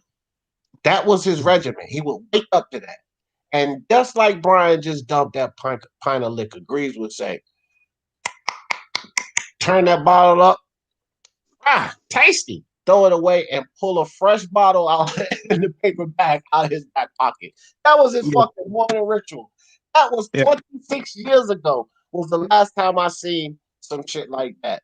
Dude, let me tell you something. If I would have drank a quarter of that cup, I would be done. Just a quarter. That's just crazy. 125 liters. Or not liters, 125 milligrams, isn't it? Or no, and a pint is 514. Okay. How long do you guys in Ireland? How long do your liver last? That's my question. Usually around 70. Usually around the 70. Does everybody there go off cirrhosis? Pretty much. Pretty much. Get the fuck out of here. Is that like a normal thing there? Cirrhosis a normal fucking... Actually, no, not really. Here's something for you, right? Out of all organ failures and stuff, the least amount of organ failure in Ireland is actually liver failure. Yeah. Well, I did have an uncle who had liver cancer, but, you know, he was an alcoholic a lot more than I was. Cat, how do you explain that, Cat? Why isn't it not 80% cirrhosis fatalities there, Cat? I can explain it. Right. Look at alcohol is the vaccine. We've built up the antibodies over centuries. Millennia. You've heard of crack babies, right? Me and Brian were whiskey babies. Yeah. Well. In on the bottle, came out on the bottle. Nick, jump on, Nick. This is a Christmas special, fam. My man Boston Nick over there at Pub Sports, my MMA guy. Yeah, bro, that's crazy. Well, touche, bro. But I'll tell you this. Y'all motherfuckers can drink me under the table, no doubt. But I'll tell you now. Hold up. I'll tell you. Let me get this off. You can drink me under the table, easy money. But I'll smoke you until your eyes is closed and you're in the fucking closet, fam. That's something I've been doing since the wee years of my life. Me and Mary Jane. That's been my girlfriend since I can remember. I've been cheating on all my women with Mary Jane. I cheat on my wife with Mary Jane right now. You understand me? Mary Jane. Oh, she said it's not cheating. We be having a harem. You know what I'm saying? Yeah, I'll smoke you under the table, Brian and Mark. Both of you. I believe you did. I quit smoking 9 years ago and I still got a cough. Yeah. So I agree with you. You know, I'd give it a good go, D. I'd give it a good go. You've heard how many. You have a good chance because you're so big. You'd be like, God. And how many times when we've been talking do you hear me just out of nowhere? Yeah, I know. And I think you'll have a good chance, but this is what you'll find out. You'll be like, damn, mate, how much can you fucking smoke? That's what you'll end up saying. D, I know you a weird, bro. I know you can smoke like a motherfucker, yo. You already know. I used to I'm smoke. a bitch nigga, bro. Look, here goes something that's true, guys. It was one time that I literally was spending more money on weed than any crackhead you could think of. Dead ass. Because I was smoking that good shit, and we would buy fucking ounce after ounce after ounce. And if you know anything about that good shit, you talking $3.50 an ounce or better. Me and the fellas, we would just smoke. I used to keep a big bowl of weed, like a salad bowl, full of weed on my table with a 50 box of Phillies under the bottom. That's a weed habit. God damn. Yeah, I never smoked that much. Yo, I'm gonna tell you a story though. when I lived in DC, 26, I used to go to. Merry Christmas. Yo, don't cut me off, nigga. I'm talking. Oh, who Man, that? ain't nobody really cutting you off. They could barely hear you with that flailing goddamn mic you got. Yo, but check it out though. When I used to live in DC, I used to go to South cars at night. I got off work. I would drive to the West. I would give me like a sack of weed. I could get like 4 or 5 blunts out every night. Hey, Ron, all we heard was weed and blunts. Everything else you said, I don't think anybody else heard anything. Yeah, I can't hear Ron properly at all. It's my go. Yeah, you sound real low. All right, can y'all hear me now? There you go. All right, now you're in there.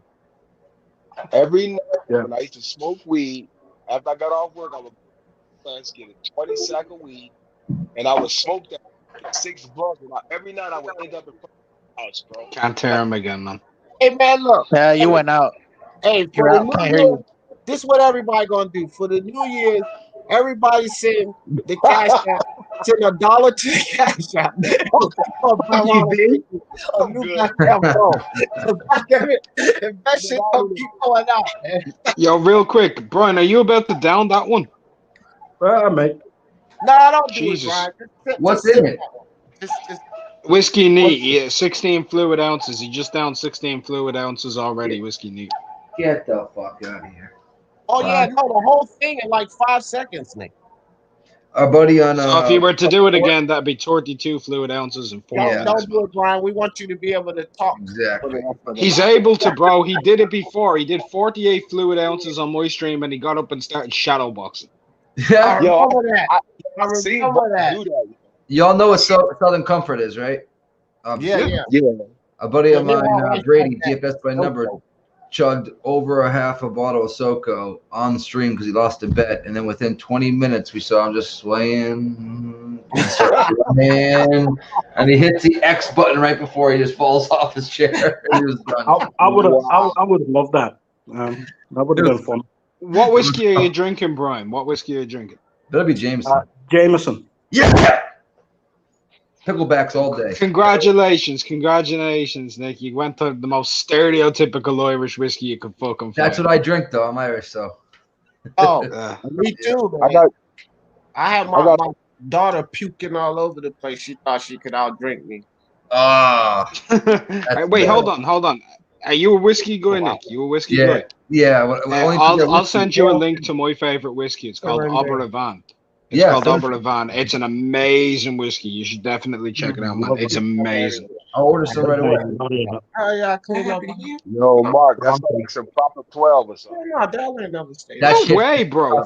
Proper 12 is. I'm a whiskey connoisseur, Ron. I'm a whiskey connoisseur. Me too, and that's disgusting. I'm just a whiskey drinker. There you go. Oberavant has some of the maltiest notes you'll find, man. Some of the maltiest notes you'll find. Is it malty? Yeah, it's gorgeous, man. All right. Yeah. You convinced me. I'm good to go. Troy Graham in the building. What's good, Troy? Merry Christmas. Troy said, I gave my friend father a case of wine, 12 bottles on Monday. Tuesday, I went back to his house. He had like every damn bottle.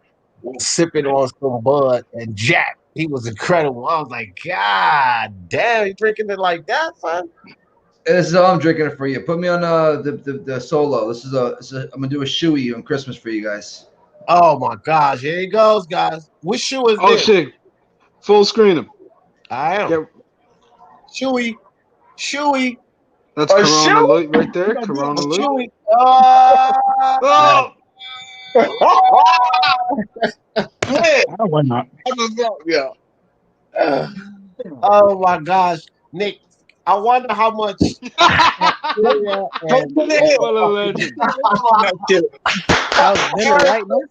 Merry Christmas. Oh my gosh, man. That was insane. That's insane. Cool. Now look, we was on the MMA live, right? I was over there with those guys. It was an MMA card, and Nick lost the bet and did a shoey out of his dad's 20-year-old work boot. It's right here. And look at it. I can't do it anymore because look at the mold growing on it. That was the boot. That was the boot he had to do the Shoey out of. You know, He got hops growing on that. She got barley and shit. he got all kind of bacteria in his stomach. And he got the stomach of a I do that. Let's get Brian on the full screen. I think he's gonna down that shit. Already done. You already downed it? That was cool. Oh my god. It's fucking Yo, this is what I got. This is a cheap one. Oh, yo, I like that. Mike's harder. That shit's good. If you go back 2 minutes, Mark, you'll see. I downed it. Jesus Christ. So what? You've got 32 fluid ounces of whiskey in you? Listen, Pretty much. Brian, let me tell you how I can't fathom this. I wouldn't have made it to the second cup, man. That first cup. D, I could imagine you trying to down a pint of Jameson, like fucking 16 fluid ounces of Jameson in one go. You would be done, bro. You would be done. Mark, that's hard for me to do, man. That's hard. Bro, I'm Like, done after like 3 shots, man. What are you talking about? 3 shots? Yeah, I'm dead ass. I'm done after That's like not 3 even shots. that 3 shots isn't even pre drinks. That's what I'm telling you. Me and liquor don't mix, fam. Liquor, like, listen. If I could, like, smoke as little weed as it takes for me, liquor, I would save so much money. But liquor, man, don't take a lot from me. Me and liquor get me hog tied. I'm better now, but I used to get hog tied. I got a limit. It's like 5 shots. Anything after 5 shots, you got Nicky Sticks coming out, and I want to fight everybody. Nick's the drunk fighter. Nick is the drunk fighter. He want to fight when he's drunk. Yeah. If it's whiskey, hell yeah. You know what I mean? I want to fade up. Anybody looking at me wrong? Let's go. Yeah, hey, that's right, Don Ramon. That's me Can I answer the chat? Can I answer the chat? I'm not the pass out type of guy. So I see Brian drunk. He ain't gonna pass out. Brian look like he might tackle a motherfucker and shit. Like Brian already drank more in the last 10, 15 minutes than I would drink in 2 months, man. Okay, so that is what it I is. want to respond to this. Don Ramon keeps like worrying about Brian's safety and shit. He's like, "Don't listen, Brian, please, bro. I don't want you to do it on live YouTube." I'm gonna say this because I know Brian pretty well with his alcohol tolerance and shit. The man has been drinking like that since he was about fucking 17 years of age. Pretty much. Your blood after a while. That's fun. Like that's actually fun to do.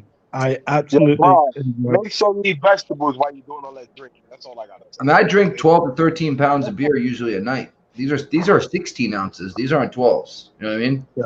So And that's a point. But Brian's a bigger guy, so like you're a bigger guy, you can soak up more of that shit, more tolerance, bro. Eat some vegetables too, though. You eat a lot too? Yeah, and since D's small, and as soon as he opens the beer, he smells it. He's already drunk. Yo, bro, you just said beer and D is tilted, man. The one thing I do get when I do drink a lot, I get sweaty. That's about it. Yo, Brian, pause. Oh yeah, that Jamaican rum. Yes, sir, Troy. Yeah, I know about that. I used to be around a bunch of Jamaicans in Queens, Troy. And that Jamaican rum, yes, sir. I knew this old lady who made that shit.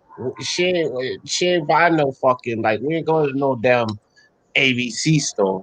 Hell no, she made the damn rum. I don't know how the hell she did it, but goddamn it. Jamaica has some of the best rum ever. That's where like rum was derived, wasn't it? When I used to smoke weed and I used to drink Bacardi's, what they call it, Bacardi's Gold. Nah, Bacardi ain't shit, man. You drink Bacardi ain't shit, Ron. Get some real Bacardi. I'm weak then. Shit. Man, you get some real Jamaican rum, Ronald. He ain't gonna want no goddamn Bacardi, fam. He ain't even gonna want no goddamn Bacardi. Here, my grandmother wouldn't drink Bacardi, and she dead 20 years. I'll be honest with you, Brian. As far as I'm aware, over here, as far as I'm aware, the the only people over here that drink Bacardi are 15-year-old girls who are pregnant. Oh damn. Pretty much. Yeah, Yeah. that shit you Wow. put together though, bro. McCarty's You weak. are McCarty's weak. Real quick, I was in Bacardi. Miami last week, right? So I Brady, DFS by numbers, and Danny, you know Danny, from Pub. They flew down from Ohio, and we went to the Titan FC fights because I had press passes, and I'm actually official press and media guy for Titan FC now. And yeah, it's fucking awesome. Fucking awesome. I have a buddy that works for UFC Fight Pass. He does the camera work, so he got me the Titan passes now for now on. So we'll be going to every one of those fights. But after that, you know, we did end up going to a strip club, and it was, you know, $200 for the table, and it came for a bottle, and they were giving us all these, you know, Hennessy and all. You know what I mean? I'm not a Hennessy guy myself, and I heard the Bacardi, and back in the day when I was 15, 16, 17, I'm like, I drink Bacardi. You know what I mean? So we ordered that shit and whatnot. I woke up, my whole right hand looked like I dipped it in blood or rust. I had an allergic reaction to that fucking shit. Okay, at the titty bar. Yeah, at the titty bar. My whole hand was like, looked like I dipped it in blood, like I fucking killed somebody the night before, and like, you know what I mean? And it went away. Yo, like, what's your channel, bro? What's your channel? Pub Sports Radio, 3 words. Pub Sports Radio. It's just that's not my channel. It's a channel I work for, but it's I think you got a channel. yeah. D knows. D's been on it many times. It's a lot of fun. You know what I mean? Yeah, they do like live play betting and betting odds and everything like that, Ron. Yeah. Pretty good. Yeah, pretty I good. think that's what I got out of it because I think D brought that shit up. We do NFL. This one of the guys I be talking about, Ron. Like I Yeah, be you know I know. sending the boxing picks. Nick, one of them, Nick Mills, Mo Screen, Jeff and Preston, all those guys. I send them the because they do live bets and shit. You make money. You go over there, Ronald. You definitely need to go to their channel for the bet. Yeah, that's my shit. The live bets. That's where you can make good money right there. I will put myself in the top 10 in the world when it comes to live betting MMA. I will put myself there when it comes to live betting. I ain't fucking with it. I'm fucking with the boxing. Oh, well, I'm just telling you, you make money. You go over there. If you put the bets in, they tell you, and you sit there the whole night, you're gonna come out on top.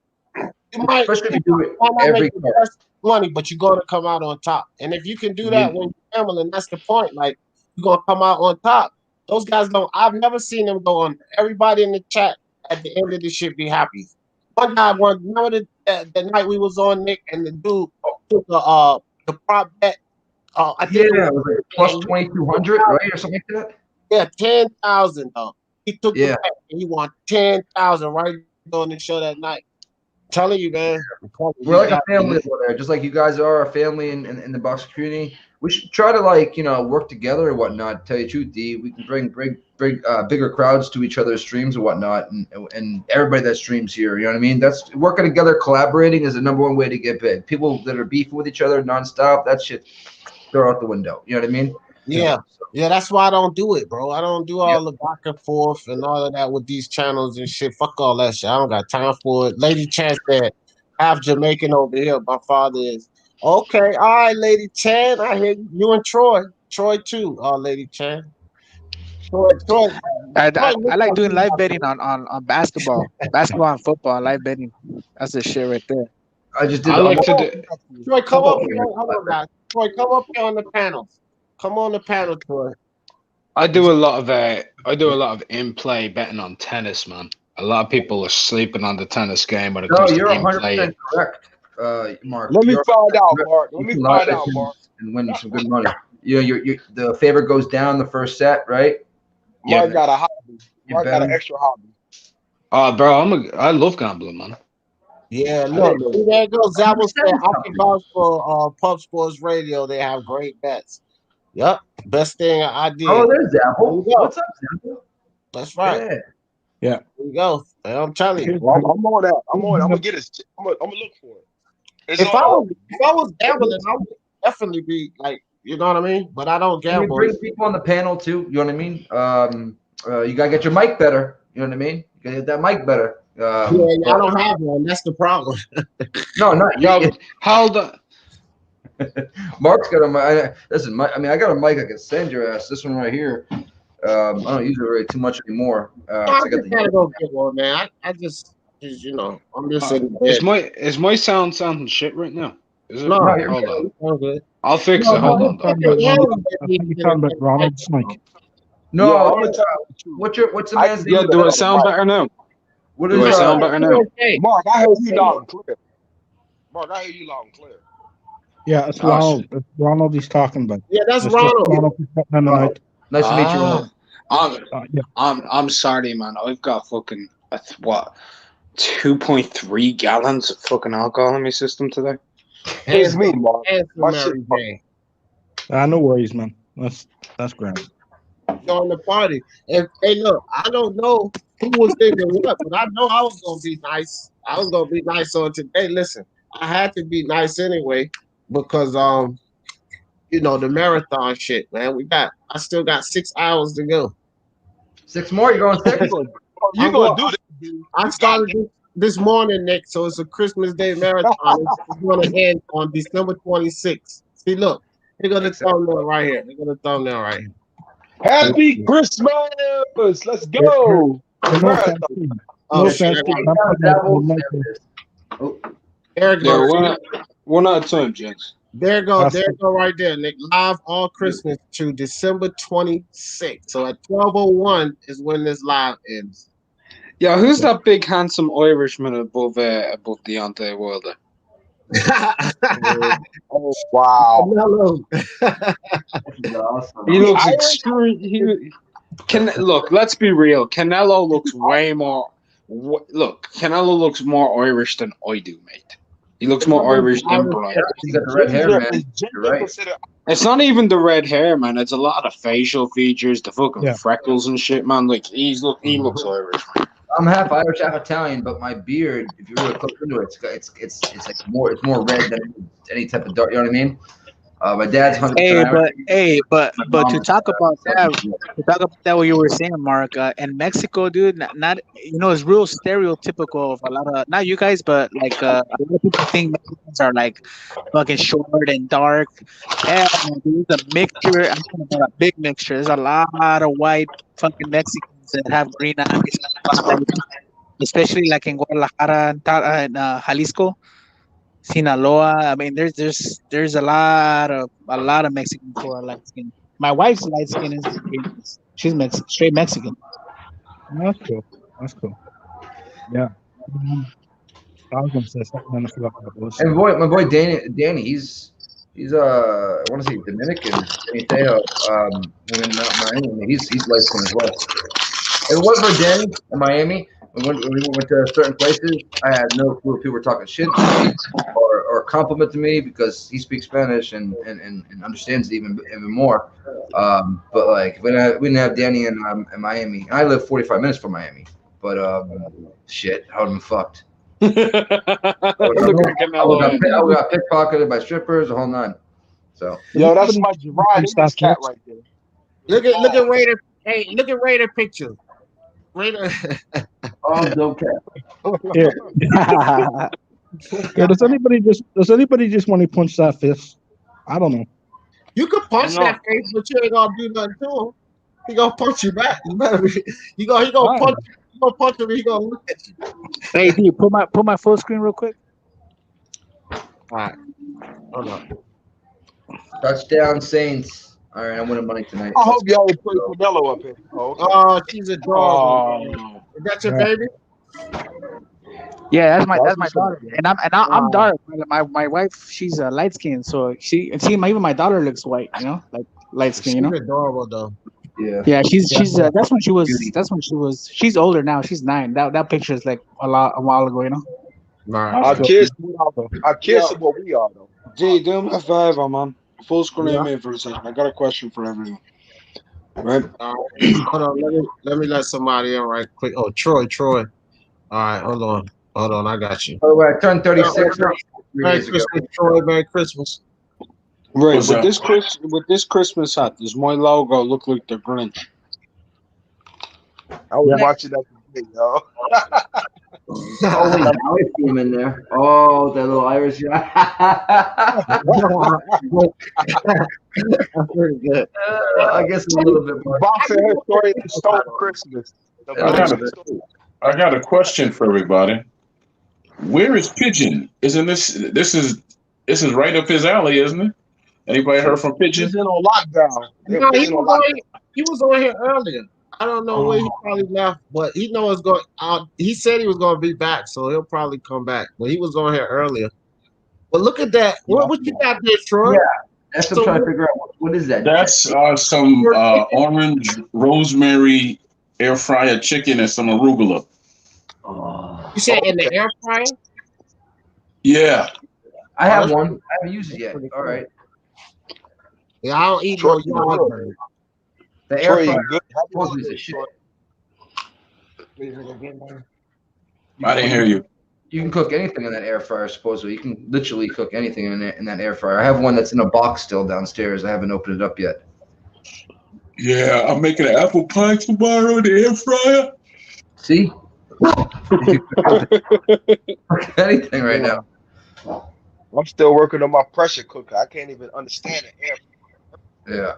You know what I mean? I'll put things in the oven, read directions. When it beeps, I eat it. Yeah, exactly. When it beeps, I And eat it. since some palms up, I'm eating it. I got a question for y'all. Y'all ever had maple rum bacon? Anybody? I have. Yeah, I have. Yeah? I have. Wow, okay. But homemade. I live in Vermont, Troy. Everything is maple up here. Everything. And then you soak it in rum overnight or something? Yeah, you can also do a watermelon if you want. Just poke a hole in the watermelon, right? And I know about that. You know what? Yeah, because during my college days, I used to float from different colleges around D.C. and Baltimore. So I used to, my favorite. Watermelon. You put that down, it sinks into everything. You start eating that watermelon, you think you're straight, and next thing you know, man, why are they got to fight on Christmas, man? Shut the fuck up, people. Don Ramon said Mexican food from the States are white. Y'all do it right? Y'all do it right, Don Ramon? I got a funny story for y'all. It really is not that funny, but I went to this, a chicken wing eating contest that was hosted by the Baltimore Ravens years ago, right? And first prize was like $500, right? And me being stereotypical, I was in the top 5, and the top 3 were just three white dudes, right? One of them being Irish, to be very honest with you. And I said, I got this. I learned quick that I lost. You want to know why? They didn't eat all day. All they did was drink and pee. That's how they beat me. They did not eat all damn day. Nope. I know this weird you said that because I'm the type of guy where when I go to a bar, I start drinking. If I eat, I don't want to drink. You know what I mean? So I eat at the end. I'll order something for the end and then just fucking munch it the fuck down. So yeah. Exactly, man. Just soak it all up at the end and you're good to go. Yep. Yeah, that's consolation prize. Me throwing up around the corner. Put a small foundation there. Maybe like the small appetizer in your stomach, the smallest thing ever, so it soaks up the first bout, and then at the end, that's when you eat. I'm doing jobs. I might just drink all day. Then I'll Trust me with the drinking, right? Merry Christmas Day. Nah, I don't drink like that, fellas. I mean, I grew up on rum, so I don't really, I had rum and ganja tea and all that. That's about the most I can tell you. Yeah, if you're gonna drink, right before you eat, have something like just a little piece of chicken, whatever, just something nice and light goes in your stomach, and then go drink heavy, and then after you're finished, eat. It absorbs up a lot of the drink. So I'm right there with you, brother. That's what I do. I'll give you 3 tricks right now. Don't have any citrus before you start drinking. Yes. That's stupid. Don't use citrus. Don't have lemons and shit. If you have lemons and lime and shit with your stuff, that's just gonna make shit spread in your stomach really quick. And you get acid reflux too. Exactly. Tip number 2, and this is just for me personally. Brian's talking about soaking things up. I actually think liquid's the best way to soak things up personally. Like Water? thick liquids. Yep. No, not water. I'm talking soup. I'm talking like brothy, thick soup. I drink egg drop too, baby. That's my favorite. Egg drop. It's thick. Oh my god, you fucking Drew Brees do another fucking pick. And then the third one is very simple. Make sure that you have a good fucking piss before you go out drinking. Pretty much. Yeah. Ladies and gentlemen, you British and Jamaican and Venezuelan. You say your grandmother was Venezuelan. That's pretty interesting. Here, my metabolism is so slow, right? I may not take a piss to probably Tuesday. You sound like Sean Connery's. Bro, get the fuck out of here. You sound like Sean Connery's younger brother, right? He sounds nothing like Sean Connery. Sean Connery. You see, he's up there like, so Brian's up there like, no, go out drinking and all this, and you're saying he sounds like, sure, the name's Bond. Like, it's, and I'm not drunk, and I'm hearing that's things. like me hearing an Indian talk and being like, Troy, you sound like a pimp. Like, no. I sound like I own a 7-Eleven? That's what you're saying? That's what you're saying? Yeah, because you're Jamaican. Like, when I hear somebody go, like, if I hear somebody, hey, man, pass the bacon, it's not like I'm hearing an Indian talk. They're completely different accents. I'm Irish, not Scottish. Oh, I can do a Scottish accent for you, so I can, you know. You dudes are hilarious, man. You're just hilarious. But who's the cat that drank out the shoe? Because he made a comment I really liked. There you go. Right. Because he said that you have a channel, I'm guessing, you should use it to build. I mean, yeah. Because if y'all have channels and you all are cool with each other, if one of y'all has a product, you should use that to help each other build and vice versa. I don't see the need to come on here and run your mouth all day about nothing when you have a platform and you can use it to build. Yeah. You don't run off ball. Yeah, everybody go subscribe to Unrivaled Boxing Talk. Man, I already did. Yeah. Everybody in the chat. I think damn near everybody over here already subscribed to Mark. Not everybody, but damn near mostly everybody. Yeah. If you want to not be unsubscribe from my channel. Unsubscribe. And you need to find. Can I shout out someone? Everybody here go subscribe to the hardest young working man in YouTube, Mini Max. That's a good channel.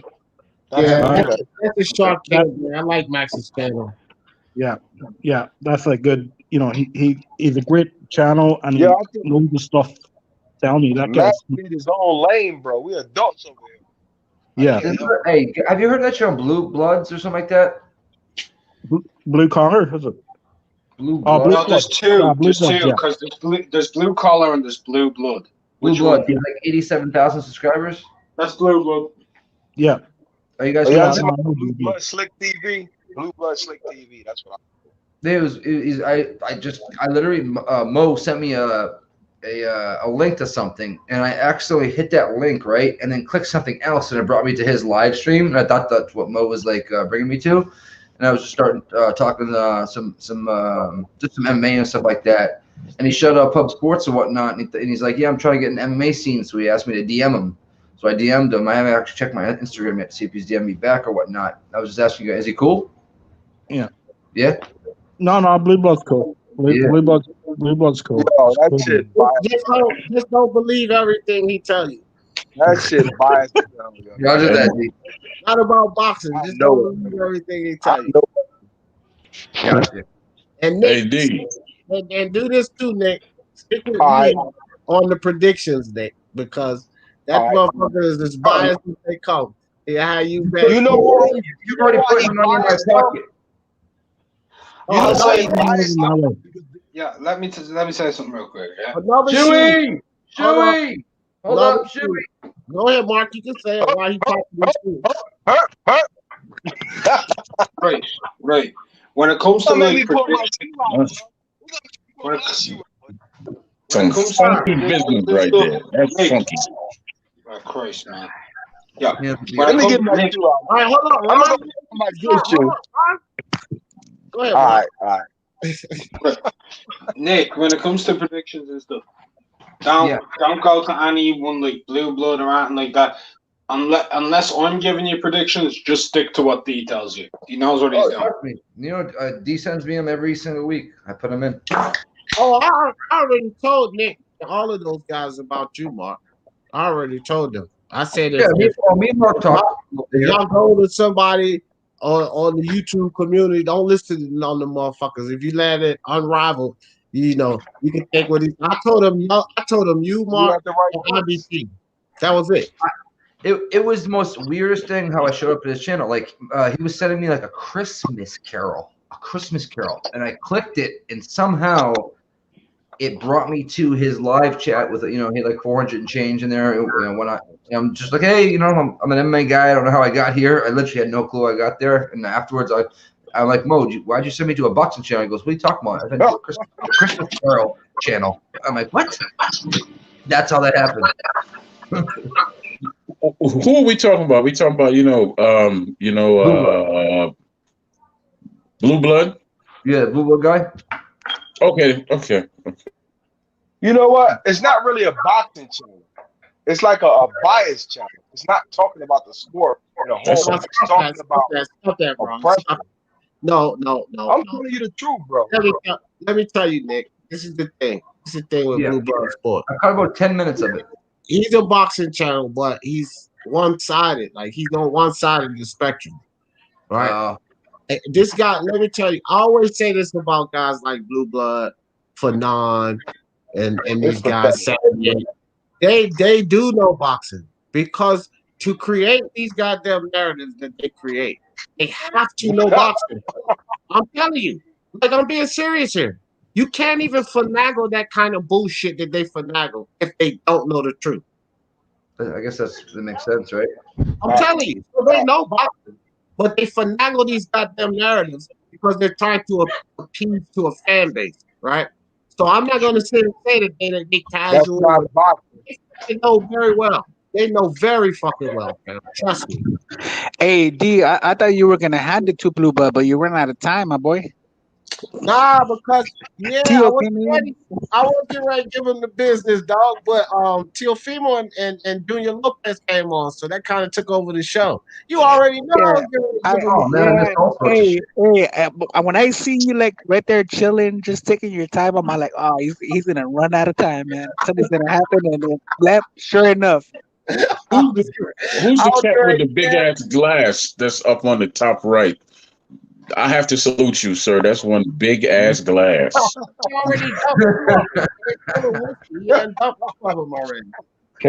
only important there because that's the last time I whiskey. Those are like those fucking 7-Eleven big gulps. Yeah, that's my whiskey. So once that's gone, I'll pop to the shop tomorrow and get more.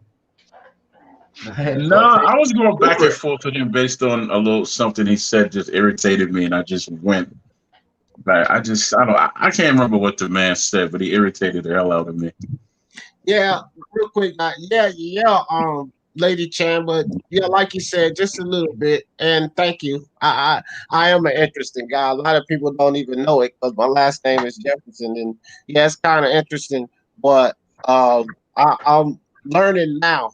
Because shame on me, I should have learned long ago. But yeah, just poquito. Yeah. Here, that's my third liter of whiskey drunk today. Yeah, he owns a bunch of dry cleaners. LT, Merry Christmas to you.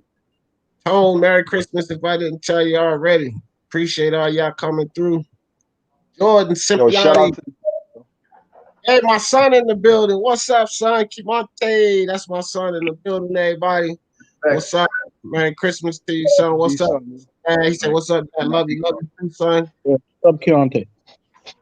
Was it Kimonte? Yeah, Kimonte. There you go, right there. The dude with the hold up, let me put it on the screen. Yeah, what up, young lad? Yeah, what's up, young man? Yeah. Hold on, there you go, right. Hope you had a good Christmas. Yeah, you got a good watch. Come on. Y'all know my ugly mug, so He's the good-looking guy. The one looking down at my daughter. That's my son right there. Yeah. Okay. Monte. Yo, that's what's up, B. He's taller than you too. I can tell he. Oh yeah, motherfucker, he's 6 foot. I'm 5'6". Of course, he's taller than me. Everybody's taller than you, man. I got a son that's a whole foot taller than you. That don't make no damn sense. I'm telling y'all right now. The other day I was out on the streets in Dublin, right? This is not word of a look. D comes on the phone to me on webcam, right? The dude's on a green screen underwater, right? This dude picked up a cardboard box and disappeared. What? Wait, what? I missed that part. What happened? He picked up a pizza box and he disappeared, man. Oh, Then he got fired on Friday for stealing boxes. D, am I lying? Am I lying? Did you or did you not pick up a box and just vanish? Yeah, because I had the green screen on and it just made me disappear. But look, Troy, look. I couldn't have got fired, Troy, because I'm like Tommy on Martin. I ain't got no damn job. Hey, he had a job, but he never said what it was. Hey, D's the only dude I know that can eat pussy standing up. That's actually hilarious. That's hilarious. Oh, hell no. Yo, are we gonna start the roast of D Jeff? D Jeff, are we gonna start the roast of D Who Jeff? just said that, man? Who just said that? That was the most subtle comedy I've ever heard. No, Here, D. we're not gonna ruin that. We're not gonna ruin that. Here, D. Come on, D. We all know the reason you don't celebrate Christmas, man. It's because year-round you're too busy taking your bath inside the fucking gravy dish, man. Hold on, Mark. Stop it. That's the last roast. No, hold on. Here, D. When was the last time you took your wife out? Hold on, man. Look, we ain't gonna do this because that live was fucking lit, bro. So we're gonna save that. I want to make that a special live, dedicated. That last time I did that shit, it was lit, fam. Yeah, but that was the chat posting them in the chat. But now you have people on who can roast you on the panel. Yeah, I'm gonna let the panel come on and everything next time. What I want to say. It's a good idea. I am going to slaughter you. Yes. How you gonna roast D? How the fuck you gonna roast D, yo? No, I want to see this shit. I didn't know what to say. The last one, man, this shit was fucking fire, fam. I love it. I'm trying to roast. He's gonna fucking roast me. And here go the rules. Here go the rules. If you tell a bad joke, you get timed out. That means you ain't gonna be able to tell another joke for goddamn 5 please. Please. How are you gonna be timing people out from a booster seat? Let the games begin. And look, this how the time people on the panel. And put him backstage. Don't put me backstage. That shit was funny. That was put him in the shadow, bro. No, it was funny. But motherfuckers, save it for the roast. Save it. Save it. All right, man, I already had a roast today, man. I had roast lamb for dinner. I got a DM Mark. We start putting the pen to the pad. The roof's got to come out somewhere. Mark. I'll give you at least 50 jokes if you need them, Nick. I've jotted down 150 because I've been waiting to roast them because I wasn't available that day. So I've got 150 just based off of his height. I have 150 based off of his height, and I've got 50 based off of his baseball caps. All his baseball caps. Oh fuck. He still pays like you. Oh my god! You dudes are hilarious. You're hilarious. What you started? Jordan said when D son left the house, he said, "You had abandoned the house now, Dad." You started it up, man. Hold on. You mean when these for the roast? Save it. Y'all dog. I'm gonna be the other day. Y'all terrible, man. Save it. Not a vegan, just don't eat pork. Well, I'm not a vegan. I'm just I don't eat meat, land animals. D roast back, so I feel comfortable. No, I'm not. I ended with salmon and meatloaf. That's it. No, when we have to roast Jordan, I don't want to do anything but laugh. I don't want to roast you guys back. And how do you make a salmon meatloaf? I don't know, but I told everybody at the last roast, Jordan, looks like a big dump. So it's that should open. sound good. There's a salmon meatloaf. Sound good. I've had one good meatloaf in my life. I'll admit that. But other than that, they're all like, ooh. I'm drinking beer. I'm drinking beer down the road. Hey, let me ask you guys a question real quick. Who is your guys' favorite one-on-one debates? Not you guys in particular, but when you hear two other people go at it, like who's your favorite? Like when you hear two guys go at it. Nobody. When I hear two people specifically debate, like how good they are when they're against each other. Yeah. It could be jokes. It could be whatever. It could be boxing, whatever. I would say when D and Smoke go at it, it's hilarious. Yeah, the Smoke is. It's when D and Smoke go at it, it's just funny as shit.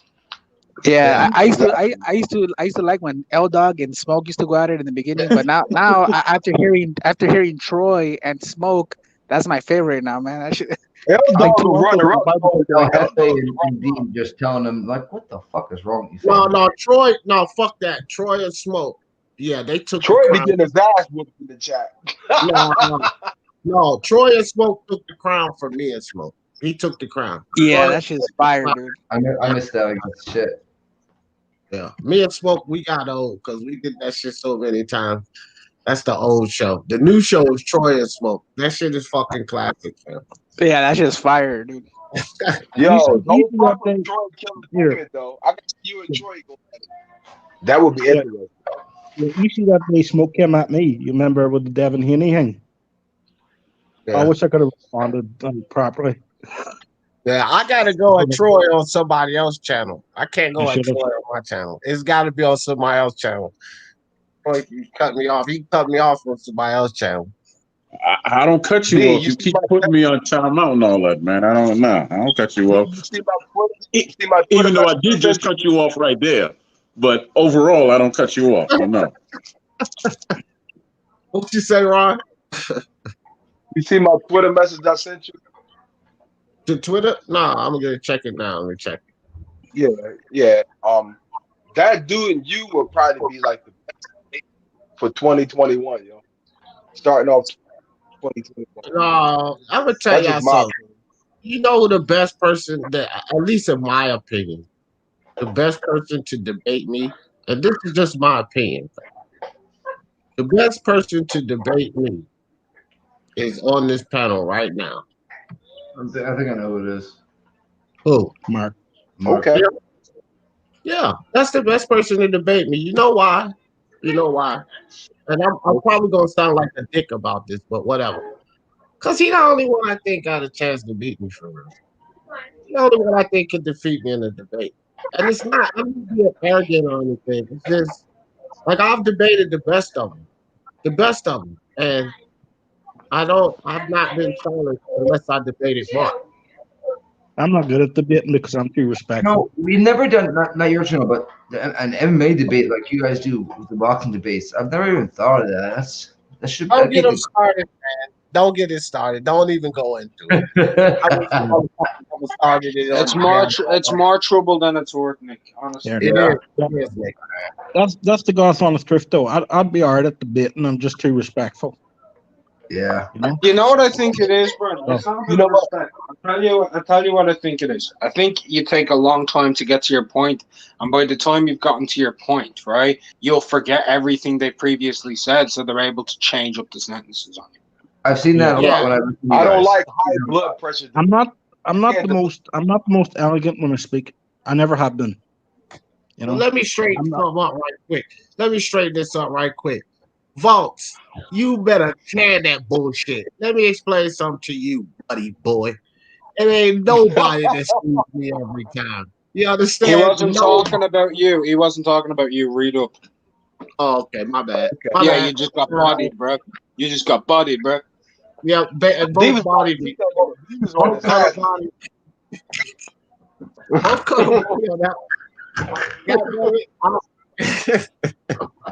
You gotta tell Boss, come on the panel. We're gonna talk about it. I told y'all I don't drink a lot. See, as soon as I start drinking, because y'all drinking, I start getting silly. That's how I don't drink a lot. It's Christmas. Let's fucking go. Bro, I'm over here standing like a leaning tower of Pisa. Like, I'm literally tilted, man. Anybody got a pair of handcuffs? I swear to God, my head is literally on my shoulder. No, This is my last beer, right? This is my last beer. I want to thank someone. I fucking love Christmas, man. Like, I gave up drinking. I haven't hardly drank all the way up till December. As soon as the Christmas week started, man, boom, it was game over. I'm telling you right now, I've literally drank 400 quid worth of drink. That's about $400 for the Americans. Man, my fucking aunt's house during Hey, Christmas. Toad said, yeah, that's my shit right there, Ron. That's my shit. Toad said H Money versus JF. 24. That's another classic debate right there. I see them two go at it. That shit is fuck. Yeah, bro. H Money and JF. you know which one's dope too. That dude Ov and Unbiased. Those are good debates too. Oh yeah, those are hilarious. Those are hilarious. My guy though. Or Smoke and Ov. Gee, you should put a compilation together of like the best highlights of 2020 best debates. That'd be dope. Yeah, I put up a video today. My favorite moment of 2020 for me personally. Brian, I saw that. That was a good video. I like that. That's a good idea. Yeah. Hell no, I gotta check your channel. I gotta check your channel, bro. My bad. No, go ahead. Look, cut that out, man. Yeah. Hey, Jordan knows what time it is. These delusional sometimes. Let him be, let him be. He just came off operation. He just came off an operation, so I just let him slide. I'm schooling right from LA, one of the top dogs. I can believe that, Jordan. Yeah, Smoke. Hey, who's got Don Ramon? BKN versus Boston. Good game. What does that mean? The Brooklyn Nets versus the Boston Celtics. Yep. Bada bing. Hey, I'll tell you guys the way to beat Smoke, because is not just by you can't talk to him. You gotta text him. That's the only way to beat Smoke. You gotta beat him. I disagree. There is actually a way to beat Smoke, right? Yeah, and it is actually a skill. It's an actual art form to actually beat him. And the way that you do it, you need to remember, Smoke talks to you as a politician, right? Politicians use deflection tactics all of the time. So every word they say, you have to make literal against them. So anything he says to misconstrue where you are, you say, well, you said this in the literal context. If you deflect that, your premise is null and void. That's how you actually beat him. And then he has to talk to you one-on-one straight each time you do that to him. So you just redirecting where you essentially what he does is he takes the argument, he brings it into a place, and he continues down a different line than where you're originally debating. So you're essentially debating 14 different points that mean the same fucking thing, so you can never win if you let him do that. Yeah, no. The thing about Smoke, I've been with him many times. The thing about Smoke, he's really good at what he does. He brings up facts that have nothing to do with what you're talking about. Right. The gross wrong. That's the thing. Like I said, politics. You keep me mad at. Hey, Jerome Benjamin. Let me tell you something. That dude El Jefe beat me nowhere on the MXDC El Jefe's channel. That dude El Jefe. 2021. I don't want to hear nothing about Deontay Wilder. I don't want to hear one thing about Deontay Wilder in 21, but he fighting. I swear I don't want to hear none of that shit in 2021. Deontay King, Wilder King, fam. Respect your king. That's big for me, though, D. It's big for me. Because this is boxing talk. If he's not getting in the ring fighting somebody, we don't want to go into 2021 thinking about this nigga not fighting nobody. He my king, nigga. Yeah, he my king. Okay, goddamn. Oh well. Nigga. So they debated. When did they debate? Donnie Boy and El Jefe. Probably everything. I'll tell you what they debated. They debated whose hood is stronger. Who's what is stronger? Smoke ain't from the hood, so that would be El Jefe. Oh no, I thought El Jefe and Johnny. I thought that's what you said. Smoke and Johnny, I don't think they've debated. Oh yeah, El Jefe and Johnny. yeah. I got him at Chicago. Yeah. Johnny, man, never mind. I ain't even gonna go there. Yeah, He whatever. debate different, yo. I He don't debate think like he mad. El Jefe was a porch monkey, and I don't even believe Johnny is from the hood. So neither of their hood was stronger because you was on the porch, El Jefe. Jefe versus anyone is hysterical. Yeah, that's a fact. That's a fact. El Jefe is a fun. But to Jefe, he does know boxing. You know, when he wants to talk about it, he's serious. He does know. You know, he knows. He trolling. Like a friend of mine, Mr. Arkansas's channel, and tried to fucking talk MMA beat. He just tries to like find that little angle just to rile people up. I could Are you imagine. talking about El Jefe or you talking about El Dog? Get them mixed up. El Jefe. I can see that. I can see right now David Fuentes. BL just made him look all kind of stupid. I couldn't even imagine. I bet you it was funny as hell. I watched that shit. It was hilarious. I know it was. Man, that Y'all gotta dude, see me those links. I don't catch those. I don't catch those. As soon as the off-face opens tomorrow. That's a person you don't want to debate if he actually wants to debate you. Is boxing librarian. If he wants to debate you, you don't want to debate the motherfucker. I think I saw him on Blood Boxing one day. I think I met boxing librarian. No, he's not been on Blood's channel. No. Hey, I'm 100%. Jerome is correct here. This was some classic ones too. Me and Pete boxing. Boy, I'm telling you, that dude. Hey, you bodied that. I remember that debate. I was sitting there one day listening to the playback, listening to me going off at Pete, and I was sitting here cracking up, bro. Just cracking up laughing. That was some crazy shit. That dude Pete crazy as a motherfucker, man. Pete boxing, he's funny, man. He be saying "isn't it" on the end of everything. He'll be like, "Shut the fuck up, isn't it?" Yeah. It's like debating a kid, bro. Yeah. It's like debating a kid. No lie, yo. When you body Pete, D, I was in that chat. I was like, damn, Pete giving this. And then it was like, he just kind of like didn't understand. He didn't understand what you was saying to him. It was like, damn, Pete getting body. He don't even know it. It was crazy, though. A lot of those guys body themselves, bro. One of my favorite debates. Hold on, one of my favorite debates that I've seen that was like pretty good, like half and half, was Ring and Smoke on the Wilder negotiations. With do you guys remember that one? Yeah. 2 hours back and forth, dude. Back and forth, 2 hours. It's crazy. Yeah. Gerald McClellan, my favorite debate I've ever watched was Mark and Beats on the British light heavyweights. It was like watching two debates. Oh wow, I didn't even see that one.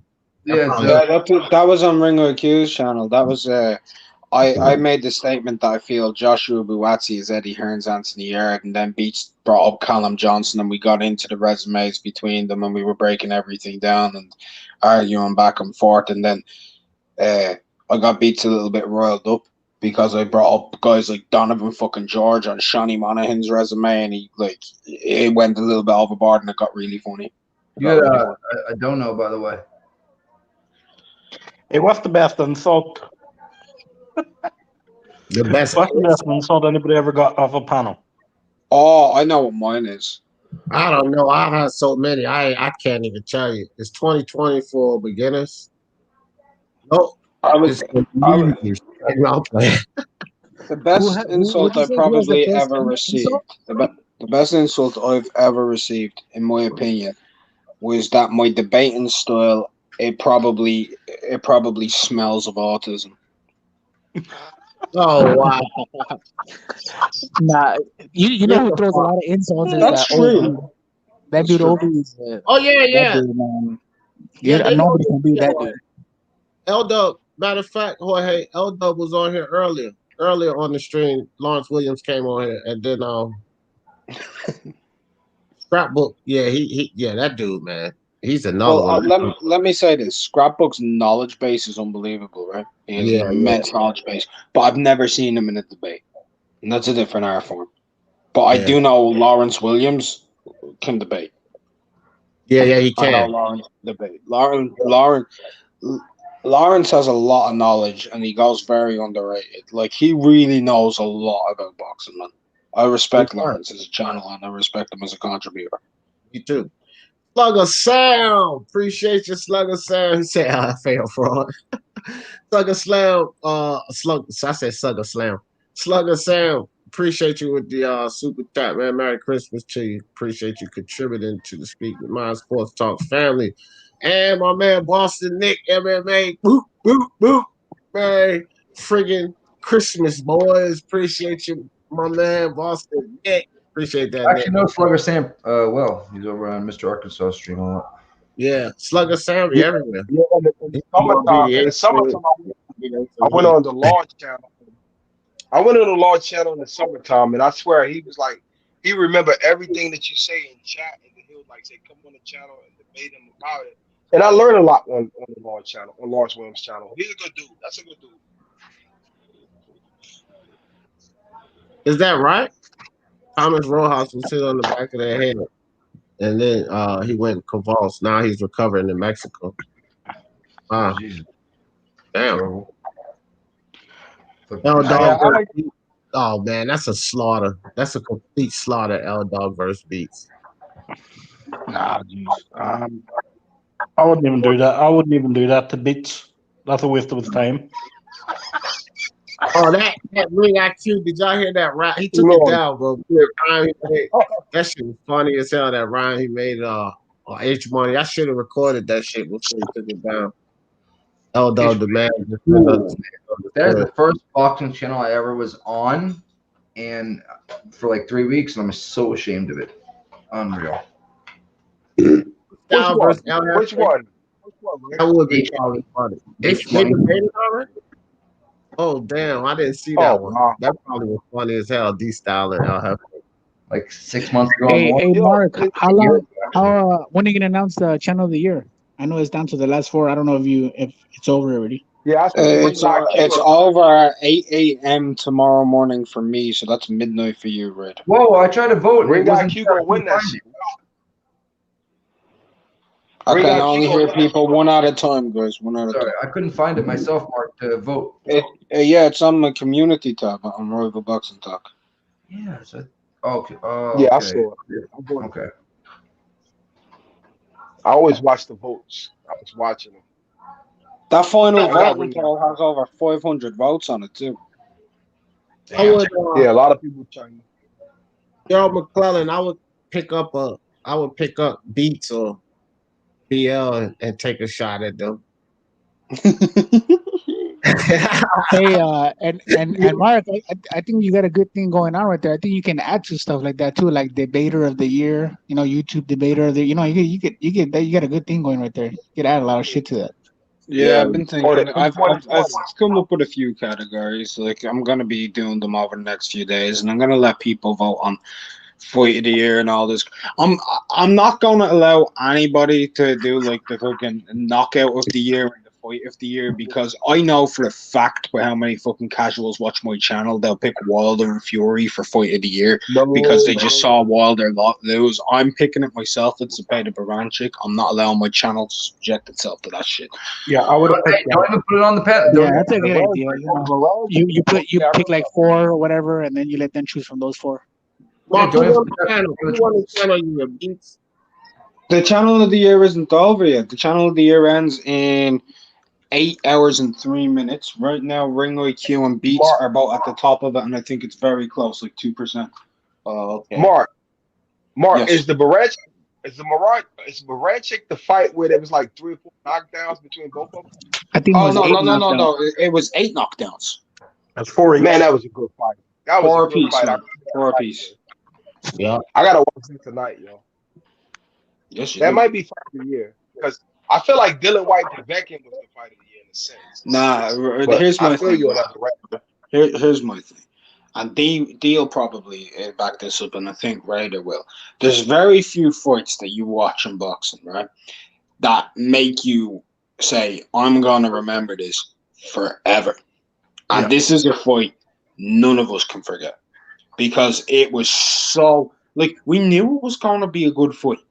But we didn't know that this was going to be the first time since Archie Moore and Yvonne Darrell in a main event on national television, and that we would have 8 knockdowns in a fight in the main event, right?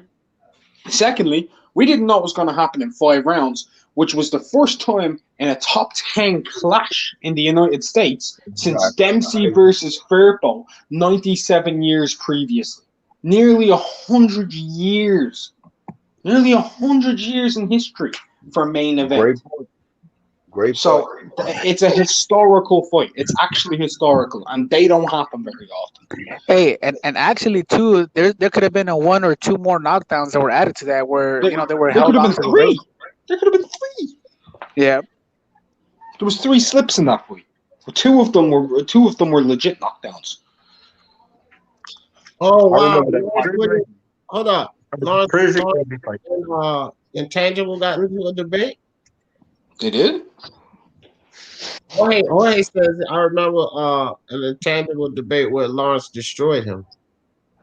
You see, I don't know when that was, but like Intangible would be better suited for it now. But that would have been a bit early for Intangible to go up against Lawrence. Lawrence will fucking rip people apart just on how much information he knows. Yeah, that's another one too. Like, where's the down debate? Yeah, I went back and forth with Lawrence before, but he was in the chat. I never went back and forth. Like I said, he know his shit, man. Like, I don't know. He was on here early and somebody said something. I was like, well, look, hold up, man, hold up. Yo, that motherfucker be having me in my toes. It was Jordan, because Jordan turned around and said casual statement or something, and I was like, hold up, man. I don't know what y'all was discussing, but I vouch for Lawrence. He ain't no damn casual. Yeah, exactly. No damn casual. This dude know his boxing.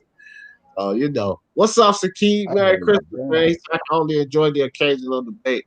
I know everyone is different, but I personally don't engage in them because excessive debating ain't so good for the soul. Hey, you know who's another good debater that flies under the radar a lot too? Fucking Vampiro, fucking IBT. He's pretty good, dude. Like, I like that fool. He's cool and everything. He's very analytical, but I can manipulate guys like.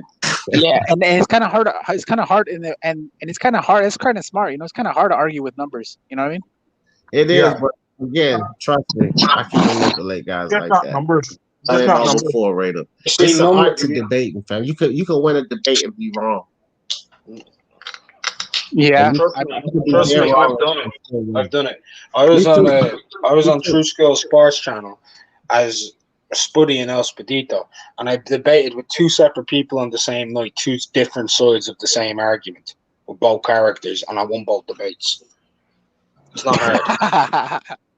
Oh yeah, William. I remember that. William Mason, that dude, he's a kid. He's like 14 years old. He don't know what the hell he's talking about. So that was more like bullying, more or less. Who was it? Justin? Yeah, Dustin Marshall, MMA champ. That dude's a fucking. That's Justin. Yeah, leave the young man alone. I'm not going to pick on him. I'm just saying, I'm not going to pick on the kid, but just saying, he's 15. Doesn't know boxing. 15. That's all I'm going to say. Don't know boxing. At that age, you can only know so much, but so much. Everybody on BDA regarding Loma versus Teal.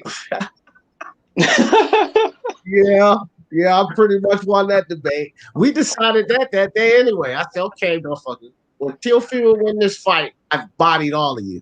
And so he won the fight. So I got a body on all of them for sure. Yeah, you're damn right, SSB. I'm better. Right. I'm better writing. I'm better writing than I am. Fucking cocksucker. Sorry. Yes, it's fucking good. That's a gambler for you. That's a gambler. I said I'm better at writing than I am at talking. Why Wow. not, folks?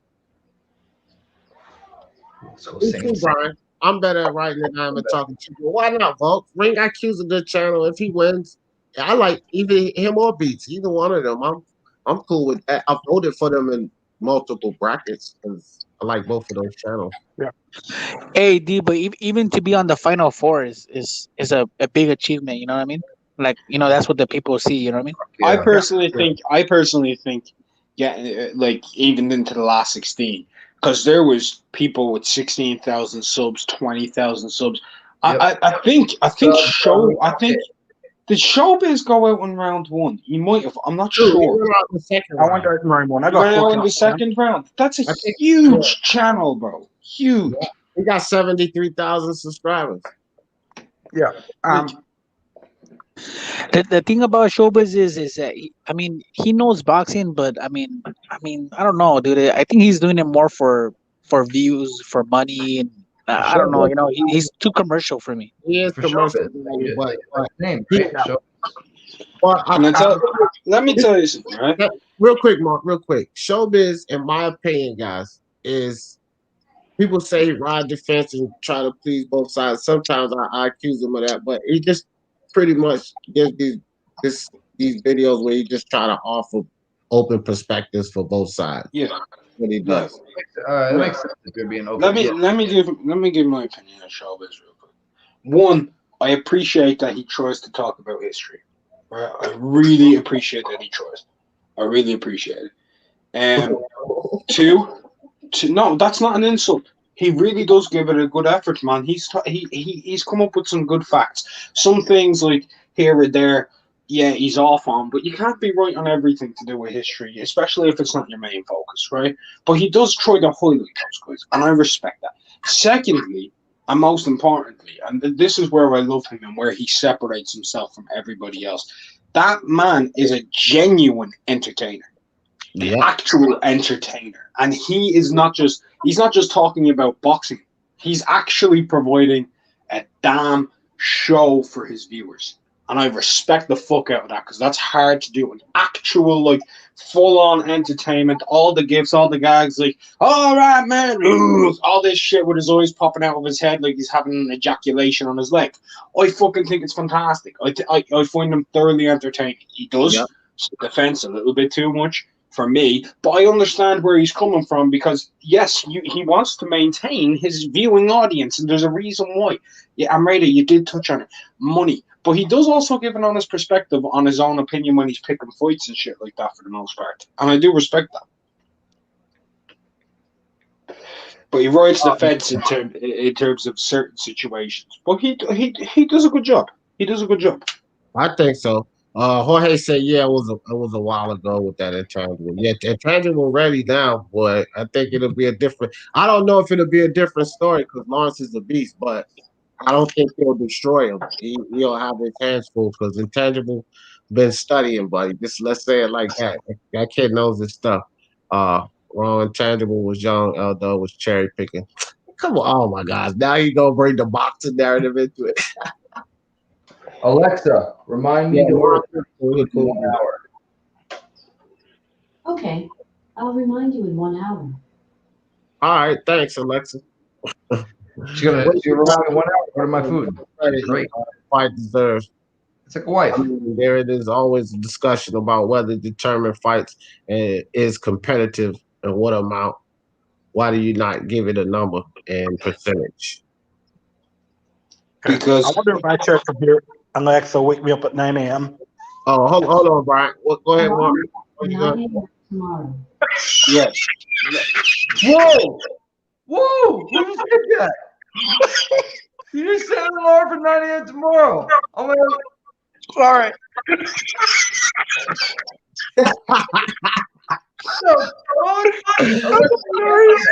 Get your ass up early. You get up an hour early tomorrow, baby. I can't cancel it.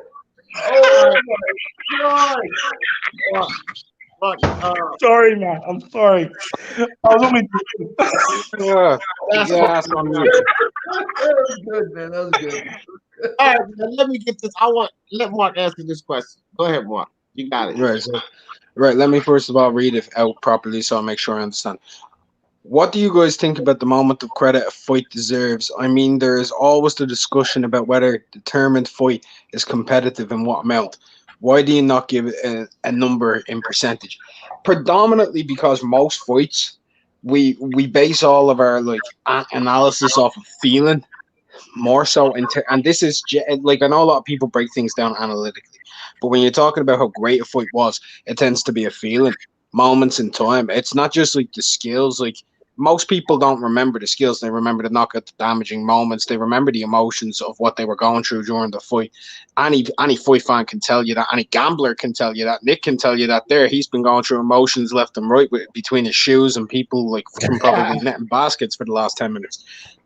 D can tell you that 1 second he's like, beautiful turn. Oh my God, he's knocked the fuck out, and that turn goes out the window for 2 weeks. Goes completely out the window, and that's the main reason why most of us will rate things off of a feeling, man. Like, if we were to just sit around day in, day out saying, hey, you know what's really good? That fight yesterday between Zepeda and Baranchik, in terms of an entertainment level, I gave it a 100% out of in entertainment points. In terms of the overall skill set, though, that both guys show, I feel like Baranchik was 65% too aggressive and 35% like defensively frail. It would sound like we're robots. It's too much. It's too much. We can't be doing that. We need to talk about the fights properly, like as people, not as robots. How Not it's Bill going. Gates. Yeah. When you do that, Can I say something? Can I say something? You guys do that boxing companion, right? The boxing companion as well when the fights are going on. That's like real emotion when you know what I mean. Yeah. Mike, Yeah. Michael, what's up, Michael? Yeah, I feel like as a fan of boxing, I want to be excited. You know, when I talk about the fight, I talk about the big moments in the fight and what got me off my feet or what got me excited. You know, so boxing is a very emotional sport. I think for a lot of us up here, you know, I think it's more emotion than analytical because, you know, we could take analytics in it, but during the fight, it's an emotion. Yeah. Look, you know, let's and say that's this. what you want to feel. That's what you want to feel as a fan. That's it. I think all combat sports are though. Hey, I agree. I agree with that. I'll tell you guys this much, right? So you can't put credit and the competitive at the same time. It's two different things, right? So let's look at it this way, right? You look at the Canelo Callum Smith fight, right? That was like if you look at the odds, it was like minus 700 for Canelo, and whatever plus 300 or 400 for Callum. If you look at that, right, that doesn't look like a competitive fight. But I mean, the winner should get credit for that fight. Oh yeah, no, Right? no, he does, right? I give credit. I know. That's what I'm saying. You can't put a number on the fight as far as a percentage of how much credit some people get, because it could not be. I mean, look at that fight. The fight wasn't competitive at all, right? But should the winner get credit? Absolutely. Yeah. So I you give can't credit. so you can't put a percentage on how much credit you get on a fight because of how competitive it is. Merry I give credit. Sorry. Go ahead, Mark. No, I give credit as soon as somebody steps into the ring. That's when I give, no matter who it is, I give them their credit for that, right? But like everything, you talk about numbers, I talk about levels. There's levels to everything, right? So the fact that I expected Canelo to win doesn't take away his credit. He did what he did what he was supposed to do. True. That's the credit I give him. If you do what if you do what I expect you to do, or even close to it, like, it just shows your consistency level at that level. Like, that's what it really shows, and consistency is the most important thing in boxing. Like, Canelo's literally one of the most consistent fighters in the entire sport, because anytime I watch him, I essentially know beforehand a generalized idea on exactly what's gonna fucking happen. And that tells you. That tells you, like, I know it's gonna take something unbelievable to beat that motherfucker on points. Yeah. I know that. Guys, what's up with you? Merry Christmas, happy holidays. Go ahead, guys. Christmas is over here. Well, here. happy holidays. Same difference. Still got New Year's and New Year's Eve. People look at that as another holiday, I suppose. I follow the holiday New Year's Eve. I lost count. They go Boxing Monk. He jumped on the panel. What's up, Boxing Monk? What's up, man? Hey, what's up? What's up? What's up, man? What's popping with you, fellas? I need one for Drinking tonight and chilling. I just wanna say, real quick. I'm gonna take a guess at this. Danish, or Norwegian?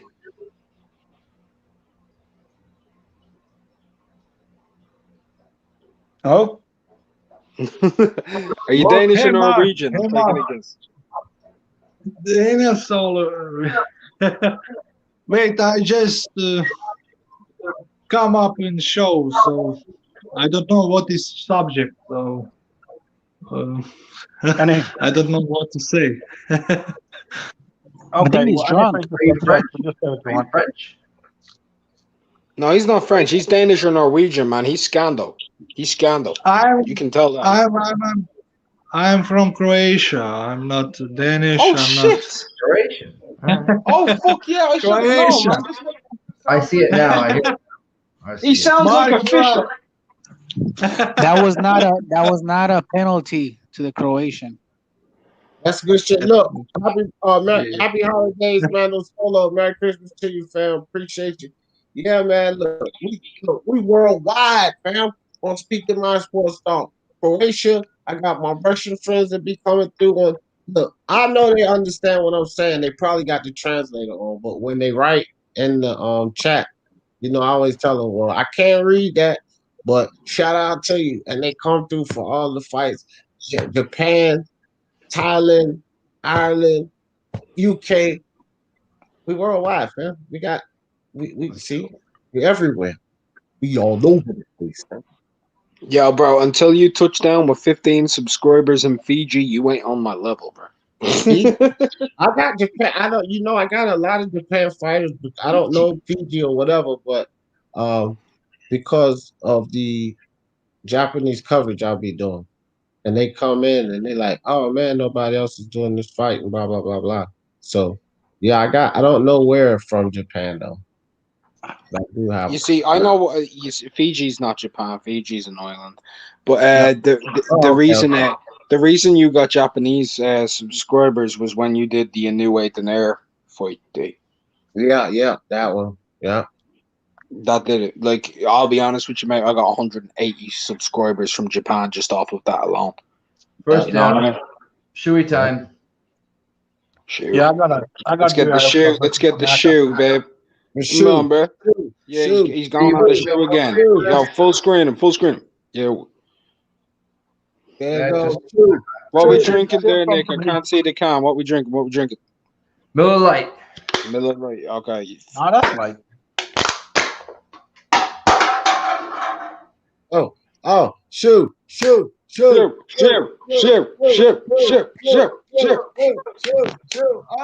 waterfall that bitch. There we go. Jesus. That took forever. Took forever to go down. And that's slow, buddy. That's slow. Brian, not everybody on here is able to swallow like Kendra Lusk. Get the fuck out of here. Hey. Rival Boxing Talk. Hold on, Brian. Rival Boxing Talk, my favorite. My streams for you are. We on NOA open debate. Is Anthony Joshua overrated or over criticized by boxing fans? And burying the saludos, bro. Assuming you're at MXBC, because MXBC were involved in all three of those streams. Oh wow, yeah, that had to be classic. Boxing Virus. What's up, fam? Merry Christmas to you. David Fuentes says, where's L-Dog? I don't know where he at, man. Yo, hold on. You want L-Dog? Yeah, let's start talking about Philip Hergovich. Hergovich is a fucking bum, bro. Fuck Philip Hergovich, bro. Let's start talking about Hergovich. He'll show up soon enough. I feel a disturbance in the fucking force, man. The dude's waking from a slumber right now. He's like, "You said Hergovich a bum." Jefferson is internationally known, real recognized, real Nando Soto. I would set and set up Herkovich. Man, Philip Hergovich, man. Philip Hergovich is overrated. Canelo too scared to move up. Slugger Sam said, "Hey, look, Slugger Sam said Canelo too scared to move up to 305 pounds to fight." L dog, I'll put Philip Hergovich under my boot. So I would. I put him under my boot. Yeah. Come on the panel. Oh, dog, he'll pop up. He'll pop up. Y'all keep talking about Hergovich. He gonna get it's like Spidey senses. He gonna get a tingle in the back of his neck. Fuji, not Fuji. He is funny. Fiji is not Fuji. Oh, okay. I got you, dog. Yo, so here's one for you, D. Here's one for you, D. Are you ready? I hope it's not geography, man. No, world geography, I'm not getting this. So. Now, this is crazy to me because I've just checked this. This year, 7% of all my views came from Indonesia. Oh, shit. Now, that's weird. That's weird. Indonesia, West. Do they have boxers there? No idea, man. I don't cover any Indonesian fighters. I feel like Indonesians are good in the amateur boxing. Very good. Oh yeah, in amateur boxing. Yeah. And fuck Hergovich. Nick, Zabo said fungus is great for the gut health. Oh yeah. That's actually true, man. I eat fuck tons of mushrooms, man. Fuck tons. Hergovich is the future. Oh, bro. Yeah, Hergovich. Yeah, I like Hergovich actually, man. But he ain't all L Dog make him out to be. L Dog is going overboard with Hergovich. Hergovich will be. I agree with Mark. L Dog. He made the haters for the Hergovich. But I want to see can Hergovich be better than Željko Maurović, because Željko Maurović is the best from Croatia boxer. Still, he didn't proven that he's better than Željko Maurović. That's it. Are you sure Maurović is the best Croatian boxer? I personally think it's Fritzi Zivic, bro. Yes, he's the best. Or Mate Parlov. But Mate Parlov was fighting for Yugoslavia, socialistic, communistic country. Fair enough. I understand. Here, Babbage would knock all of them out. Alen Babic, I love his character, I love his character. But as a fighter in the ring,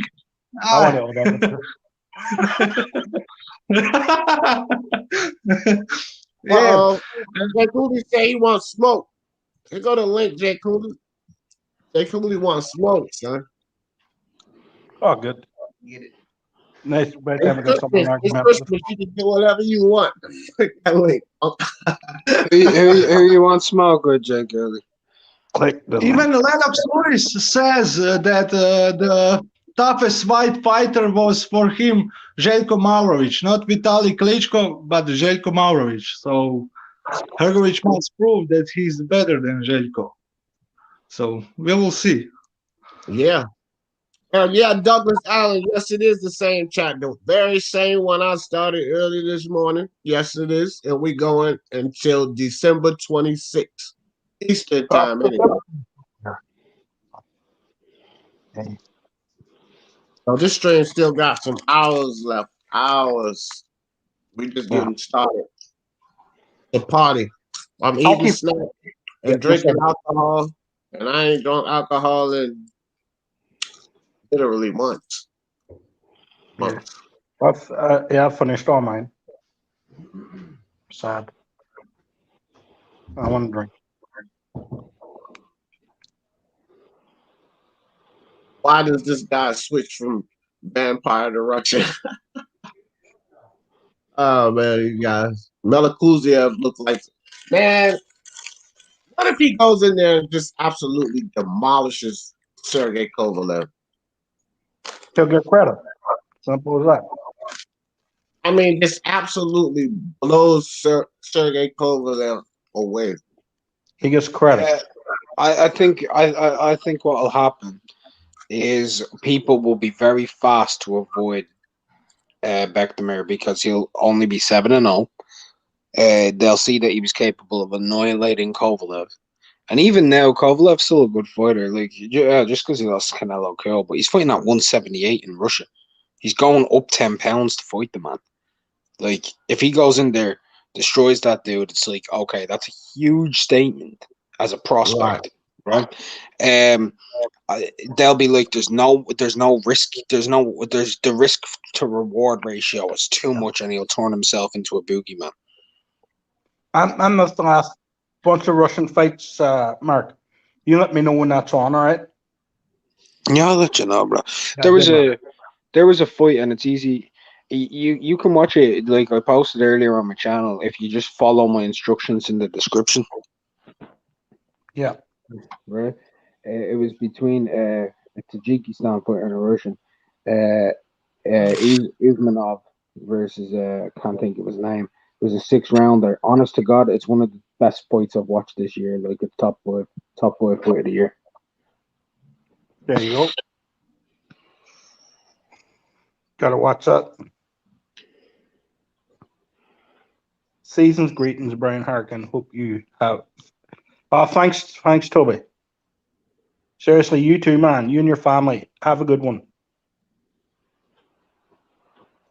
Jesus greeting, Mark, unrivaled salute, bro. Yeah, salute, brother. How you doing, man? How you doing? You and your family, Toby, have a good one. Hey, Marjorie, yo, that dude is he's dangerous. He's a dangerous guy. I like him. Jordan, real question. William Mason said, ask Boxing Monk if he thinks Croatians. Oh, he's still on here. If he thinks Croatian women are better than Russian women. What you think, Boxing Monk? Croatian women better than Russian women? Yeah, Croatian women is much better than Russian women. Russian women is a Slavic women. We are the lyric, you know. We are not the Slavic.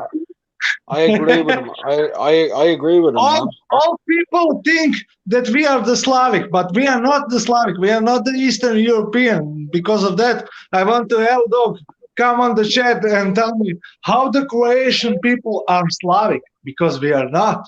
We are the lyric. We are the tribal, like Samoan from Australia, you know. How we are not Slavic. I never consider myself as Slavic, you know. I don't give a fuck about the Eastern European and Slavic people, you know. And I love Mark because he's Irish. He's like my brother, you know.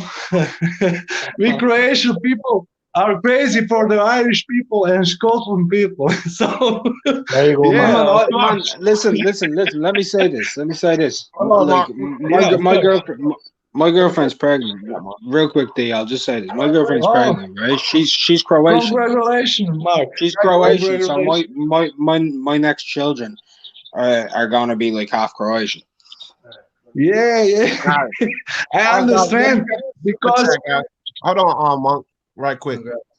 Douglas, appreciate you, fam, for contributing to the Speaking Mind Sports Talk family. Sorry, Merry Christmas, bro. Appreciate that contribution. All right, go ahead, guys. I had too much food in my mouth, Douglas. Sorry. Yeah, I love Croatians, man. I walked with them. They're all full of banter. They love drinking. They love a good time, and they're funny people. I don't like New Zealand fucking Croatians fucking being like, I'm from Croatia, mate. Like, what? That sounded more Australian to me, but well. What's the difference? Yeah, true. Yeah. from Australia, mate. What's the best place to order on Christmas if you're trying to order Chinese food, right? Oh boy. It depends where you are, mate. I don't know what it's like where you are, but I know where I am. The best thing you can, for me, the best thing that I can order on Christmas, man, is kebab. I wouldn't mind that. Hey, Mark, didn't you say it's a limit now to how long your live gonna be before they put it up? Like they won't put it up. 24 hours and they won't process it. Why? Oh, okay. Because of the processing servers, they haven't got the bandwidth. So, oh wow.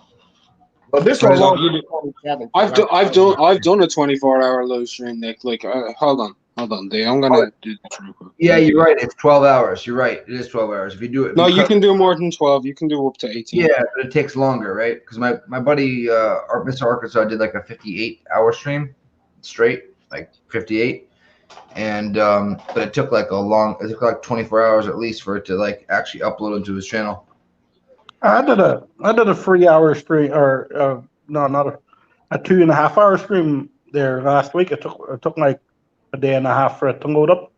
Whoa. What? Yeah, I know. If I do a stream that short, that shit loads up in like 30 minutes, 20 minutes. Yeah. Yeah. It took like a day and a half to load up remember the 3-hour stream I did the last day? That took like 40 minutes to load up, it was already up. Well, this stream's probably gonna take like a day because probably. Yeah. Yeah. Are you gonna do a New Year's one? New Year's Eve? I don't know. No. What day is it? Yeah, let's check. I don't know. probably Depending on how I feel. I'm gonna probably do it. I'll be downstairs so my wife can be in peace. It's a Thursday, so. Happy first day to Happy holidays to you, Ronald J. Cooley, working with 2 phones. I'm here enjoying the paddle. I want to smoke T.O. and Bud and Shakur. Man, come get that work, J. Cooley. You know better than that. I'm gonna give you a Christmas present, J. Cooley. A Christmas Day ass whooping. So when you get that phone straight, you come on and click that link, buddy boy. Yeah, they sent you an image. You can screen share or something. Where's on tip? I was about to say on Tinder. No, Messenger. Poop in a bag to somebody, just like literally poop in a bag, and the postman lights it on fire and runs away. It'd be awesome. Get on Messenger, Mark. Yeah, sure. Right, Yeah, this is what happens when you do actual 24-hour live streams. They'll never be available. Anything like straight, like one live stream, not broken into parts or anything. This is what will happen, right? That's gonna just use my old computer. Yeah, I'm not sure. I gotta double check what Mr. Arkansas' stream is the whole 55 hours, but I was like on there for like 55 hours is fucking over 2 days. You know what I mean? Yeah. So straight, he was on there. I mean, I couldn't fucking believe it. 55. It was 57. Excuse me, 57 exact. Here, you see yesterday, I tried to do a video. Hello? Yep. Can you hear me? Yeah. Yeah, we hear you. Okay, there's way echo. You see yesterday, I tried to do a video, and I was using InShot, right? And I tried to put audio in front of a video, and it wouldn't work. You were screen sharing? Audio in front of a video. All right, hold on, right quick. Hold on.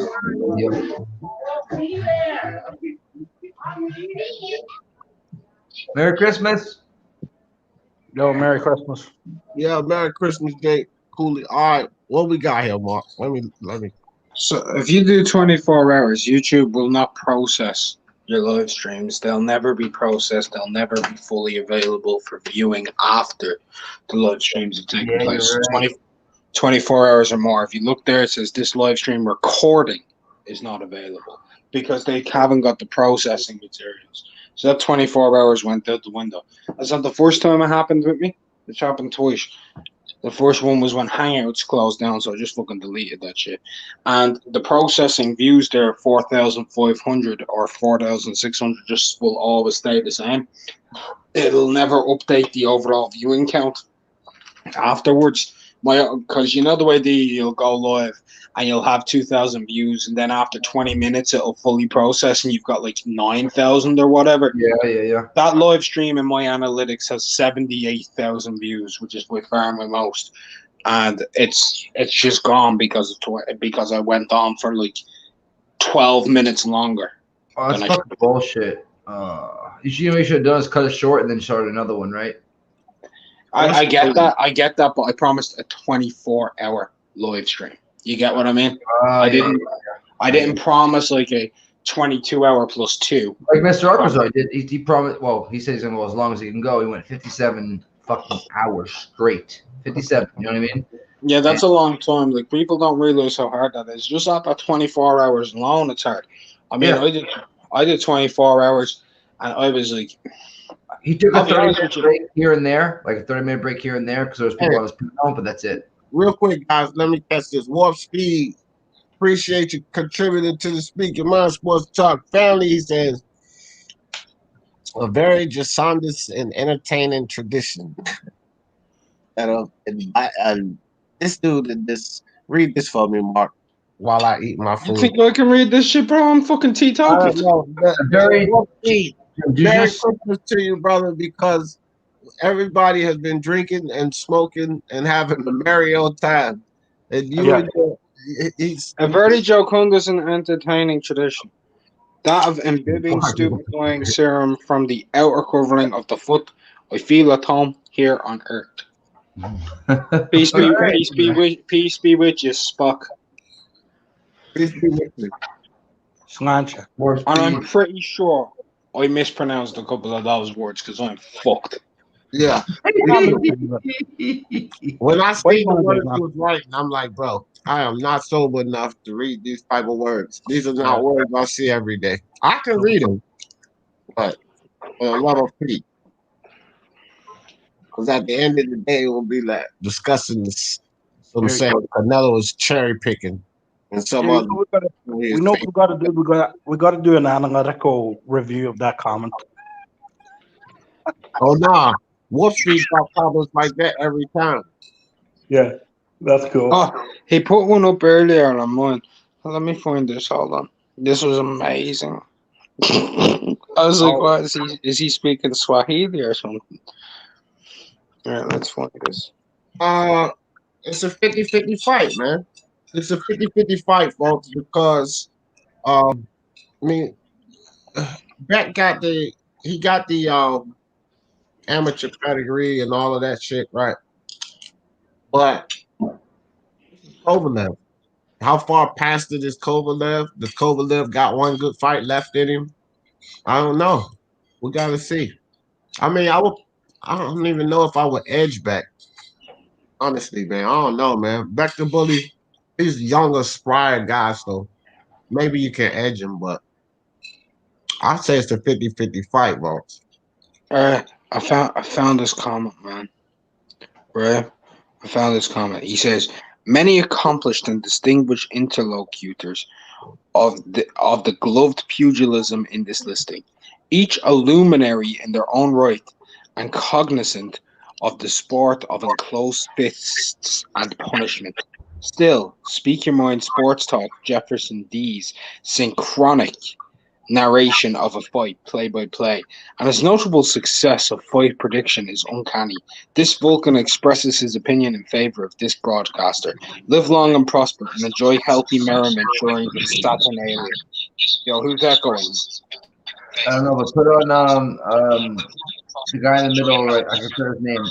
No, it's the guy at the bottom. It's the guy at the bottom, D. Hey, mute him. All right. He's shadow boxing. All right, I'm trying. We don't even mute. Oh, there it is. Hey, Cooley, what is all of that ruckus, man? Who's shadow boxing? There he is. Someone's shadow boxing. Ryan, I'm Brian. Oh, put that on full screen. I want to see some of that shadow. Bam. What up? Yeah. What's up, Jay Cooley? Your phone What up? breaking What up. up? What? Jay Cooley, you already breaking up. Switch. Put it on the Verizon Huh? phone. Put it on the Verizon phone. Get off the Cricket Wireless. Okay. I ain't on no damn cricket. What's up, Jay Cooley? Can you hear me now? Nah, nigga, you keep going in and out. Man, nah, shit, man. You know, I'm just on this motherfucker, just ready to talk some. No, I heard you say something about you want some smoke with Teofimo. I don't know if you really want that, man. D, you gotta get that out of here. That's impossible, bro. Yeah. Hey, Cooley, you got your other phone on? You got feedback.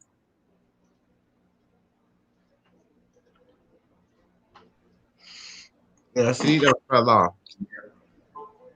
Yeah, whenever he was talking, bro, like, whenever this mic came up, bro, I was just screaming in my ears, man. I feel like I'm out there getting punched in the head by a fucking transvestite police officer. Jay Cooley, go out and come back in. I'll put the link in the chat. You got interference from deep. Don't pull a Bruce Vane on me now and come up here and have technical difficulties after you want to smoke with my boy Teofimo.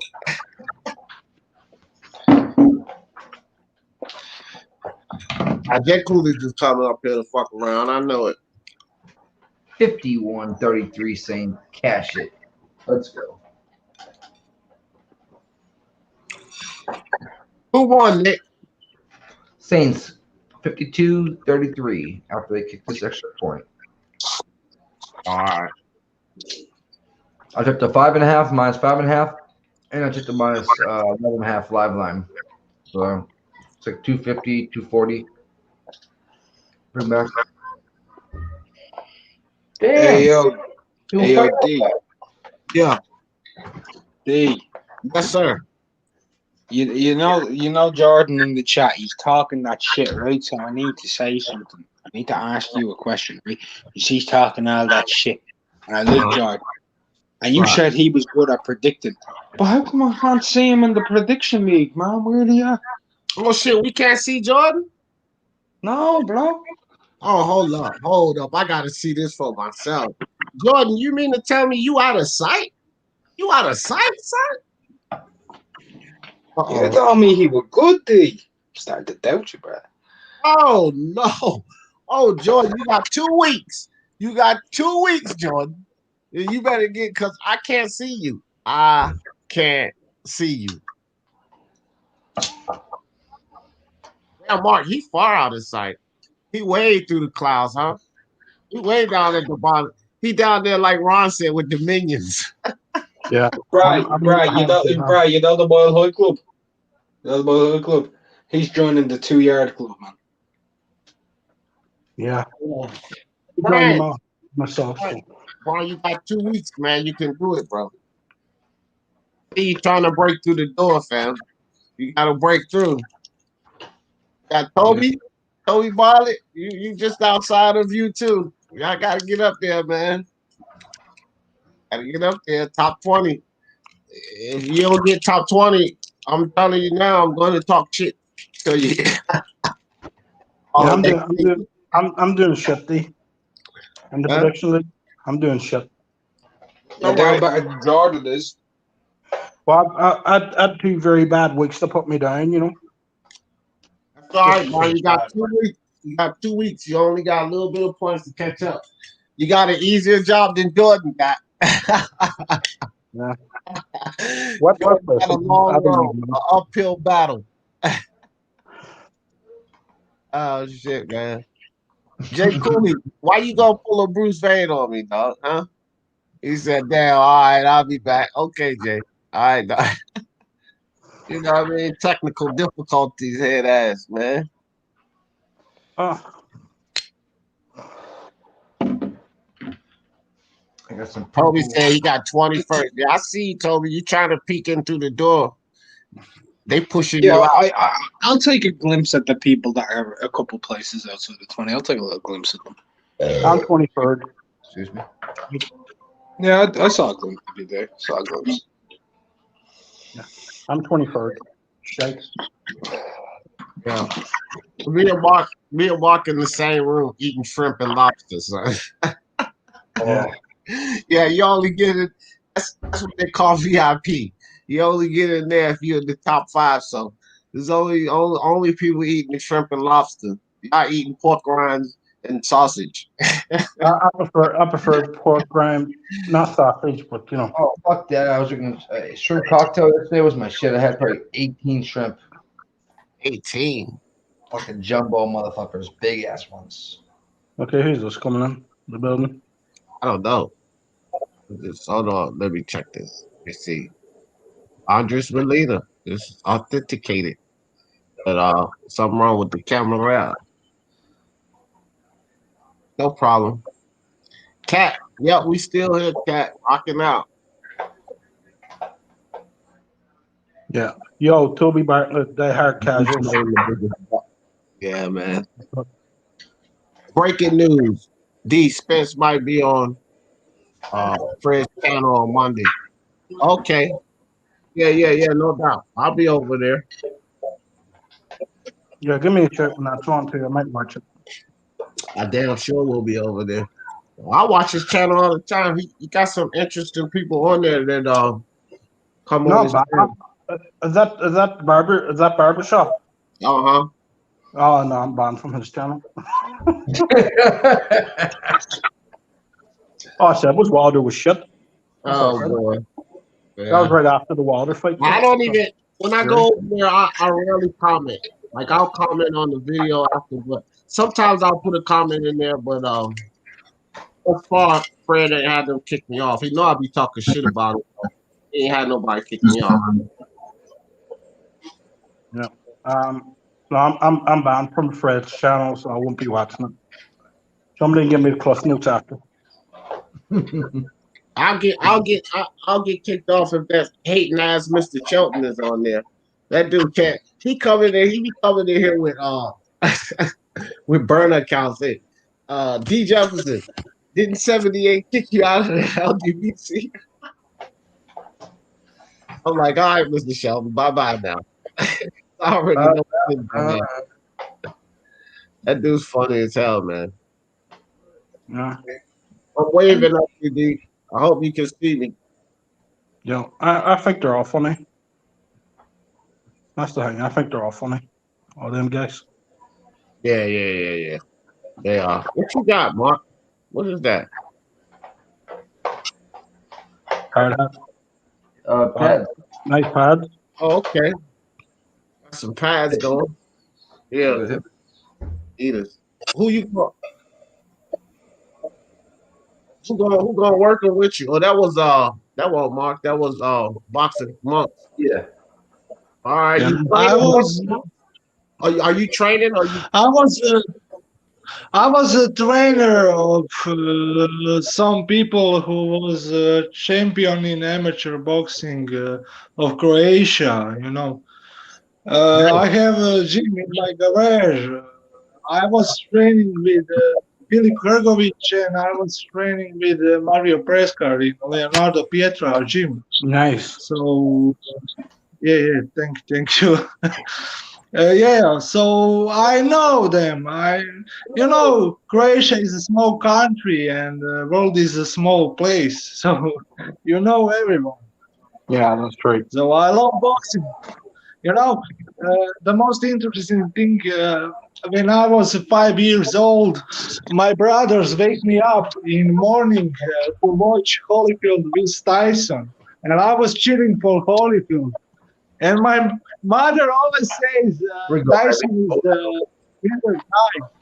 And I was thinking, no, he's the bad guy. No. My mother always said, he's the good guy. And I was always thinking, why he's the good guy? He's bite the ear of the Holyfield. Yeah, probably the most recognized. And later I see. Yeah, probably the most recognizable one that I've padded Bar Kitty. I only padded her once. Bar the only recognizable name I padded would have been Jason Quigley. Dean, can I ask you guys a question real quick? Everybody in this panel, every single person on this panel. So I bet Tyson obviously came to a draw. It was in a lot of parlays of mine. They had the draw set at plus 1,000, so $100 win you $1,000.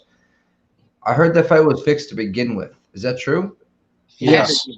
Had to be. Can I explain it to you, Nick? That was a friendly. Hold on. Let me explain this. I fucked up then. Let me say this. So the State Athletic Commission said there will be judges, but there will be no official winner, which meant it was always going to be a draw. Whenever they say that in boxing, whenever you hear it, bet on a draw because that's what it is. Yeah. And the reason it was plus 1,000, Nick, is it was actually plus 1,600, and thousands of people bet on the draw because they knew of that, including myself. I have a friend. You hear it too? I have a friend that hit it too. Idiot I am. Yeah. No. That was always a friendly fight. That's my 2020 biggest betting mistake of the year was that not betting draw. Okay. And it's a draw. You know what I mean? Not betting a draw. And Mike Tyson show us all that he is the real legend. He looked amazing. He beat him. We all know that. You know what I mean? Yeah, he did. I do feel Roy was carrying him though. I'm just gonna say that. I go back and watch it. I just think. Roy hit him, and he came back and Roy went back to his, home of his head, like I just hit hard, for the first time in my life in the last couple of years. Yeah, I just think Roy stepped. I don't think he was carrying him. I just think they were both at the level they were at.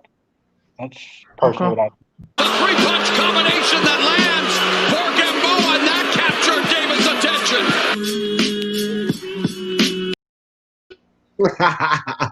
That was what the fuck? I knew it. That was beautiful. Hey man, look, what y'all think, Gary Russell and Tank Davis, man? Who y'all think? Y'all think Tank will win that? Could Gary outbox him? No, I think Tank too big, bro. I think he's too big, man. I'm sorry. Like, look, he was way too big for Leo. I reckon Leo's got a better chin than Gary. Okay, I'm just putting it out there, D. I think he does too, but Gary's a better boxer. Tank is too strong for the Gary Russell Jr. Tank is too strong. Yeah. I think Gary Russell's just popping off in the mouth, man. I don't think he's gonna take that fight. Here, give me 6 months. I'll knock out Gary Russell on 9. Thank you. Gary Russell. Yeah, I think Gary Russell just running his mouth. Floyd offered him, man. Gary Russell talked all of that shit. Then he got offered the money by Devin Haney. I mean, Gary Russell, they offered him as much as Leo got paid for Tank. Because Leo got paid 1.5. That's what they offered Gary, 1.5. So what you say, Gary? You deserve more than Leo Santa Cruz? No. Not the way he's been moving. Not Mr. Fight once a year or every month. Like, yeah, I think Tank can stop him too. I just think he had better showing up than Leo Santa Cruz did. Really, I think it'd be harder to hit, but I think once Tank lands on him, if you know what I mean, I think he'll just be a bit quicker than Leo, harder to hit. But I'm at the same position. Once Tank lands on him, it's over. Michael Hunter, he going after. He want Dillian White after Povetkin or whoever. Yeah, they need to make that Hergovich and Hunter fight happen. Yeah, who's fighting Hergovich again? Who's he meant to be going up against? I don't know. Right, so they haven't announced anything for his next fight, but Eddie Hearn has sent an offer to both Hergovich and Michael Hunter to make that fight. So fingers crossed on that. That's a good fight. That's a very good fight. That's a good fight. That's what Hergovich needs. If he could get past Michael Hunter, especially if he can stop him, that would make a statement. Not sure. Not sure if he will stop him, but I know he can. I want to see Hergovich versus Joe Joyce. to show revenge of Hergovich from VSBA. Yeah, no, that's You what I know, said. you know what, man. You know what? Like, I understand the World Series of Boxing, but that was close. If you want any fight to happen, it should be the Yoka one because he actually got robbed against Yoka. Yeah. Agree, man. Yeah. Oh, I got fuck that. I'm not convinced of Yoka. I got Hergovich beating Yoka. Fuck that. I think Kirkovich beats him. Here's the thing. I actually like Did you ever see the? Did you ever see the amateur fight between Hergovich and Yoka in the Olympics? No. You should watch the Olympic semifinal. Hergovich and Yoka. Hergovich beat the shit out of him and got robbed. He won that 3 rounds to zip. Oh, yeah, knock his ass out. And the pros did. Because he'll be mad and you got robbed. And Yoka was gassed. Yoka was gassed. Yeah, gas out again. He'll gas out again. Because he still got tank issues now. You can see that in the Travis Kaufman fight. Yeah. Yeah. Christian Hammer, you mean? I mean, yeah, Christian Hammer, not Travis Kaufman. Yeah. Don't tell L Dog this, but I do like Philip Herkovich. Even though I only call him because L Dog, but I do like him. Yeah, Jack Kyle in the building. Merry Christmas. He said Hergovich versus Hunter, fantastic fight. 2 young fighters. Yeah, it is, bro. It's a good one. Those motherfuckers about older than me, man. Well, I guess we asked that. Mo's in the building down there. Mo? Yeah. Mo stepped in the joint. Oh, I see, Mo. Question for the panel. Joyce versus Usyk. Who wins? Usyk. You see, one of the things like people aren't taking into account is Usyk has amazingly good head movement off of center line.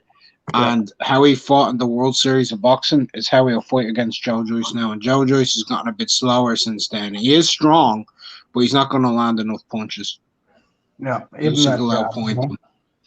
Hey, what's up? That jab will up? have to be off rhythm too. Shout out my man Mo right quick. Brian, what's up, Mo? What's good with you, my man Mo? Yeah. Another one of the Post Sports guys. He said, let's go, fellas. Merry Christmas to all. That's right, Mo. It's a Christmas marathon. Y'all fucking night, baby. Let's go. Appreciate you. Okay, what I was saying is Joyce will have to upset his jab, which means he has to vary his jab to upset Usyk's movement. He doesn't have. He shouldn't make his punches predictable. He has to change the rhythm and timing of his jab to upset. Good luck with that. What?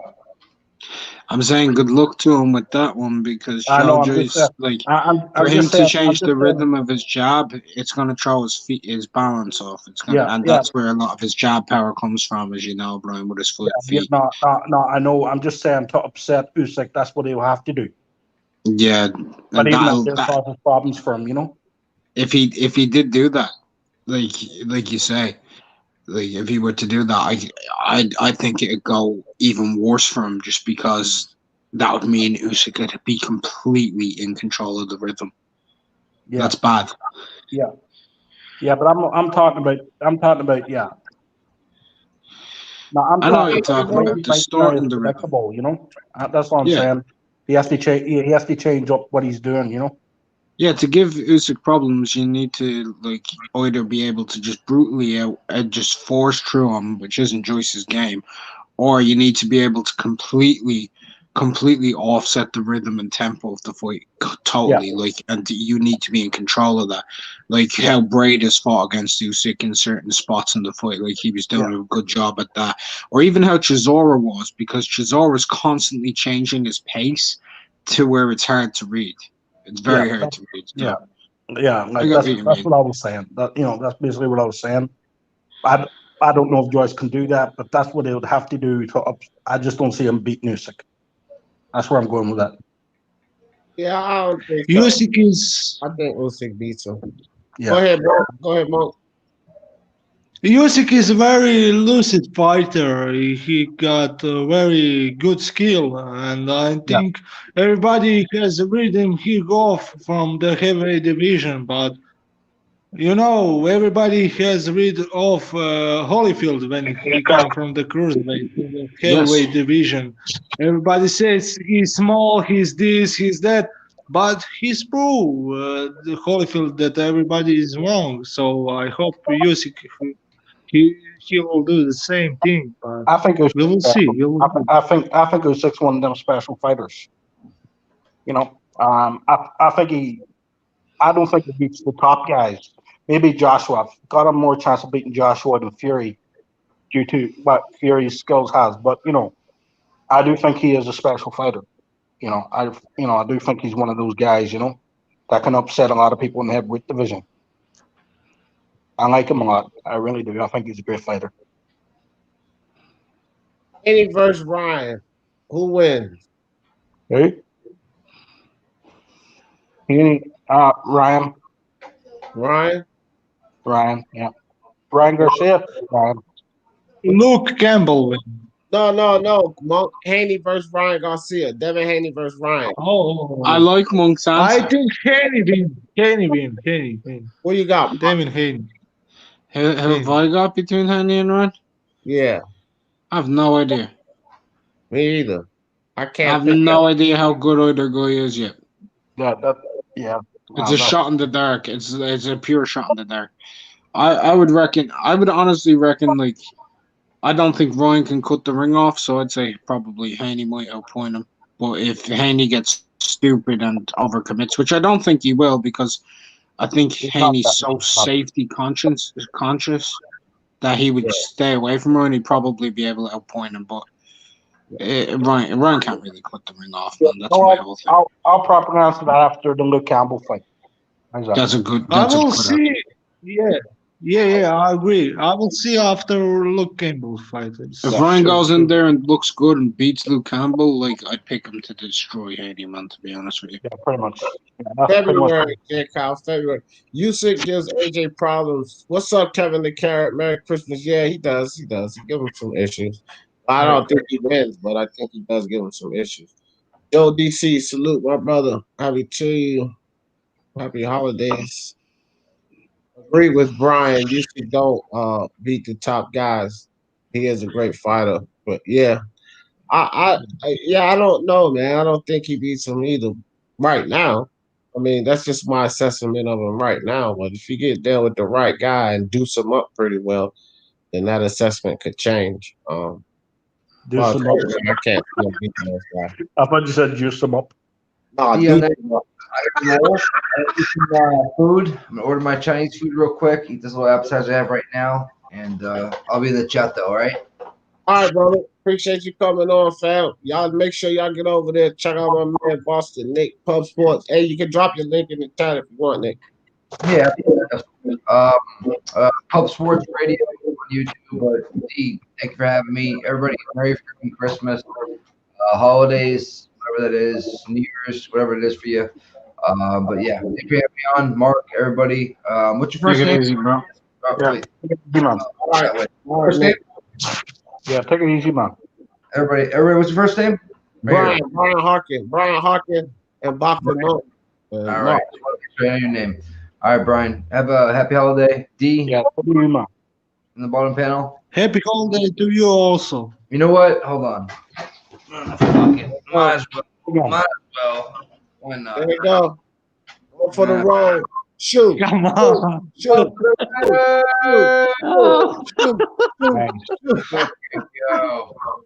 Let's go. One for the road. The Shoey. Christmas Day special for kids. Oh my God. Yes, sir. Boston in the building. Merry Christmas. Yeah. Yes, Hello. Have a good one, man. Yeah, for sure. I'm gonna DM you. In the chat. Love you guys. Merry Christmas. Peace. Merry Christmas to you also. Yes, Peace sir. out, Thank man. you. Adios. Benavidez versus Belonga. I go with Benavidez. I ain't seen enough from Belonga to put him over Benavidez. What do you think, Brian? Benavidez, Belonga. Benavidez, that's a whip. Yeah. I think Tank might get in there and knock Richard out. I think Richard give him hella five problems, but I think Tank might eventually put him to sleep, man. That's just my assessment. It's a good fight though. Pacquiao could beat Tank on points, right? But I don't know. I just got this itchy feeling because Tank can box, man. And plus, he's been in the gym. He's been working, right? And I say, unbiased, king unbiased. He always say a dedicated tank is a dangerous tank, and I agree with him. A dedicated tank is a dangerous tank, and going into the Leo fight, months that level of dedication changed. I don't know what sparked it in him. Maybe he just wanted to do better now. But we just have to see how it goes. If Tank goes in there focused, in camp, in shape like he was, I don't know, man. I just feel like he could put Burchell out of his misery. What do you think, Mark? Tank Burchell. I got Burchell.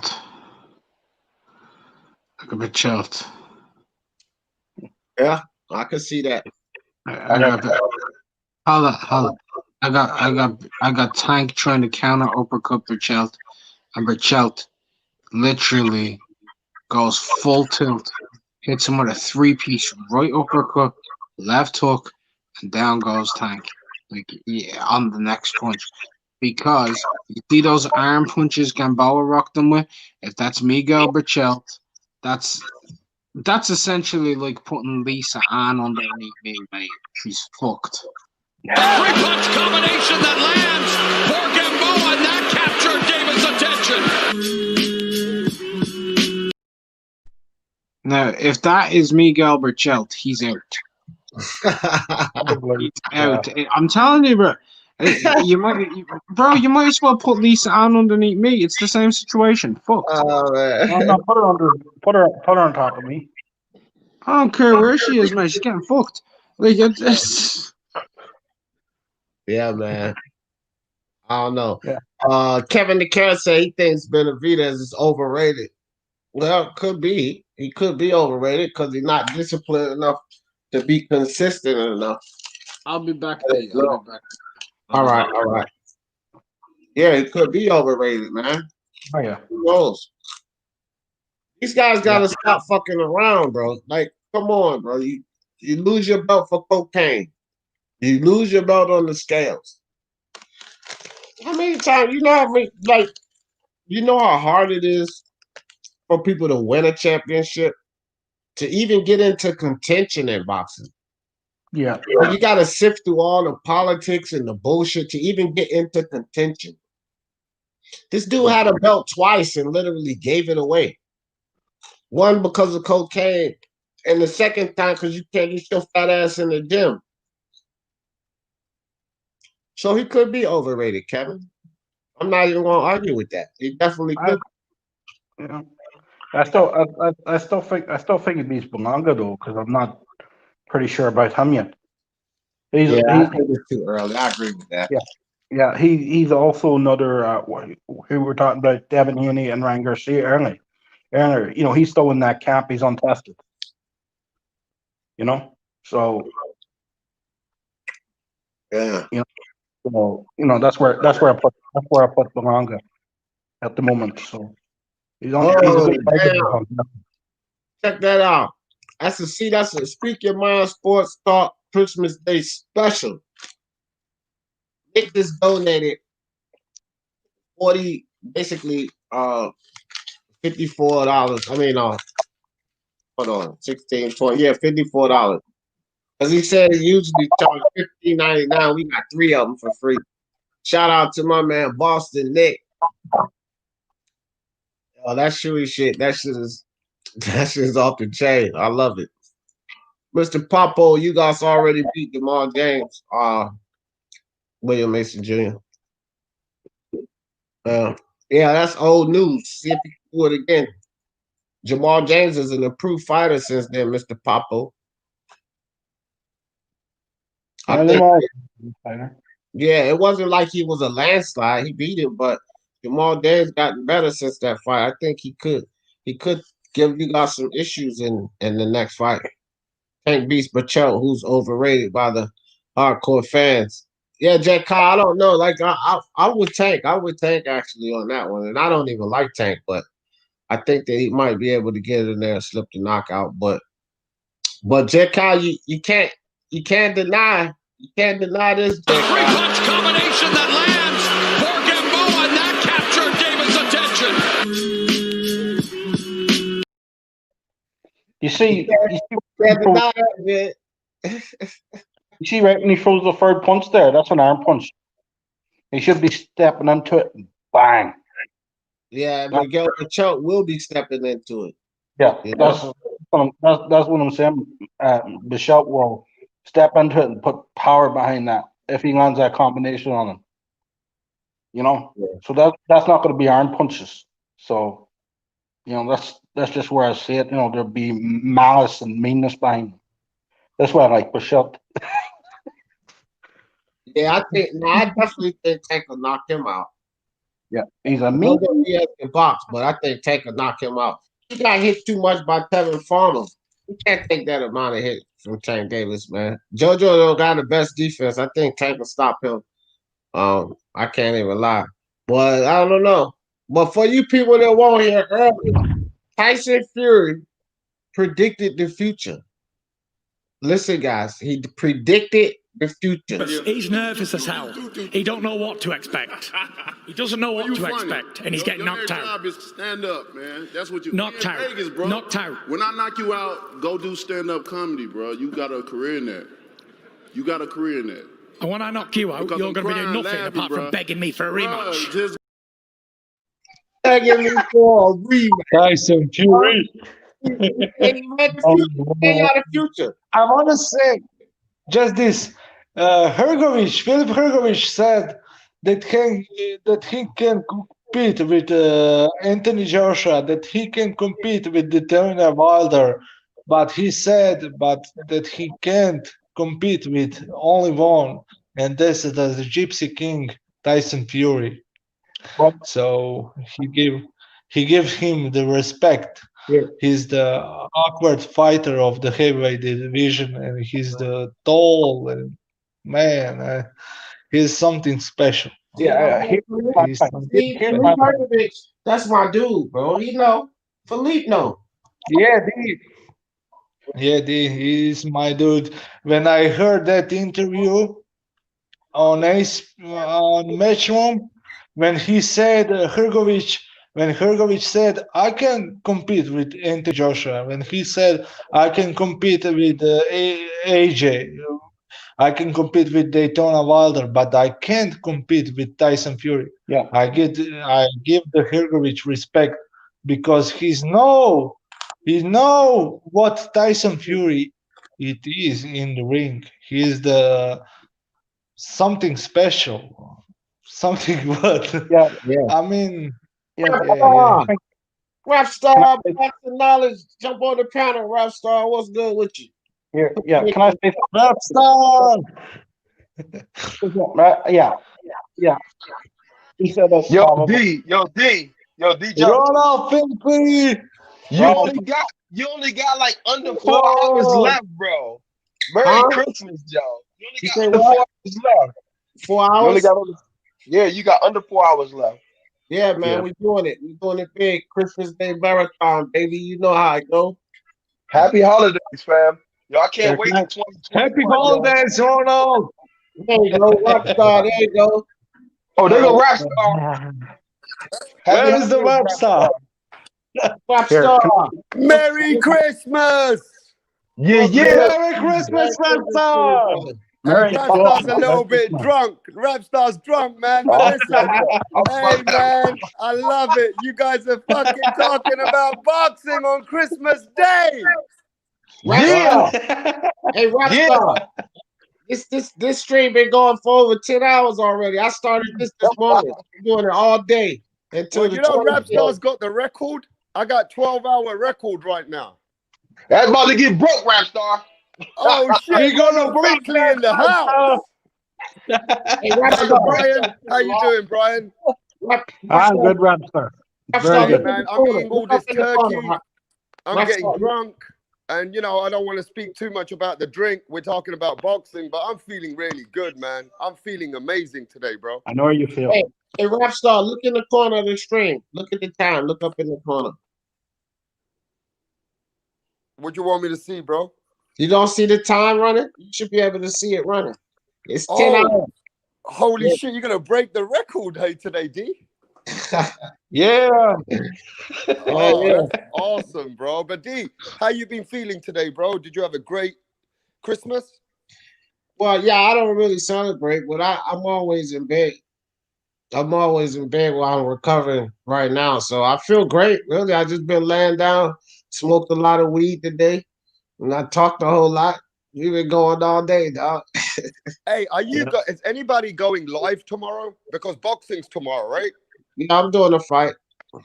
So who's fighting tomorrow? No, James Kirkland is back. James Kirkland, the guy who got knocked out by Canelo, right? Yeah. Yeah, he's back. Yeah. Who else have we got on the card, bro? Who else we got on the card? I just know James Kirkland's fighting, so. Yeah, I don't even know the whole card. I just know I'm doing the fight because we don't have any boxing really. So. Yeah. Well, I was going to say about my thing with Herkovich, maybe he's blowing some smoke, when he said that, because, he might just want to give a psychological, because there was a lot of fighters when I was boxing, even in sparring, I went easy on when I knew I was going to fight them later on down the line. I went easy on them in sparring, give them a harder fight, on the night. So, yeah. With a Tyson Fury, maybe he's blowing some smoke up Tyson Fury's, He might do an Andy Reese to Joshua.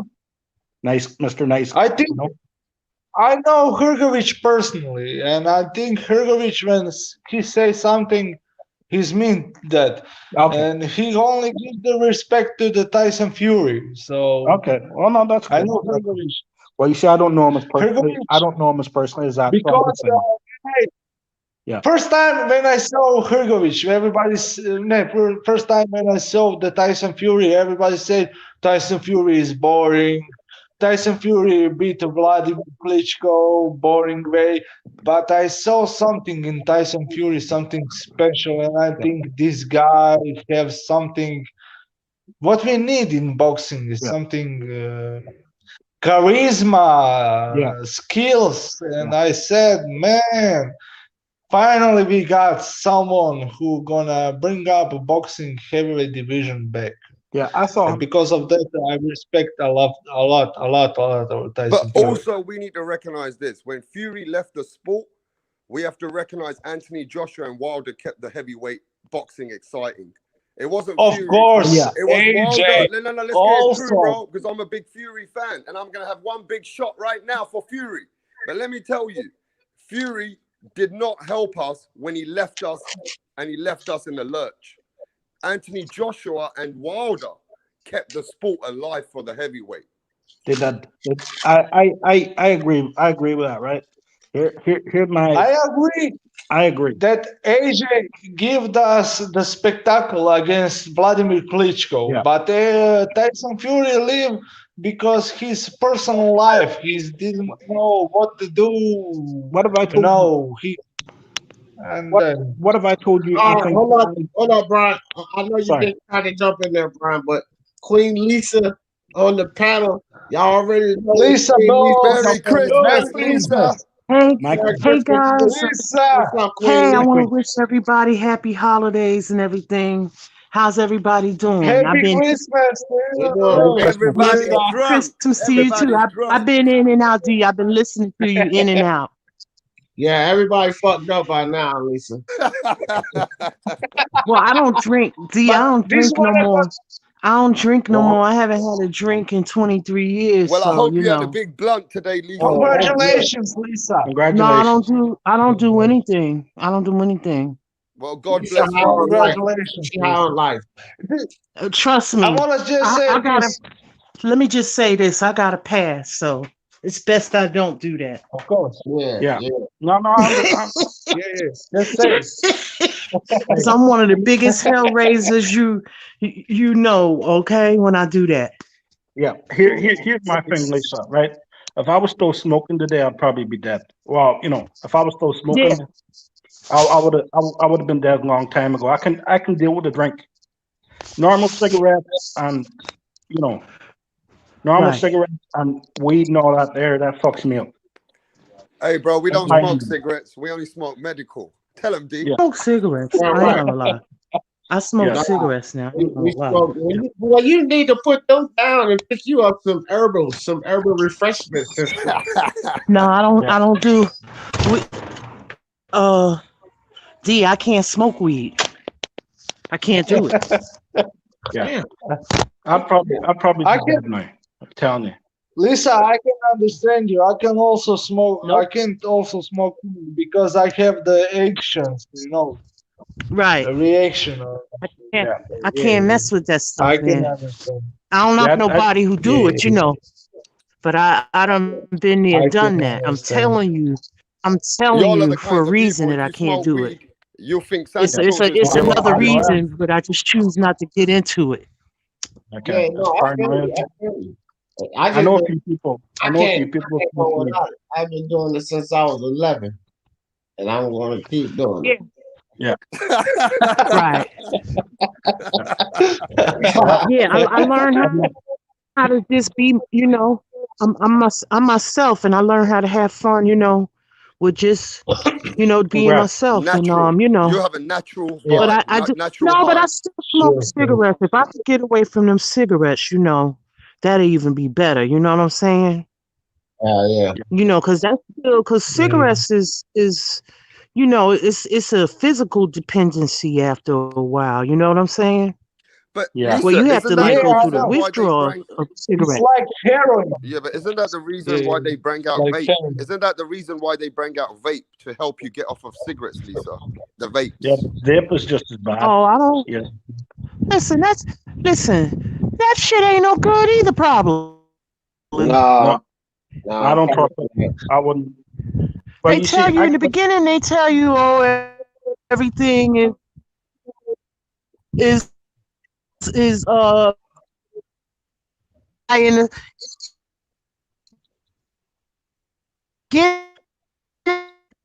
is that hers or and me? everything is Lisa, high in the sky, but at the end they find out.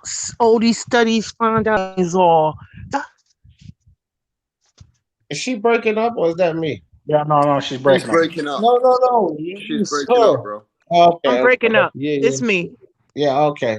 Hold on. So what do you guys Hold think on, about these vapes? Rockstar. What do you guys think Somebody about these vapes, hold on, D? Rockstar. Somebody asked for this. Somebody asked for A this. three-punch combination that lands for Gamboa, and that captured David's attention.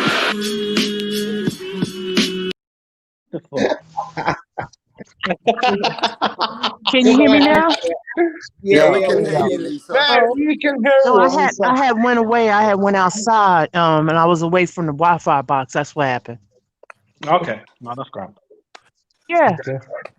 That's great. Everybody enjoying themselves today. That's what's up. Yeah. Yeah. I was drinking. Yeah, I heard y'all talking about basketball and all kind of stuff earlier. I was like, wow. Oh, we talking about basketball, soccer, Lisa, drinking. Yeah. who is your favorite club in the NBA? I don't like only thing I like is boxing really. Oh, that's cool. Yeah, but you have to follow other sports, Yeah, I don't really know about I mean, I know about the NBA a little bit, but I don't really watch it or anything. So you're a true hardcore boxing fan. Respect Yeah, I to love that, boxing.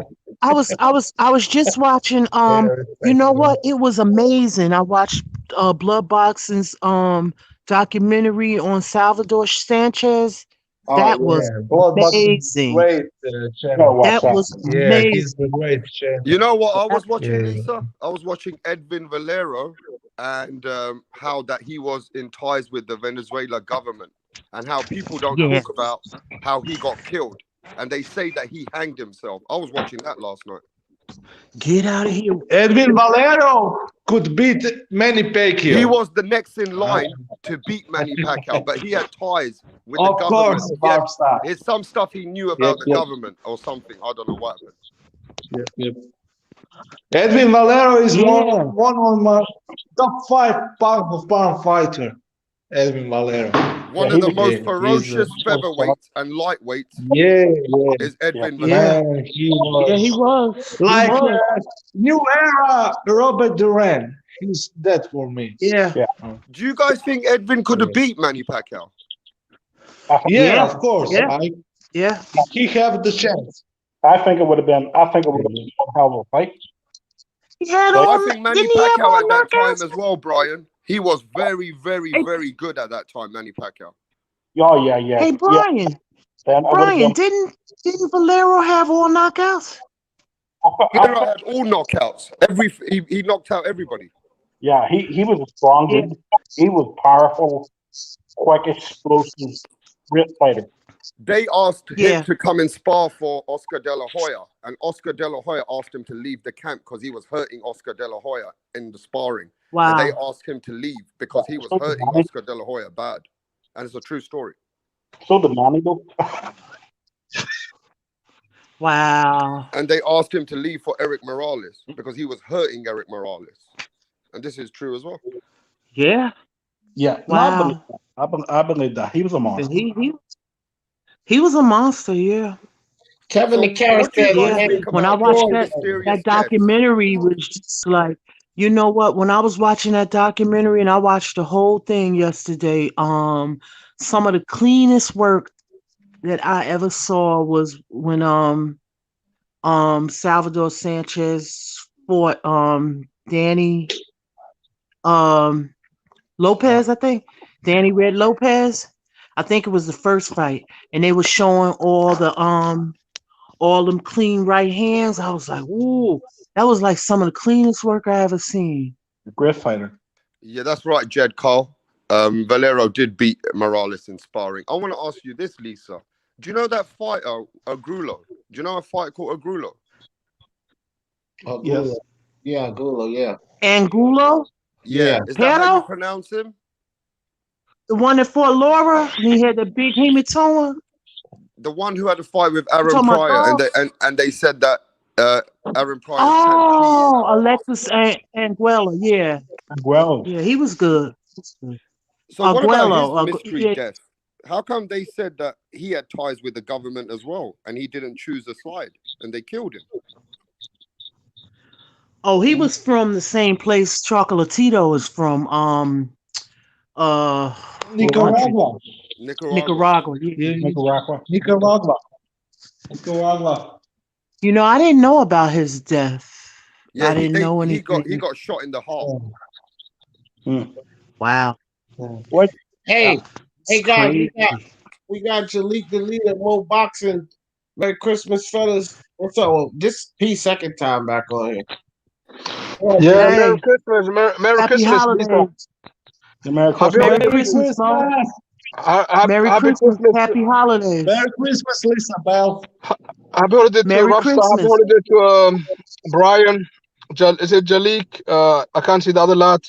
Oh, Jalik, your dog is so beautiful. It's Rockstar. I was just watching Brian. Holidays. Boxing Monk. Shout out to everybody. Oh, shout out to everybody. Jalik, she is beautiful, your Shout out dog. to you also, I'm trying to train her, you know. So Yo D. I thought you was gonna. I didn't know you was gonna be on here for that long. I was here about 10 hours ago, man. That was ages ago. I know. I'm running a marathon until the 26th of December. 12:01 is when Guess what, D? For us, it's already like 26 now, but I think you probably got another 4 hours left or 5 hours. About 4 hours. Yeah, got Depending another on 4.5 where hours. Is it East Coast? Is it East Coast? Yeah, Eastern time. Yeah. Eastern time, yeah. Yeah. It's got another 4.5 More hours. Eastern time too. Yeah. Yeah, man. Yeah. Boxing in the building. What's good with you, blood? What's good with you, brother? Merry Christmas to you, fam. Hey, Merry Christmas, bro. Let me let That blood boxing, man. Yeah, that's blood. Blood boxing. just chilling, man. What y'all talking about? Blood boxing. Merry Christmas. We was talking about we was talking about Teofimo, we was talking about drinking, we was talking about everything, dog. Shout out to more everybody in the panel. Retro, I enjoyed your documentary. I left you a comment. I enjoyed it on Salvador Sanchez. Yeah, blood boxing. Hey guys, and boxing different times. Everybody, some of the best channels. All right, everybody, look, let's I think everybody they're having a lot of great. Let's let one person talk, man. Go ahead, delete.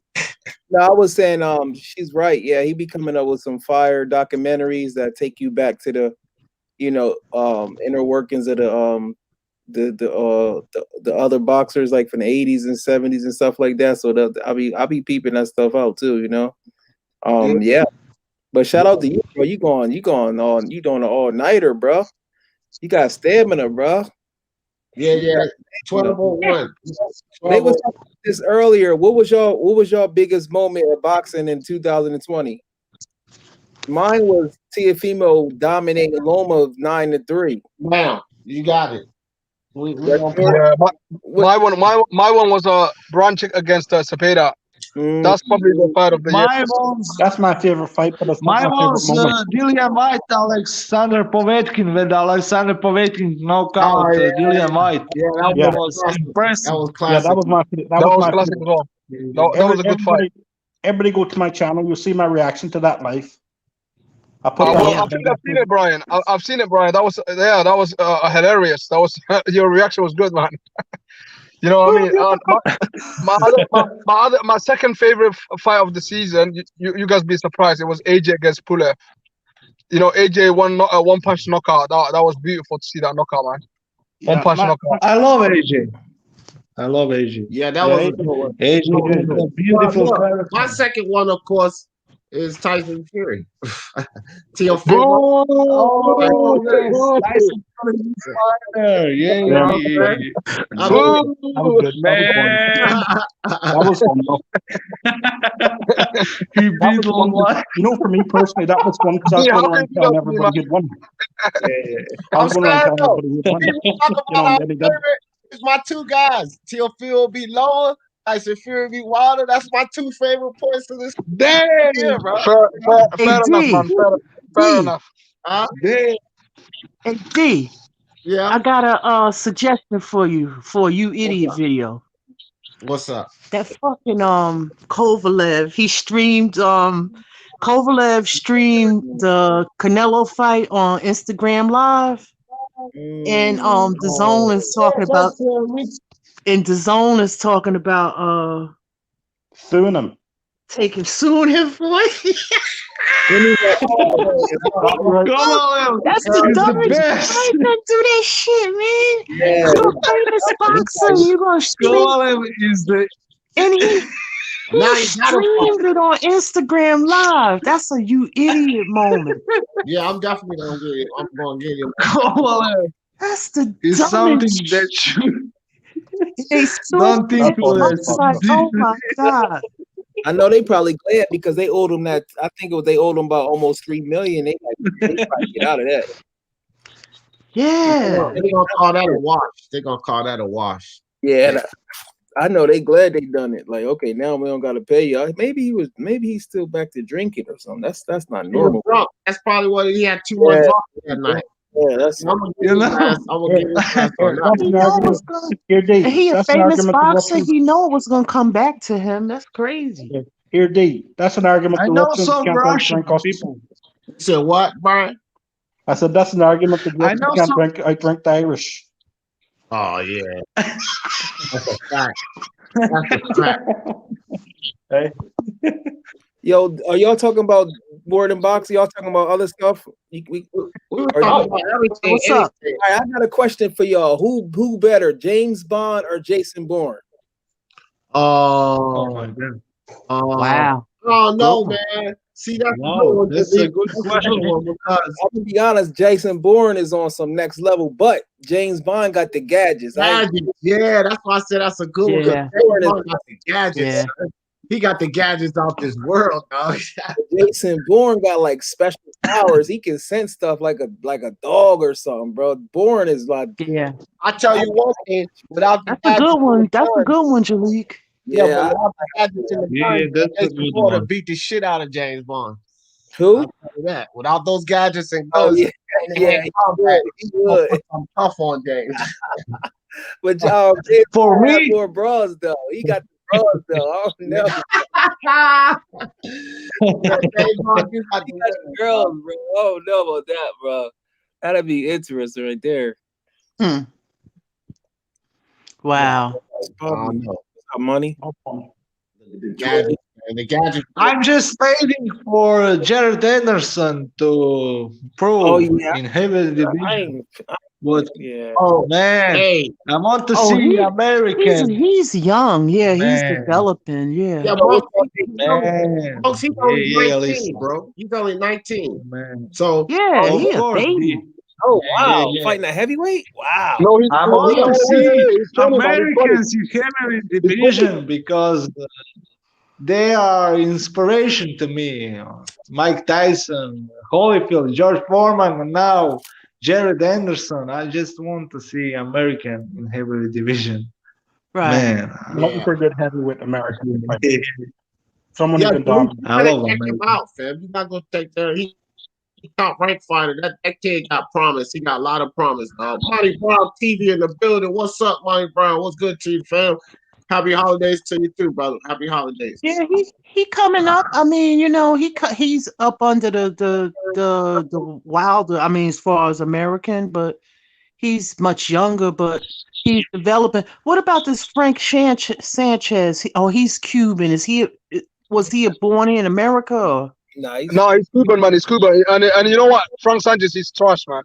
He's absolute trash, man. I'll tell you why. Because the last fight he had against that guy Fernandez, he looked terrible, man. He looked absolutely terrible. I don't think he's gonna go anywhere far. To be honest, he's strong, but as far as boxing, I don't think he's a good boxer. But he's Okay. he's a puncher. Right. Yeah. Yeah, man. Yeah, It's not a lot of. It's Here's not a lot something of like- American heavyweights. You're right. It's Hey, hold on, guys. Look, here's something like Andy Ruiz Jr. hold on. I got something for Monty Brown and P Boxing. I got something, Jaleel. I got something for y'all. Here we go, Monty. You ready? P Boxing, Jaleel. The three-punch combination that lands for Gamboa, and that captured David's attention. Come on, man. Come on. You know what? Yeah, you take it up. I'll tell you what. Listen to me, man. You have to laugh, yeah? But listen, he was having trouble all the time. You know, he didn't make weight. He was having some bad times, man. Hey, man. No. Hey, I ain't trying to hear none of that shit, dog. There's only one Gamboa. Man. I'll tell you this. If Teofimo hit that Well, he looked a motherfucker lot like better that, when he fought. he was What's in his good name? shape when he fought Leo. I will Devin say that Haney? he was in damn good shape when he fought Leo. Like, I knew it though.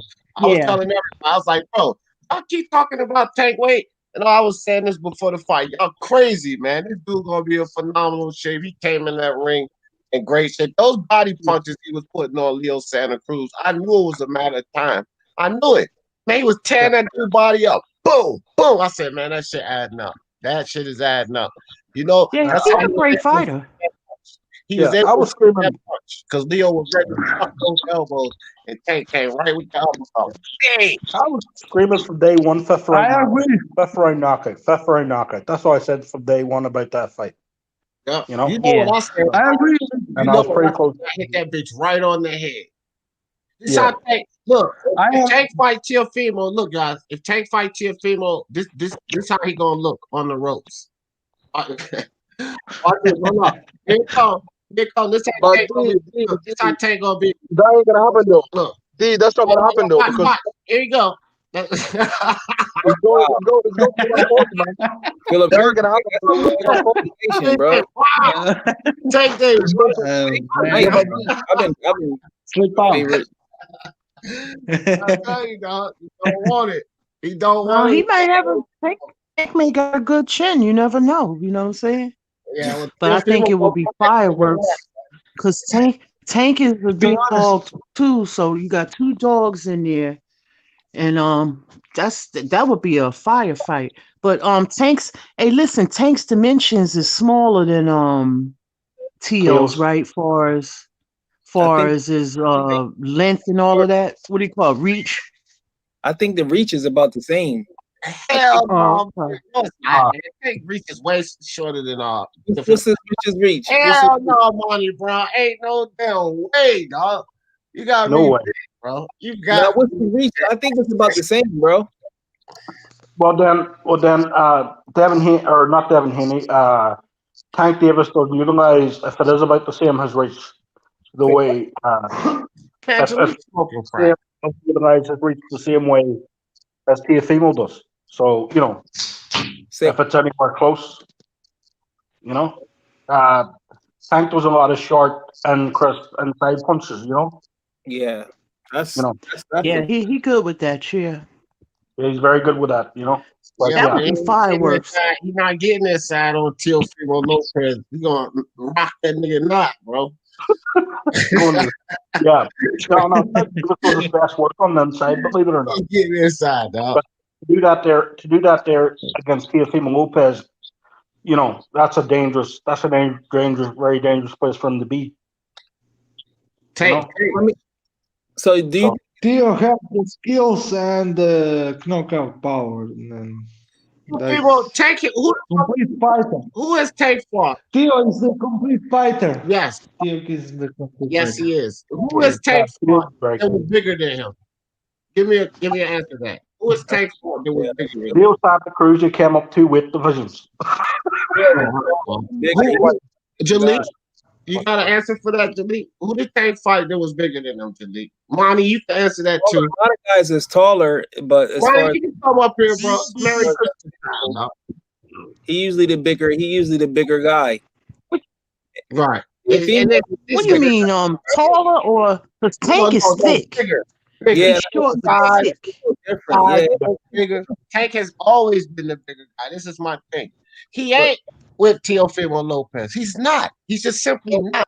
Teofimo, when have you been a smaller guy? Less dimensions, less height, less power, all of that. He has. Hey, when has Teofimo been a smaller guy?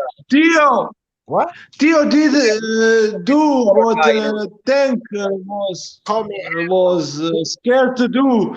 Theo come in the ring with high tech, with the Matrix, with the Lomachenko, but when Lomachenko want to fight with the Tank 2017, Floyd Mayweather said, "No, we're gonna wait."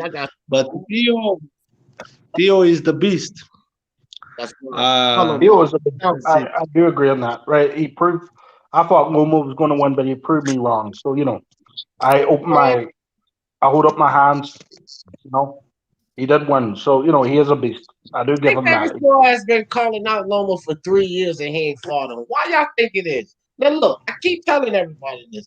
I act like it's a secret.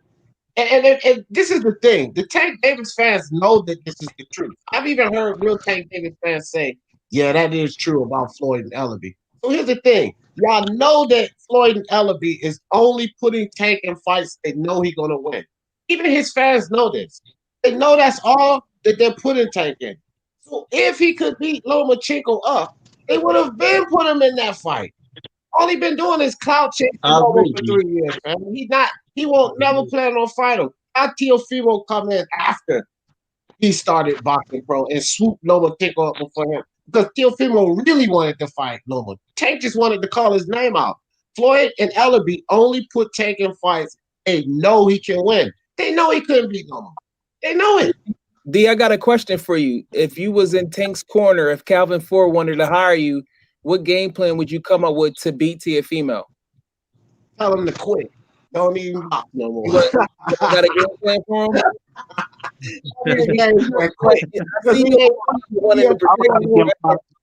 I'll have a game plan for him, but he's not able to carry it. Oh, what's the game plan? What's the game plan on Teo? Seriously? No, Yeah. like what game plan would you give Tank to beat Teofimo? Okay. I'll have a game plan. I'll have a game plan for Tank, but he's unable to carry it out. So you don't have a game plan then. What about you then, D? I got a game plan. Tank's just not able to carry it out. All right, give me your game plan, Brian. I'll give you mine, Jaleel. Go ahead, bro. Put that pressure on him. Put Teofimo on the back foot. Throw punches and bunches. He ain't able to carry it out because he's a single punch fighter. He only throws combinations when he feels comfortable. He's not able to put that pressure on someone. Tank Davis, he's not able to do it. He's a combination puncher fighter. He's a boxer puncher. So you said so you think volume punching beats Teofimo? That's what you think? Okay. Yeah, I think under the right fighter, I think the right fighter may have the right dimensions. You would give Teofimo a good fight. I'm going to mention somebody. He moves up. I think Josh Taylor and Hamza. I think that's a very good fight, and I can see Josh Taylor maybe picking the win, but I don't see him putting him down. All right. Well, but Josh Taylor, Hold on. Josh Taylor had to win against Ramirez to unify the No, but I think division. I think Josh Taylor stylistically is a tough Hold fight. on, guys. Hold on before we move to that Josh Taylor. Let me get on this. Okay, Tank Davis got an underrated jab. I don't think that. See, Tank. Look, sometimes, man, you get into these fights where you just know you're gonna beat the guy up. You don't have to do certain things, and I think that because that is with Tank, people underestimate the skills that he do have. But he has underrated jab. Okay, so what I would suggest. Hold on. What I would suggest is to work in with his jab and get to Teofimo's body. Now it's gonna be danger in that. But I think something else Tank is a bit underrated on is his defense. He got head movement when he wants to. I just think these guys are not hurting him, so he was allowing them to hit them. But he showed plenty of times that he got head movement. He had Leo Santa Cruz missing 3 or 4 punch combos easily, right? So he's going to have to utilize that jab, get to Teofimo's body, and get him to miss, set traps, start setting traps that way, shoot feint. That is a way that he could have success on Teo. The thing is that Teo is talented in his own right. One, countering, right? So Tank ain't gonna have too many times to be missing because it cost him with Teofimo. Also, Teofimo's feet are faster than Tank. That's why I don't see how Tank is going to Teofimo's footwork is why. Wait. Did you say it's faster? His feet. His footwork, his feet, he's faster. When he explodes inside, he's faster than Tank. He pivots faster than Tank. Yeah, but let him finish. Chill, because we don't know. No, let GP finish, and then I want the LT to respond to LT on the chat. So it's footwork, man. He's faster. He'll be able. Listen, Lomachenko, and I'm gonna give this example. I'll pass the mic to whoever want to talk. But the first time in that round, in that fight with Teofimo, I think it was the 3rd round, maybe the 4th round. Lomachenko came inside. He tried to pivot outside. Teofimo spent, and he hit him with a short hook. He didn't catch him clean. He hit him with a short hook. But I'm telling you, that put it in Lomachenko's mind down. I cannot utilize that because he utilized that on a lot of opponents.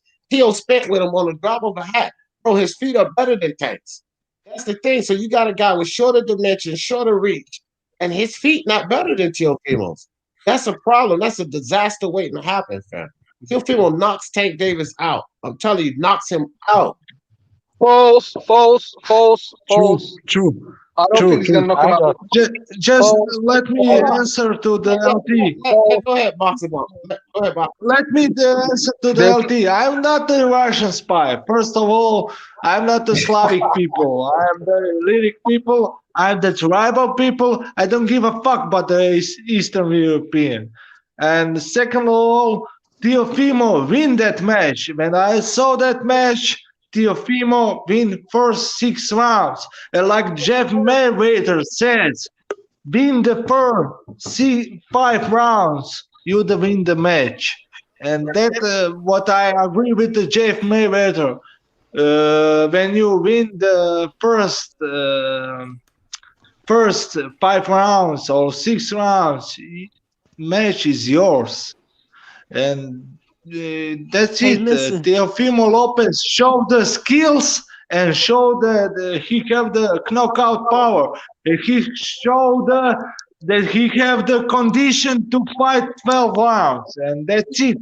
I give the respect to Teofimo Lopez, and nobody can take it from him what he showed us against Lomachenko, against high tech matrix, whatever the people says about him. Teofimo Lopez is the beast, and that's it. You know, they also that's it for me. Can I quickly say something? Can I quickly say something? Basically, Teofimo Lopez is a good fighter, yeah, but he's not a great fighter. Okay, he's only been professional for three.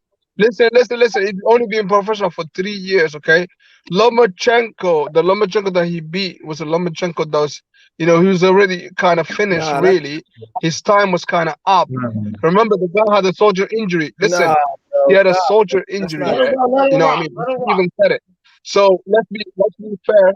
Let's be fair on Lomachenko. That was not a Lomachenko that was fit. He lied to us, okay? He lied to us, you know what I mean? So if that was a fit Lomachenko, I think Lomachenko would have won that fight, because Lomachenko, he was like gathering information for the first 6 rounds. You know, I don't know why, because he was listening to his father.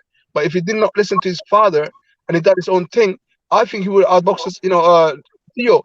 Maybe he would have even got knocked out because he hurt him in the later rounds. So I believe that Teofimo Lopez, although I believe he won that fight by like 3 rounds, I just think he isn't the man. I don't know who's the man in that division. It could be Chris Colbert, it could be Devin Haney, it could be Teofimo Lopez, it could be like Shakur Stevenson, Tank Davis. But I believe Tank Davis is actually the man in that division, because he's the guy with the chin, the power. He knocked out. He basically knocked out everybody that he faced, except one guy in his career, in his whole career. He's a dangerous guy, Tank Davis. And I'm telling you now, yeah, they've tasted success, Teofimo Lopez family, yeah. I don't think Teofimo Lopez, he can't go any further than this. I've seen it in his face. I can tell he ain't gonna go any further than this. That's why his father is like saying, we want to fight Kambosos for $10 million. They're after the money right now. I'm telling you now, yeah. They're not. They think they got the legacy at 135, and fair play to them, yeah. They do got the legacy. You know what I mean? And now I don't think he's ever gonna see Tank. Tank ain't gonna go to 140. You know what I mean? Tank's staying at 135. You know what I mean? He's new to that. Not at 135, Pete. He's at 130. No, but he's at 130. He's gonna obviously he's gonna be at 130. He's gonna be like flipping from 135 to 130. You know what I mean? We know he fought at 135. So all I'm saying is they're not gonna see each other. For some reason, I believe in that, because the dad, he doesn't want it. He's saying, "Oh, we won Mayweather the other night." He was saying, "We won Mayweather." Why do you want Mayweather? He's an old guy, man. Leave the man alone. You know what I mean? Leave the man alone. You know what I mean? You're a young guy. You want to face the winner against Josh Taylor against Ramirez. No chance in hell that he's gonna beat them. He's gonna get knocked out by Ramirez. He's gonna get knocked out by Josh Taylor. No chance at 140. You know what I mean? They're chasing him. Now he wants to face, what's his name? The Australian kid now. Oh, my head's so frozen now. Kambosos, yeah. And I don't think he Can I just say something? Yeah, Pete. Just say something for 20 minutes. This is about Teofimo hate. Let's get some response on it. Jaleel, what you got to say about that? Because that we just had from Pete Boxing. I keep it 100 straight down the park. I thought I knew Homeboy could run out. He could probably stop Lomachenko, but I picked Lomachenko to win by decision. So that's why I don't fake the funk.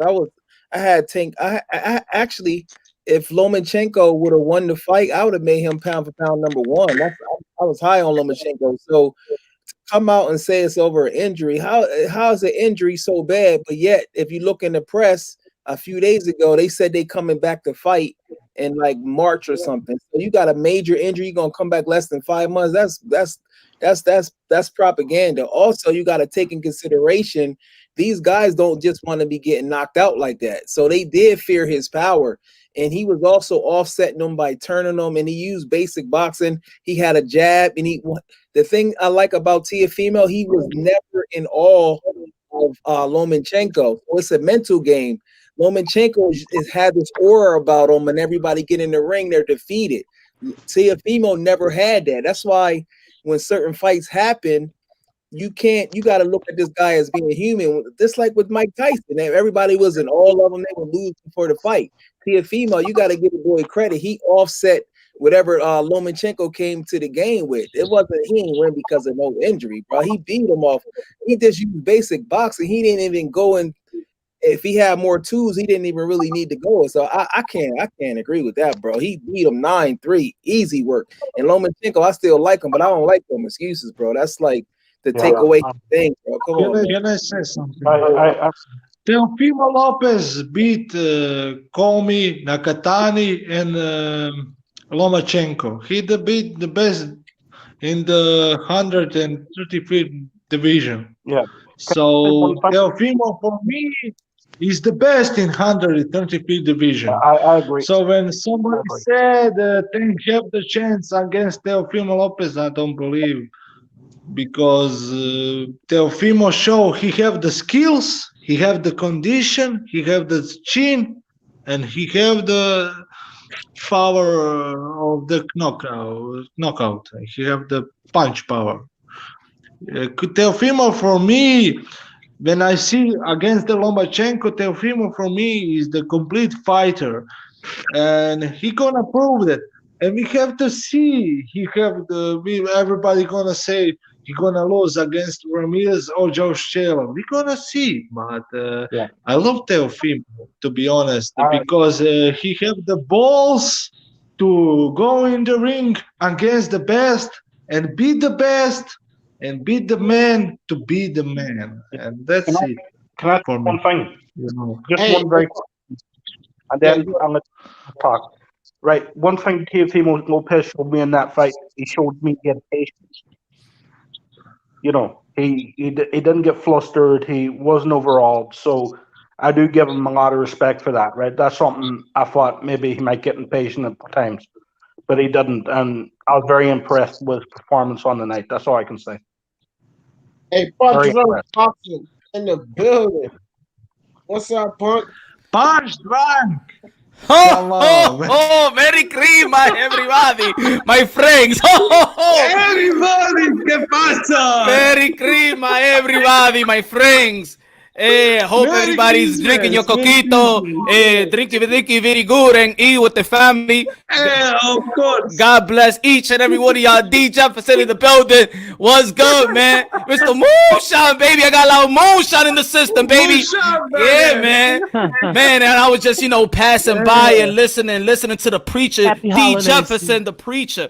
What, Lisa, the queen, she's your queen to be, a queen to be forever, a queen to live forever. I hear you, Elder Bard. Your Highness desire.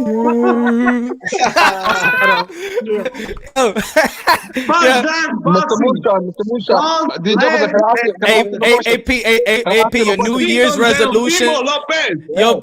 Your New Year resolution is that you have to keep it real with yourself first and foremost. No, I'm gonna have to keep it real. That's why I'm here. Listen, this is Christmas time. DJ said you have to let me. I'm not gonna insult Mr. Musha, but I need to have a word with this guy. I need to talk to you. Hold on, Pete. No, not here. Come on, this is Christmas time. I'm not gonna. I don't want personal shit. No, it's a marathon. It's a marathon. Come on, man. No, I'm gonna kick you off, man. I'm gonna kick you off. Come on, man. Come on. Well, you already know I will. Kick you off. For one, I'm not listening. No, I don't hear what he has to say. For once, come on, man. No. I'm gonna kick you off. If you bring it up, I'm gonna kick you slam off. I'm telling you. Don't worry, Mr. Musha. I'm gonna have to see you on your channel. There you go. Now you talking about you on your channel like this. He's gonna see you on your channel, Punch, and don't duck that smoke. Don't duck. I'm gonna have to see you on your channel, man. Hey, man. You know what? Look. I'm not here no soliciting. I'm not here to say we here. Speak your mind, sports talk. Speak your mind, sports talk. D Jefferson, the preacher of the YTBC. Look, hey, Pete. Pete, by the way, you know us, man. On this side, We always have an open panel. We don't mute nobody. No, We no, no, don't no, no, block no. D's not letting me, nobody. though. We don't D's time not you letting me. out. We don't time No, but you out. So it's no, always no, an no, no, open no. panel, baby. It's not open panel. It's not open panel because D's saying he's gonna kick me out if I talk to you. That's I what I'm said, saying. So it's not. yeah, because P, I don't. No, no, Look, no, no. Because I'm not even listen.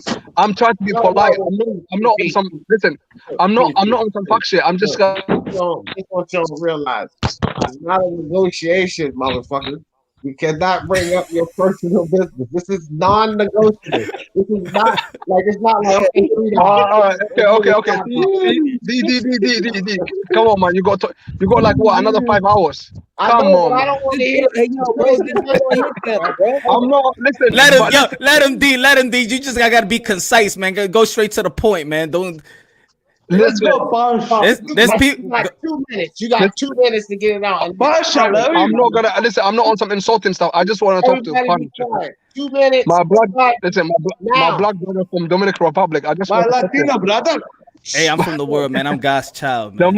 my black brother from Dominican Republic. All I'm saying is, you know what? Don't worry. We're gonna do it on your channel because you know what? I don't want to do it on D because D obviously feels uncomfortable. So it's all right, D. It's all right. No. I don't feel uncomfortable. I don't want to hear this shit. It's not about my comfort level.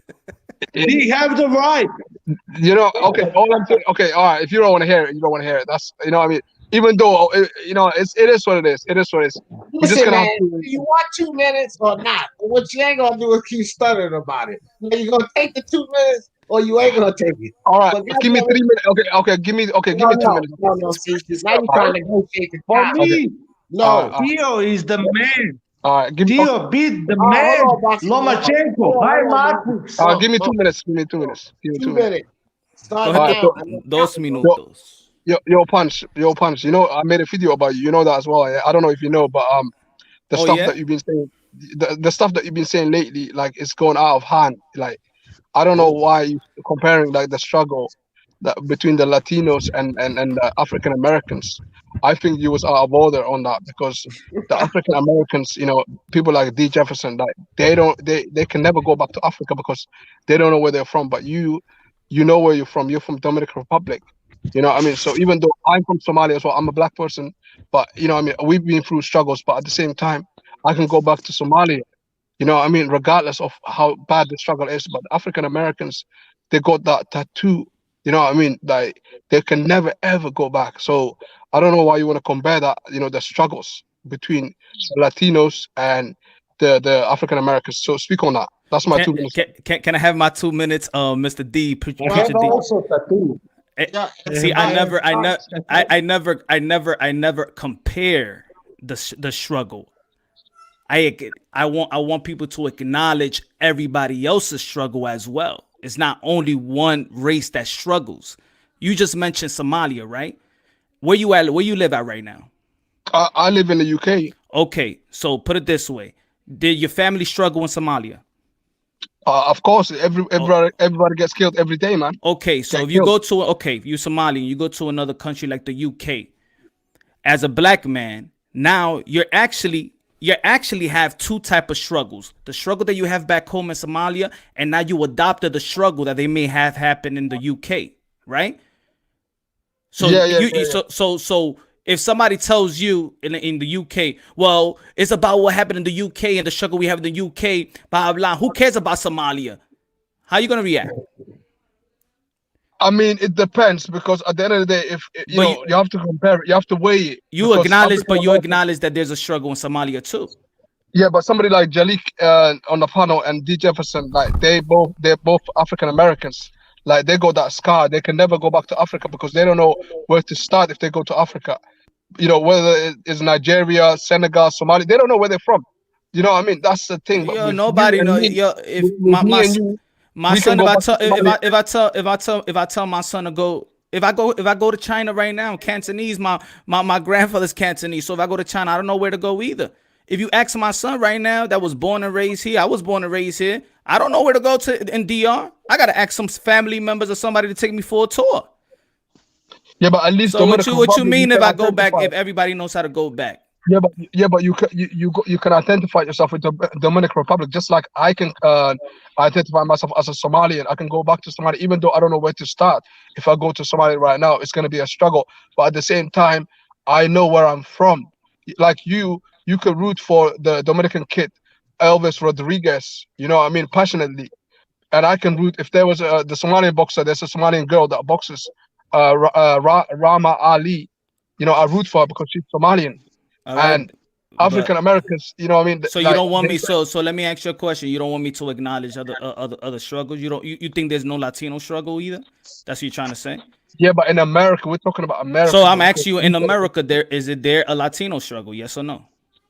Of course there is. All right, then. So I'm just saying, acknowledge the struggle. That's all I'm saying. Everybody got struggle.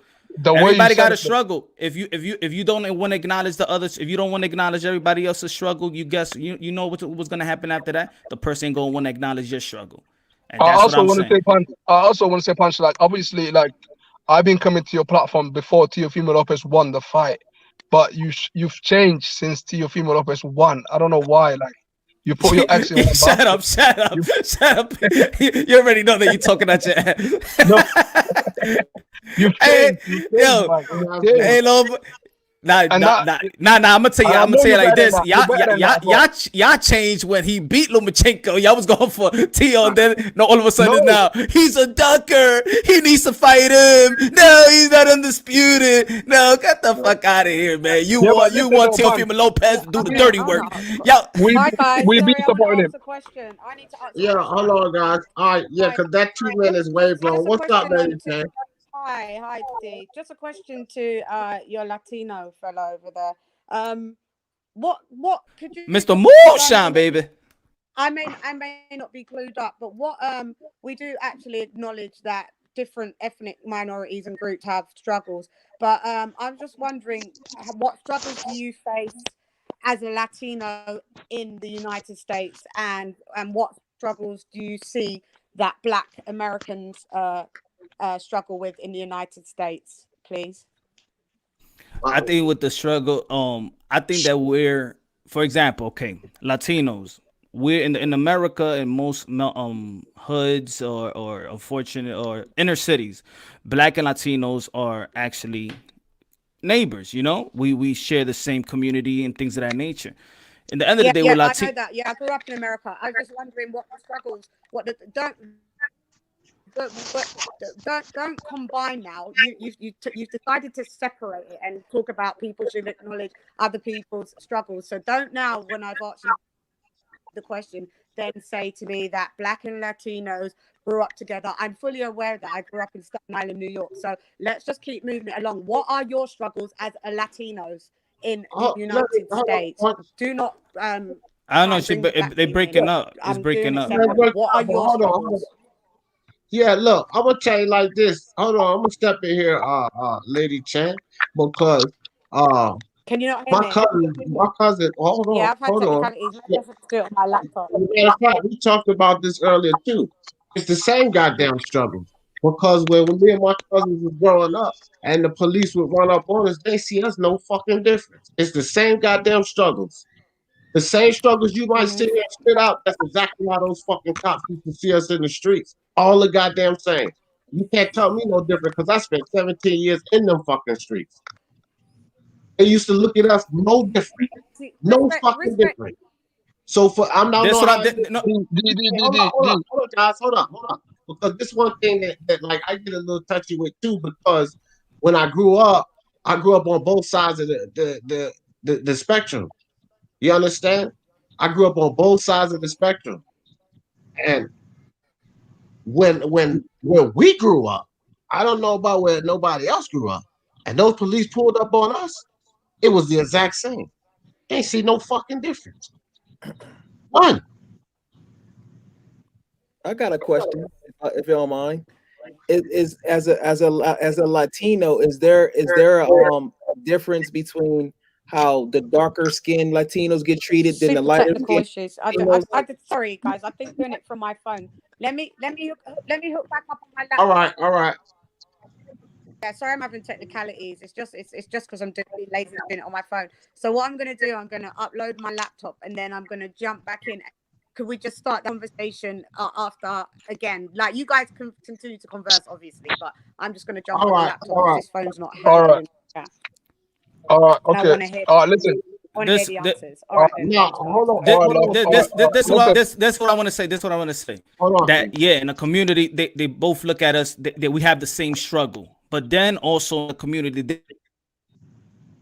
type of struggle, hate on both sides, where we're Latino, Black, that is not talked about. Look like this. People don't. This is what people don't want to acknowledge. That in the community. If you do a survey with a bunch of Latinos and I'll ask them who is the race that's been more racist to you in America, how much you would about do a survey and it'll be Black America has been more racist to Latinos because we live amongst each other. So when you hear go back to your country, we hear it from Blacks. When you make with the bullies, it's from Blacks. And it's all you could go to in New York City. There is the most bullied kids in public school. It'll be Asians and Latinos from other countries and things of that nature that comes here. So we hear any racist act, but they don't want to put out there in mainstream media that this is racism. There is wars between races. You go to jail, the Latinos and Blacks are separated. Yeah. So it's not like we end this. It's not always that we end this together, and that's what I'm saying. There is a struggle. There is a struggle with Latinos that if the whites have made blacks feel like they own some second class citizen, which we know, and nobody's no second class citizen to nobody. But guess what? In the hood, Latinos are second class citizens to Black because the Blacks make Latinos feel that way. So in most cases, in a lot of cases, we in this together, but in a lot we're not. And that's the part that people don't want to acknowledge that I'm putting out there. Okay, Punch, you said that you was going to get in a taxi. Punch, are you speaking from your experience? No, yeah, and I always say, yeah. And matter of fact, I'm and Lisa, I always go by the preference of I speak from my preference in New York City, and I always say I understand that New York City is different from other places. I always say that because I'm from Jersey and I lived in New York and I didn't get that experience. Yeah, it's different. It's different where I grew up. Okay. Can I ask Punch a quick question there? Basically, you was gonna get in a taxi, you said, and the guy said to you, "Oh, I wasn't gonna stop because he thought you was Black. He didn't realize that you was Latino." Mm-hmm. So what's the difference? Because your color is classed as a Black person, but the moment you spoke Hispanic to him, he don't see you as a Black man no more. So why is that? And I said I got out the cab. And I said I got out the cab. What you mean that? Now so you're racist, and I called them a racist, and I got out the cab. But that's not what the question though. The question is because you spoke Spanish. He doesn't see you as a Black man no more. But if you spoke just English, like he would have think you're a Black guy. So that's confusing to me because because in the Caribbean as well, in Latinos, there is colorism. There is that too. There is racism within Latinos. That I'm not saying none. There is not racist. There is colorism with our Latinos. The light skinned Latino, the Black, the Black is different. I am different from Daddy Yankee. I am different from Romeo Santos. They in mass media, just like they told I forgot what's his name, the actor from The Wire. Why don't you have Latino roles? And they said at Hollywood is like you're not Latino enough. So the Afro Latinos is different. The Daddy Yankee and Tego Calderon is they see it differently. But there is a struggle also that people don't want to acknowledge that I'm letting it out. That's what I'm saying. There is racism. There is racism. There is racism. Julius. Julius, like I spoke to him before. He's got a Black wife, and his views are a little bit different than your views for some reason. Like he's more like he doesn't see the way you see things. Like I don't know, maybe is it because you had a problem before? Because we're trained. You know what it is? We're trained to think that Black and Latinos can't be racist towards each other. That's why they don't put. That's why in mass media, if a Latino kills a Black or a Black kills Latino, they don't say it was a race war. It's only when white does it to black. But in the end of the day, if you in the hood, there is racism with Latinos and blacks and Latinos. That's what I'm saying. We're in our mind is like, nah, this guy, yeah, he could call me a spick and stuff like that. He could tell me to go back, but but a lot of people just take it to the chin like it's nothing, you know, because we live amongst each other. We throw them darts at each other. Sometimes it's joke, but sometimes it's for real too. But you know what though? New York is all mixed in it, like, because you told me that before, and everyone, cause you know, they uses the N-word as a normal thing. I heard Edgar Berlanga, he uses it quite often on his Instagram, you know, because he lives in New York. You know what I mean? So then I don't understand, you know, as a New Yorker, like you're from Harlem, right? So like I don't understand the division. If you're all together, you're either together or you're not. But you're not listening to me. I said in some cases we are together, in some cases we're actually not.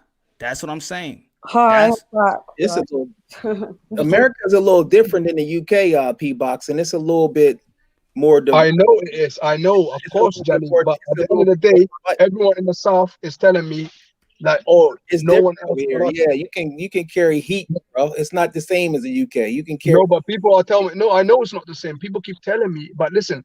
So you gotta so Pete, as an outsider, you gotta look at you gotta take every perspective into consideration. Yeah, it's not just one. And that's what I'm trying to do right now, and that's why I'm asking you those questions, because I spoke to a lot of people from the South, and they have a different opinion. But the people in the New Yorkers and all the East Side, they got different opinions as well. So it's confusing. Like, that's why I'm asking you these questions. Yeah, I just wanted to know, like, hi guys, sorry, I'm back. I just wanted to to know the struggles, because everybody. Okay, you muted me. Because Latinos and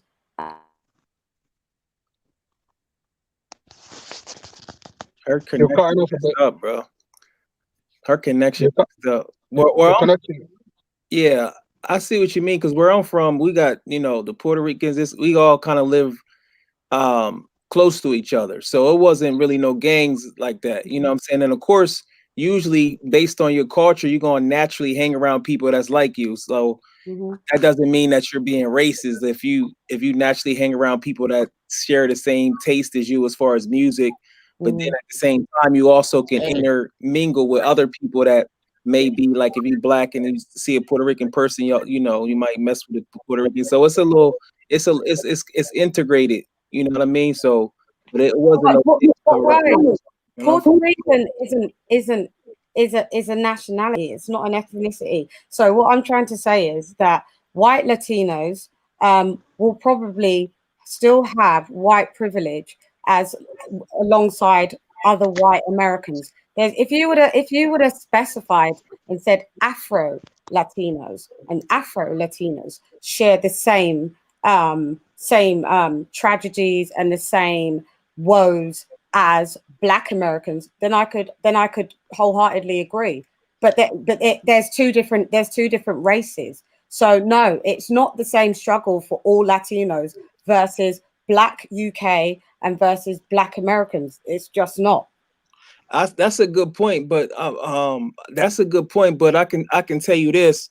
A lot of even in the media, a lot of, like, say, Mexicans, right? Mexicans come in different colors. You got Salvador Sanchez, he looked like he black, and then you got lighter. Canelo Alvarez, so he looks white. Mexicans are treated. It's a lot of where you go is covert. A lot of things is covert. It's like hidden. So on TV, if they gonna show a Mexican character, instead of showing them in high profile jobs, they just have the Mexican character cleaning up. So Mexicans do get treated in a lower class way as well, though. So okay. So what's the so over here, a lot of how we get treated is quite covert racism. Like, my whole point is any type of racism isn't the thing, but you get dealt with covertly. We get shot, we get stabbed, we get murdered. We're murdered. There's systemic racism, and it's not covert. Oh yeah. So for you to say that you know, that your struggles are this and your struggles are that, I'm not downplaying your struggles, but my man, let us have our struggle. It's out loud right now. If the biggest struggle that you have is that you guys are getting portrayed as cooks and cleaners. Well, we'd rather that and have our lives. So that's what I mean, but that's what I mean is that's what I mean is that's why I'm saying, but that's why I'm saying what I'm saying. Because it's always nobody want to acknowledge the struggle. You see, no. Wait. You said wait. You said let us have our time. Yeah. What do you mean let us have our time? Because right now, at the moment, everybody's got a struggle. But if everybody's queuing up to go to the bank, and you see somebody that's in a wheelchair, somebody that's blind, and somebody that's deaf. Everybody has their struggle. Who are you going to let in front? Who are you going to let in front? You're probably going to let the person who you deem, the specific person or persons who you deemed to have such an extreme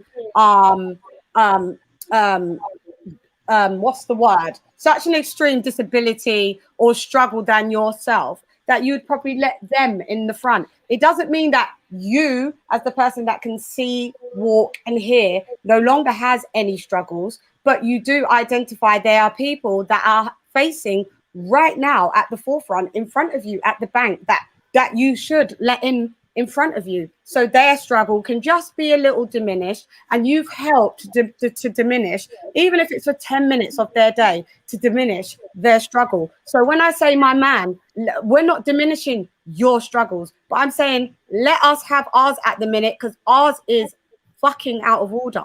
But it's always gonna be.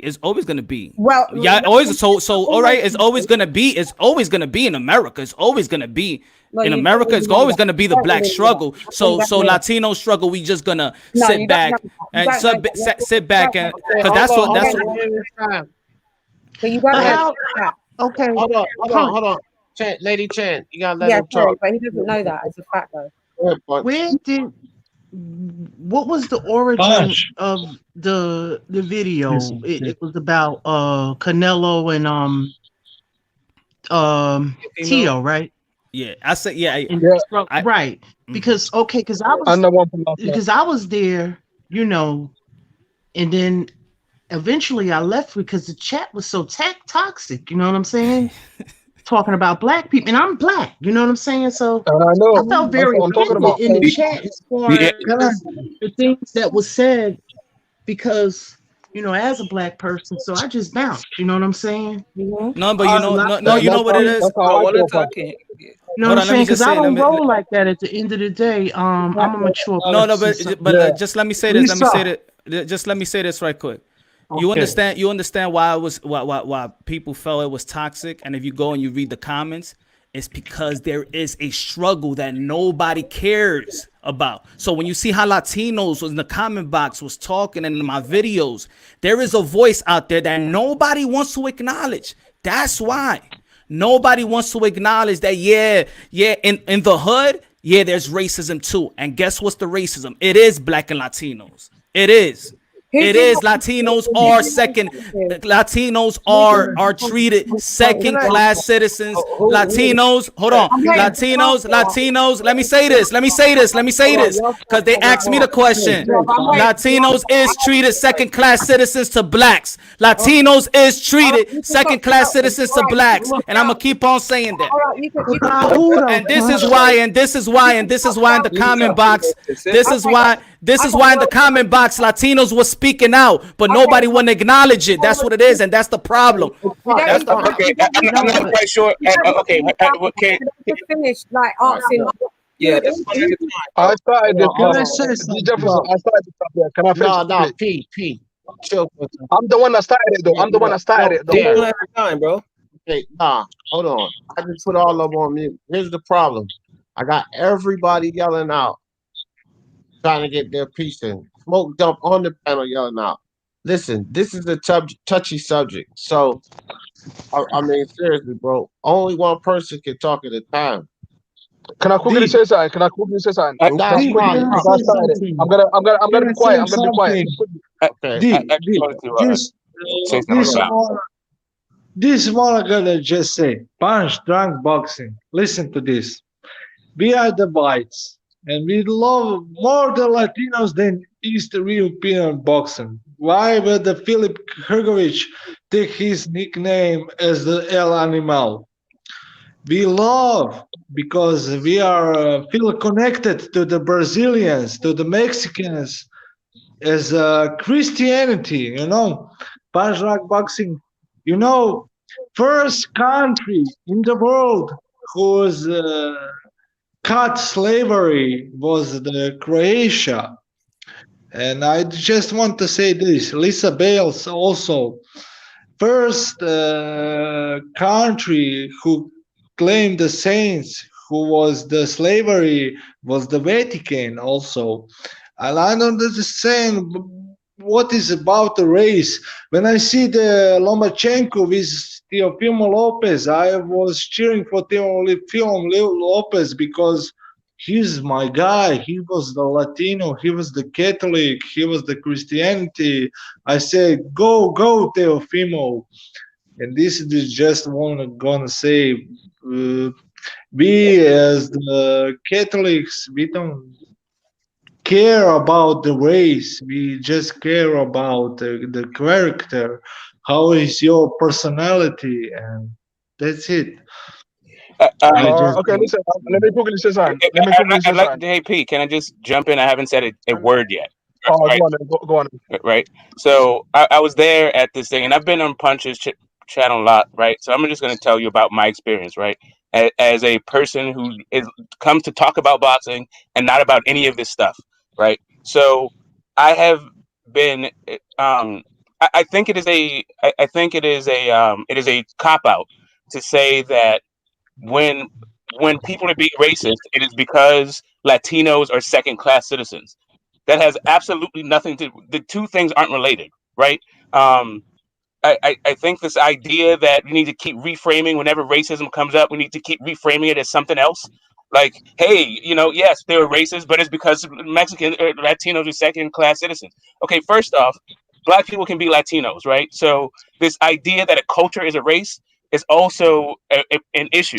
I applaud the effort, or I applaud the language that you use to say that you want to get past racism, right? But I think that in order to get past it, you have to stop ignoring it and stop it when it's in your face. Stop spinning and pivoting to something else. Yeah. Smoke. I spent 2 years trying to say that we are one and we're all together. And guess what? You've been on my panel too, and that was pushed back even from you too. When I'm saying we're one race, we're brothers and sisters of the Almighty. What did I get? Oh, now I'm into this race talk right now, and it's still pushed back. Ain't nobody want to listen to this unity. Ain't nobody wanted a part of this. Ain't nobody want to become one. Nobody. Nah, you know that. You know that. Nobody wants to do it. It's not. If we're gonna have this race talk, I'm gonna say what I don't hear is being spoken. I'm gonna let you know, and this is why when you read the comments and you see a bunch of Latinos agreeing and saying, yeah, he's right, yeah, because there's a voice out there that is not being acknowledged. Yeah, and people just can't take it. Be the voice. Those weren't the comments I was talking about. Yeah, exactly. Be your voice. Hold on, guys. Be your voice. I'm not talking about just the chat that day. I'm talking about the comments in the other videos as well. I'm not talking about the chat. Say just this, the Punch Drunk. Listen to this. Okay. Guys, hold on. Punch, I got a question for you because I've been sitting here listening. I want to ask you this question. You said there's a voice out there that's not being acknowledged. Being acknowledged by who, Punch? Be more specific. Being acknowledged by who? Good question. I said it. I said that in the community. The voice is that there is racism. There is racism between blacks and Latinos. But what let me answer the question. But when it's brought out, they'll tell, but you think that you're not black? Or what about what we went through? What about we went through? Latinos has fucking been through shit too. How about acknowledging the other struggle too? It's not about, look, a bunch of people, not only Latinos, come to this country in America, and we're educated about African American. We're educated about the struggle. We're educated about the oppression. A lot of Afro Latinos has come and adopted the struggle as well, because with this skin color that I have, I adopted that struggle as well. I was born and raised here, but my family and my mom and my grandma adopted that type of hold on. Adopted that same struggle. But the thing is that there's people that don't want to learn that there is a struggle in Latinos with Latinos, and the people that tells Latinos in the hood, because it's black and Latinos in the hood, the one that tells them go back to your country, the one that's get bullied is the blacks towards Latinos. That's what I'm telling the people out there. That's what I'm telling the people, and there is no denying that. There's no denying that. We're only together. We're only together when y'all want. I'm only black when y'all tell me to be. When I'm black. No, but then I'm Latino. But I'm Latino when I'm Latino. It's just like in rap music. Just like in rap music, Fat Joe, you could use the N word whenever you want, but not 2 years ago. You can't use the N word, buddy. Right. So the issue is you're saying that Latinos it's culture and race. It's culture and race. The issue is that you're saying Latinos are race. Latino is not a race. Black versus Latino is not a race versus a race. You're talking. But that's what I mean. Here we go. Now we playing with words. Smoke. You know what I mean. Stop playing with words, man. You know what I mean. I'm not playing with words. What I'm saying is you are misusing the term. Stop playing with words, man. Acknowledge our struggle, bro. Acknowledge our struggle, man. Acknowledge our struggle. Punch. You gotta stay under control, fam. You gotta stay under control. Like I ain't letting nobody cut you off. Acknowledge everybody's struggle. Listen, everybody gotta have a pushback. Why they gotta be a Punch, bro. Hold on. Punch. Shut the fuck up for a second. Punch. You gotta calm down. Listen to this. Listen to this. Punch. If I could just finish my thought. I'm gonna just finish my thought. I gotta put everybody backstage that don't want to listen to me say hold up, fam. Like, is this what it resort to? That's why I got all three of y'all backstage. Because I'm like, hold up. And y'all acting like y'all don't hear me. It don't matter if you yell over top of me. That's why I'm saying hold the fuck up. Everybody can't talk at the same time. Like, chill out, man. If you hear me say hold up, just hold up. Like, we grown here. Both grown. You got to stop yelling over everybody, fam. I don't know. I mean, I know this is an emotional topic. But if you can't handle it, bro, step down from it. But you can't be yelling over everybody. You gotta let them talk. So I thought you were letting me finish. Can I say something? Can I just finish what I was gonna say? Get this smoke. I respect your brothers from Africa. I respect your brothers. Listen, monk. Like this shit getting out of hand. With Smoke, you gotta stop fucking trying to yell over people. Smoke, let me handle this shit, fam. I'm trying to talk to you, D. I know. If I say stop, Smoke, I'm trying to ask you a question. See, like you're doing now. It's like you're doing now. I can't have both of y'all doing this shit is out of control. But when I'm saying stop, I hear you. Like, let me get them to stop so you can speak, Smoke. Because that's exactly what I was trying to do. I don't really need your help on that, right? Yeah, that's what I thought you were. That's what I was asking. I was asking if I could go next. Okay. That's what I was trying to ask you. It was like, can I go next? Hold on, chill. That means you too, right? Regardless of what you're trying to. I heard you. I thought you were done with that, so I was going to ask if I could finish. Professor, bro, let him run his show. You have a problem. Let him run his show, bro. I heard him. I heard him. Delete. I don't need for you to jump on, bro. Delete. I don't need your advice. Thank you. See, there he goes. Yes, there I go. I was talking to D. I don't need for you to jump in. Thank you. Say what you guys say. Say what you guys say. Thank you. I think there's a lot to be gleaned from from this topic, right? But all I'm trying to do is trying to make sure that we're all talking about the same thing. To say that Black and Latino is some kind of race versus race thing, I feel like is a misuse of both of what Latino is and what race is. When we're talking about racism, we're not talking about the cultural differences between Black people and Latino people. When we're talking about, and even you can get Black people being racist towards other Black people, right? If in the way that you're describing race, if it's just about hostility and using slurs towards people, cool, yeah, we talk about how that happened, right? But the idea that when we're talking about the Black struggle, we also have to acknowledge every single other person's struggle, in America, right? I think that we can do that, but when you're specifically addressing the black struggle, I don't know how it is appropriate that you start talking about yours.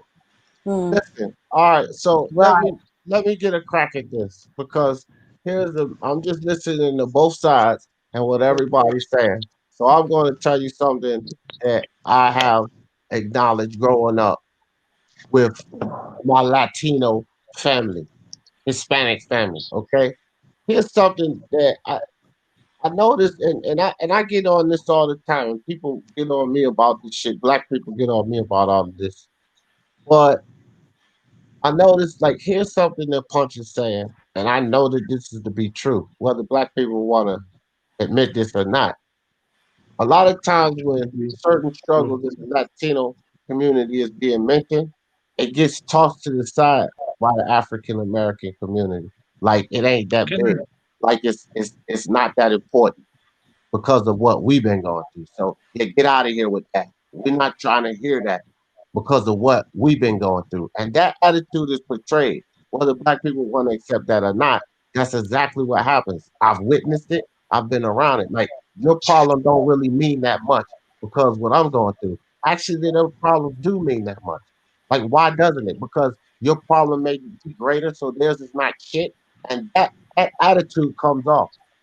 That attitude comes off often. And that's the Can I say problem. something? I still didn't get an answer to my question. This is the thing. I was muted and I haven't. Here goes again. Like, first off, I won't finish talking. Like the host, right? And then Monk try to jump in, and then Lady Pan, like, I'm chill with that shit because I wasn't finished, right? Because it's just this disconnect. Now, I don't know where you lived, Lady Chan, but it sounds like you got a UK accent. I'm talking about like we lived here our entire lives. I grew up on Staten Island, but yes, I did. Okay, that's cool. That's cool, Chad. That's cool. But what I'm saying is, people get these cultural divides mixed, and I don't know how much people understand about America. But there's multi-cultural differences in this country. Like you got the South, you got the Midwest, you got the West Coast, you got the East Coast, and all of these people act different. And I always hear a lot of people come from overseas, and I don't know where they grew up or whatever, but they think they got it all figured out because they lived here. No, I lived in many states. My family was military one, and then I was in commercial painting. So I've been around to many states, and it's many different mentalities. It's not no one. We're not souped up in the bowl in America.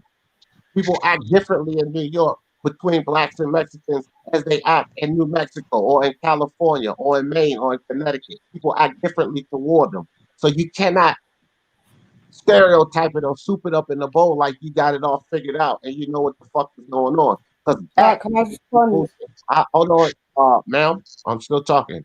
Because that's complete bullshit. And I'm saying that I have Puerto Rican cousins. It's Puerto Rican, and I grew up with the bullshit. Okay, the cops treated us the same, but the black people didn't. Figure that, right? So when he says that there's a certain cry that's not being heard, and whether black people want to realize that it's not being heard by them, that's actually a fact. And I know it to be a fact. But black people try to act like their problems are so superior and so deep that no one else's matters. That mentality is pushed around in the African American community. That's not true. Wow, that's I disagree with that. Let me speak after. Hold on for a second. You go with that shit. Yelling out ain't gonna help. Lisa, that's not true. Maybe to you. I'm talking about what I've witnessed. He's talking about what he's witnessed. We can't say that's not true. Okay, can I just say this? No, Are because you I haven't replied. Can I just say this? Reply every time someone else is replying. So when D said Shan's gonna speak after D. So if you're not Shan, then don't speak after D. I did say Shan can speak next. Then Lisa. Oh, I'm sorry. I didn't mean to. No, it's all good. It's all good. Lisa. Go ahead, Shan, and then Lisa. Go ahead. All right.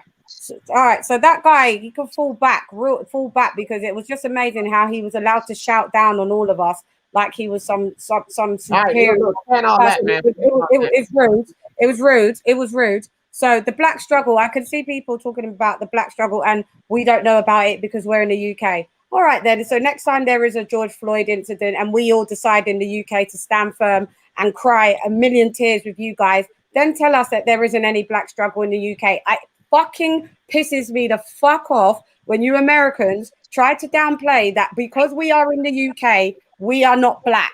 We're fucking black, bro. Exactly. And let me just finish off speaking. No, you can't because I haven't finished. I haven't finished. I haven't finished. I grew up in America, so I know the struggles. I know the struggles. I don't know about other people from the UK, but I've spent many a year from the age of 11 to the age of fucking 30 in the United States. My sisters lived there. My brothers lived there. My mum lived there for a time.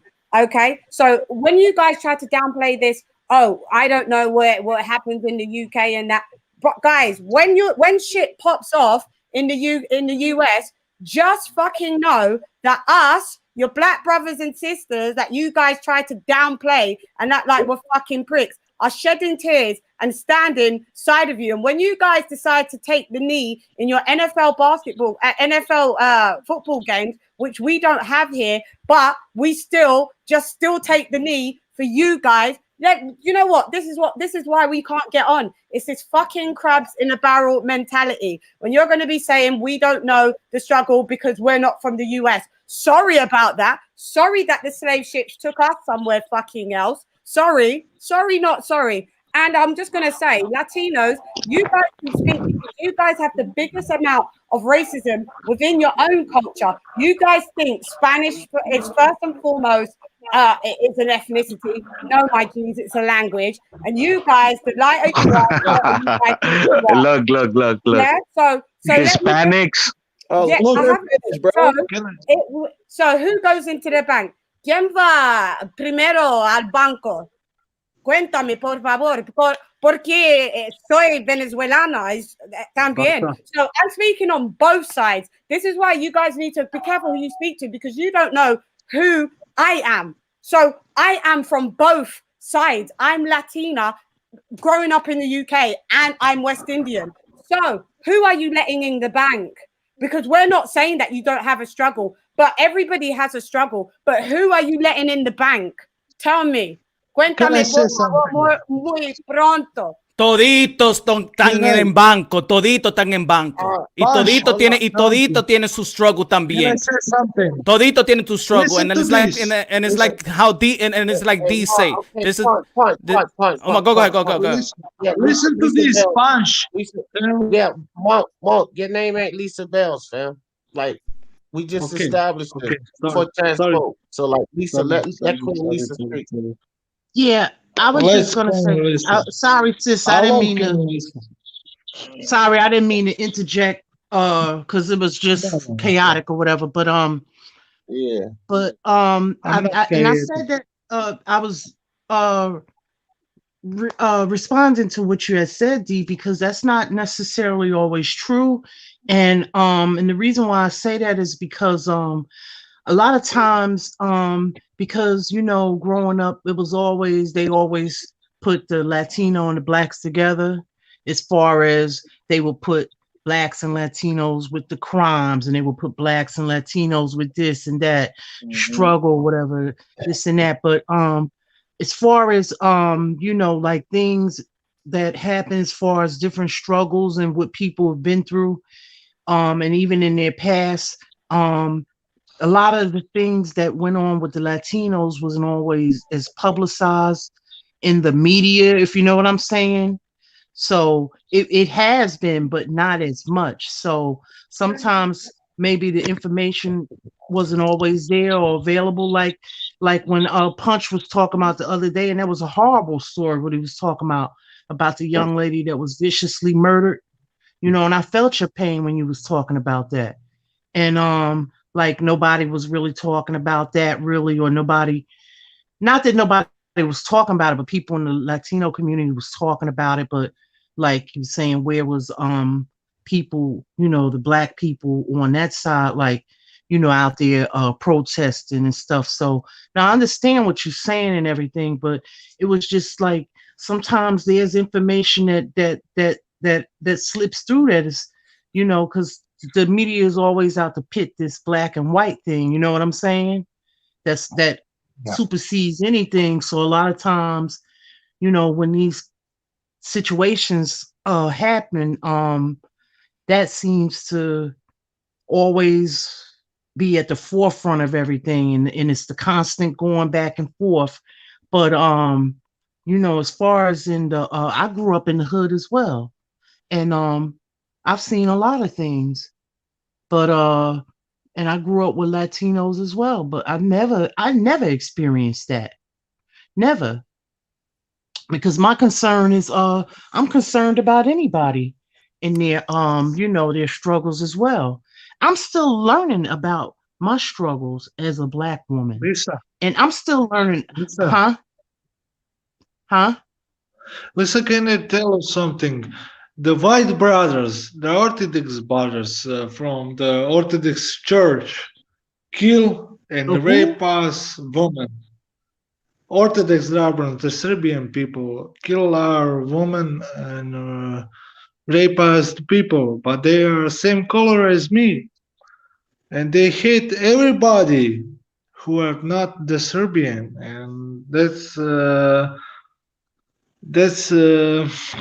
confusing to me. And then when people say the Serbian racist, I don't think that they're racist. I think that they're the tribalism. They are, you know, when the war in the Croatia happened, 1991. They just attacked us, and we, like the Spartans of the 300s, defend us. 300 and 500 soldiers defend us. Vukovar, and I don't know how to say it.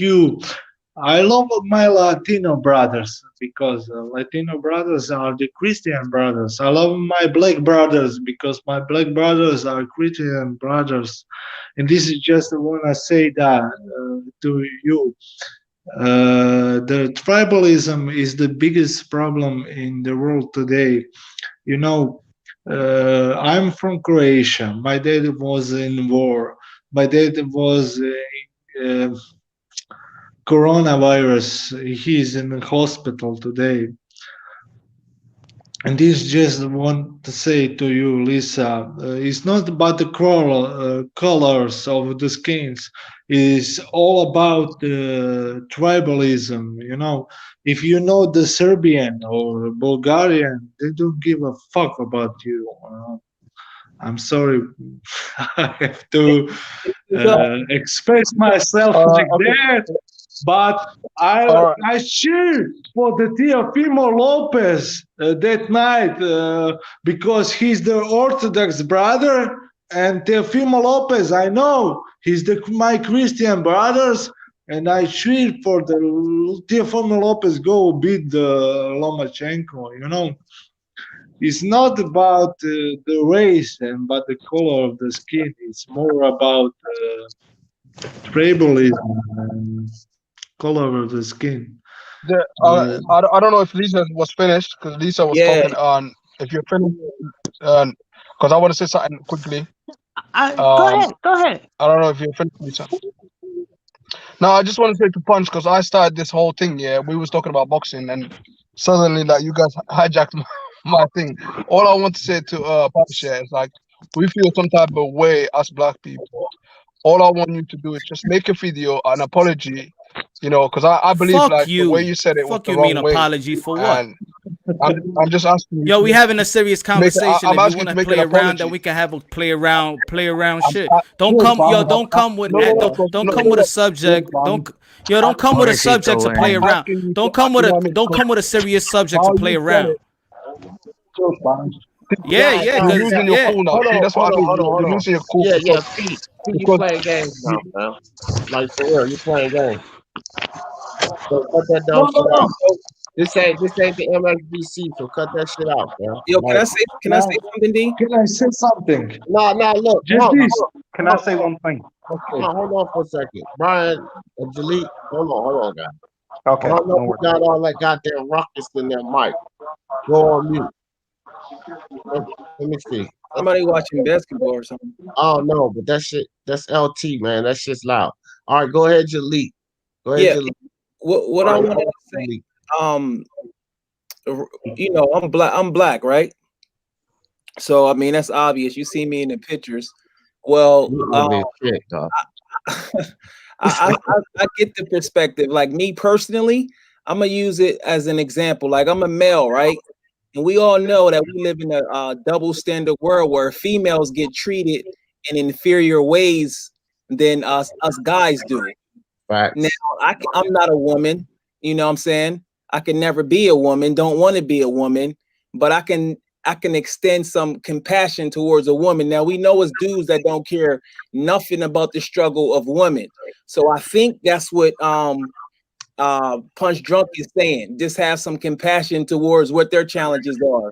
Now, P boxing, I think maybe he's frustrated because he might have the impression that Punch Drunk has labeled all black people as being racist towards Latinos, and maybe that's what homegirl from the UK is saying. Because where I'm from up north, Wilmington, so we lived around there, but we didn't have gangs like that. So we live right next to each other, so it wasn't like that in that scale like that. So race is and shout out to D for even allow us to speak on that. It's a very uncomfortable thing, but just like when you wake up at 5 a.m.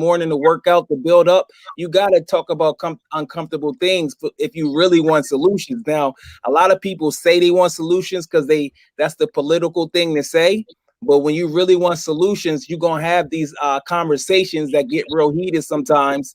But if you really want solutions, that's what you're gonna have to do. And as far as you gotta race, listen. a lot of times as a black person, when black people bring up race, a lot of times people automatically come to the conclusion like they're playing the role of a victim. So a lot of people is not able. It's like a lot of like white people is not able to see past the fact that there is racism. They think that we're making it up. So a lot of times as a black person, it gets frustrating. Like, bro, I'm not making this up. When I go to the store, I get followed around the store like I want to steal. You get what I mean? So it's a lot of different things like that. And let me also end on this about racism. Racism starts to get deeper. Like you might not like somebody, but when you start to own things and you start to hire people, that's when the racism gets way deeper. Because nobody ever talks about how Top Rank make all of their money off of mainly black people, Latinos, but does Bob Arum have any Latinos working for him? And nobody ever brings that up. So if we're gonna talk about racism, we got to get into the deeper meanings of it, because the superficial racism is covert racism, and it's a lot of different things going on. So I just wanted to say that, but this is a good discussion. It gets heated, and I see things from all the different perspectives. And yeah, that's all I had to say on that. All right, go ahead, Brian. Okay. Very simply, I'm white. As you can see here.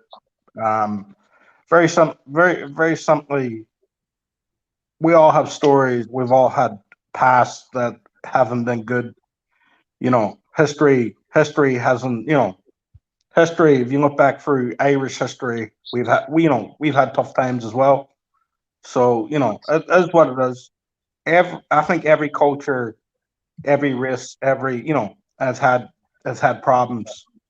We just can't gloss over and say, well, your problems is more than our, this problem or that there, right? The fact is that whites have done a lot of things to just not African communities and Hispanics and all that there, to their own people as well, the people of their own culture and people of their own color.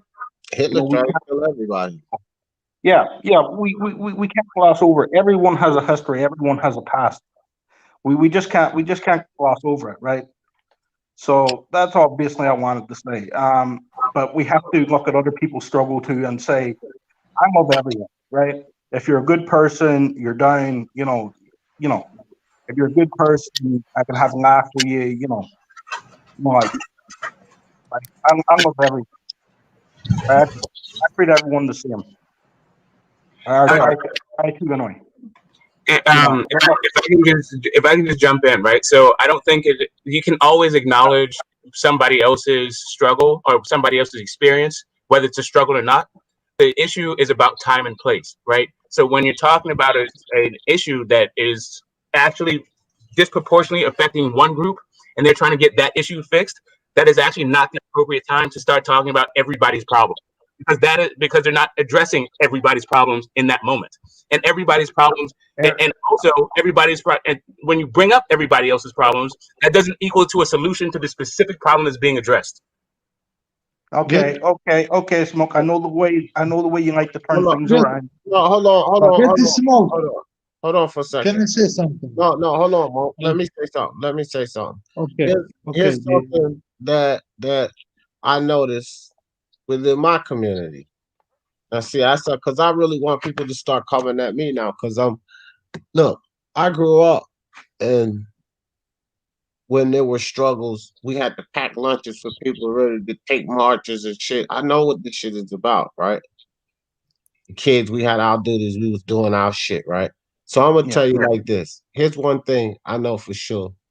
A lot of times in our African American community, we tend to quantify our struggles. And it's a mentality because Black people worldwide have been terrorized in such a way. But the way, just me, period. This is just my perspective, guys. This is not how everybody should feel. I just know that a struggle to me is a struggle.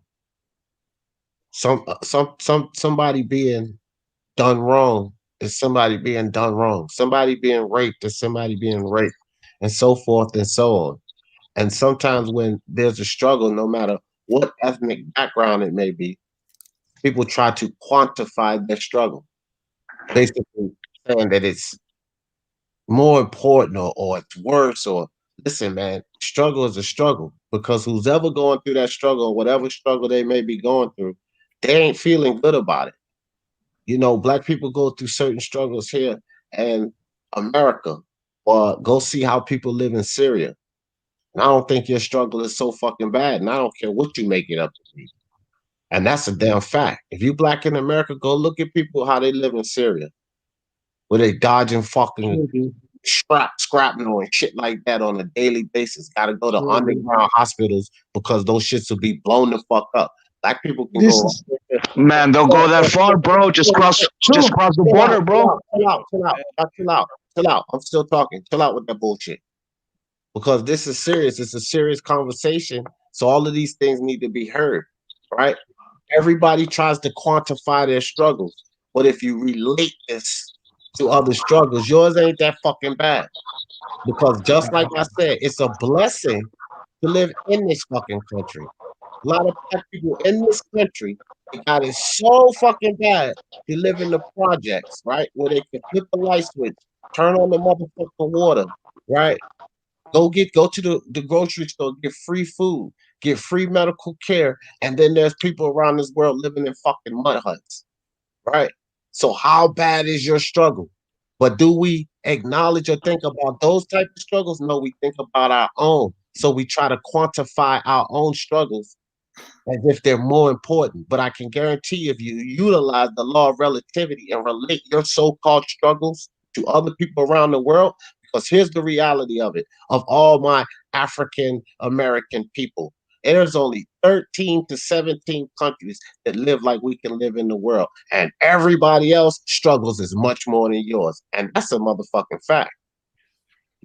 Yeah, I agree. I'm sorry. Can I say something? Go ahead, Mark. I'm gonna say something.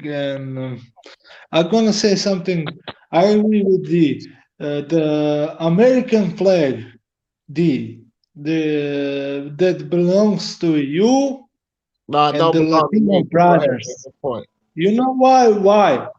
Because every time when I see American flag, I think about Mike Tyson, Muhammad Ali, Joe Frazier. I think about all the greatest Latino fighters like Julio Cesar Chavez. He was under Mexican flag. And this is gonna tell you, it's not about racism. is about the tribalism, because Serbian people is white like me, and they are Orthodox Christianity, and they attack us. Like, got you. I can explain you. I show the Medal of the Honor of my dad on this chat, and they attack us. We are the Roman Catholics. We are the lyric. We are not Slavic. And I want to come L Dog and explain me how the fuck we are Slavic, because we are not the Slavic. I don't give a fuck about the Eastern Europeans. I don't feel nothing with the relationship with the Eastern Europeans. They rape us, our women. They kill us, our children, and they're white peoples like us. And when people says they're racist, no, they are not racist. They're the tribalism. Because when you come to the Serbia or Bulgaria, they're gonna say, "Oh, you're not from Bulgaria." Okay, bro. They're gonna say, "We're gonna torture you. We're gonna kill you," and that's it. We are the small people, you know. We are the first country in the world who break up the slavery. This is the biggest problem. When I see Teofimo Lopez, I was cheering for Teofimo Lopez because he was Latino, he was Christianity. I don't accept orthodoxy, because orthodoxy Christianity did a lot of evil to my country and my people. And punch drunk boxing, I want to say this. When he said he won't become Muslim, I respect that. But Sufi Muslim is the real one Muslim. And when I talk with the Sufi Muslim to the Facebook, to the Instagram, they are surely Muslim, Islam people who don't want to harm to the other people. That's it. It's all about tribalism, not the white skin, yellow skin. You know, when one NBA player come to us, he was the black. We accepted as us, as the Croatian. We said, this guy is the Croatian. And when he came in the protest of something was happened in a country, we said, this guy, people was saying he's from, no, everybody in the commentary was saying he was from Croatia, because when you love our country, land the plane from it, buddy. Yeah, it's all about the tribalism. Got you. Yeah. All right, fam. We got. I mean, I feel you. I feel you on that, Monk, because just so that anybody, in case they got lost, because I do understand what he was saying, and tribalism does play a big part in this, right? Because tribalism is much different from racism. People want to basically cling to their own, so to speak. I'm from the DMV, right? I grew up in Richmond. There's a place in Virginia, not far from Richmond City. It's called Charles City, Virginia, right? Now check this out. In Charles City, Virginia, there's prejudice on blacks amongst blacks in Charles City. And here's the reason why. If you're like Tank Davis, your skin complexion is like Tank Davis, you're accepted. If your skin complexion is like Errol Spence or Deontay Wilder, you're not accepted. And this is true shit. And if you don't believe me, go visit Charles City, Virginia. Light-skinned black people discriminate against in fucking Charles City, Virginia. Hold on, let me finish this. And so I can guarantee you a lot of black people don't like to hear or admit that or want to put that out.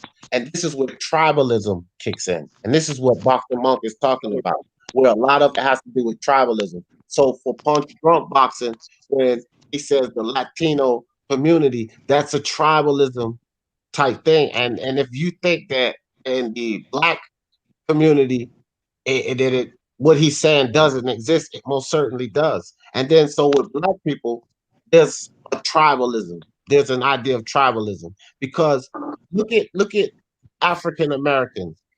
They want to band together, sort of what Lady Chan kind of got a little out of place about, but even still, that was kind of blown out of proportion too, because I was talking more of a cultural thing, not the fact that y'all not Black because it's not here. It's just it's a different culture, so things take place differently in different cultures. But even still, with what she was alluding to, the fact that African Americans here, yeah, they want to cling and they want the support of the Blacks all around until it's about them. When it becomes about them, then it's about them, right? It's not about just being Black. So then they pick and choose, African Americans pick and choose when it comes to that shit. I've also witnessed that.